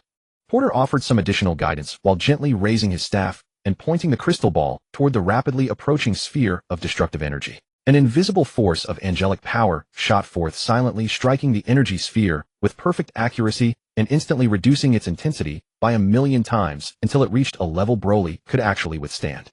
Upon hearing Porter's words, Broly's eyes suddenly lit up as he realized how correct the advice was. After all, why should he just sit there and endure attacks? He should be the one on the offensive instead. Broly opened his mouth wide as a golden energy light began to gather deep within his throat. The light grew brighter and more concentrated, pulsing within his mouth. Swish! Broly thrust his head back and unleashed a mighty blast from his jaws. The golden beam cut through the starry sky at tremendous speed, hurtling toward the destructive energy sphere, now only 100 meters away. Rumble! When the two energies collided in the void, the resulting explosion was far more violent than anything before. Gold and crimson light intertwined and detonated, sending shockwaves rippling outward like a devastating tempest that shattered every nearby asteroid in its path. "Oh dear! Watch out!" Porter grabbed Broly by the back of his clothes again and yanked him in front of himself as a shield. The shockwave struck Broly head-on, warping his small face as he grimaced and shivered violently, his little legs trembling uncontrollably. Once the chaos settled, Broly gasped for air and immediately turned to Porter, flashing him a series of urgent signals with his eyes. "What?" Porter asked with a knowing smile, pretending not to understand. Broly pointed again at the nearly empty water bottle and formed the shape of drinking with his lips. "This one isn't finished yet," Porter said with a smile. "Drink it first, and then we'll talk." Broly nodded enthusiastically, understanding that finishing this bottle meant there was still more to come. With that assurance, what was there to hesitate about? Broly immediately twisted off the cap and downed the remaining half bottle in one gulp, not a single drop wasted. After finishing, he turned the bottle upside down and shook it twice to confirm it was truly empty before setting it down. Then Broly held out his small hand, palm up, grinning at Porter and flashing a set of uneven baby teeth. Porter discreetly wiped sweat from his forehead, but didn't refuse, instead raising his right hand with a soft clap. Pop! A bottle of mineral water materialized out of thin air, cold and crystal clear, with condensation forming a fine mist on its surface. Broly received it with delight, popped the cap off, and tilted his head back to drink eagerly, water spilling from the corners of his mouth as he became more and more absorbed in it. After several large gulps, he suddenly seemed to remember something and mimicked Porter's gesture, raising his right hand with spread fingers and squeezing tightly. Broly. His hand was empty. Nothing had appeared. "Teach." He managed to croak out, his voice hoarse and unclear, yet overflowing with desperate eagerness. "You want to learn, eh?" Porter smiled faintly. Broly nodded vigorously. "This technique is quite difficult." Porter extended his finger and gently tapped Broly on the forehead. "You must first master the fundamentals. Only when you can defeat those two people I mentioned will I teach you this." Broly nodded again, his young face filled with determination. "Let's go," Porter called out. "You'll be meeting them soon." Whoosh. Porter accelerated once more with Broly, leaving behind a brilliant trail of star-like light as they hurtled toward planet Vegeta. Before long, they reached the outer edges of the battlefield and hovered in space. Porter pointed ahead to Broly. "Those are the two of them." Broly followed Porter's gesture and scanned Son Wukong and Vegeta twice over, immediately cracking his knuckles and clenching his small fists, eager to charge into battle. Porter seized Broly by the tail and yanked him back forcefully, pulling him close with a sharp flick of his wrist. "Not now." Porter's expression darkened. Broly scratched his head and grinned sheepishly, his little legs dangling in the air. Upon seeing Porter arrive, Son Wukong immediately flew over, his gaze briefly settling on Porter before drifting to the small child beside him. He tilted his head and examined Broly up and down, curiosity evident in his eyes. Vegeta also paused his attack and floated in the distance, casting a glance toward Porter that lingered on Broly for a moment before returning to where he had been. However, neither Vegeta nor Sun Wukong recognized this version of Broly. The Broly from the Super Spacetime and GT Spacetime had subtle physical differences, and a child looked vastly different from an adult. Even if they had encountered adult Broly in the GT world, the face of this 6-year-old child would hardly match their memories. Humph. Vegeta withdrew his gaze and muttered under his breath, "That guy Porter brought a kid over. Is he planning to train a new god of destruction or Supreme Kai?" "Mr. Porter," Sun Wukong approached, squatted down to meet Broly's eye level, and gently patted his head. "Who is this child?" "The future Super Destroyer God," Porter smiled faintly. "Off." Sun Wukong's eyes widened as he glanced at Broly in surprise. "A Super Destroyer God? So you mean he'll be much stronger than Vegeta in the future?" "That's right." Porter nodded. Hello. Sun Wukong reached out his hand to Broly again, wanting to shake his hand. "I'm Sun Wukong." Broly immediately bared his teeth, growling deeply in his throat, glaring at Sun Wukong with hostility all over his small face. "So fierce." Sun Wukong quickly pulled his hand back and scratched the back of his head. "It's okay," Porter smiled. "He doesn't bite." Far away in the starry sky, Xiangpa and Bados were quietly observing the situation. Xiangpa crossed his arms, his vertical pupils half closed, as his gaze darted back and forth between Porter and the others several times. The corners of his mouth twitched slightly, his face filled with confusion and wariness. "Angel." Xiangpa's voice was extremely low, his claw pointing in both directions. "That's an angel. Could the god you spoke of possibly be him? Which universe's angel is this? Why have I never seen one?" "I've never seen one either." Bajuo slowly shook her head, her staff lightly resting in front of her gaze also fixed on Boat, scrutinizing him carefully. "Could it be the Grand Priest's illegitimate child?" Xiangpa quietly wiped the sweat from his brow, his mouth twitching violently a couple of times. He rolled his eyes and silently cursed a few times in his heart. "You dare to joke about your own father? They know each other." Xiangpa's claw pointed in the direction between Boat, Vegeta, and Sun Wukong. "So that god of destruction and that Kaioshin were both trained by this angel. Finally it all adds up." Bajuos lightly tapped her forehead, a look of sudden realization flashing in her eyes. "No wonder. It seems the Grand Priest deliberately divided 100 universes for his illegitimate child." 100 universes? Xiangpa's pupils dilated sharply, his jaw nearly dropping. "You must be joking. What else?" Bajuos tilted her head slightly, a meaningful smile on her lips. "Why would that god of destruction just now say he is the god of destruction of the 100th universe?" Xiangpa opened his mouth, then closed it again. He lowered his head and was silent for a moment, then looked up at Boat, not knowing what to say, his claws scratching repeatedly on his belly. "I'll go say hello," Bajuo said to Xiangpa, and without waiting for his reply, her figure flickered and vanished from the spot. Schwa. The next instant, Bajuos had appeared directly in front of Boat, only a few meters away. Her staff turned lightly in her palm, and the angelic halo around her neck shimmered with a faint blue light, her gaze level with Boat's. "Greetings, Bajuos." Boat smiled slightly and gave Bajuos a polite bow. His palm pressed against his chest, his staff tilted slightly at his side, his posture upright, an elegant, a perfectly appropriate smile in his eyes. As an angel, this was all necessary courtesy. No matter who he would basically use honorifics. It was a courtesy ingrained in his bones. Sometimes Boat didn't want these formalities, but his body always reacted faster than his mind, so he just went with the flow. "Are you the Grand Priest's illegitimate child?" Bajuos asked directly, her staff turning a half circle in her palm. Boat's mouth twitched. "Is this how you greet someone? Just coming right out and asking that question? What would the Grand Priest think if he heard this? This unfilial daughter?" "No." Boat denied directly, his tone firm. Ho. Bajuos doubled over with laughter, her staff nearly unsteady, the faint blue angelic halo around her neck trembling with her laughter. "I thought the Grand Priest's reputation was ruined. But I suppose I could be considered half a son of the Grand Priest." Boat pondered for a moment, stroking his chin. "Why do you say that?"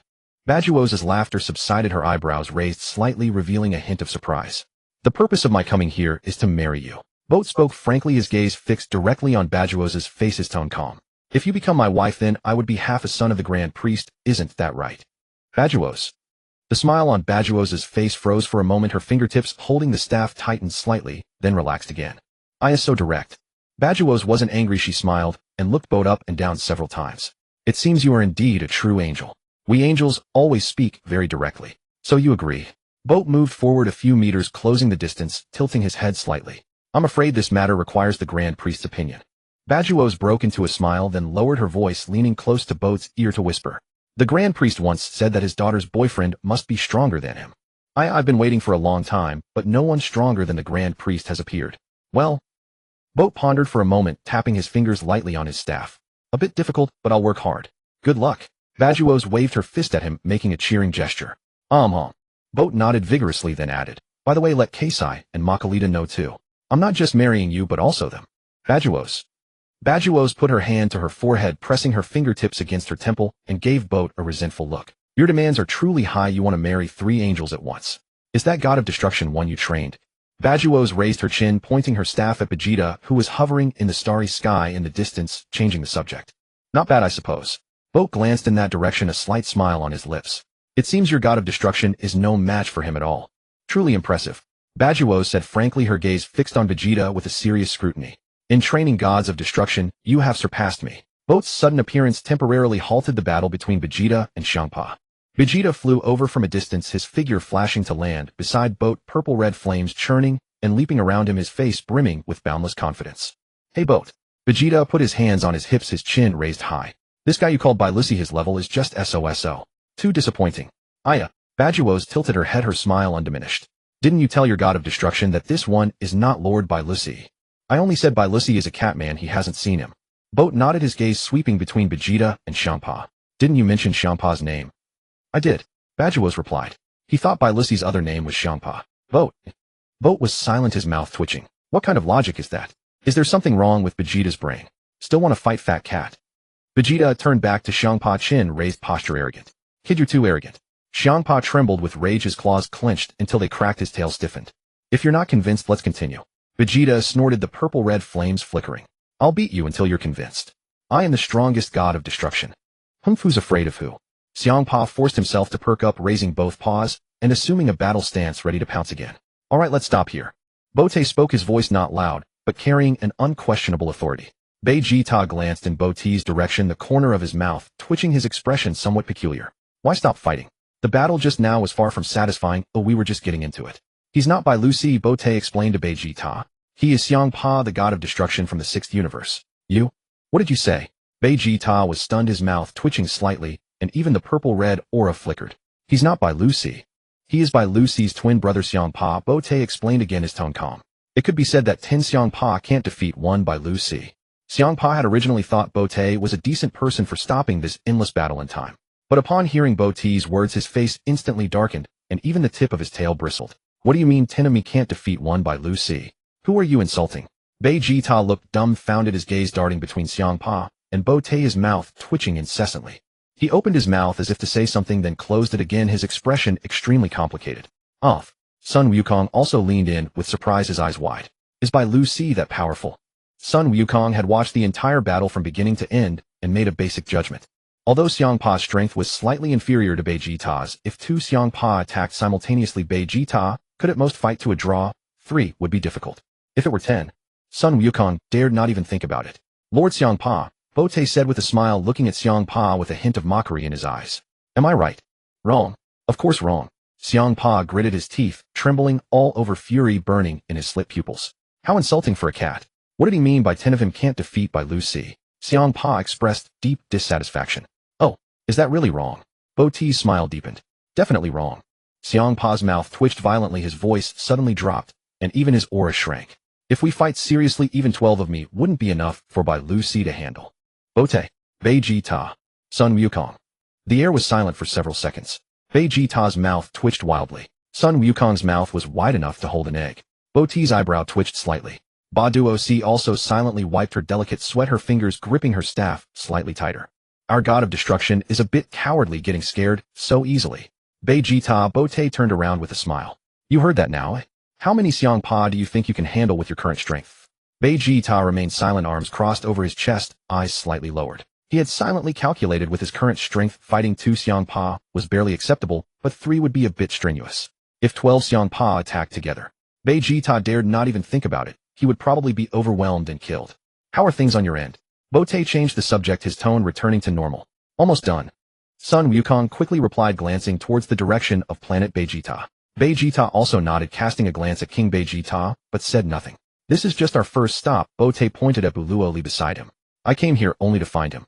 Buluoli was looking up at Bote, holding half a bottle of mineral water in his arms, his cheeks slightly puffed, blinking his big eyes, his small face full of earnestness. Now we must continue our journey. Bote looked around at everyone. At this point in time, the opponents are all too weak, and Beerus is still asleep. Are we leaving right now? Sun Wukong was startled, glancing reluctantly towards planet Vegeta, then towards the palace. G&I was still in the palace enjoying the feast, eating happily, and even took out a small notebook to jot something down. I'll give you 10 minutes to say goodbye to your family. Bote quickly understood Sun Wukong's thoughts. Thank you, Sun Wukong said, and with a flicker he appeared in front of Badaku. Beijita, however, remained hovering in place with his arms crossed, chin slightly raised, showing no intention of acknowledging King Beijita. King Beijita reached out his hand, his lips moving several times, but eventually he withdrew his hand, his gaze dropping. Mr. Bote, where do you plan to go next? Baduo smiled, gently twirling her staff in her palm, her gaze falling on Bote. Travel through time and space to visit another dimension, Bote replied. At least to a timeline whereby Lu Si is still awake. So you traveled through time and space to come to this world. Baduo quickly caught on, her eyes flickering slightly. Xiangpa also widened his eyes, looking at Bote with some doubt and surprise, scratching his belly with his paw. Time-space travel is strictly forbidden. This angel is quite bold. Yes, Bote nodded, his tone calm. We came to this timeline from a world called GT. I wonder if you've heard of the GT world. Tell me more. Baduo was startled, leaning half a step closer in curiosity. Our world is remarkable. It has a total of 101 universes. Bote gestured with his hands. Have you heard of such a dimension or world? Baduo was momentarily stunned, her pupils slightly dilated, looking at Bote with shock. That world called GT actually has 101 universes. How is that possible? How can there be so many universes? Beijita was holding back a laugh, his mouth twitching several times, forcibly suppressing it without making a sound. This blue-skinned woman was being completely fooled by Bote, losing her bearings. Oh my! Baduo slowly shook her head, gripping her staff tighter in her palm. Forgive my ignorance. Oh, I have indeed never heard of such a dimension existing. As far as I know, originally there were a total of 18 universes, but absolutely not as many as 101. That's strange. Bote stroked his chin, putting on a thoughtful expression. Could it be? Baduo suddenly had an idea, her eyes brightening. You come from the most ancient era. No, Lord Lai Mu Si created the universes. At most, he created 18 universes. Is that so? Bote stifled a laugh, feeling Baduo was quite amusing, and shrugged. Never mind, since you don't know either, it doesn't matter to me. But it's really headache-inducing. Over 100 universes would mean over 100 gods of destruction and Kaishin. These two are just the weakest ones I brought along. Is that so? Bote stifled a laugh, feeling Baduo was quite amusing, and shrugged. Never mind, since you don't know either, it doesn't matter to me. But it's really headache-inducing. Over 100 universes would mean over 100 gods of destruction and Kaishin. These two are just the weakest ones I brought along. But it's really headache-inducing. Over 100 universes would mean over 100 gods of destruction and Kaishin. These two are just the weakest ones I brought along. Vegeta's forehead veins throbbed visibly, his fist slowly clenching at his side. What did he mean by Vegeta being the weakest existence? Wasn't he now the strongest destroyer god? Is that Vegeto guy stronger than me? So, Bubbles seemed to understand something, her gaze sweeping back and forth between Potter and Vegeta. You intend to lead over 100 destroyer gods to challenge the destroyer gods of this timeline. Oh my, that's going too far, really. Potter quickly waved his hands, a brilliant smile spreading across his face as he gently tapped his staff twice. As angels, we cherish peace above all. How could we possibly resort to violence? That would be quite improper. Bubbles was momentarily taken aback before covering her mouth with a soft laugh, the tension around her eyes relaxing slightly. Vegeta, standing nearby, felt his expression darken, his jaw clenched as if fighting back a scowl. Look at what you're saying there. Wasn't that exactly our intention all along? We came to this super space-time specifically to challenge the destroyer gods who rule over it. Vegeta muttered his complaints under his breath, crossing his arms tighter, his glare laced with resentment as he shot a sidelong glance at Potter. That's a relief then. Bubbles said, her shoulders dropping as she exhaled, the smile returning to her face and her fingers loosening their grip on the staff. Why are you two just standing there? Potter turned to Son Goku and Vegeta, waving his hand. Go say your goodbyes to your families. We're about to leave here. Then I'm off. Son Goku called out, waving as he flew toward the palace with Bardock. Meanwhile, Vegeta remained suspended in place with his arms crossed and chin held high, maintaining that arrogant posture. His gaze lingered on the distant palace, yet he didn't move. After a moment's hesitation, King Vegeta finally took flight and approached them. His figure came to a halt before Vegeta, cape billowing behind him as he regarded his son from the future with a complicated expression. My son, King Vegeta said, placing a hand on Vegeta's shoulder and lowering his voice. I am truly happy that you have become a destroyer god. I'll spare you the extra words, Vegeta replied with a dismissive glance, his expression cold yet unmoving as his father's hand rested on him. Take care of yourself. Your father has no other demands, King Vegeta said, lowering his hand to his side. Just one small request. Vegeta raised an eyebrow. Your brother Tulls was exiled to a distant galaxy long ago by me. King Vegeta's voice deepened, his gaze dropping slightly. I sensed Frisia's ill intent at the time, which is why I acted. I never expected the true mastermind behind this would be Beerus. He sighed softly, glancing toward Whis hovering in the distant stars before returning his attention to Vegeta. I hope you can find your brother and provide him with a safe environment. Humph. Vegeta responded dismissively. You need not worry about that. In several years' time he will come to me with his wife, and we will help him defeat those who invaded their planet. Is that so? King Vegeta was taken aback, astonishment giving way to relief as he glanced at Whis again, a strained smile forming. I didn't expect him to not be Lord Beerus. So he's a destroyer god from another universe. Vegeta said nothing, though a sour feeling stirred within him. He had believed himself capable of defeating Beerus, yet after such a prolonged battle his opponent turned out not to be Beerus at all, but his twin brother Kampa. But speaking of which, King Vegeta lowered his voice, casting a glance toward Potter, who was conversing with Bubbles before drawing nearer. That man named Potter just mentioned. You should address him as Lord Potter. Vegeta's expression darkened, his voice growing heavy. That fellow appears harmless enough, but he harbors deep resentments. He could annihilate you with ease. Yes, Lord Potter. King Vegeta startled and quickly amended his address, his voice noticeably subdued. What precisely do you intend to say? Vegeta frowned, irritation coloring his tone. Lord Potter mentioned that the child at his side will become a super destroyer god in the future. King Vegeta's gaze drifted toward the small figure clutching a mineral water bottle beside Potter, his voice taking on a somber quality. Who knows where he scraped up such a brat? Vegeta snorted, showing no concern whatsoever. The child might be powerful for his age, but how powerful could he truly be? Could he possibly rival the strongest destroyer god? This child. King Vegeta's gaze lingered on Broly for a few moments longer, his brow furrowing slightly. I have a strange feeling I've seen him somewhere before. It doesn't matter. Vegeta waved his hand dismissively. Perhaps he's a scion as well. King Vegeta nodded silently, patting Vegeta's shoulder, once more the warmth of his palm seeping through the fabric. Take care, my destroyer godson. Without further hesitation, King Vegeta turned and swiftly descended toward the planet below, his cape billowing behind him as his figure shrank into a speck before disappearing into the clouds. Take care. Vegeta murmured under his breath, watching his father's receding form with a complicated expression lingering in his eyes. In that moment, he suddenly perceived an unexpected aged quality in that departing silhouette. Within the palace. Accompanying Bardock back to the palace's side hall, Son Goku immediately spotted Kiwi standing at the cooking stove, gripping paper and pen as she attentively questioned the royal chef. The chef explained with animated gestures, while Kiwi nodded repeatedly, hastily scribbling notes onto the paper. Bardock Kakarot, you've returned. Kiwi looked up, her eyes brightening as they landed on the pair. Setting down her pen, she hurried toward Son Goku, gazing at her son with visible excitement. Kakarot, mother has remembered how to prepare all these dishes. I'll make them for you tomorrow. Huh, but I'm leaving right away. Son Goku scratched his head, a guilty smile tugging at his lips. Leaving? Kiwi froze, her grip tightening slightly on the pen and paper. Where are you going? Mr.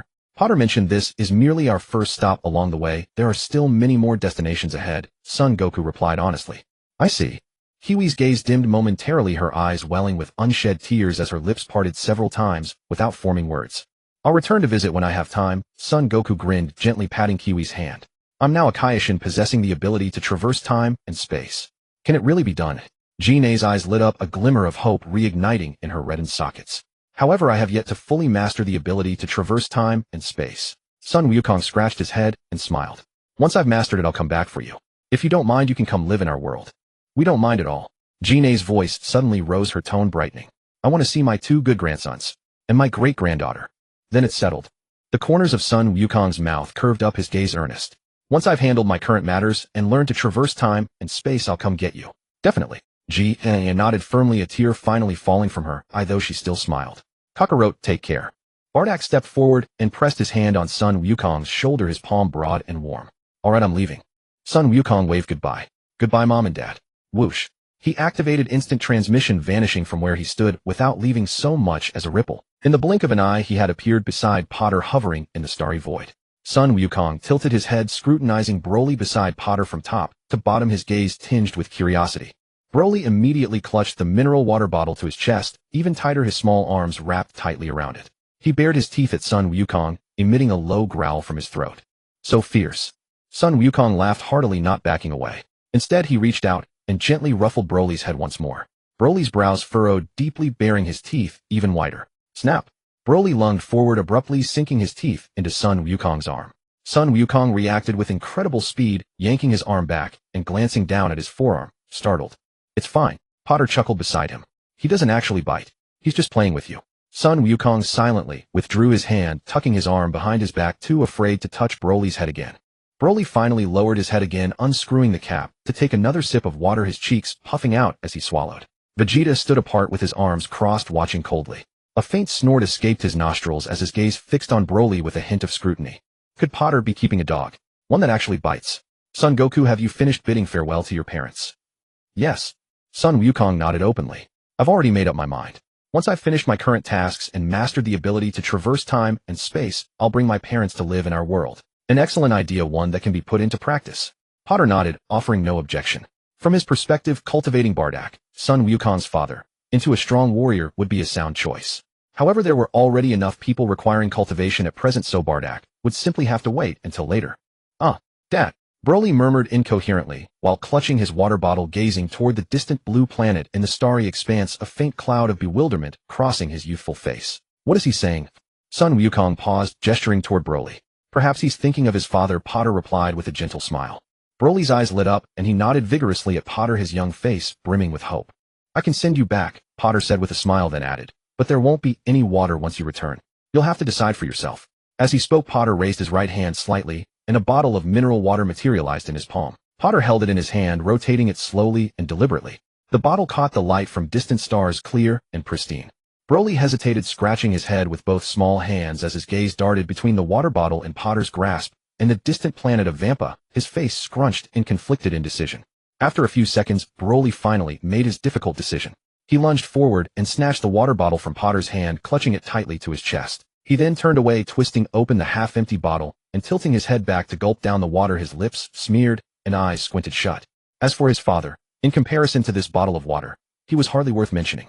Then it's time for us to depart for our new destination, Potter said, turning to Blaze and giving her a wave. Will we meet again?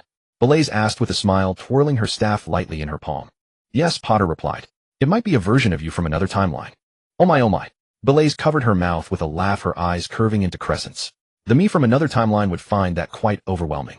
Do try to be gentle. Potter pressed a hand to his forehead and turned his head wordlessly. How could she possibly seem so eager about this?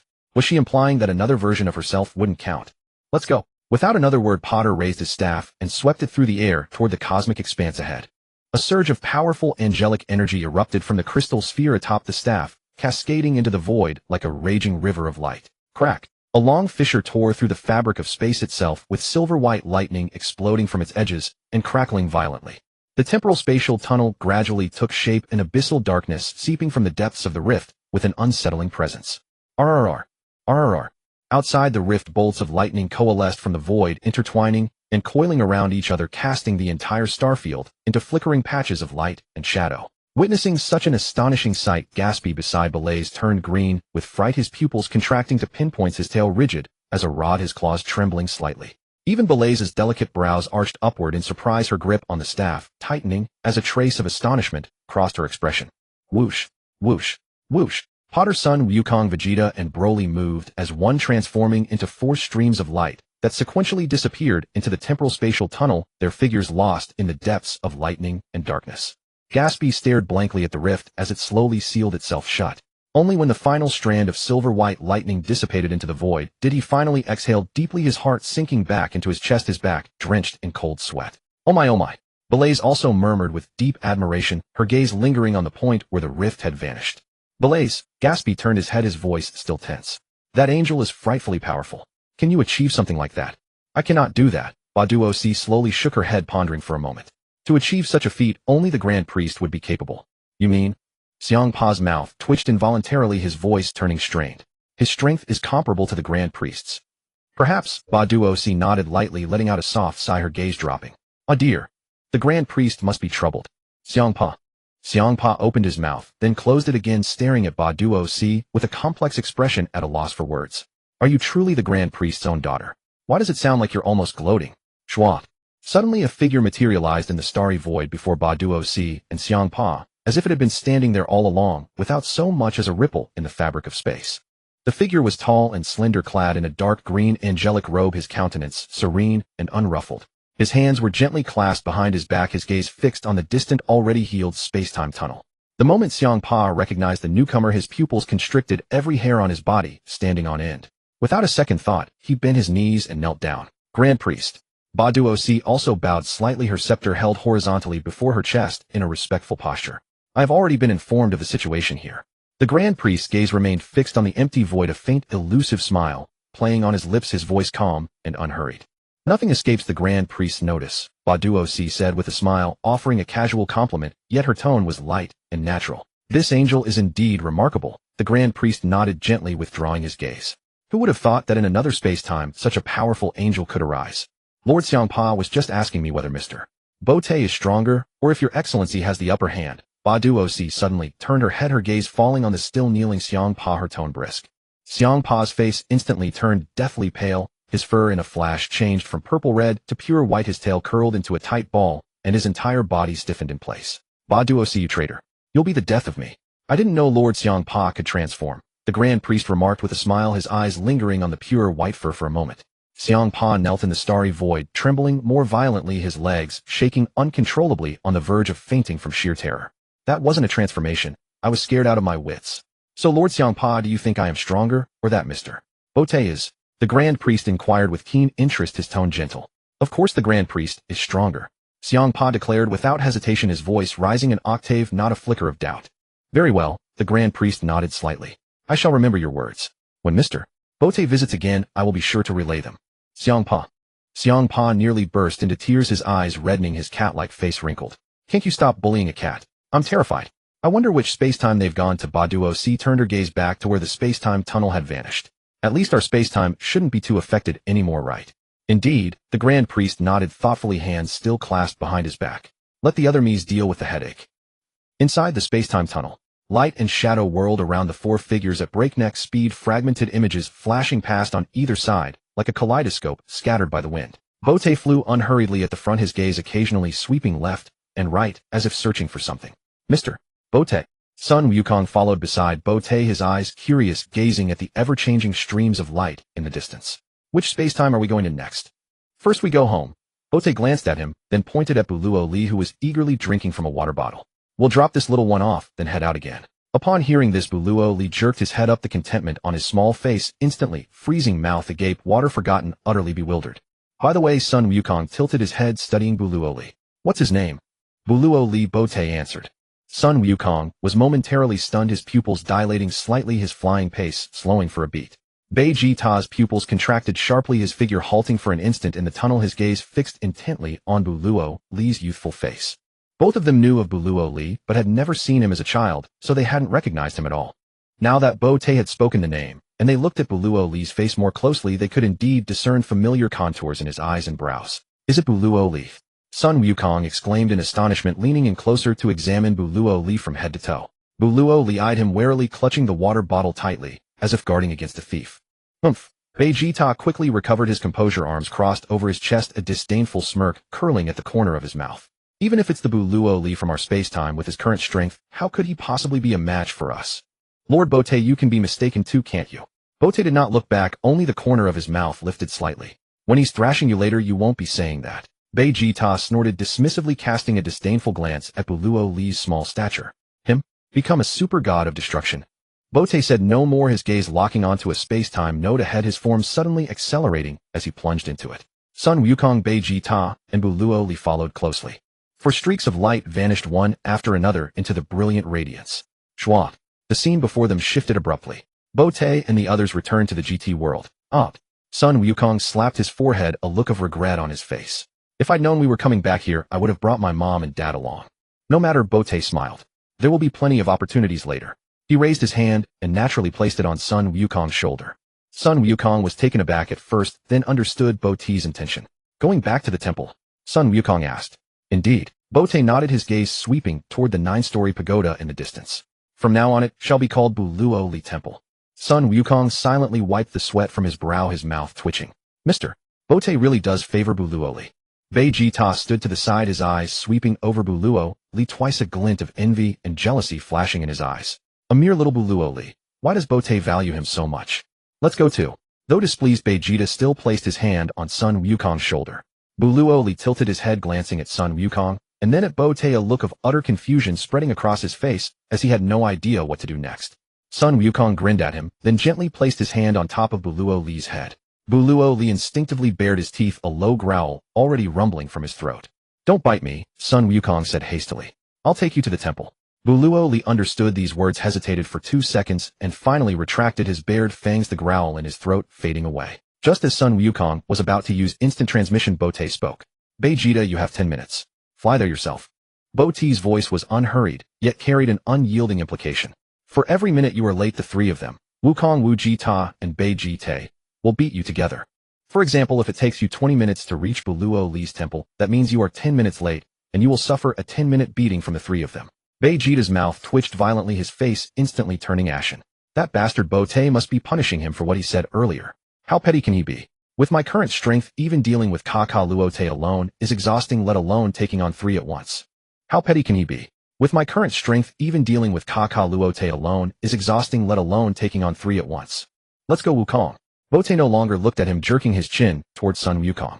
Vegeta, hurry up and fly. Sun Wukong gave Vegeta a sympathetic glance, a hint of pity in his eyes, then used instant transmission, his figure vanishing from the spot in a blur.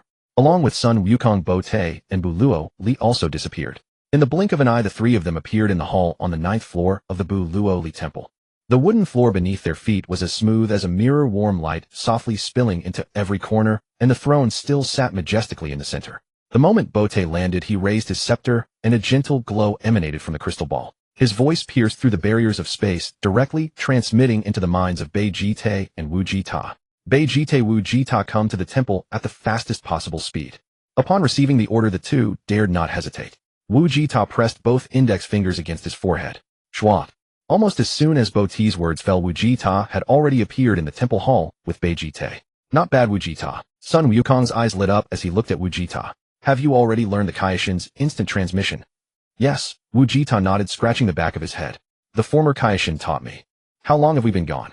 Bote turned to Vegeta and Vegeta. Seems like about 10 days or so. Vegeta scratched his head, then looked uncertainly at Vegeta. Right, Vegeta? 12 days and 3 hours, Vegeta gave a precise answer. Huh.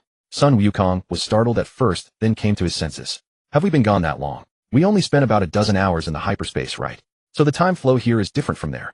Indeed, it is different. Bote nodded slightly. The moment I stepped into the hyperspace, I sensed that the flow of time there was somewhat different from ours. Where's that guy Vegeta? Vegeta's gaze swept around Sun Wukong. Didn't he come back with you, eh? He then noticed Buluo-Li beside Bote, his eyes pausing on the short figure. Who's this little brat? What good stuff are you drinking? As he spoke, Vegeta stepped forward and reached out to grab the bottle of mineral water in Buluo-Li's arms. Buluo-Li reacted swiftly, clutching the bottle tightly to his chest, curling his entire body down, and baring his teeth at Vegeta's face flushed red, a low growl rumbling from his throat. So fierce. Vegeta chuckled, withdrew his hand, and didn't mind. Bote observed in silence, saying nothing. One day, when Buluo-Li is trained to become the super destroyer, reaching the level of the Omni King, Vegeta and the others will have to kneel before this boy. But that is a matter for the distant future. Vegeta. Sun Wukong grinned, already rolling his shoulders and neck. Get ready. In a little while we're going to gang up on Vegeta. Attack Vegeta. Vegeta raised an eyebrow. What do you mean? Vegeta also didn't understand. Sun Wukong had to relay every word Bote had just said to the two of them. After hearing it, the two exchanged a glance, then simultaneously broke into wide grins, their eyes brimming with barely contained excitement, looking eager to try. Vegeta's figure shot through the cosmos at breakneck speed, a purplish-red flame blazing violently around him, his velocity so extreme it nearly tore through space. Each acceleration left a ring of expanding shockwaves in the void. But after flying for a while, Vegeta suddenly slowed down, his brow deeply furrowed. At my current speed, it would take at least an hour to reach that temple. How could I possibly make it in 10 minutes? That bastard Bote is just looking for trouble. If I rush over at full power and exhaust all my energy, I'll only be a punching bag when I arrive. If I fly slower and conserve some strength, I might hold out longer. Wait. No. Even at my peak, I wouldn't last long under the combined assault of those three. In that case, it's better to let them beat me up early and get it over with. Vegeta's eyes darted around as his thoughts churned, then he gritted his teeth and abruptly pushed his speed to the maximum again. The purplish-red flame burst forth once more, his form turning into a straight streak of light across the void, hurtling toward the direction of the Buluo-Li temple. If I flew slowly, Bote would surely be angrier if he found out. Better to let them beat me up early. Buluo-Li temple, 9th floor. Bote stood in the center of the hall, turned to Buluo-Li and beckoned. Buluo-Li, this will be your home from now on. Buluo-Li pointed at the bottle of mineral water clutched in his arms, his small face full of anticipation. You mean the mineral water? Bote chuckled, pointing toward a door at the end of the corridor. There's plenty of it. You can drink as much as you want. Go take a look inside. Buluo-Li looked at Bote with a mixture of doubt and hope, then clutched the water bottle and ran over, stretching on tiptoes to push open the door. The moment the door swung open, Buluo-Li's eyes lit up like two ignited stars. Inside the room, 10 tiers of shelves stood neatly arranged, each stacked with countless bottles of mineral water, their rows perfectly aligned, gleaming under the light with a clear luster. The sheer quantity stretched beyond the reach of a single glance. Buglioli was stunned for 2 seconds, then plunged into the room, his small hands fumbling across the shelves, touching bottle after bottle of water, his grin stretching to his ears, his face beaming with utmost happiness. At this moment, he truly felt that happiness had come too suddenly, like a kitten falling into a basket of fish with all the world's treasures belonging only to him. Bajite stood at the door, glanced into the room, and twitched the corner of his mouth. This fool. Can he really become the super destruction god? Wujida laughed heartily, hands on his hips. Quite naive. Bajite snorted, arms crossed. Instead of training that fool, why not let me become the super destruction god? The moment his words fell, a powerful energy abruptly burst forth from Bajite's body. Blue flames surged out from within him, enveloping his entire being. His hair instantly transformed from black to a deep blue, standing upright. The shockwave spread outward, causing several chairs in the hall to shift slightly. Bajite lifted his chin, his gaze burning as he looked at Boat, a confident, almost arrogant smile on his lips. It is worth mentioning that Bajite and Wujida had also been inspired by Sun Wukong and by Jita.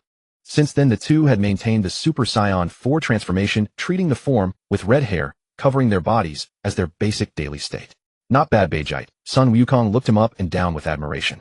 You can already stack Super Saiyan Blue on top of Super Saiyan 4. We haven't been idle these past 10 days. Wujida took over, grinning smugly, hands on his hips, puffing out his chest. We even made a trip to a dimensional space and trained hard for a year inside. Wujida, I can also transform like this, so I won't demonstrate. Is this your strongest form? Boat asked with a smile, twirling his scepter in his hand. That self-mastery is a bit tricky to comprehend. Bajite's voice deepened, his expression slightly solemn, his fist clenched at his side. But I've already touched the threshold. I believe it won't be long before I fully master it. Boat nodded with satisfaction, the curve of his lips deepening. The reason Bajite took so long to comprehend self-mastery was partly because Boat had not properly taught him before, and partly because Bajite's foundation was simply too strong. At the same level of Super Saiyan 4, Bajite's Super Saiyan 4 could even rival Sun Wukong's Super Saiyan 5. A person with such a powerful foundation naturally had to pay a greater price to comprehend even stronger skills. Wujida, how is your Ultra Instinct?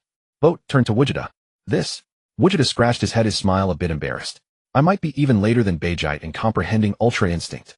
Bajite, how about we have a good fight? Sun Wukong suddenly became excited, his eyes sparkling, leaning half a step forward, his face full of eagerness. Happy to oblige. Bajite's lips curled into a smile, his hands slowly rising from his sides. Mr. Boat? Sun Wukong turned to Boat. Is it alright if we fight here? Fight as you like, Boat nodded casually. This place is sturdy. Kakarot, show me your full power. Bajite beckoned to Sun Wukong, his fingers curling twice. Let me see your true strength. Then I won't hold back. Sun Wukong took a deep breath, his chest swelling, and then slowly sinking. Snap. The next moment, a brilliant light, like stars, burst forth from Sun Wukong's body. The light was bright, but not dazzling, flickering gently on his skin. His eyes became calm and focused in that instant, and his entire aura changed. Activating Ultra Instinct sign in Super Saiyan 4 form. Is this Ultra Instinct? Wujida stood silently, watching, his gaze lingering on Sun Wukong for a moment, thoughtfully stroking his chin. It feels a bit like the light emanating from Lord Boat. Bajite smiled faintly, but his expression turned serious as he spread his legs slightly and assumed a tight starting stance. Without further words, the two figures shot out, almost simultaneously, engaging in a fierce clash in the center of the temple hall. The sounds of fists and feet colliding rang out like drumbeats, one after another without end. The two figures swiftly crossed paths in the hall, sometimes left, sometimes right, sometimes up, sometimes down, moving so fast that only afterimages could be seen streaking through space. Boat stood silently, watching, his gaze sweeping between the two, quickly discerning the situation. Sun Wukong was almost being suppressed by Bajite. Although Ultra Instinct sign allowed him to react in advance, facing Bajite's ferocious and precise attacks, every move of his was being suppressed. It must be noted that Sun Wukong was currently using Super Saiyan 4 stacked with Ultra Instinct sign, while Bajite was only stacking Super Saiyan Blue on top of Super Saiyan 4. However, Bajite's absurdly powerful foundational strength directly bridged the gap in realm. Only when Sun Wukong activated true Ultra Instinct, the silver-haired form, could he firmly suppress Bajite. Thud. Bajite suddenly delivered a side kick, his shin wrapped in blue flames, striking Sun Wukong's abdomen heavily. With a dull sound, Sun Wukong's body slid backward, his feet scraping 2 straight trails on the ground, producing a harsh screech. But the temple floor remained completely unscathed, not even a scratch, still as smooth as a mirror. Kakarot. Bajite withdrew his legs, straightened up, and lifted his chin slightly. You are indeed strong, but compared to me, you are still a bit lacking. He put his hands on his hips, a proud smile on his face. How about it? Want to continue? Indeed, still not quite there. Sun Wukong steadied himself, rubbed his kicked abdomen, and nodded with a calm expression. In my current state, no matter how hard I try, I cannot be your match. So you admit defeat. Beijite's grin grew wider. I'll try another transformation. Sun Wukong pondered for a moment, his gaze flickering. Another one. Beijite was taken aback, raising an eyebrow. Wujida also turned his head, his curious gaze falling on Sun Wukong. Rumble. The energy within Sun Wukong suddenly surged, erupting like a volcano ignited. An immense aura spread wildly from him, filling the entire temple hall, pressing the air down with a slight heaviness. In the blink of an eye, Sun Wukong's hair and fur transformed from red to a silvery, white, a lustrous sheen enveloping his entire body as his aura ascended to an entirely different level. Super Saiyan 5 transformation. Witnessing this change in Sun Wukong, both Vegito and Gogeta stood frozen, their pupils dilating at the same time. They had never seen Sun Wukong assume the form of Super Saiyan 5 before. During earlier sparring sessions with Vegeta, Sun Wukong had merely watched from the sidelines, never once intervening. What kind of transformation is this? Vegito's expression was stunned, his gaze lingering on Sun Wukong's silvery white fur for several seconds, his voice rising sharply. Super Saiyan 5, Sun Wukong said with a grin, rolling his shoulders. Super Saiyan 5. Vegito opened his mouth, then closed it, unable to speak for a long while. Gogeta stood silently to the side, hands hanging at his sides, staring blankly at Sun Wukong's silvery white fur, unable to utter a single word. Is it that surprising? Sun Wukong tilted his head, his gaze sweeping across both their faces. Didn't Vegeta tell you about this? So this is Super Saiyan 5. Vegito suddenly burst into laughter, a renewed light gleaming in his eyes, the corners of his mouth lifting. Interesting. Perfect. I've been wanting to see just how powerful Super Saiyan 5 really is. In my current form, Sun Wukong said calmly. It's at most comparable to Super Saiyan 4 stacked with Super Saiyan Blue. Then why bother transforming into this? Vegito snorted a disdainful smirk, curling his lips. Now you see my strength, don't you? Indeed, plain Super Saiyan 5 alone isn't much different from Super Saiyan 4 stacked with Super Saiyan Blue. Sun Wukong nodded earnestly, then a slight curve appeared at the corner of his mouth. But a fiery red radiance suddenly burst from Sun Wukong's body, the hallmark of Super Saiyan God. Yet before the light could stabilize, it contracted sharply, then erupted into a blazing blue flame. Super Saiyan 5 form stacked with Super Saiyan Blue. Come on, Vegito. Sun Wukong resumed his combat stance, hands spread before him like a drawn bowstring, poised to spring forth at any moment. Vegito's pupils contracted violently, his face turning ashen, the corner of his mouth twitching fiercely. Gogeta meanwhile rubbed his chin, his eyes brimming with astonishment. Given his current strength, he was roughly on par with Vegito. If Sun Wukong could defeat Vegito, then he himself would certainly be no match. Humph, all smoke and mirrors, Vegito snorted, then kicked off the ground hard, launching himself like a cannonball, his fist wreathed in blue flames and straight at Sun Wukong's face. With a snap, Sun Wukong raised his hand, fingers spread, catching Vegito's incoming fist perfectly. The punch struck his palm with a muffled thud, yet didn't even make him flinch. Immediately after, Sun Wukong struck, swiftly clenching his right fist and driving his elbow downward with brutal force, slamming it into the center of Vegito's chest. Vegito spat out a mouthful of bile, his entire body sliding backward rapidly, leaving 2 long trails on the ground. The searing pain in his chest made him hold his breath for a moment. Sun Wukong flickered and vanished from his spot, reappearing silently behind Vegito, closing in without a sound. He clasped his hands together, fingers aligned, and delivered a heavy blow to the back of Vegito's neck. The impact was precise and devastating. Vegito felt as if a meteor had struck the back of his neck. His vision went black, his body uncontrollably pitched forward, and he crashed face first onto the floor, dazed and seeing stars. But Vegito reacted quickly, slamming his hands against the ground, launching himself into the air, spinning half a turn, and whipping a gorgeous flying kick toward Sun Wukong, his foot wreathed in blue flames, slicing through the air with a sharp whistle. Sun Wukong raised his arm again in a block, catching the kick solidly with his forearm, then twisted his wrist, closing his fingers tightly around Vegito's ankle. He clenched his other fist and swung a fierce uppercut. The punch landed squarely on Vegito's chin, sending his head snapping back, his body tumbling through the air, before crashing heavily onto the ground, once more his back hitting the floor with a dull thud. Want to keep going? Sun Wukong grinned, looking down at Vegito, lying on the floor. Vegito pushed himself up, leaning on his knees, as he stood wincing in pain. He rubbed his chin, then the back of his neck, staring at Sun Wukong in utter disbelief, unable to regain his composure for a long time. Let's stop here. Gogeta quickly stepped forward, raising a hand to separate them. Better save our energy to gang up on Vegeta together. Not a bad idea. Vegito gave Gogeta a deep look, paused for 2 seconds, then finally nodded. Consider it settled. Sun Wukong. And thus the battle came to an end. In the end, Sun Wukong claimed victory with overwhelming superiority. Bote stood by in silence, offering no comment. On the surface, Sun Wukong indeed appeared formidable now, but once Vegito and Gogeta fully developed, the advantage of Sun Wukong and Vegeta would gradually diminish. After all, Vegito and Gogeta merged the power of two individuals possessing far greater potential than a single fighter. Before traversing to this world, Bote had once heard Dragon Ball fans debate a question. Which was stronger, Gogeta's fusion or Vegito's merger? Many claimed that Patera earring fusion multiplied the power of both, while the fusion dance merely added and multiplied by a factor. But after personally studying it, Bote discovered that there was no such multiplication involved. Whether fusion or merger, their strength was essentially the same. Moreover, according to official data, Gogeta was actually stronger than Vegito, because Gogeta's personality leaned toward Sun Wukong's, while Vegito's leaned toward Vegeta's. The Vegito of the same era only knew how to show off, whereas Gogeta could actually get things done. This time Vegeta took 45 minutes to fly from the designated point to Broly's temple. This speed was hardly slow. His battle with Kampa had further honed his strength, and his flight speed had increased accordingly. Heavy breaths. Vegeta was panting heavily, bent over with his hands on his knees. The purple-red aura around his body had dissipated, leaving only the sound of labored breathing echoing in the empty hall. In order to arrive in the shortest possible time, he had exerted all his energy, and now his body was in a state of extreme fatigue, even his arms trembling slightly. You are 35 minutes late. Bote sat upright on the throne, hands crossed on his knees, looking at Vegeta with a half-smile. Are you ready to get beaten, Vegeta? Vegeta's mouth twitched, his face paled slightly, but he showed no intention of giving up. Gritting his teeth, he slowly straightened his back, spread his legs slightly, and raised his hands, assuming a combat stance. Although his whole body felt weak, his eyes remained sharp like a cornered beast. Come at me, all three of you. Vegeta's voice was hoarse, but full of stubbornness. Sun Wukong, Vegeta, and Vegeta exchanged glances, then simultaneously charged at Vegeta.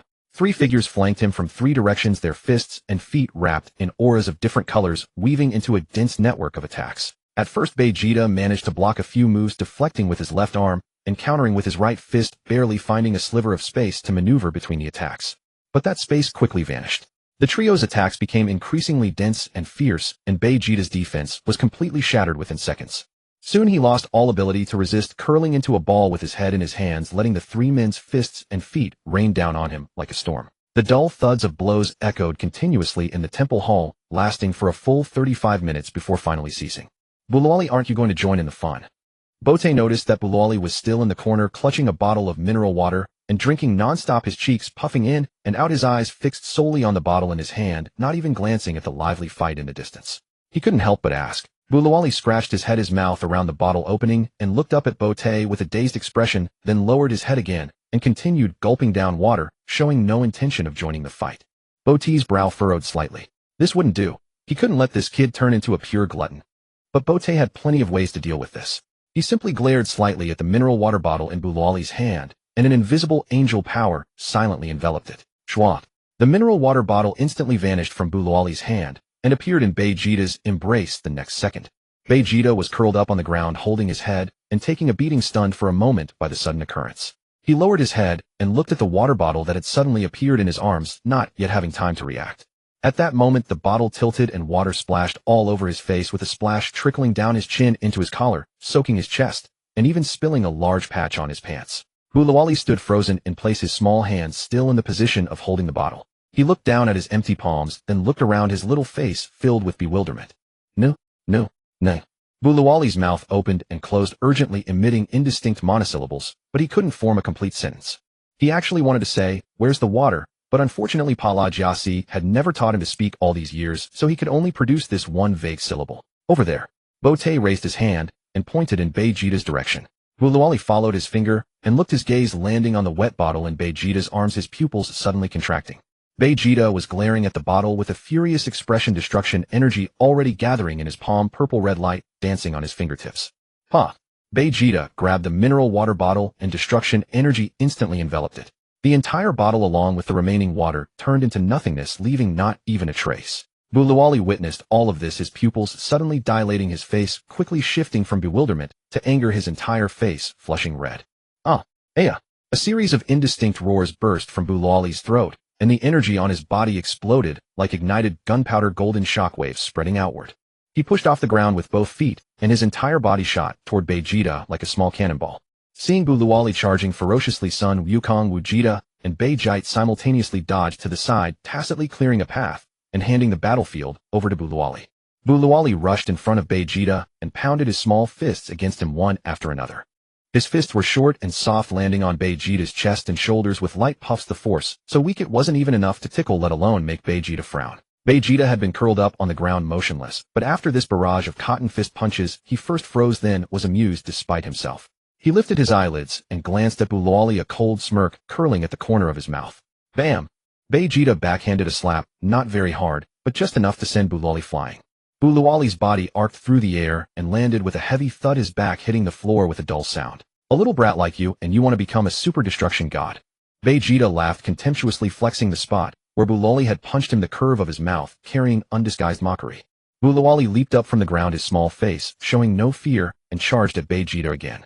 His fists continued to rain down, and his feet kept kicking at Vegeta's legs and waist.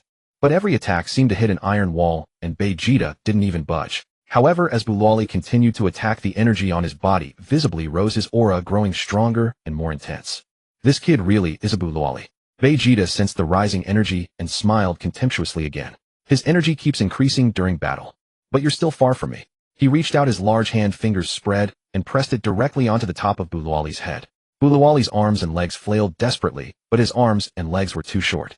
He waved in the air for a long time, unable to even touch the edge of Vegeta's clothes, whining anxiously, his face flushed red and his eyes glistening with tears. Vegeta had had enough fun and finally wiped the smile off his face. He suddenly lifted his right foot, the sole wrapped in a barely perceptible layer of energy, and kicked Bulawali hard in the abdomen. Bam! Bulawali's body fell backward, collapsing limply to the ground, his eyes rolling back, and he fainted on the spot. Bulawali's chest was still heaving slightly, his breathing steady, though a thin layer of sweat beaded on his forehead, and his small face still bore a lingering twist of unappeased anger. Both stood by in silent observation, offering no comment throughout the entire bout. Yet now it seemed that to swiftly elevate Bulawali's strength, merely nurturing the little one in this period would require a considerable amount of time. Boat had all the time in the world, there was no rush. Alright, time's about up. Boat clapped his hands, the crisp applause echoing through the empty hall. Let's call it a day here. Vegeta let out a long breath of relief, his shoulders slumping as well. At least he wouldn't have to keep getting beaten up. Vegeta. Boat turned to him. Have Bulma prepare some good food. We'll have a hearty meal, then set off again for the super time space. This time we'll go directly to the timeline, whereby Lucy awakens. No problem. Vegeta agreed readily, his taut face finally relaxing a bit. What about us, Lord Boat? Vegeta quickly asked, his gaze tinged with anticipation. Come along. Boat gave a faint smile. Then I'll send Vegeta back, Sun Wukong offered, patting his stomach. I'm feeling hungry myself. Didn't you just eat at the palace? Vegeta's forehead veins bulged as he shot Sun Wukong a glare. That was before Xiangpa showed up halfway through. Sun Wukong grinned, spreading his hands. I didn't get much to eat after that. Suit yourself. Vegeta snorted, turning away. After that, Sun Wukong and the others hesitated no longer, each employing their own means to return to Earth. Bulawali, held in Boat's grasp, descended with them into the courtyard of the Capsule Corporation headquarters. Upon landing, Bulawali slowly came to, blinking dazedly. Seeing the unfamiliar surroundings, he shrank his neck in bewilderment, then instinctively reached into his chest. Empty. The water was gone. He pursed his lips, but didn't cry. Seeing Sun Wukong and the others back so soon, Bulma's face lit up with joy, and she promptly called the chef to start bustling. Soon the clatter of spatulas and pans rang out from the kitchen, and the aromas of meat and vegetables drifted through the window, spreading across the courtyard. During this time, Sun Wukong made a special trip home, bringing Chi-Chi, Sun Wufan, Sun Wutian Bidalai, and Xiaofang back with him. The whole family crowded cheerfully into Bulma's living room. Xiaofang chased a butterfly around the courtyard, her laughter crisp and clear. Vegeta and Vegeta stood in a corner of the dining room, watching the lively scene before them. They exchanged a glance, their eyes filled with complex emotions. Vegeta and Bulma were talking by the kitchen door. Sun Wukong clapped Sun Wufan on the shoulder with a hearty laugh, while Chi-Chi and Bidalai sat around the dining table chatting about everyday life. This picture was all too familiar to them, yet they found it difficult to blend in. What's up with you two?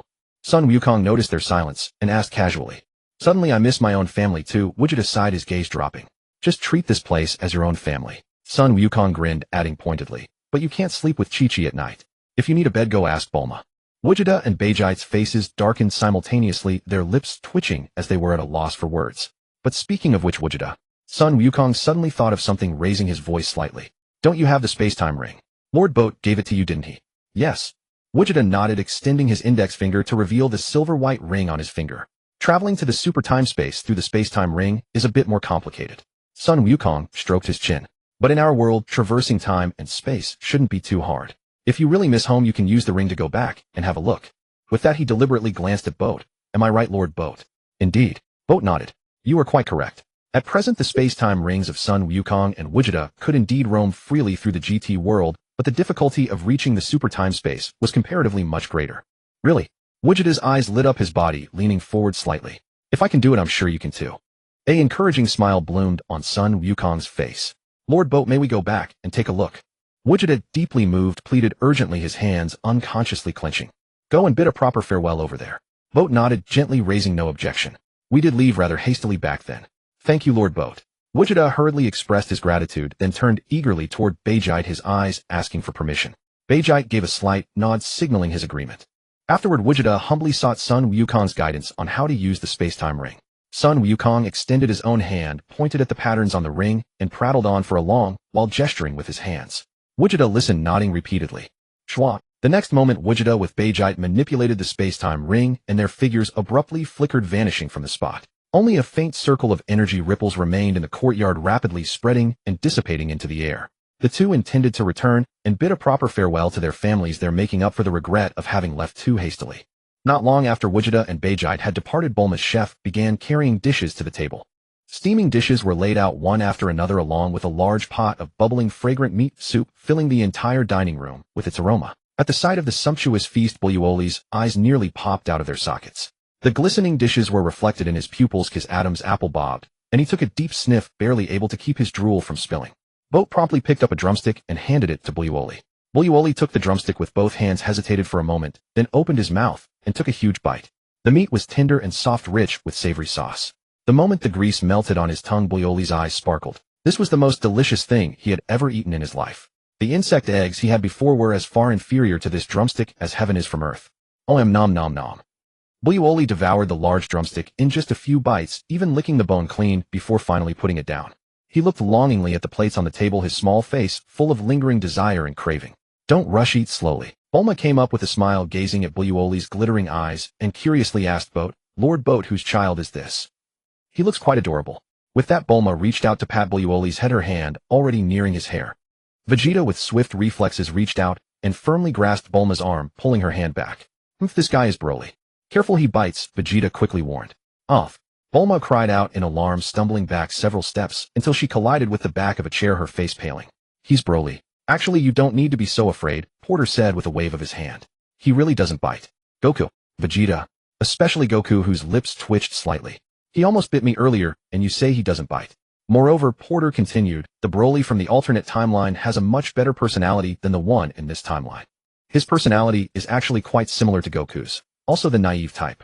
With proper guidance, he'll never go around causing havoc like Vegeta did. A bead of cold sweat trickled down Vegeta's face. You can talk about Broly, but why use me as a negative example? He opened his mouth, truly not wanting to complain anymore. Also, in our world, Broly was born on the same day as Goku, right? Porter took a sip from his teacup, his gaze shifting to Goku. That seems to be the case, Goku nodded thoughtfully. I've heard about it before. The alternate timeline Broly is the same age as Vegeta, Porter added.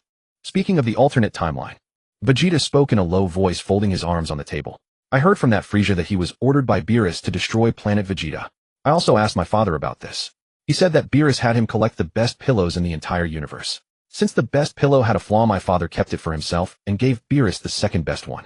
Oh, a flaw. Porter set down his teacup, his fingers tapping lightly on the rim, his gaze growing somber. That's what my father said, Vegeta replied, lowering his eyes with a hint of uncertainty. By the way, where is Layla? Porter suddenly thought of the West Kaishin Layla and scanned the hall. Everyone present slowly shook their heads, exchanging puzzled glances.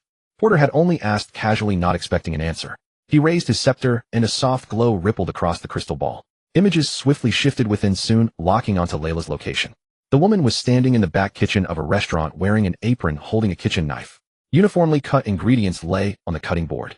She was intently learning a new cooking technique from a chef, occasionally jotting notes in a small notebook. Quite dedicated. Porter nodded with satisfaction. At least this woman was sensible and not slacking off. Otherwise, he might have had to send Vegeta to destroy her. As for the matter of the pillow that Vegeta mentioned, Porter had his own thoughts. No matter who gave the order to destroy planet Vegeta in the alternate timeline, the blame should fall on Beerus. Even if Beerus wasn't the instigator, he'd still have to have a good sparring match with him. That reason was sufficient. After the meal, Porter took a full day's rest in the GT world. The 9th floor hall of the Broly temple was spacious and quiet, with warm lights spilling softly. Outside the window stretched the boundless gray-white void, occasionally dotted with faint energy ripples drifting by. Goku and Vegeta had a brief sparring session with Broly. Vegeto and Gogeta returned the next morning, their forms suddenly materializing from the void, feet landing firmly on the temple floor. Relieved smiles graced their faces with a relaxed air, as if they had unburdened themselves. Clearly both had bid their final farewells to their families in their respective timelines. But with the time ring in hand, it would be convenient for them to return to their own timelines whenever they wished. Speaking of which, Porter sat on the throne, hands folded on his knees, casting a teasing glance at the two. Where did you two spend the night? Need you ask? Vegeto replied, without hesitation, hands on his hips, chin raised slightly. With Bulma, of course. I was with Chi-Chi. Gogeta chimed in with a grin. Did you two plan that together? Porter teased, the corners of his mouth curling deeper. But Gogeta scratched his head, still smiling. Vegeto and I are in different timelines, so it doesn't really matter who we're with, right? I've already arranged with Chi-Chi to stay at Bulma's place next time. Vegeto's face darkened instantly, his lips twitching. Something about that didn't feel right. Not just Vegeto felt uneasy. Vegeta, standing nearby, was trembling with rage, his fists clenched so tightly that his knuckles cracked. His face was ashen and veins bulged on his forehead. You two. Vegeta couldn't hold back anymore, pointing a finger, his voice rising sharply. Don't go into details about such things. Just then Bulma, who had come to visit the Broly temple, walked in carrying breakfast. The tray held several small dishes and steaming porridge, the aroma wafting through the air. She greeted with a smile. Oh, Gogeta and Vegeto are back. What were you discussing? Nothing major. Gogeta turned and smiled at Bulma. Just about where Vegeto and I spent the night. You guys talk. Sensing the awkward atmosphere, Bulma's smile froze for a moment. She quickly set down the breakfast tray, turned, and hurried out without looking back. Lord Porter. Vegeto quickly changed the subject, afraid that the oblivious Gogeta would keep harping on the night topic. Last time you took Goku and Vegeta to the alternate timeline. This time shouldn't you take us too? Yes, Lord Porter. Gogeta immediately echoed, his eyes burning with anticipation. Goku and Vegeta both tensed up, their gazes simultaneously fixed on Porter, their breathing even lighter. No need to rush, Porter said, taking a sip of tea, his tone calm. I'll take you there eventually. Last time I went to the alternate timeline, it was mainly to bring Broly back. In fact, Goku and Vegeta haven't yet had a match with Beerus. Hearing Porter's words, Goku and Vegeta finally let out a sigh of relief, their hearts settling. Mr. Porter, when do we leave? Goku's voice brimmed with eager excitement, his fists unconsciously clenching.